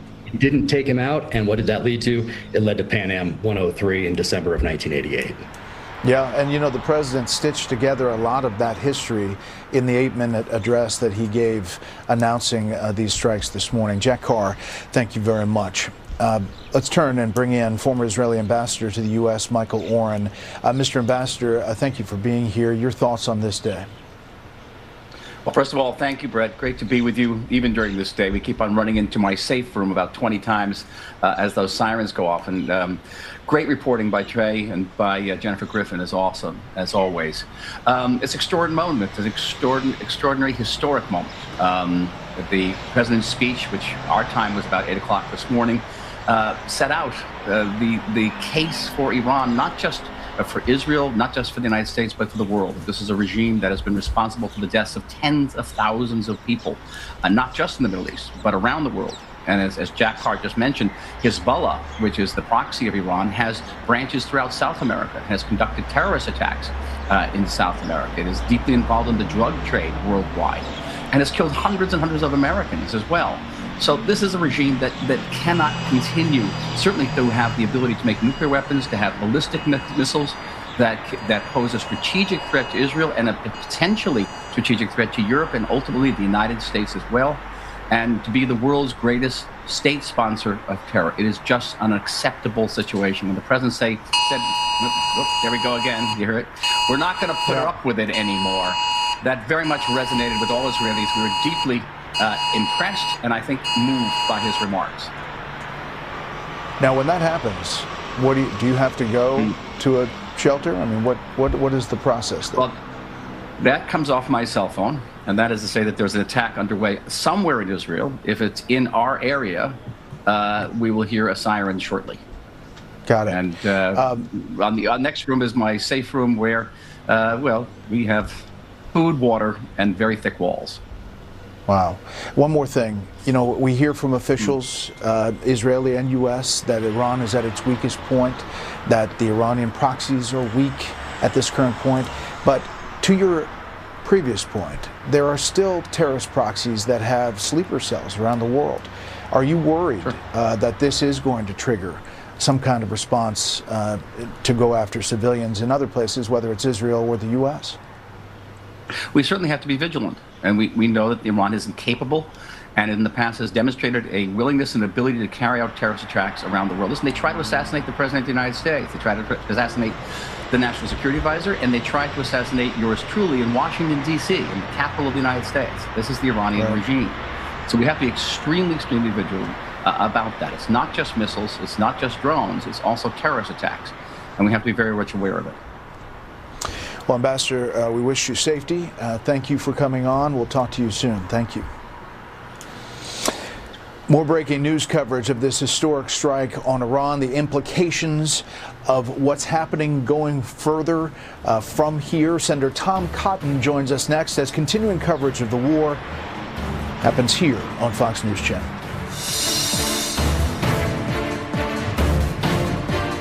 What will you do when the power goes out? Power outages can be unpredictable and inconvenient, but with a Generac home standby generator, your life goes on uninterrupted because you'll have power when you need it the most. Special financing and low monthly payment options are available. And if you call now, you will also receive a free 5-year warranty valued at over $500. Call or go online now to request your free quote. Power your life with Generac. Losing weight is hard. My bloating was bad. My energy was low. The problem is likely your liver. Toxins, fatty foods, and alcohol can clog your liver, causing slow metabolism and digestive issues. Liver Health Formula is a breakthrough all-natural supplement that can help detox your liver, increase your metabolism, and improve digestion.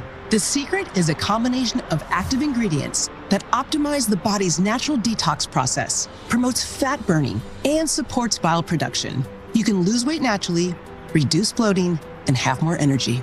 Over 2 million bottles of liver health formula have already been sold. Weight loss just got easier. The bloating is gone. My energy is back. A new you starts with liver health formula. Head to purehealthresearch.com now and use promo code Fox News to receive 50% off. Satisfaction is guaranteed. It will work or you won't pay a penny. Go to purehealthresearch.com.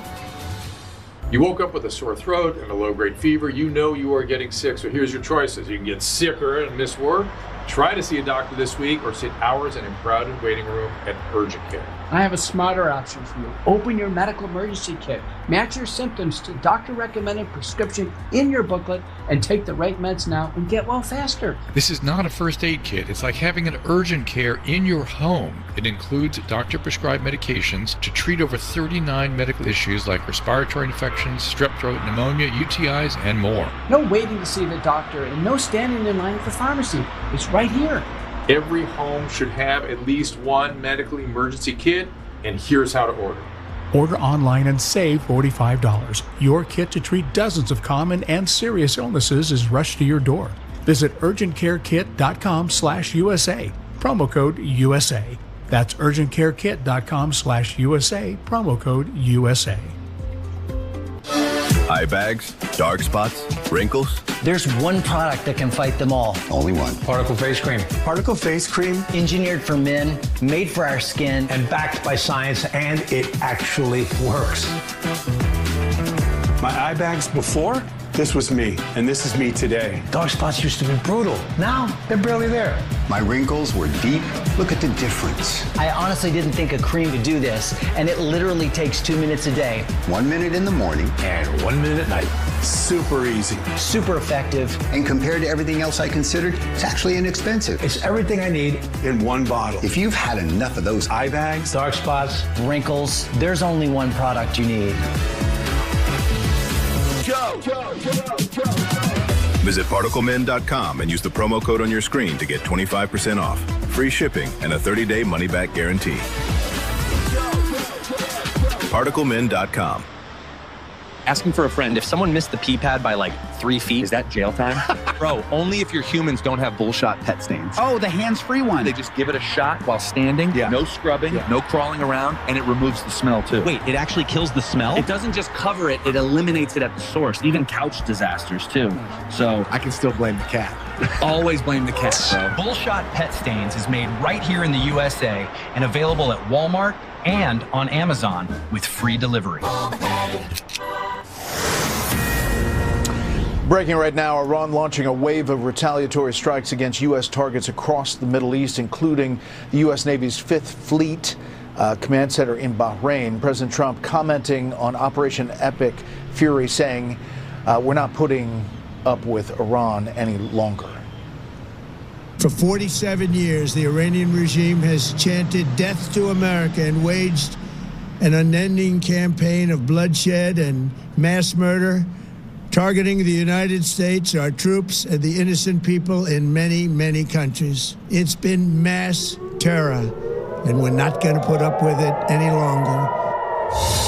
President Trump in Mar-a-Lago. Fox News White House correspondent Peter Ducey live in the North Lawn with the latest. Peter.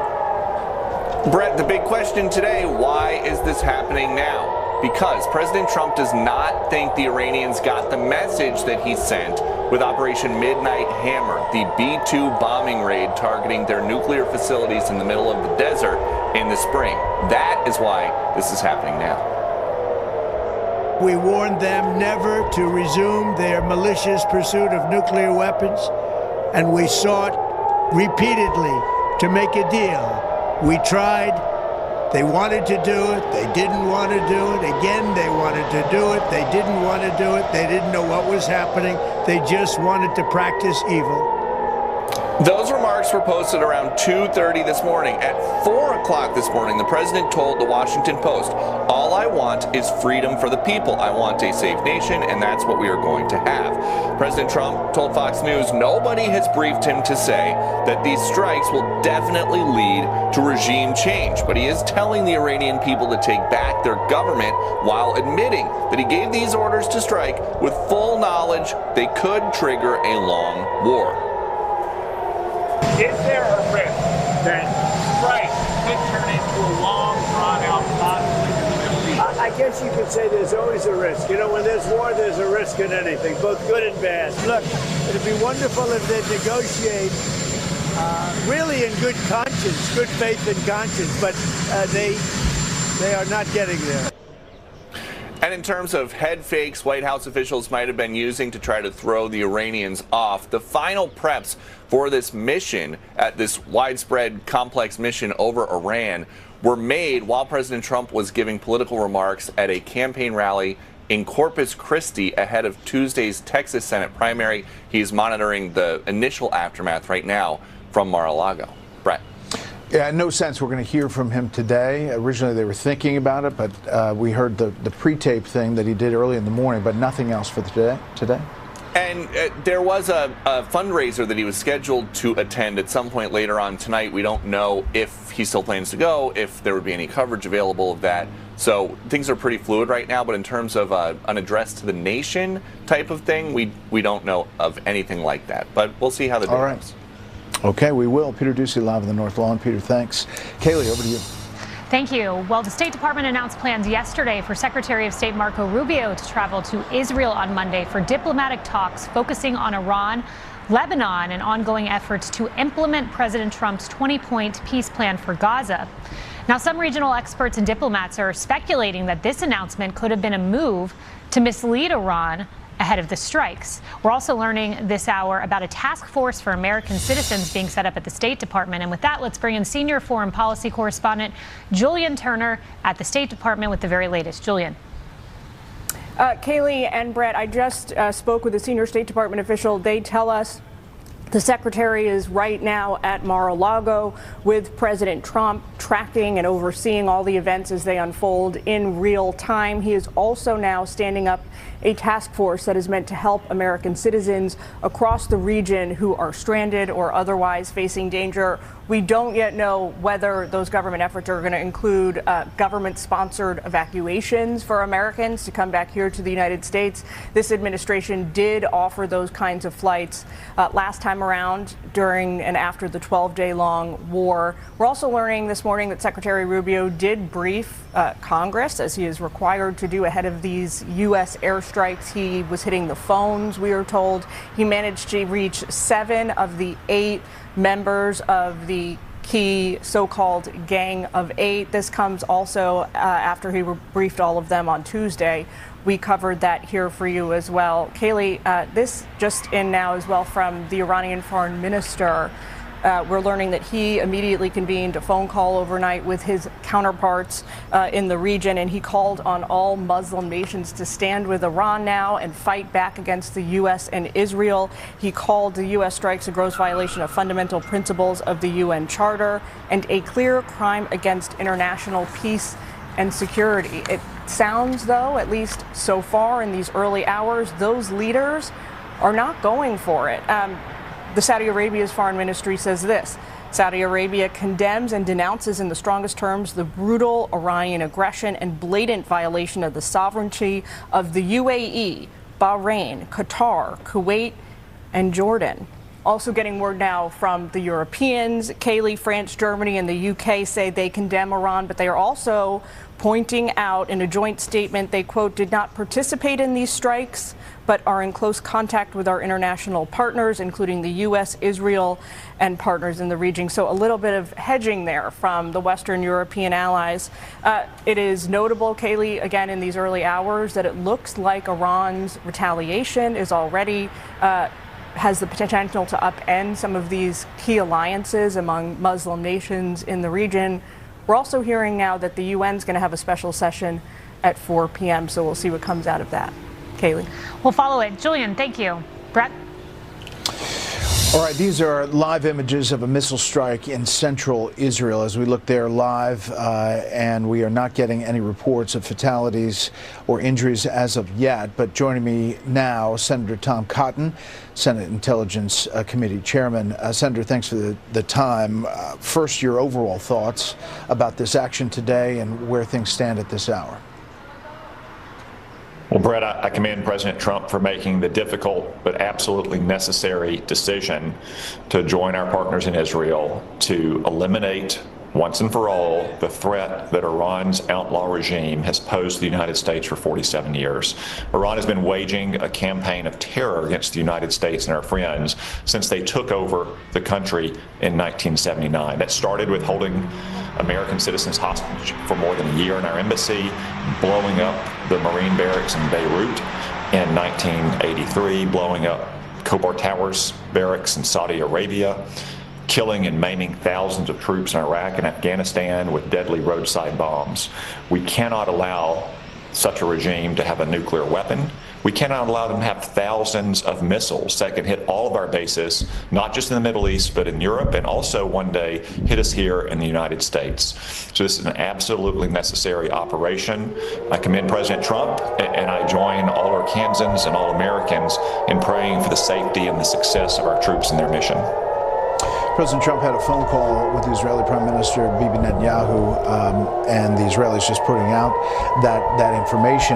You would expect that communication to be free-flowing. The Israeli senator said there were 3 sites where gatherings of senior Iranian officials were taking place, and they were struck simultaneously this morning. According to the Israelis, several senior figures essential to the management of the campaign and the regime's governance were eliminated. Do you know anything more about that, or the trigger that perhaps made the daylight raid happen?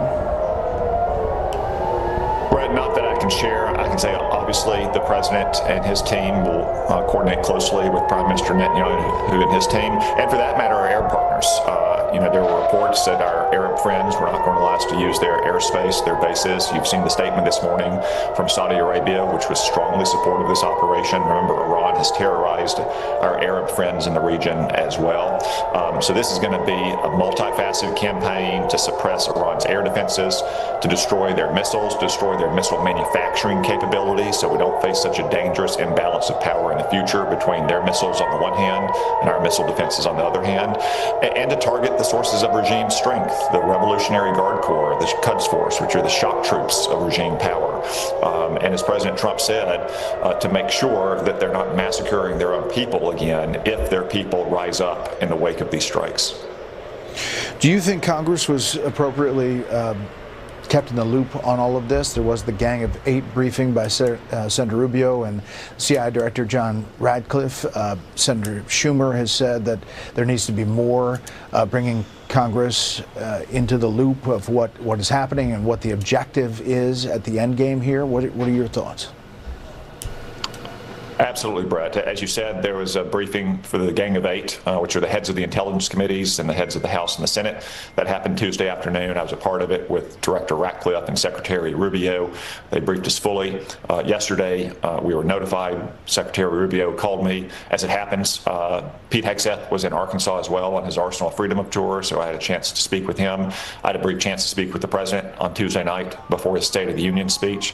So I think the administration more than fulfilled its responsibilities to brief the senior leaders of Congress and then notify us shortly in advance. I suspect when we're back in Washington, D.C. next week, there'll be additional briefings and explanations. But the objective here is fairly clear. It's to, once again, put an end to Iran's nuclear ambitions, and especially to destroy their ballistic missiles. They have thousands of missiles that can range all of our bases and all of our friends in the Middle East, and they hope to range the United States one day, much more than we have in missile defenses. And it's a lot easier to kill the archer on the ground before he puts the arrow in the sky. Yeah, last thing quickly, though, there is a sense about regime change and some words to that effect from President Trump at the end of his statement this morning. For the people out there who are worried about a vacuum that may be created here, what do you tell them? That, what's next? Do we know?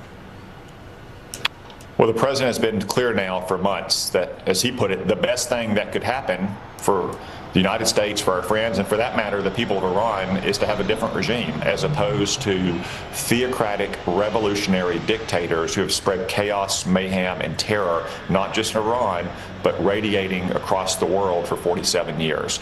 I can't predict that'll happen. At the moment, we're focused on the threat to the United States, their missile program, and their nuclear program. But as the president said, that's the best thing that could happen for the civilized world and for the people of Iran. Senator Tom Cotton, thank you for the time. We got some breaking news now. Sirens ringing out in Israel. We'll go head back to Trey Yingst in Tel Aviv. Trey? Yeah, Brett, some heavy explosions over Israel's second largest city of Tel Aviv. I'm going to have my cameraman pan to the sky here. You can still see some of the trail left behind from an interceptor that flew right over the building that we're in and took down a missile on the way to Tel Aviv. There were some explosions in the distance. Oftentimes when these interceptions happen, they're not actually hitting the missile by the time they get here. They're hitting the fragments of the missile after it's broken up from an initial interception. But these are massive. We've shown you images of them before, sometimes the size of a school bus when they're firing them. And again, just now, in between when we have spoken last earlier this hour, Brett, and at this moment, 2 rounds of missiles toward Tel Aviv.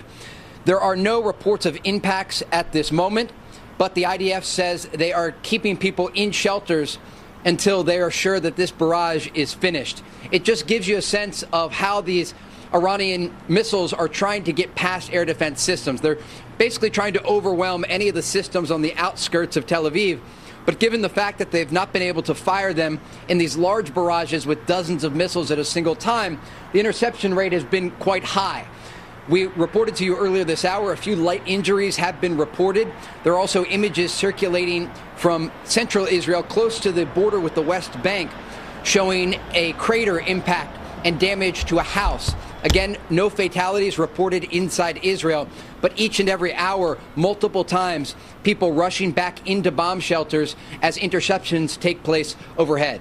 Brett? Yeah, the U.S. Operation Epic Fury, the Israelis call it Roaring Lion. You know, one of the things that the Israelis were worried about weeks ago was getting the ability to have that defense, the missiles and all of the armament that they need to take out those missiles.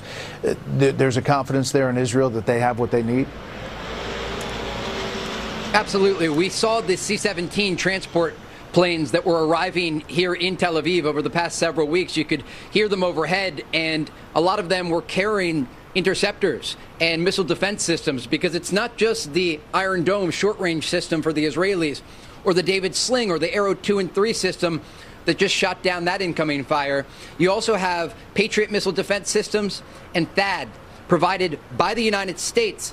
And again, we talked about this earlier, but it's a point really to reiterate.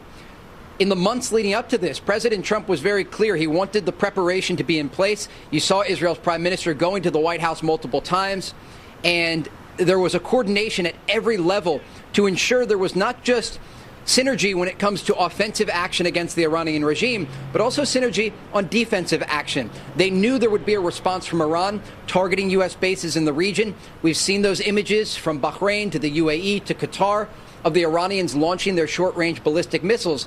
But we know, according to intelligence officials, they have 2,000 to 3,000 medium-range missiles that can hit major population centers in Israel. And that's the fire that's being intercepted right now. They are trying to target major cities here. The population remains in bomb shelters, but as we saw during the war last year, if one of these missiles slips through, it can take down a building with a single missile. Brett? Oh, wow. Amazing. Breaking news. We'll head back for more. Trey Yanks, thank you. We will have continuing coverage just ahead here on Fox News Channel of the strikes inside Iran.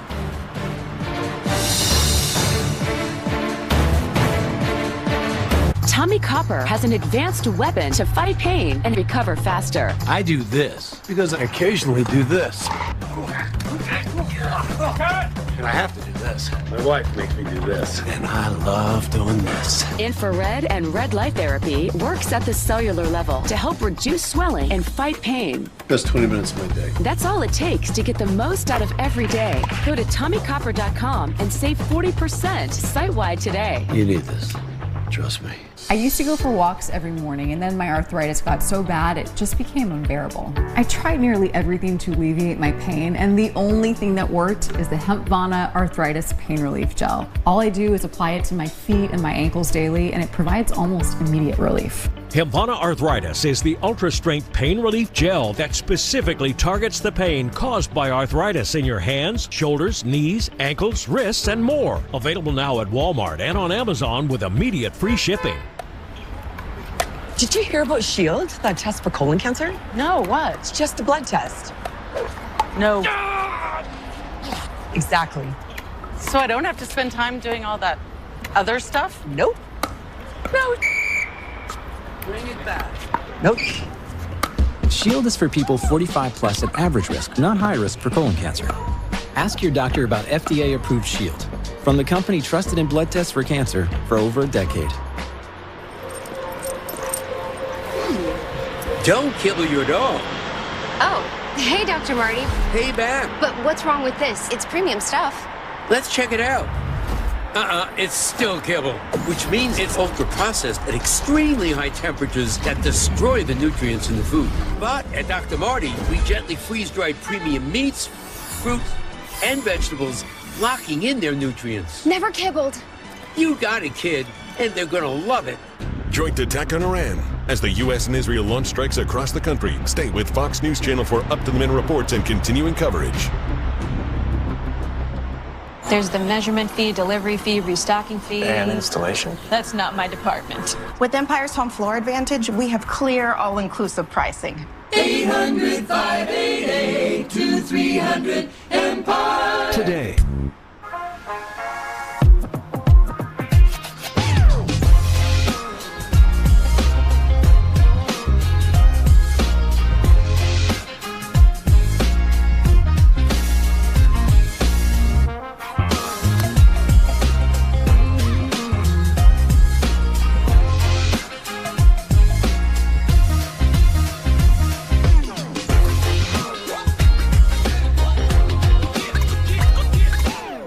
All right, so that's one pair of glasses. Yep. With prescription lenses, plus anti-reflective lens coating. Oh. Scratch-resistant coating. Did I choose? UV protection.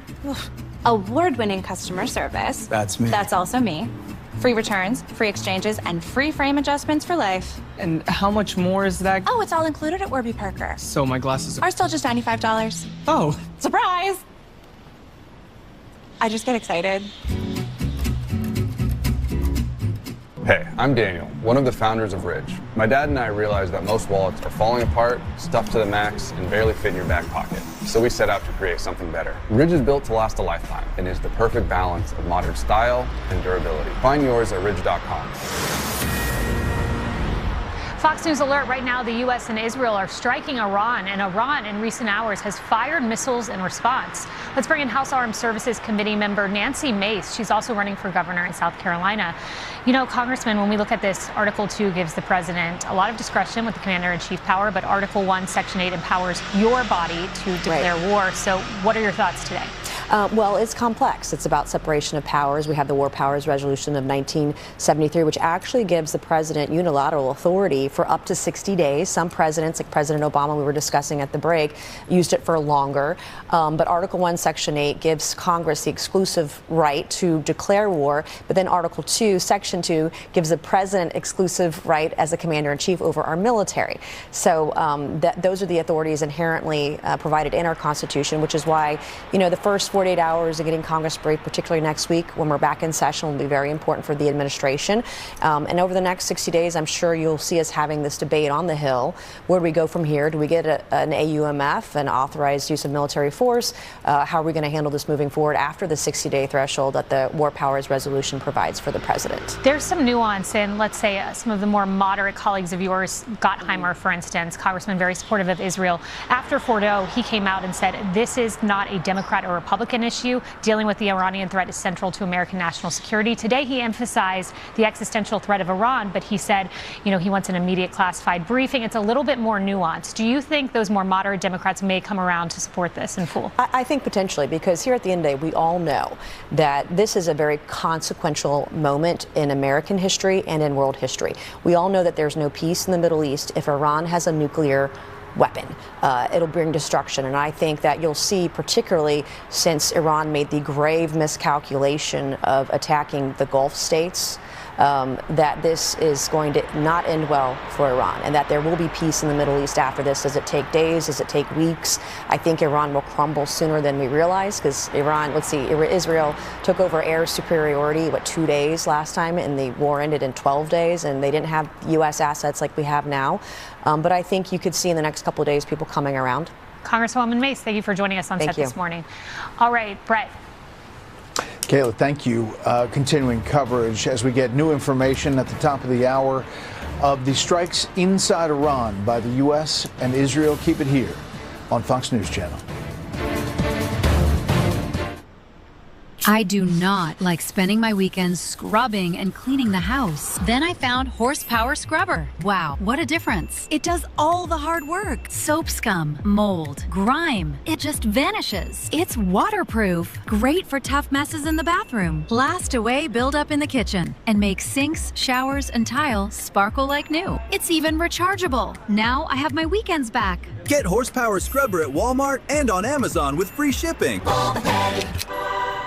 Power outages can be unpredictable, inconvenient, and disruptive to your life, posing a real threat to your family's comfort and safety. When the power goes out, you have no lights, no refrigeration, no heating or air conditioning. The winds are not letting up at all here. We're going to see some power outages. The number one thing to prepare for is extended power outages. Are you prepared?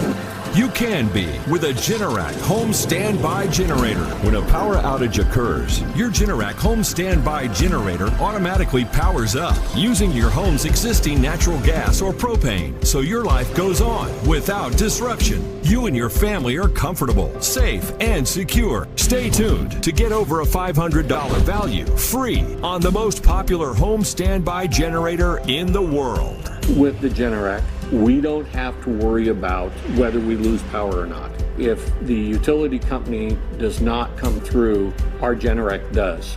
Having a Generac takes a lot of the anxiety out of there's going to be a storm. After the hurricane happens, we just want to be prepared for anything. Generac generators are designed, engineered, and built in the USA. 8 out of 10 home generators are Generac and have thousands of satisfied customers. How many times have you heard people say, I never want to go through that again? Well, the next time that you go through it, don't make it so hard on yourself. Have a Generac home standby generator. Call or go online now to request your free quote with one of Generac's nationwide dealers. Special financing and low monthly payment options are available. And if you call now, you will also receive a free 5-year warranty valued at over $500. The call is free, the quote is free, and there's no obligation to buy. Call or go online now so the next time there's a power outage, your home powers up. Power your life with Generac. Call or go online to request your free quote today. You know, there is something different about you today. Is it your makeup? Not quite. Did you do something to your hair? It's not my hair. Did you start a new job? I did start a new job, but it's not that. Became a father? I've always been one. Money problems? Who doesn't have them? What is it then you have to tell me? Yeah, okay, well, it's my skin. I've actually been using a new face cream. Oh, really? I really am. It fights my eye bags, dark spots, and wrinkles. Which face cream? I use Particle's 6-in-1 anti-aging face cream for men, and I've never looked better. Visit ParticleMen.com and use the coupon on your screen to get 25% off your order. Plus, free shipping and a 30-day money-back guarantee. Something illegal? Nah, I'm good, fam. Go to ParticleMen.com.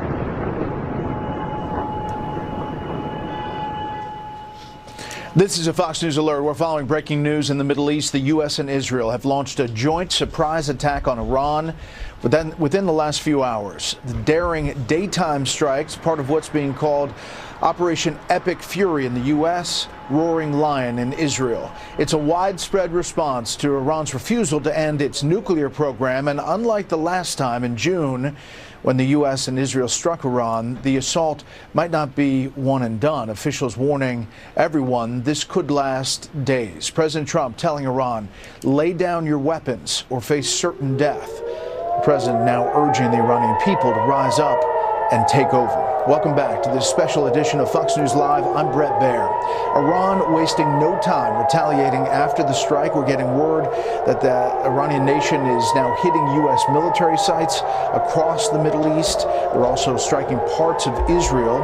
A lot going on right now at this hour, so let's get right to it. We'll begin with Chief National Security Correspondent Jennifer Griffin, live in Washington with the latest. Hi, Jennifer. Hi, Brett.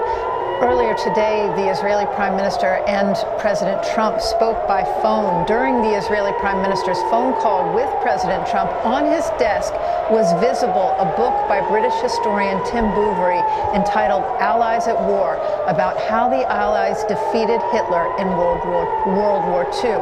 Multiple witnesses tell Fox that the U.S. naval base in Bahrain, the headquarters for the U.S. Navy's Fifth Fleet, is facing repeat missile attacks since the morning. In one case, an Iranian Shahed 136 drone honed in on its target, evading missile defense. Bahrain is the most vulnerable of the U.S. bases in the Middle East, given its proximity to Iran. The strikes began shortly after 1 a.m. Eastern, the strikes being carried out by the U.S. and Israel, that is. This is a rare joint U.S.-Israeli operation, synchronized and planned over a matter of months, we're told. The initial phase will last 2 to 4 days, but with the possibility of extending to several weeks. Among the initial targets, the supreme leader, Ayatollah Ali Khamenei's compound, which can be seen in satellite photos as mere rubble today. It's not clear whether the Ayatollah was there. The U.S. military has been focusing on hundreds of high-value targets, IRGC significant facilities and capabilities, I'm told, naval facilities and underground facilities likely used by senior leaders like the Ayatollah to meet. Tomahawk missiles were used in the first volley of strikes, likely fired from the U.S. destroyers traveling in the North Arabian Sea with the USS Abraham Lincoln, or from the USS Georgia, the Ohio-class submarine, which has 154 Tomahawk missiles on board. We have effectively suppressed their air defenses, one U.S. official told me, but Iran still has a large number of mobile missile launchers and a Navy capable of mining the Strait of Hormuz. Fox News has learned the U.S. military used some new capabilities in these strikes. For the first time, it used one-way attack drones in combat. Other targets in the initial wave: the Defense Ministry of Iran, the Parliament, the National Supreme Council, the Ministry of Intelligence, Iran's Atomic Energy Agency, as well as naval bases down near Bandar Abbas and Kark Island, along with targets in Bushehr. In the eastern part of Iran, U.S. missiles struck the IRGC aerospace forces, part of Iran's ballistic missile and satellite program. Among the top Iranian leaders targeted by the Israeli military, Iran's president, the defense minister, and the head of the judiciary, who has issued death sentences to thousands of Iranian protesters, and former Iranian President Mahmoud Ahmadinejad, who once famously vowed to wipe Israel off the map. Brett? You know, Jen, we talked about the daylight raid and how the strikes happening in daylight sends a signal that there is confidence about being able to do that. A lot of that air defense was taken out in June. I assume Iran was building some of that back up. What do we know about that as far as setting the battlefield ahead of these strikes today? Well, we do know they had air defense set up, but I think it's safe to say that Israel and the United States had mapped those sites, and those were the first targets, likely, of those Tomahawks, because you have to suppress the air defense in order to get your planes in there. I'm told that much of the air defense has been suppressed, but not all of it. They're still taking a few pot shots. But I think, you know, it's significant in terms of a lot of damage was done last summer. You're not seeing the waves of volleys of ballistic missiles targeting Israel that you saw last summer that were designed to overwhelm Israel's missile defense forces. Right now, Israel's missile defense forces seem to be handling the ballistic missiles that are coming in. But what is most vulnerable really are those U.S. bases. They've been drawn down quite a bit, but in Bahrain, the home to the U.S. Navy's Fifth Fleet, again, it was down to a skeletal staff, and most of the ships had been moved at this point once the firing began. But nonetheless, there are still some targets there, and they are getting a sort of constant barrage of incoming, Brett. Speaking of incoming, Trey Yanks, I think, is live. Thank you, Jennifer, with interceptions happening now. Can we go to Trey?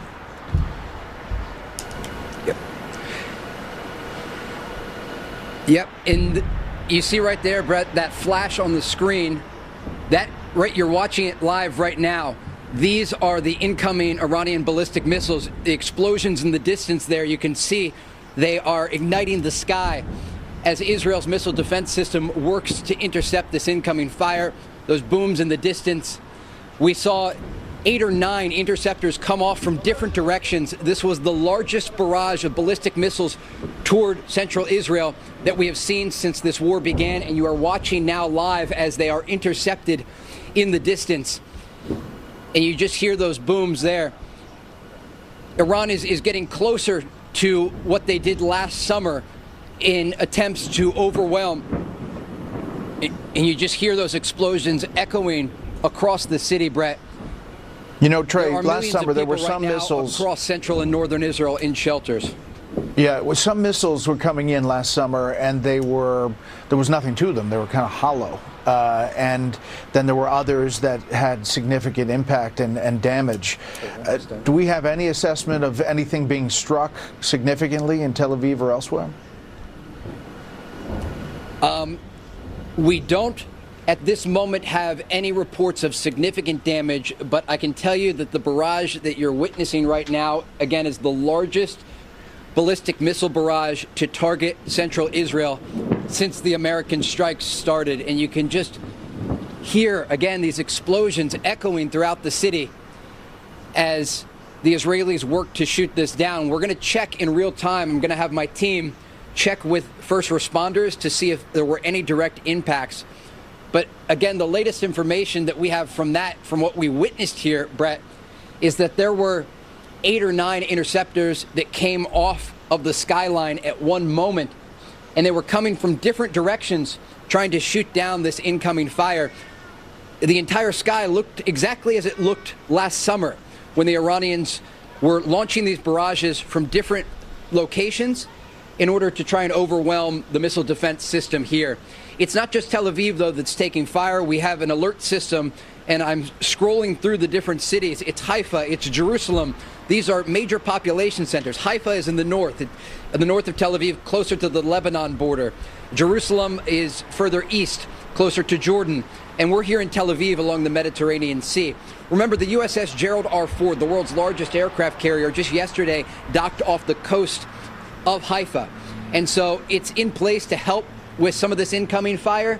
But the reality is, when they are firing that many missiles at one time, and again, this is the largest missile barrage we've seen toward the center of Israel since the U.S. and Israeli strikes against Iran occurred early this morning, it can be very challenging to shoot them down. And again, we're going to check with first responders right now to get an understanding of what was hit, if anything, during that last barrage, and we'll try to bring you that information as soon as we get it. Brett?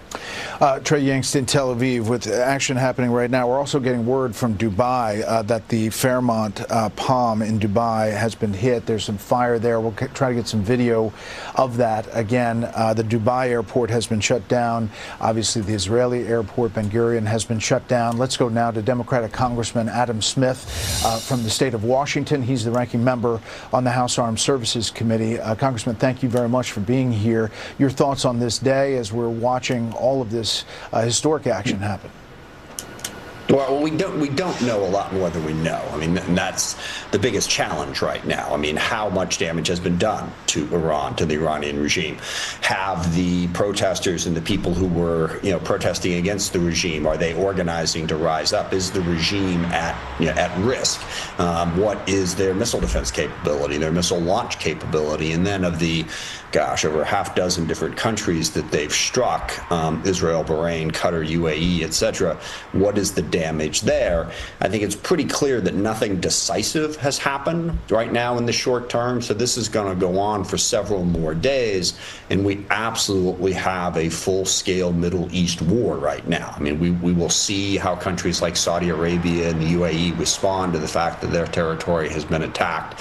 But certainly the entire region is now engulfed in the conflict, and we can't be sure where that's going to go in the next few days. And the last big point is on the munitions. What does Iran have? What do we have?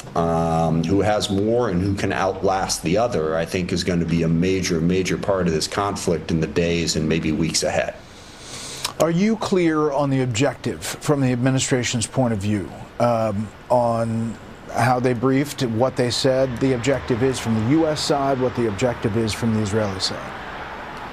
No, we are not clear on that point, and that is a bit of a problem. I mean, most of the talk has been about Iran's nuclear program. I mean, that raises all kinds of concerns about why this approach to deal with that nuclear program, but also the president has talked about Iran's ballistic missile program, and he's frankly talked also about regime change. So I don't know that he's clearly stated that this is a full-on war for regime change, but it certainly seems to be that way. This is more than the one-off strikes, more than an effort to contain a nuclear program. So it seems like we are in a full-scale war with Iran where the goal is regime change. And if that's the case, this could last a while, and it raises the significant challenge of, okay, let's say that we don't accomplish regime change. Then what have we accomplished? What would be a compromise that would be acceptable to stop the conflict? Or does it just go until we topple the regime or we lose? So no, we don't really have clarity on that from the president, and that's really important in terms of understanding what our troops are doing and why, and also, back to the point I keep making, what are we going to need in terms of equipment, munitions, and money to fight the fight that the president wants us to fight here? Mm-hmm. And are you convinced that the nuclear threat was real, reconstituting itself in the wake of the strikes in June, and do you believe that, as the administration did, that Iran was kind of dragging things out as it often had? Well, I think it was real, but it wasn't imminent. It was what it's been for quite some time. Also, it's worth noting that, you know, I understand that in terms of dropping the bombs where we wanted to drop them, and in terms of our military carrying out the operation, Midnight Hammer did what it was supposed to do. But I think we can all acknowledge at this point that Midnight Hammer was a failure. I mean, the point of Midnight Hammer was to stop their nuclear program and to prevent a wider war. It did not stop their nuclear program, and I can't do the math off the top of my head here, but something like 9 months later, here we are into this wider war. So, yeah, I think Iran's unwillingness to completely abandon their nuclear program was a threat. It wasn't an imminent threat. They weren't like a week away from having a nuclear weapon. Congressman Adam Smith, we appreciate your time. Thank you for being here. Thanks, Brett. Appreciate it. We'll have more on the strikes against Iran, including a live report from the State Department and what's happening with Americans in the Middle East. That's coming up next here on Fox News Channel.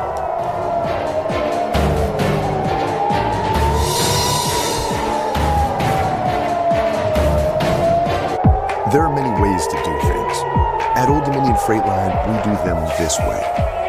This way has people who start early, people who care, and inspire each other to do things the way they should be done. This way uses technology and goes the extra mile to deliver your promises on time, every time. This way is why we're the #1 national LTL carrier for quality. For us, this way is the right way, which is why it's the only way we go. Tired of stubborn carpet stains? Well, you need horsepower bullshot. Just spray and the stain goes away. Available now at Walmart, Amazon, and on Bear.com with free shipping. The secret is an advanced foam action that penetrates deep to neutralize stains and odors, lifting them from the fiber, with a formula safe for kids and pets. And it's made in the USA. Bullshot is like spraying an eraser on your floor, all without bending or scrubbing. Get Bullshot at Walmart, Amazon, and on Bear.com with free shipping.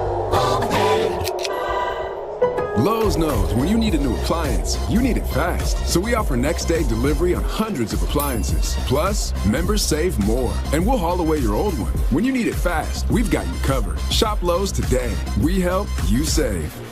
As a cardiologist, when I put my patients on a statin to reduce cholesterol, I also tell them it can deplete their CoQ10 levels. I recommend taking Cunol CoQ10. Cunol has 3 times better absorption than regular CoQ10. Cunol, the brand I trust. On weight loss meds? Want to keep the muscle while you lose the fat? Now there's Reflenza for GLP-1 users. Now you can go beyond protein because it's fortified with essential aminos to help prevent muscle loss while you lose the fat. Plus, it has prebiotics for digestive health and collagen for skin elasticity. And now there's Reflenza's nutritional supplement. 22 essential vitamins, probiotics for gut health, and B-complex for energy. Get Reflenza now on Amazon.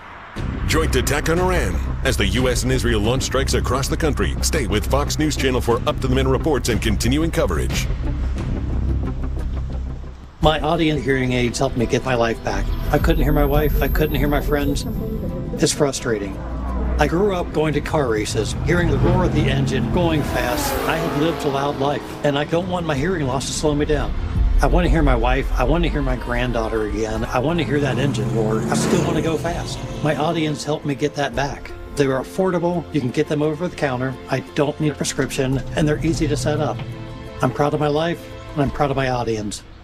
I am naturally biased because I just joined Ridge as the chief creative partner, but I'm just going to speak facts here. It's slim, it's RFID blocking, it's awesome, it's comfortable, I love it. I carry it every day. And then every wallet at Ridge.com has like an unlimited lifetime warranty, so you don't have to worry about it falling apart. Check it out at Ridge.com.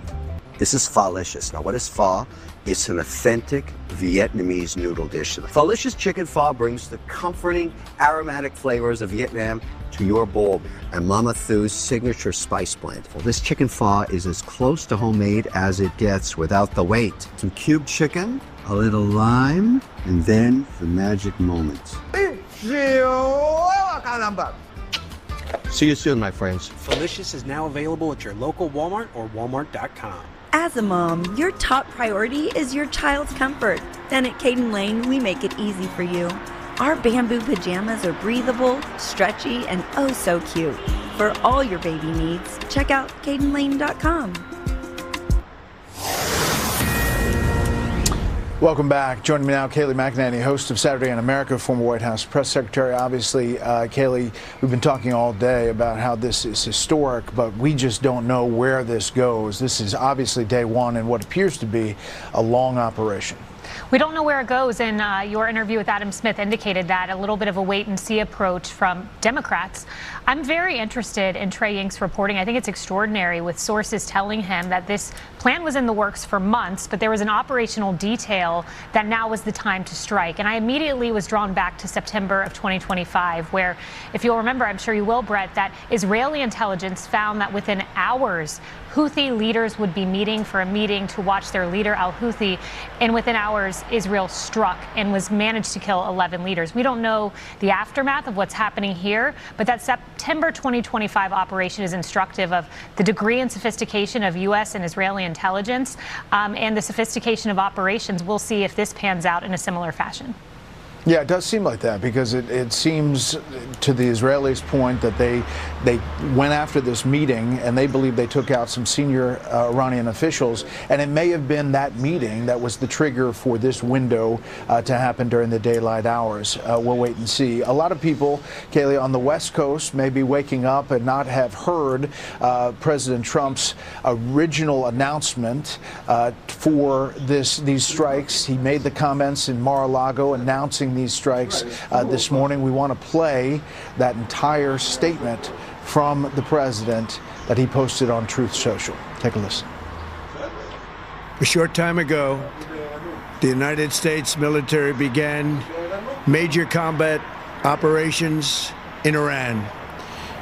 Our objective is to defend the American people by eliminating imminent threats from the Iranian regime, a vicious group of very hard, terrible people.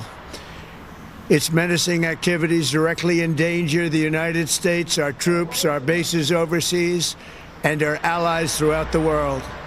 For 47 years, the Iranian regime has chanted death to America and waged an unending campaign of bloodshed and mass murder, targeting the United States, our troops, and the innocent people in many, many countries.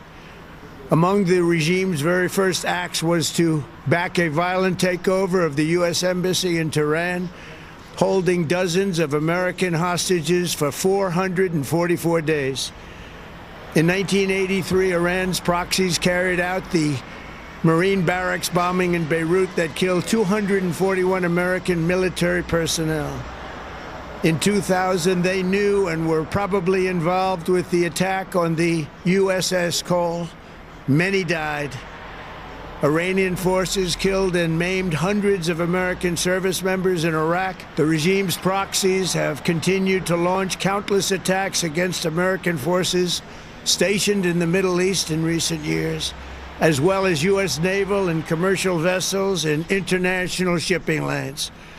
It's been mass terror, and we're not going to put up with it any longer.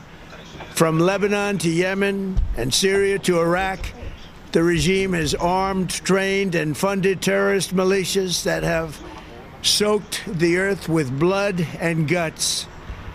And it was Iran's proxy, Hamas, that launched the monstrous October 7th attacks on Israel, slaughtering more than 1,000 innocent people, including 46 Americans, while taking 12 of our citizens hostage. It was brutal, something like the world has never seen before.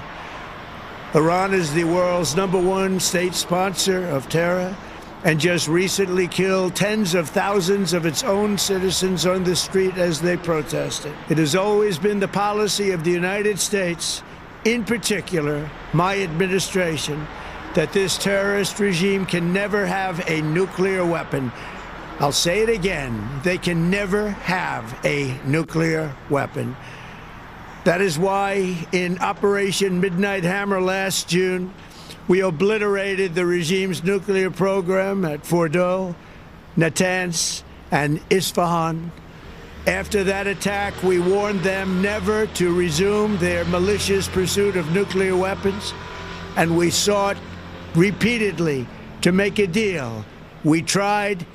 They wanted to do it. They didn't want to do it. Again, they wanted to do it. They didn't want to do it. They didn't know what was happening. They just wanted to practice evil. But Iran refused, just as it has for decades and decades. They've rejected every opportunity to renounce their nuclear ambitions, and we can't take it anymore.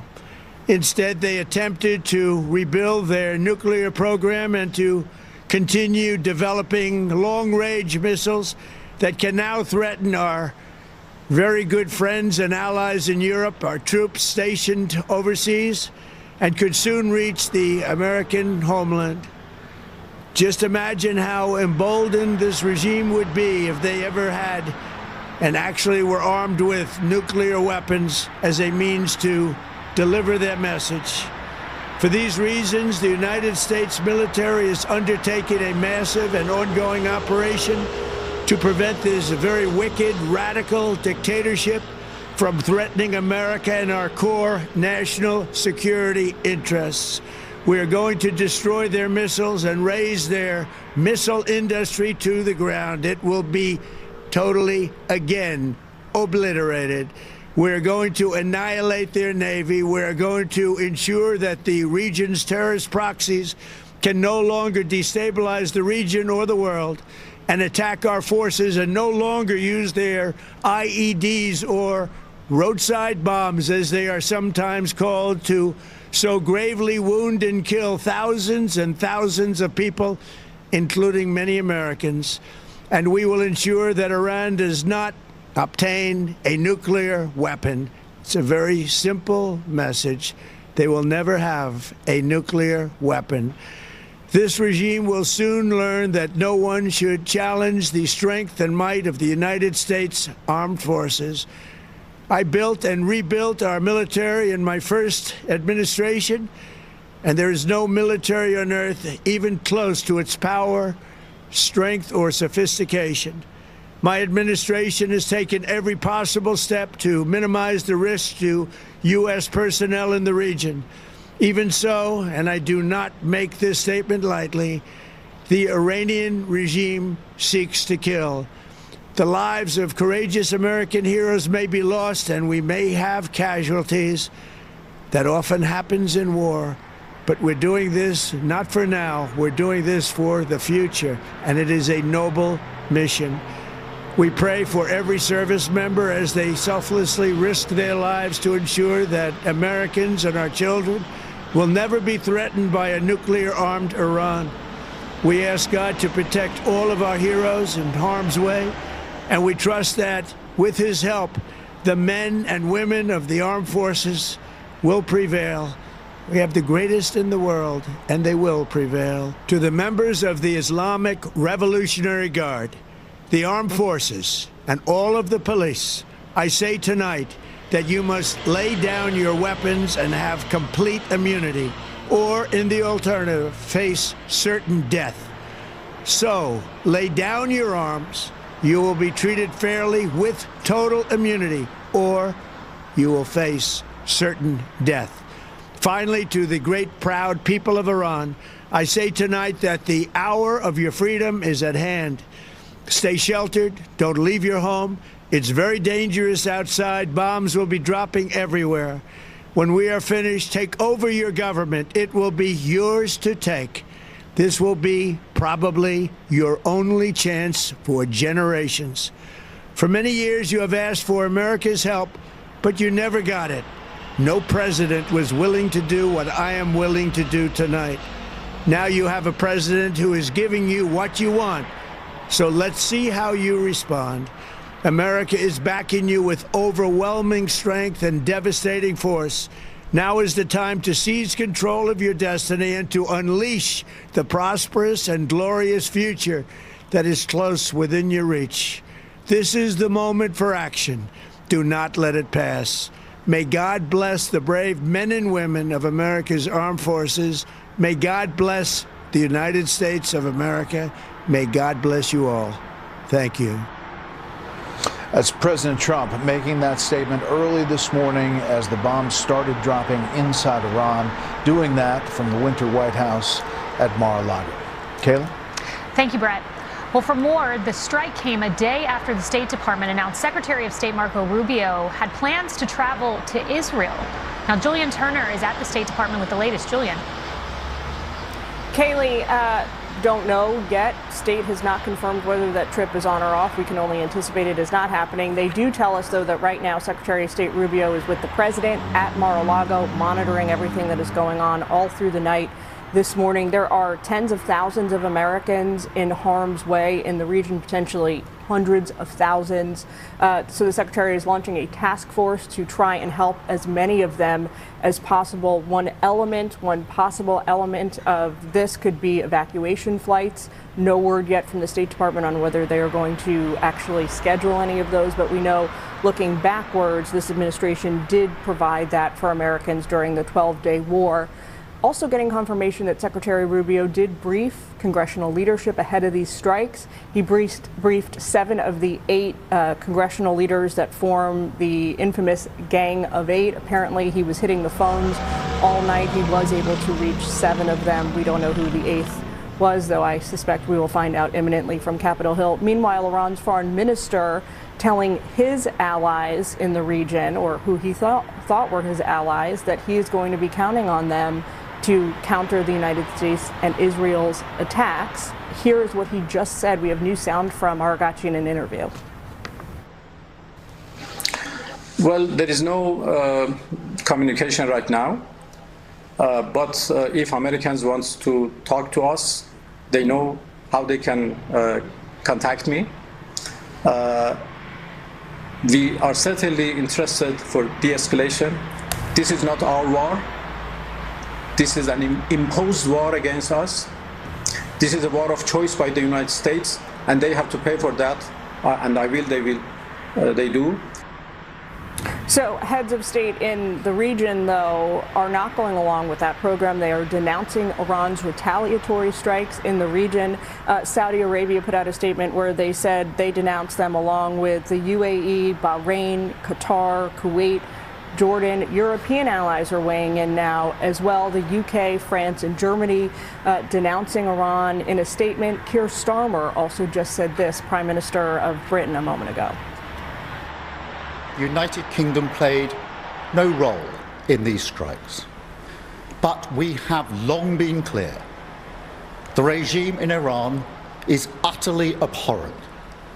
They have murdered thousands of their own people, brutally crushed dissent, and sought to destabilize the region. Even in the United Kingdom, the Iranian regime poses a direct threat to dissidents and to the Jewish community. We are likely to hear from more foreign heads of state as the day goes on. Kaylee, we already know that the UN is holding a special session later. UN Secretary General is going to address the entire Security Council. Kaylee? Julian Turner, thank you. Brett? Okay, we are getting some new video coming in from Dubai, some new hits by missiles. We will bring that to you on the other side of a break, continuing coverage of the strikes inside Iran after this.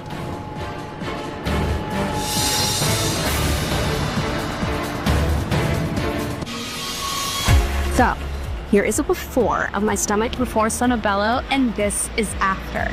This year, don't just lose weight, lose stubborn fat and sagging extra skin permanently at Sono Bello. I wanted the results of a tummy tuck, but not the downtime. We've helped over 300,000 people transform. Do you want that flat stomach? You go get that flat stomach. Schedule your free, no-obligation consultation. Our flexible payment options make it easy to get started today. Call or go to sonobello.com right now. What will you do when the power goes out? Power outages can be unpredictable and inconvenient, but with a Generac home standby generator, your life goes on uninterrupted, because when your Generac detects a power outage, it automatically powers up, giving your family the security and peace of mind they deserve. We don't have to worry about whether we lose power or not. If the utility company does not come through, our Generac does. After the hurricane happened, we just want to be prepared for anything. 8 out of 10 home generators are Generac, with thousands of satisfied customers. The number one thing to prepare for is extended power outages. Don't make it so hard on yourself. Have a Generac home standby generator. And owning a generator is easier than ever. Special financing and low monthly payment options are available. And if you call now, you will also receive a free 5-year warranty valued at over $500. Call or go online now to request your free quote.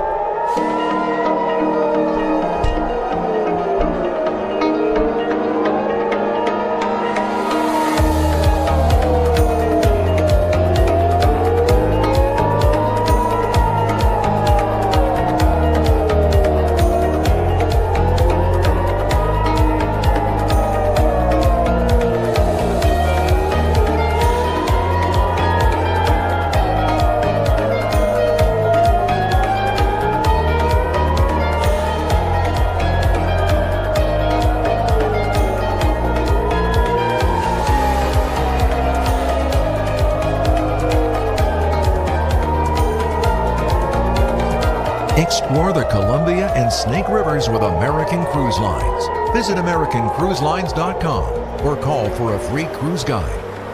American Cruise Lines, celebrating 250 years of America. Meet Will Markham, a true American hero. This decorated veteran earned the Silver Star. I had more weight on me. I was in such extreme pain. I was drinking more, I was taking more pain pills. But when I started using Hempana, it was literally like a miracle. There's no more anxiety, there's no more anger, there's no more pain. It's an incredible product. Hempana is now available at Walmart and on Amazon with free shipping with an annual donation supporting the Patriot Fund. Go to Walmart or Amazon. He was only 47. Aneurysm. Did he have life insurance? Do you? No. You got to get on it. Check out SelectQuote. Trust me, the peace of mind, it's worth it. Life insurance is too important to put off another day. That's why SelectQuote makes getting coverage you need easy for less than $1 a day. Now get up to a $2 million policy with no medical exam and same-day coverage. Visit or call SelectQuote. We shop, you save. He's breathing. Okay. Again? Nearly 5,000 people die from choking each year. That's frightening. I'm Dr. Ben Carson. And I'm Arthur Lee. Well, there are ways to help prevent choking. Accidents do happen. That's why I invented the Life Pack. Anyone can use this device, and it can save a life in seconds. Just place, push, and pull. It's that simple. Please order one for your home, office, car, anywhere you eat. Go to lifehack.net or call 877-543-3822. Fox News Alert, we're tracking the latest in the Middle East after a massive combat operation, U.S. and Israeli, launched against Iran overnight. The strike's actually happening in the daylight hours in the morning, targeting the supreme leader, other high-profile Iranian officials, after weeks of negotiations between the two sides failed. Iran now launching their own wave of retaliatory strikes against U.S. bases, targets inside Israel. Joining me now, AFPI senior fellow and former Deputy National Security Advisor for Dick Cheney, Steve Yates. Steve, good morning. Your thoughts on this day, what you're seeing, what you're hearing about this operation? Well, Brett, it's obviously historic. It has the potential to reset the entire geopolitical and geostrategic map around the world, not just the broader Middle East. The president exhausted many channels of negotiation, used strong economic power to try to coerce a possible outcome. He's proven in multiple cases and multiple destinations willingness to strike hard and use force to change those realities. At the same time, gave a very comprehensive message before this operation commenced that made clear that there was a path to a different future, that we've taken in the ghosts of the mistakes of Iraq as perceived, and this is a different coalition. And Iran, in its infinite wisdom, chose that time to strike at a lot of potential fence sitters in the region, and now many of those have already indicated that what Iran has done has made this bigger than just a U.S. and Israeli operation, but a broader coalition against them. Yeah, I was mentioning this is Ramadan, obviously, as well, and a daylight raid is quite extraordinary. Most of those strikes have happened overnight previously. The retaliatory effort by Iran, so far we've seen the barrage of missiles into Tel Aviv. We've, as I mentioned, a strike at a hotel in Dubai, Kuwait, Bahrain, the Fifth Fleet, Jordan stopped some missiles coming in, and Saudi Arabia as well. Do you think that risks bringing those allies, Gulf allies, together against Iran at this moment? Well, the Saudi leadership has said publicly that because of those actions, that they are committed to take collective action to protect a lot of the Arab allies that would be a part of a broader Abraham Accords coalition. There's still a lot to watch out for. I mean, we have risks in our own homeland. The wave of undocumented immigrants that came in recently definitely includes some elements that could present a challenge here. And so it really comes down to the president's ultimatum, where he said, you lay down your arms and you'll be given leniency or immunity, and trying to avoid the de-Baathification effect of the Iraq experience and see whether there's a navigable, more peaceful way to get a different future. That would affect whether these regional or international elements really fire off or whether they stand down. Last thing, do you worry, what are you worried about in this retaliation effort? Sleeper cells inside the U.S.? What are we not thinking about? Well, I think anyone in Homeland and National Security just has to be vigilant against the 1 in a million chances popping off. The most important thing is that the president and this coalition follow through with what is already underway, and hopefully with the wider world holding out a better path potential there for the Iranian people. And if they come out after the major military operations slow down and they take to the streets and they move to take their government, then we're in a completely different universe. We are indeed. Steve Yates, thank you. Kaylee, over to you. Thank you. Thank you, Brett. Well, let's bring in retired U.S. Marine Sergeant and co-host of the Big Weekend Show, Joey Jones. Joey, I'm sure, like many, you're of two minds this morning. On one hand, we know that 17% of deaths of U.S. servicemen in Iraq between 2003 and 2011 were at the hands of Iran. At the same time, no one wants a forever war. In fact, J.D. Vance to the Washington Post said the idea that there's going to be a Middle Eastern war for years with no end in sight, there's no chance of that happening. Where do we go from here? What do you make of what we've seen? Yeah, I think 17% is probably a conservative number. We don't know. When we fought Al-Qaeda, that was an international organization that in some ways is still alive today, whether you call it ISIS or what have you. Remember, 9/11 was planned and funded, arguably, in Saudi Arabia. So the opportunity for terrorist cells and radical Islamists to continue to fight and hurt us, well, that's there as long as we're free. As long as we have citizens abroad and as long as we have a military that's as far-reaching as ours is, those opportunities exist. And we can't not make our country safer based on the threat of those things. That's why we have the Department of Homeland Security and the intelligence operations we have. From a conventional warfare, this is really an amazing, if not incredibly impressive move here. Conventionally speaking, I mean, the biggest hit we've taken so far that we know about is whatever was left of the 5th Fleet in Bahrain. I think most of our carriers, if not, I know for sure the Ford have gone in dark mode. They're moving around, doing what they need to. Iran announces they're going to close the Strait of Hormuz, but I mean, we've got an entire carrier fleet there in the Gulf of Oman that can make sure that's not the case. So you're really looking at this saying, what is Iran's move? I mean, I think their biggest threat was the idea that Russia or China might aid them. That's two countries that haven't moved the muscle as far as we know. The entirety of the Middle East is now coalesced around the United States and Israel, to the very least staying out of it. And I don't know that anyone thought they would wake up this morning and see the list of countries that everywhere there's a U.S. base, Iran has tried to attack. I just don't know what the signal is there, other than Iran feels like they have no other move. Maybe they thought they would get those countries to condemn the U.S. attack because it put their own citizens in danger. Obviously, that's not the case. I don't think that this immediately puts us in danger of putting American troops on the ground, and I think there would be an incredibly strong voice, even from the president's own administration, against that. So that's not a fear I have right now. The biggest fear is that 3, 4, 5, 6 years from now, there's a civil war in Iran that is stretching out and terrorizing Americans in other places like Tel Aviv, places where we have military bases, and places where Americans go, like Dubai. And so that is the biggest fear I have. Yeah, it's an unbelievable realignment we've seen in the Middle East and increasing isolation for Iran. Joey Jones, thank you. Thank you. Brett? Our more breaking news coverage after the historic strikes inside Iran. We've got you covered with late breaking news here on Fox.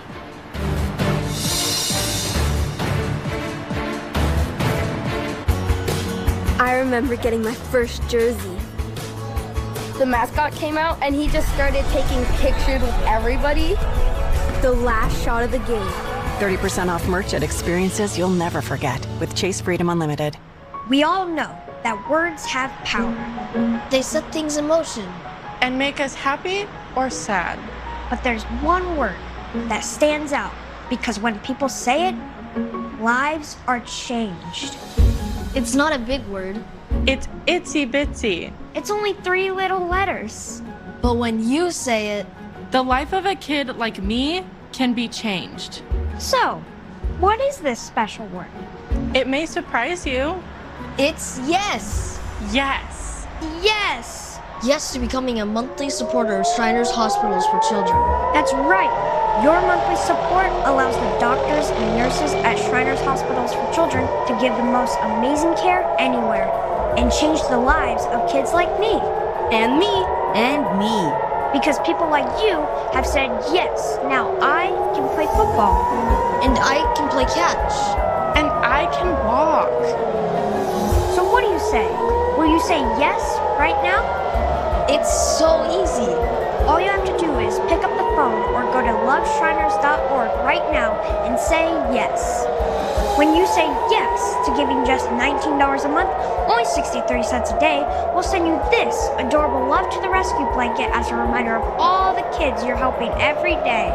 My life is filled with possibility because of the monthly support of people just like you who called the number on your screen and said yes. Yes. Yes. Yes. Your yes is making a difference in my life and the lives of so many other kids like me. Thank you. Thank you. Thank you. Thank you. Thank you for giving. Please call or go online now. If operators are busy, call again or go to loveshriners.org to say yes right away. Greasy messes leave residue, and they're impossible to clean. Introducing Bullshot Degreaser, the ultimate kitchen degreaser. The foaming action dissolves away grease on most surfaces. Watch this. Bullshot breaks down greasy grime in no time. Just spray, wait a few minutes, and wipe away. Its potent formula emulsifies, cutting right through the stain. Stuck on stickers? Just spray, let it work its magic, and wipe away. Get Bullshot Kitchen Degreaser at Walmart and on Amazon with free shipping today.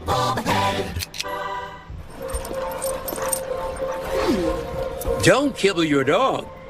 Oh, hey, Dr. Marty. Hey, back. But what's wrong with this? It's premium stuff. Let's check it out. It's still kibble, which means it's ultra-processed at extremely high temperatures that destroy the nutrients in the food. But at Dr. Marty, we gently freeze-dried premium meats, fruits, and vegetables, locking in their nutrients. Never kibbled. You got it, kid, and they're gonna love it. Introducing the all-new Mobilizer compression socks from Copperfit, the #1 compression sock brand. Easy on, easy off compression socks with built-in arch support technology to relieve tired, achy feet. Now, with energizing LumiCore blue infrared fibers woven into compression fabric to help boost circulation, reduce swelling, and relieve pain. No more pain, no more achy feet. These are the socks to wear to help keep the energy going. Get yours now at mobilizersocks.com. Lowe's knows when you need a new appliance, you need it fast. So we offer next day delivery on hundreds of appliances. Plus, members save more, and we'll haul away your old one. When you need it fast, we've got you covered. Shop Lowe's today. We help, you save. This is a Fox News alert. Sirens ringing out in Israel after the massive military operation striking targets inside of Iran.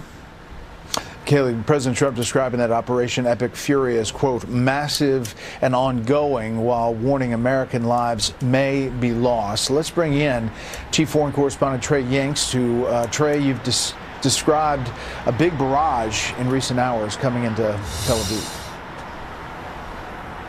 Yeah, Brett, we're still, as we speak, hearing explosions in the distance. First responders telling Fox News at this hour they are going to multiple different scenes to check to make sure there are no fatalities or casualties. And at this hour, there are no new numbers to report in terms of people injured. As we are watching this incoming fire, each and every hour, 3 to 4 times an hour, there are sirens sounding here in Tel Aviv. Oftentimes the missiles are getting intercepted in the distance overhead. The debris is raining down below.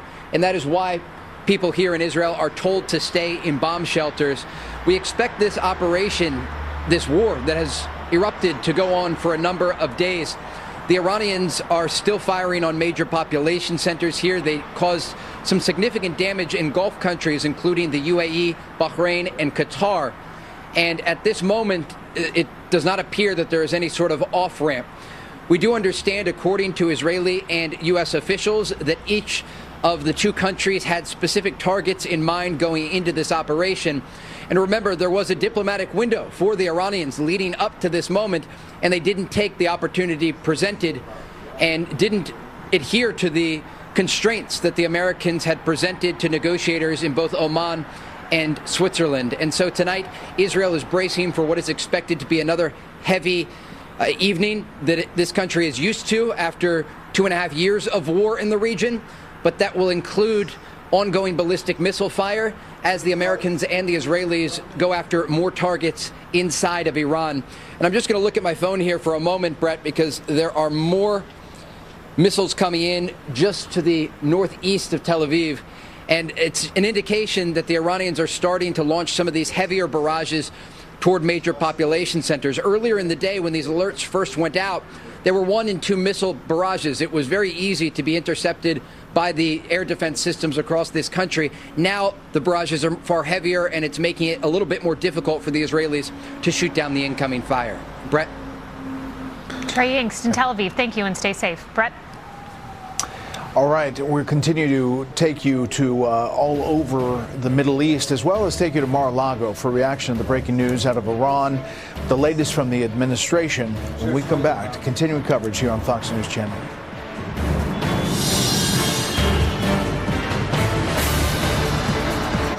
Eye bags, dark spots, wrinkles.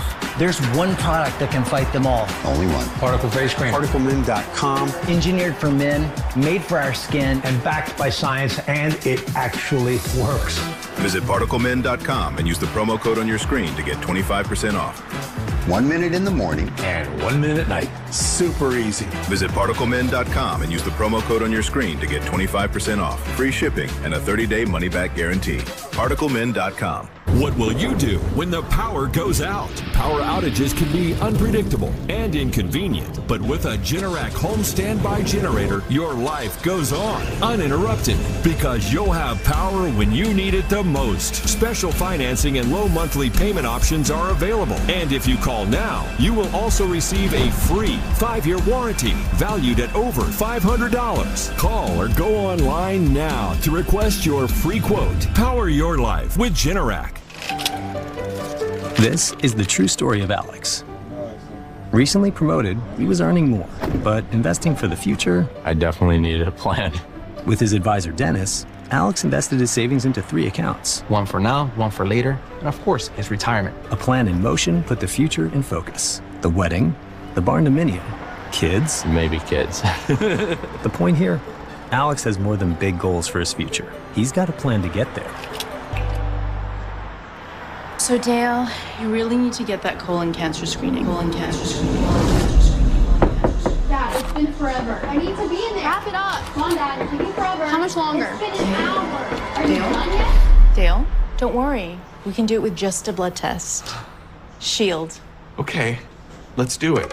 Shield is for people 45 plus at average risk, not high risk for colon cancer. Ask your doctor about FDA-approved Shield from the company trusted in blood tests for cancer for over a decade.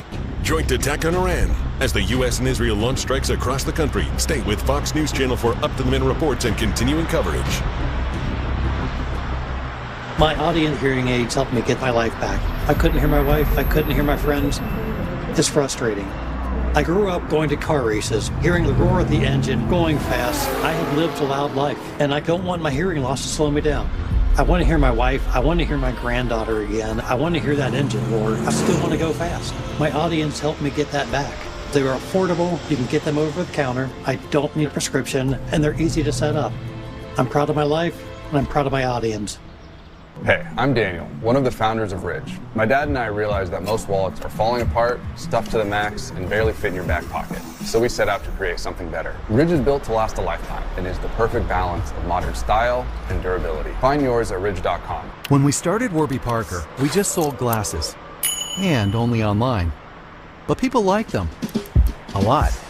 So we offered more things, like sunglasses and contacts. And then we thought, what if we sold eyewear online and in stores? So we did that. And now we have stores in neighborhoods all over. There you can chat with friendly opticians and get eye exams from top-notch doctors. Now, no matter where you go, we've got your eyes covered. Get new floors during Empire Today's gigantic 75% off sale. That's carpet, hardwood, tile, and vinyl. 75% off. Schedule now. 800-588-2300 Empire today. Welcome back. President Trump sending a direct message to the people of Iran. Now is their best chance to overthrow the regime that's controlled the country for more than 40 years. Senior correspondent Jonathan Seri is outside Mar-a-Lago with the latest from there. Jonathan? Hi, Brett. President Trump issuing that video statement overnight outlining U.S. objectives in Iran. Number one is preventing the Iranian regime from obtaining a nuclear weapon. He says the U.S. tried to negotiate a nuclear deal in good faith, but each time they were refused. Take a listen. Instead, they attempted to rebuild their nuclear program and to continue developing long-range missiles that can now threaten our very good friends and allies in Europe, our troops stationed overseas, and could soon reach the American homeland. President Trump also directly addressed the Iranian people, describing this as a brief window of opportunity where they may be able to take back control of their country. Listen. Now is the time to seize control of your destiny and to unleash the prosperous and glorious future that is close within your reach. This is the moment for action. Do not let it pass. President Trump described this as a noble mission. He says that they're not doing this for now, but for the future, protecting our children from a nuclear-armed Iran. Brett? Jonathan Seri in West Palm Beach. Jonathan, thank you. Kaylee? Thank you, Brett. Joining me now, Rebecca Grant, national security and military analyst and vice president of the Lexington Institute. Rebecca, I want to take us back to a statement that Steve Witkoff made earlier in the week. He said that Iran was probably a week away from having industrial-grade bomb-making material. I believe that was laying the groundwork for this and the groundwork for a justification to Congress. What do you make of that statement and Iran's capability? Witkoff meant that Iran was too stubborn and too foolish to give up their enriched uranium. And you're right. And so we've unleashed the most sophisticated air campaign that we've seen. I'm really thinking about those pilots and air crews back from their first strikes. And it's all because Iran would not give up their highly enriched uranium. And I'm really taken by the reporting from Trey Yingst about this being months in the planning and waiting for that operational opportunity to strike at the moment when senior regime officials would convene. I mentioned earlier in the hour that this reminded me of the September 2025 attack by Israel in Yemen to take out Houthi leaders when in fact they were meeting, and Israel had hours notice for that. What do you make of Trey Yingst? That is really an extraordinary detail. Yes, it is. And the target set is leadership, but it is also that massive, sprawling missile complex. We know, too, that President Trump built up enough forces for offense, like we see, and to play defense. And Iran has really changed the game with their strikes towards our U.S. military bases on Arab soil. They are really now inviting additional retaliation. President Trump did just the right thing in crafting this campaign to be big enough to defend on an arc from the Eastern Med through the North Arabian Gulf where those carriers are, and to carry out the strikes as well. So it's going to be a couple days. I'm sure they're now looking at what strikes and restrikes they need to do. And J.D. Vance had that interview with the Washington Post where he communicated the idea that we're going to be in a Middle Eastern war for years with no end in sight. There is no chance that will happen. So if you're in the administration, how do you walk that fine line? Oh, with air power and naval power, this is not boots on the ground. And to me, the #1 objective for American security is destroying Iran's military capability and the leadership that goes with it. And our forces are getting that done right now. It's going to take a little while to get after all this and do the restrikes, but we are doing that. This is not boots on the ground. After that, as President Trump says, it's up to Iran's people what they do with this moment, but we are going to wipe out their military power. Rebecca Grant, thank you. Thank you. Brett, it's been a historic day. It has been a historic day. Kaylee, it's great to be with you on a day like this when there's so much happening. Just getting word that some 14 missiles have been fired at the UAE, all of them taken down, but also some drones. And we saw some amazing video that has just come in. We'll hopefully get that for you in coming hours. But we've got a special edition of Fox News Live. I'm Brett Baer. I'll see you at 6 p.m. tonight. And I'm Kaylee McEnany. Continuing coverage continues with Bill Hemmer and Dana Perino right now. A short time ago, the United States military began major combat operations in Iran. Our objective is to defend the American people by eliminating imminent threats from the Iranian regime, a vicious group of very hard, terrible people. We will ensure that Iran does not obtain a nuclear weapon. So Operation Epic Fury is now underway. That video dropped on Truth Social at 3 o'clock in the morning East Coast time. The U.S. and Israel launching a joint attack on Iran at this hour, and the stated goal, toppling the Iranian regime. So good day wherever you are. It is noon in New York City. Special edition of America's Newsroom, and I'm Bill Hemmer. And good day to everyone at home, and Dana, to you as well. Yes, good day. Not even good morning. Yes. We are here in just afternoon. I'm Dana Perino, and this is a special edition of America's Newsroom. Lots of news. We will get you caught up. So smoke rising over the Iranian capital of Tehran as joint forces hammer targets all across the country. A U.S. official telling Fox the strikes are aimed at military targets and ballistic missile sites. So Iran has the largest stockpile of ballistic missiles in the Middle East, anywhere between 2,000 and 3,000 based on estimates. Those weapons are believed to be capable of striking the entire region and beyond. We'll show you a map in a moment to lay that out for you. Iran already retaliating with strikes on Israel and with strikes aimed at U.S. bases in the Persian Gulf region. Taking to Team Fox coverage right now as we begin a new hour. Expert analysis from General Jack Keane. Reporters standing by at the White House and the U.S. Department of State. But let's begin this hour in Tel Aviv, Israel, where it is now 7 p.m. in the evening. Trey Yink stands by now and joins us to begin a new hour on this day of historic news in the Middle East. And Trey, what do you have? Yeah, Bill, good afternoon. The Israelis are bracing for more incoming Iranian ballistic missile fire following the U.S. and Israeli strikes against Iranian leadership and the IRGC. The Iranians started their response not only targeting U.S. forces in Gulf countries like Bahrain, the UAE, and Qatar, but also launching medium-range ballistic missiles toward major Israeli population centers. Over the past several hours, we have watched here from a balcony as Israel's advanced missile defense system worked around the clock to intercept incoming fire. Oftentimes, it took 2, 3, and even 4 interceptor missiles to take down these ballistic missiles. They are large, they have large warheads on them, and they are aimed at major cities, including Jerusalem, Tel Aviv, and the northern city of Haifa. We know just before this military operation got underway, a White House official telling Fox News that Secretary of State Marco Rubio informed the Gang of 8. He was able to reach 7 of the 8 members. That official going on to say that all of the traditional protocol before such a large military operation was followed, at which point the decision was made to move forward with this military operation against the Iranian regime. I want to take you through what it was like here in Israel this morning. Alerts went out to cell phones across this country from Israel's Home Front Command, the branch of the military responsible for communicating with the Israeli public. That alert told people to head into bomb shelters immediately. Shortly after, air raid sirens sounded across the country. Another reminder to the civilian population to get underground or get into protected areas. As this day developed, more missile fire started to target population centers here. And again, we have no major fatalities or casualties to report. No one has been killed in Israel. There are some light injuries. And there are first responders, we have learned at this hour, going to different scenes to ensure that no one was hurt at different locations where missile shrapnel may have fallen. But again, to conclude here, Israel understands, like the United States, that the region has now entered into war with the Iranian regime, and there will be days of fighting and exchange of fire ahead. Bill, Dana?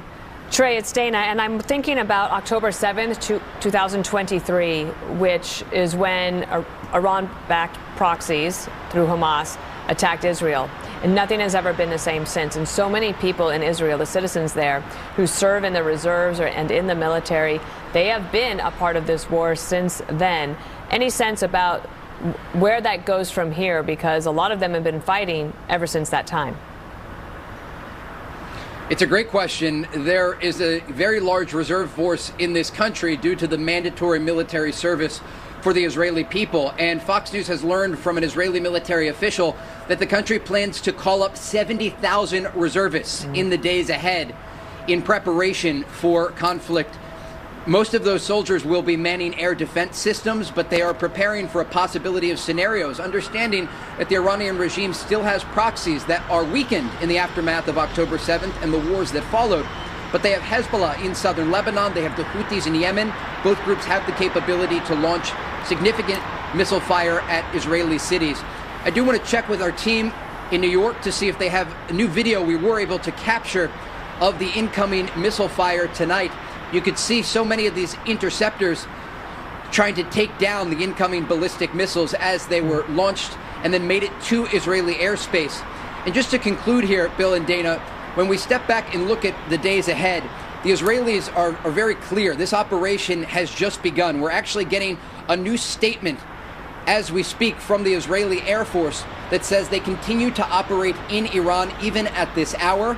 The IDF will continue operating to significantly degrade every aspect of the Iranian regime. Earlier today, we saw some video of the Israelis striking Iranian ballistic missile launchers in the western part of their country. Remember, at the negotiating table, there were 3 major things. These talks over the past month in Oman and in Switzerland were focused mainly on Iran's nuclear program that was decimated in the aftermath of Operation Midnight Hammer that was ordered by President Trump in June of last year during the 12-day war. But there were 2 other things on the table.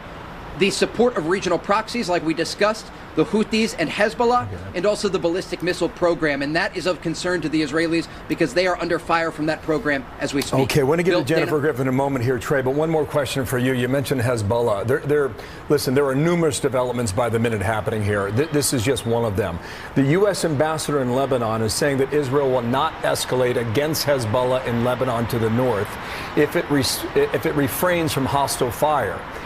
As of this hour, can you say and report that the Houthis in Yemen have not responded and Hezbollah has not responded in the north? Can we confirm that at the moment? Yes, we can confirm that, but there is an understanding here that Hezbollah still has thousands of rockets and missiles that could target central Israel if they decided to get involved in the fight. And so while Israel continues to look east at the threat from Iran, they're also looking north. Okay. Bill, thank you, Trey. Back to you with more developments. Thanks in Tel Aviv. And speaking of Jennifer Griffin, she's our chief national security correspondent. She's in Washington, D.C. with an update. Hi, Jennifer. Hi, Dana.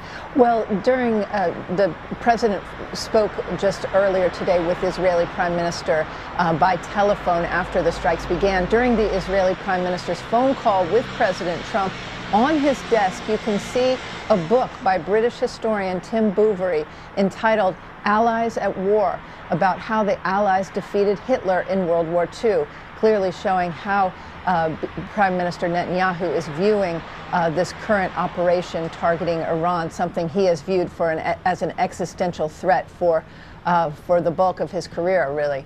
Multiple witnesses tell Fox that the U.S. naval base in Bahrain, the headquarters for the U.S. Navy's Fifth Fleet, is facing repeat missile attacks since the morning. In one case, an Iranian Shahed 136 drone honed in on its target, evading missile defense. Bahrain is the most vulnerable of the U.S. bases in the Middle East, given its proximity to Iran. The strikes began shortly after 1 a.m. Eastern. This is a rare joint U.S.-Israeli operation, synchronized and planned over a matter of months. We're told that the U.S. Army and IDF spent thousands of hours coming up with lists of targets. The initial phase will last, we're told, between 2 and 4 days, but with the possibility of extending to several weeks. Among the initial targets, the Supreme Leader Ayatollah Ali Khamenei's compound, which can be seen in satellite photos as mere rubble at this point. It's not clear whether the Ayatollah was there, but we are told from Trey's excellent reporting that there were 3 meetings struck at the same time at the outset of the strikes, which began in broad daylight, as we've reported.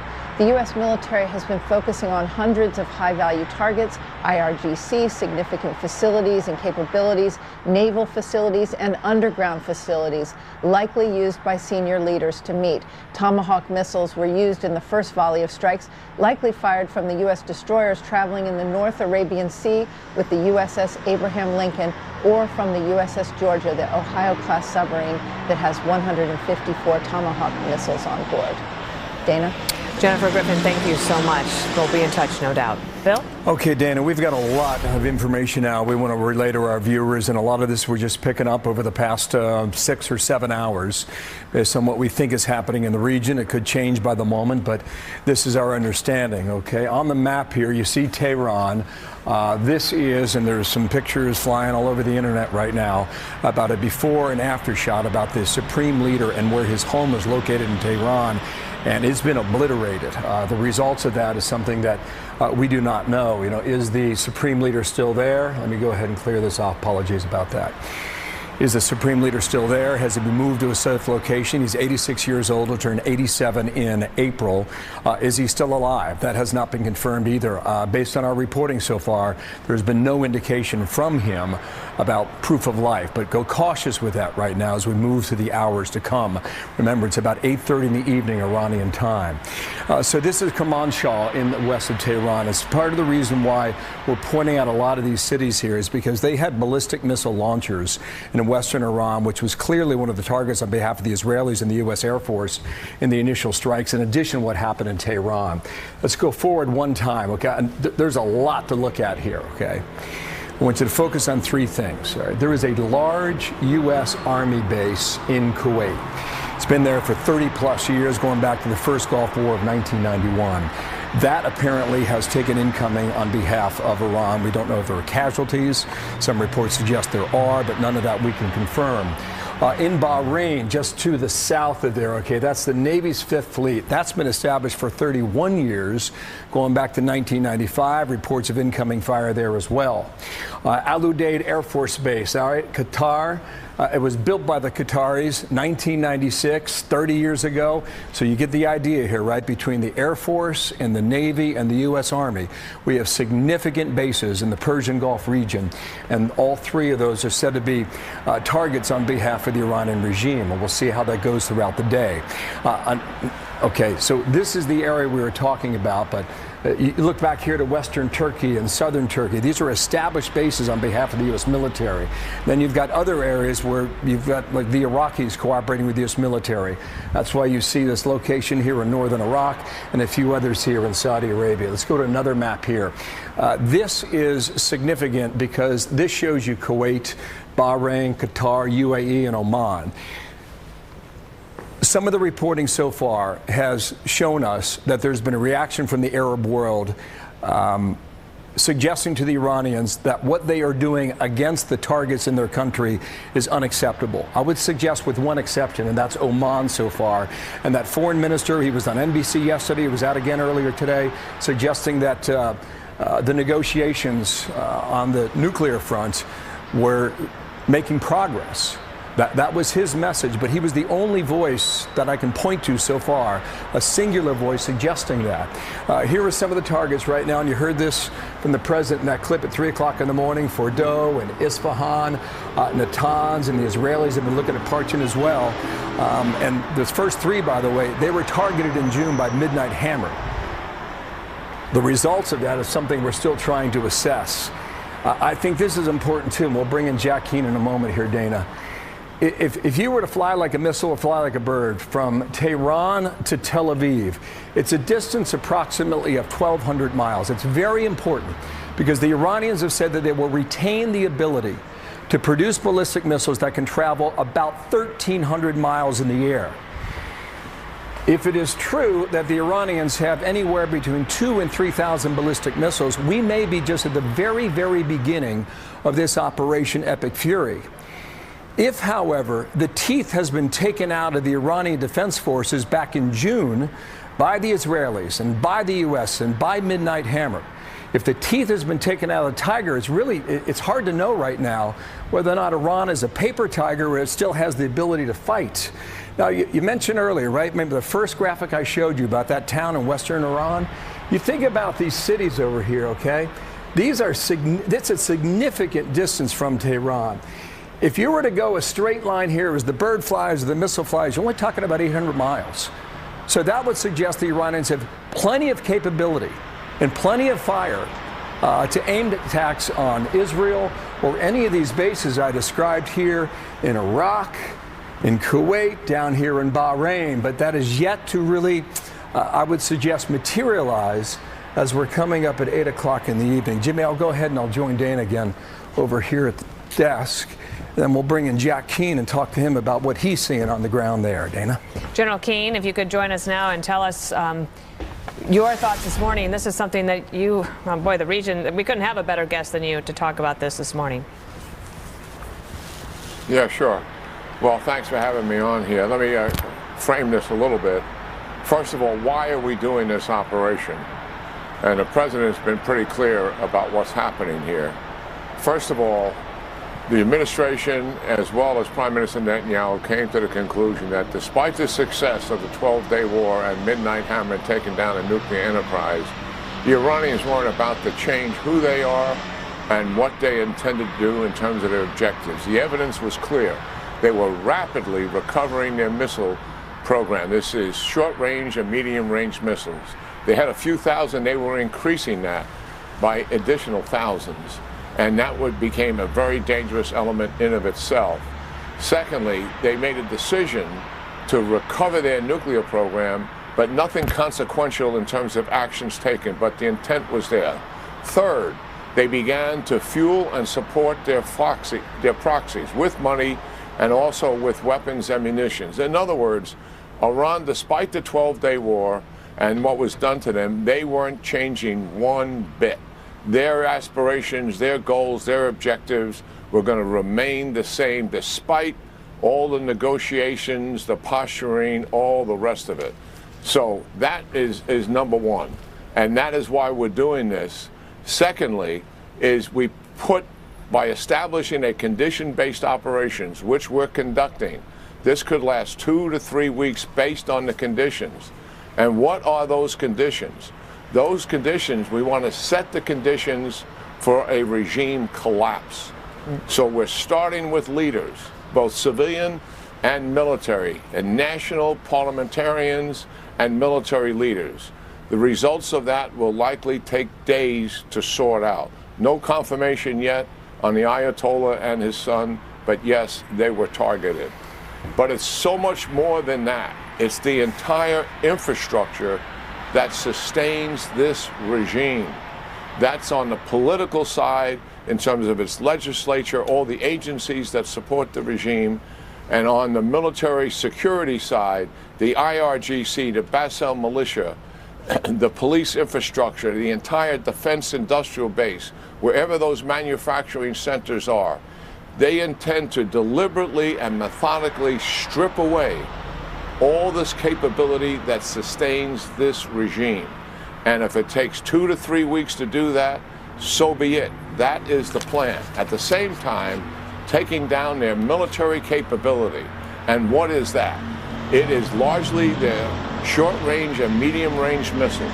They began very weakly in response to the attack, and that surprised us because we thought they were ready and they were going to, as advertised in terms of intelligence, conduct a massive response at U.S. bases and also at the Israelis. Did not happen, but now they are stepping up those attacks. But there's a huge focus on the launchers and the ballistic missile storage sites and the very missiles themselves. And we're killing systems even when they're in a launch position. That's how responsive the Israelis and the Americans are being here. Also, all the naval capability where they can go out and do harm to our ships and also disrupt the Persian Gulf. Those are largely the military targets that are underway here. And I must say, this is a condition-based campaign to set this region on a path, the regime on a path to collapse, in addition to bringing down once and for all their capabilities to do harm in the region. Those are the two things. Another data point for you.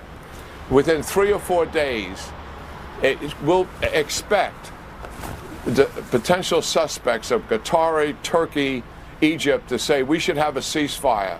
Let's make a deal and have a ceasefire. We'll have politicos in our own country doing the same. We have no casualties as of the time I came on this show, U.S. casualties. We may indeed have some casualties by then. It's expected that we likely will, realistically, in dealing with this regime who does have some capability to retaliate. But what we have to stay focused on, even though these overtures are going to be there, let's stop the fighting, let's stop the killing, is we got to accomplish our military objectives first, and then certainly an end to those hostilities and work with what's ever left in Iran so we can bend them to our will. That's kind of where we are. Very well done, General. Thank you for that.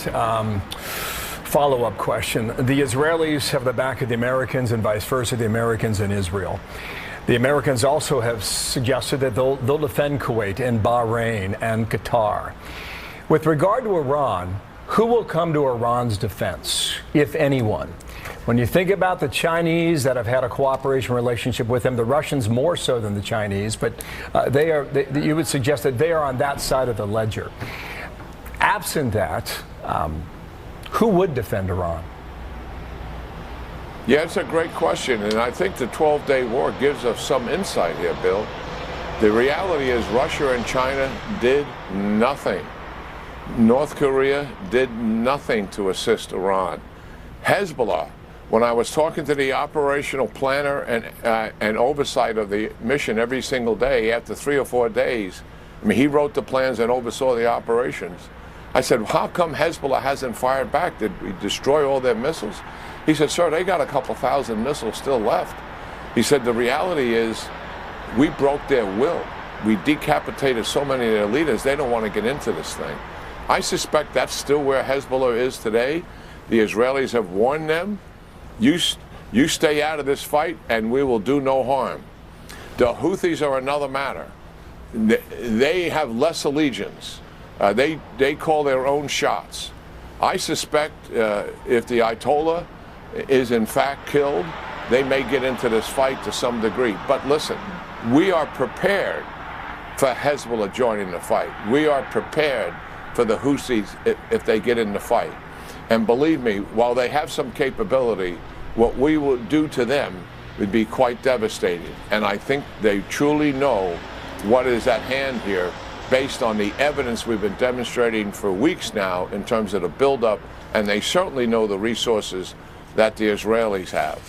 And so this, by the way, so our audience understands, the United States military and the Israeli Defense Forces, they are the two most proven militaries on the planet. And we have come together to conduct a combined offensive operation to achieve finite military objectives. And we are going to achieve those objectives, believe me. General Keane, thank you very much, and I'm sure we'll see you again as this is just developing, and you gave us a lot to think about and to inform our viewers. Thank you. Yeah, take care. Thank you. And Dan Hoffman is a former CAA station chief and a Fox News contributor, and I wondered, as we're listening to General Keane there, if you could talk a little bit about the incredible intelligence work that must have gone into this over the last several weeks, where President Trump was working on the diplomacy, but at the same time, Israel and the United States, perhaps others, were providing information for the necessary targets to take this strike. Yeah, I can tell you from my own experience, having served in war zones, the intelligence community steps up during times like these in assisting the administration, the military, with choosing the right sites to target, tracking senior officials and where they might be hiding, perhaps in bunkers underground. And then once the strikes take place, determining what the battle damage assessment looks like. Did we hit the targets we intended to hit? Also, I would emphasize that right now, Iran is living in the fog of war. It is chaos there. There's a real lack of command and control. They know that if they speak with one another, we're going to pick up that intelligence and use it to our advantage, and that just makes it that much more difficult for them to coordinate counterstrikes against us. Dan, you think about the events in Iran over the past 2 years, just a couple things that I wrote down here. In July of 2024, that's when the Israelis with the Mossad took out so many Hamas leaders in Iran, and the world stopped and went, wow, they've got that country wired. And I think that was the case, obviously. And then in June of last year, you had Operation Midnight Hammer.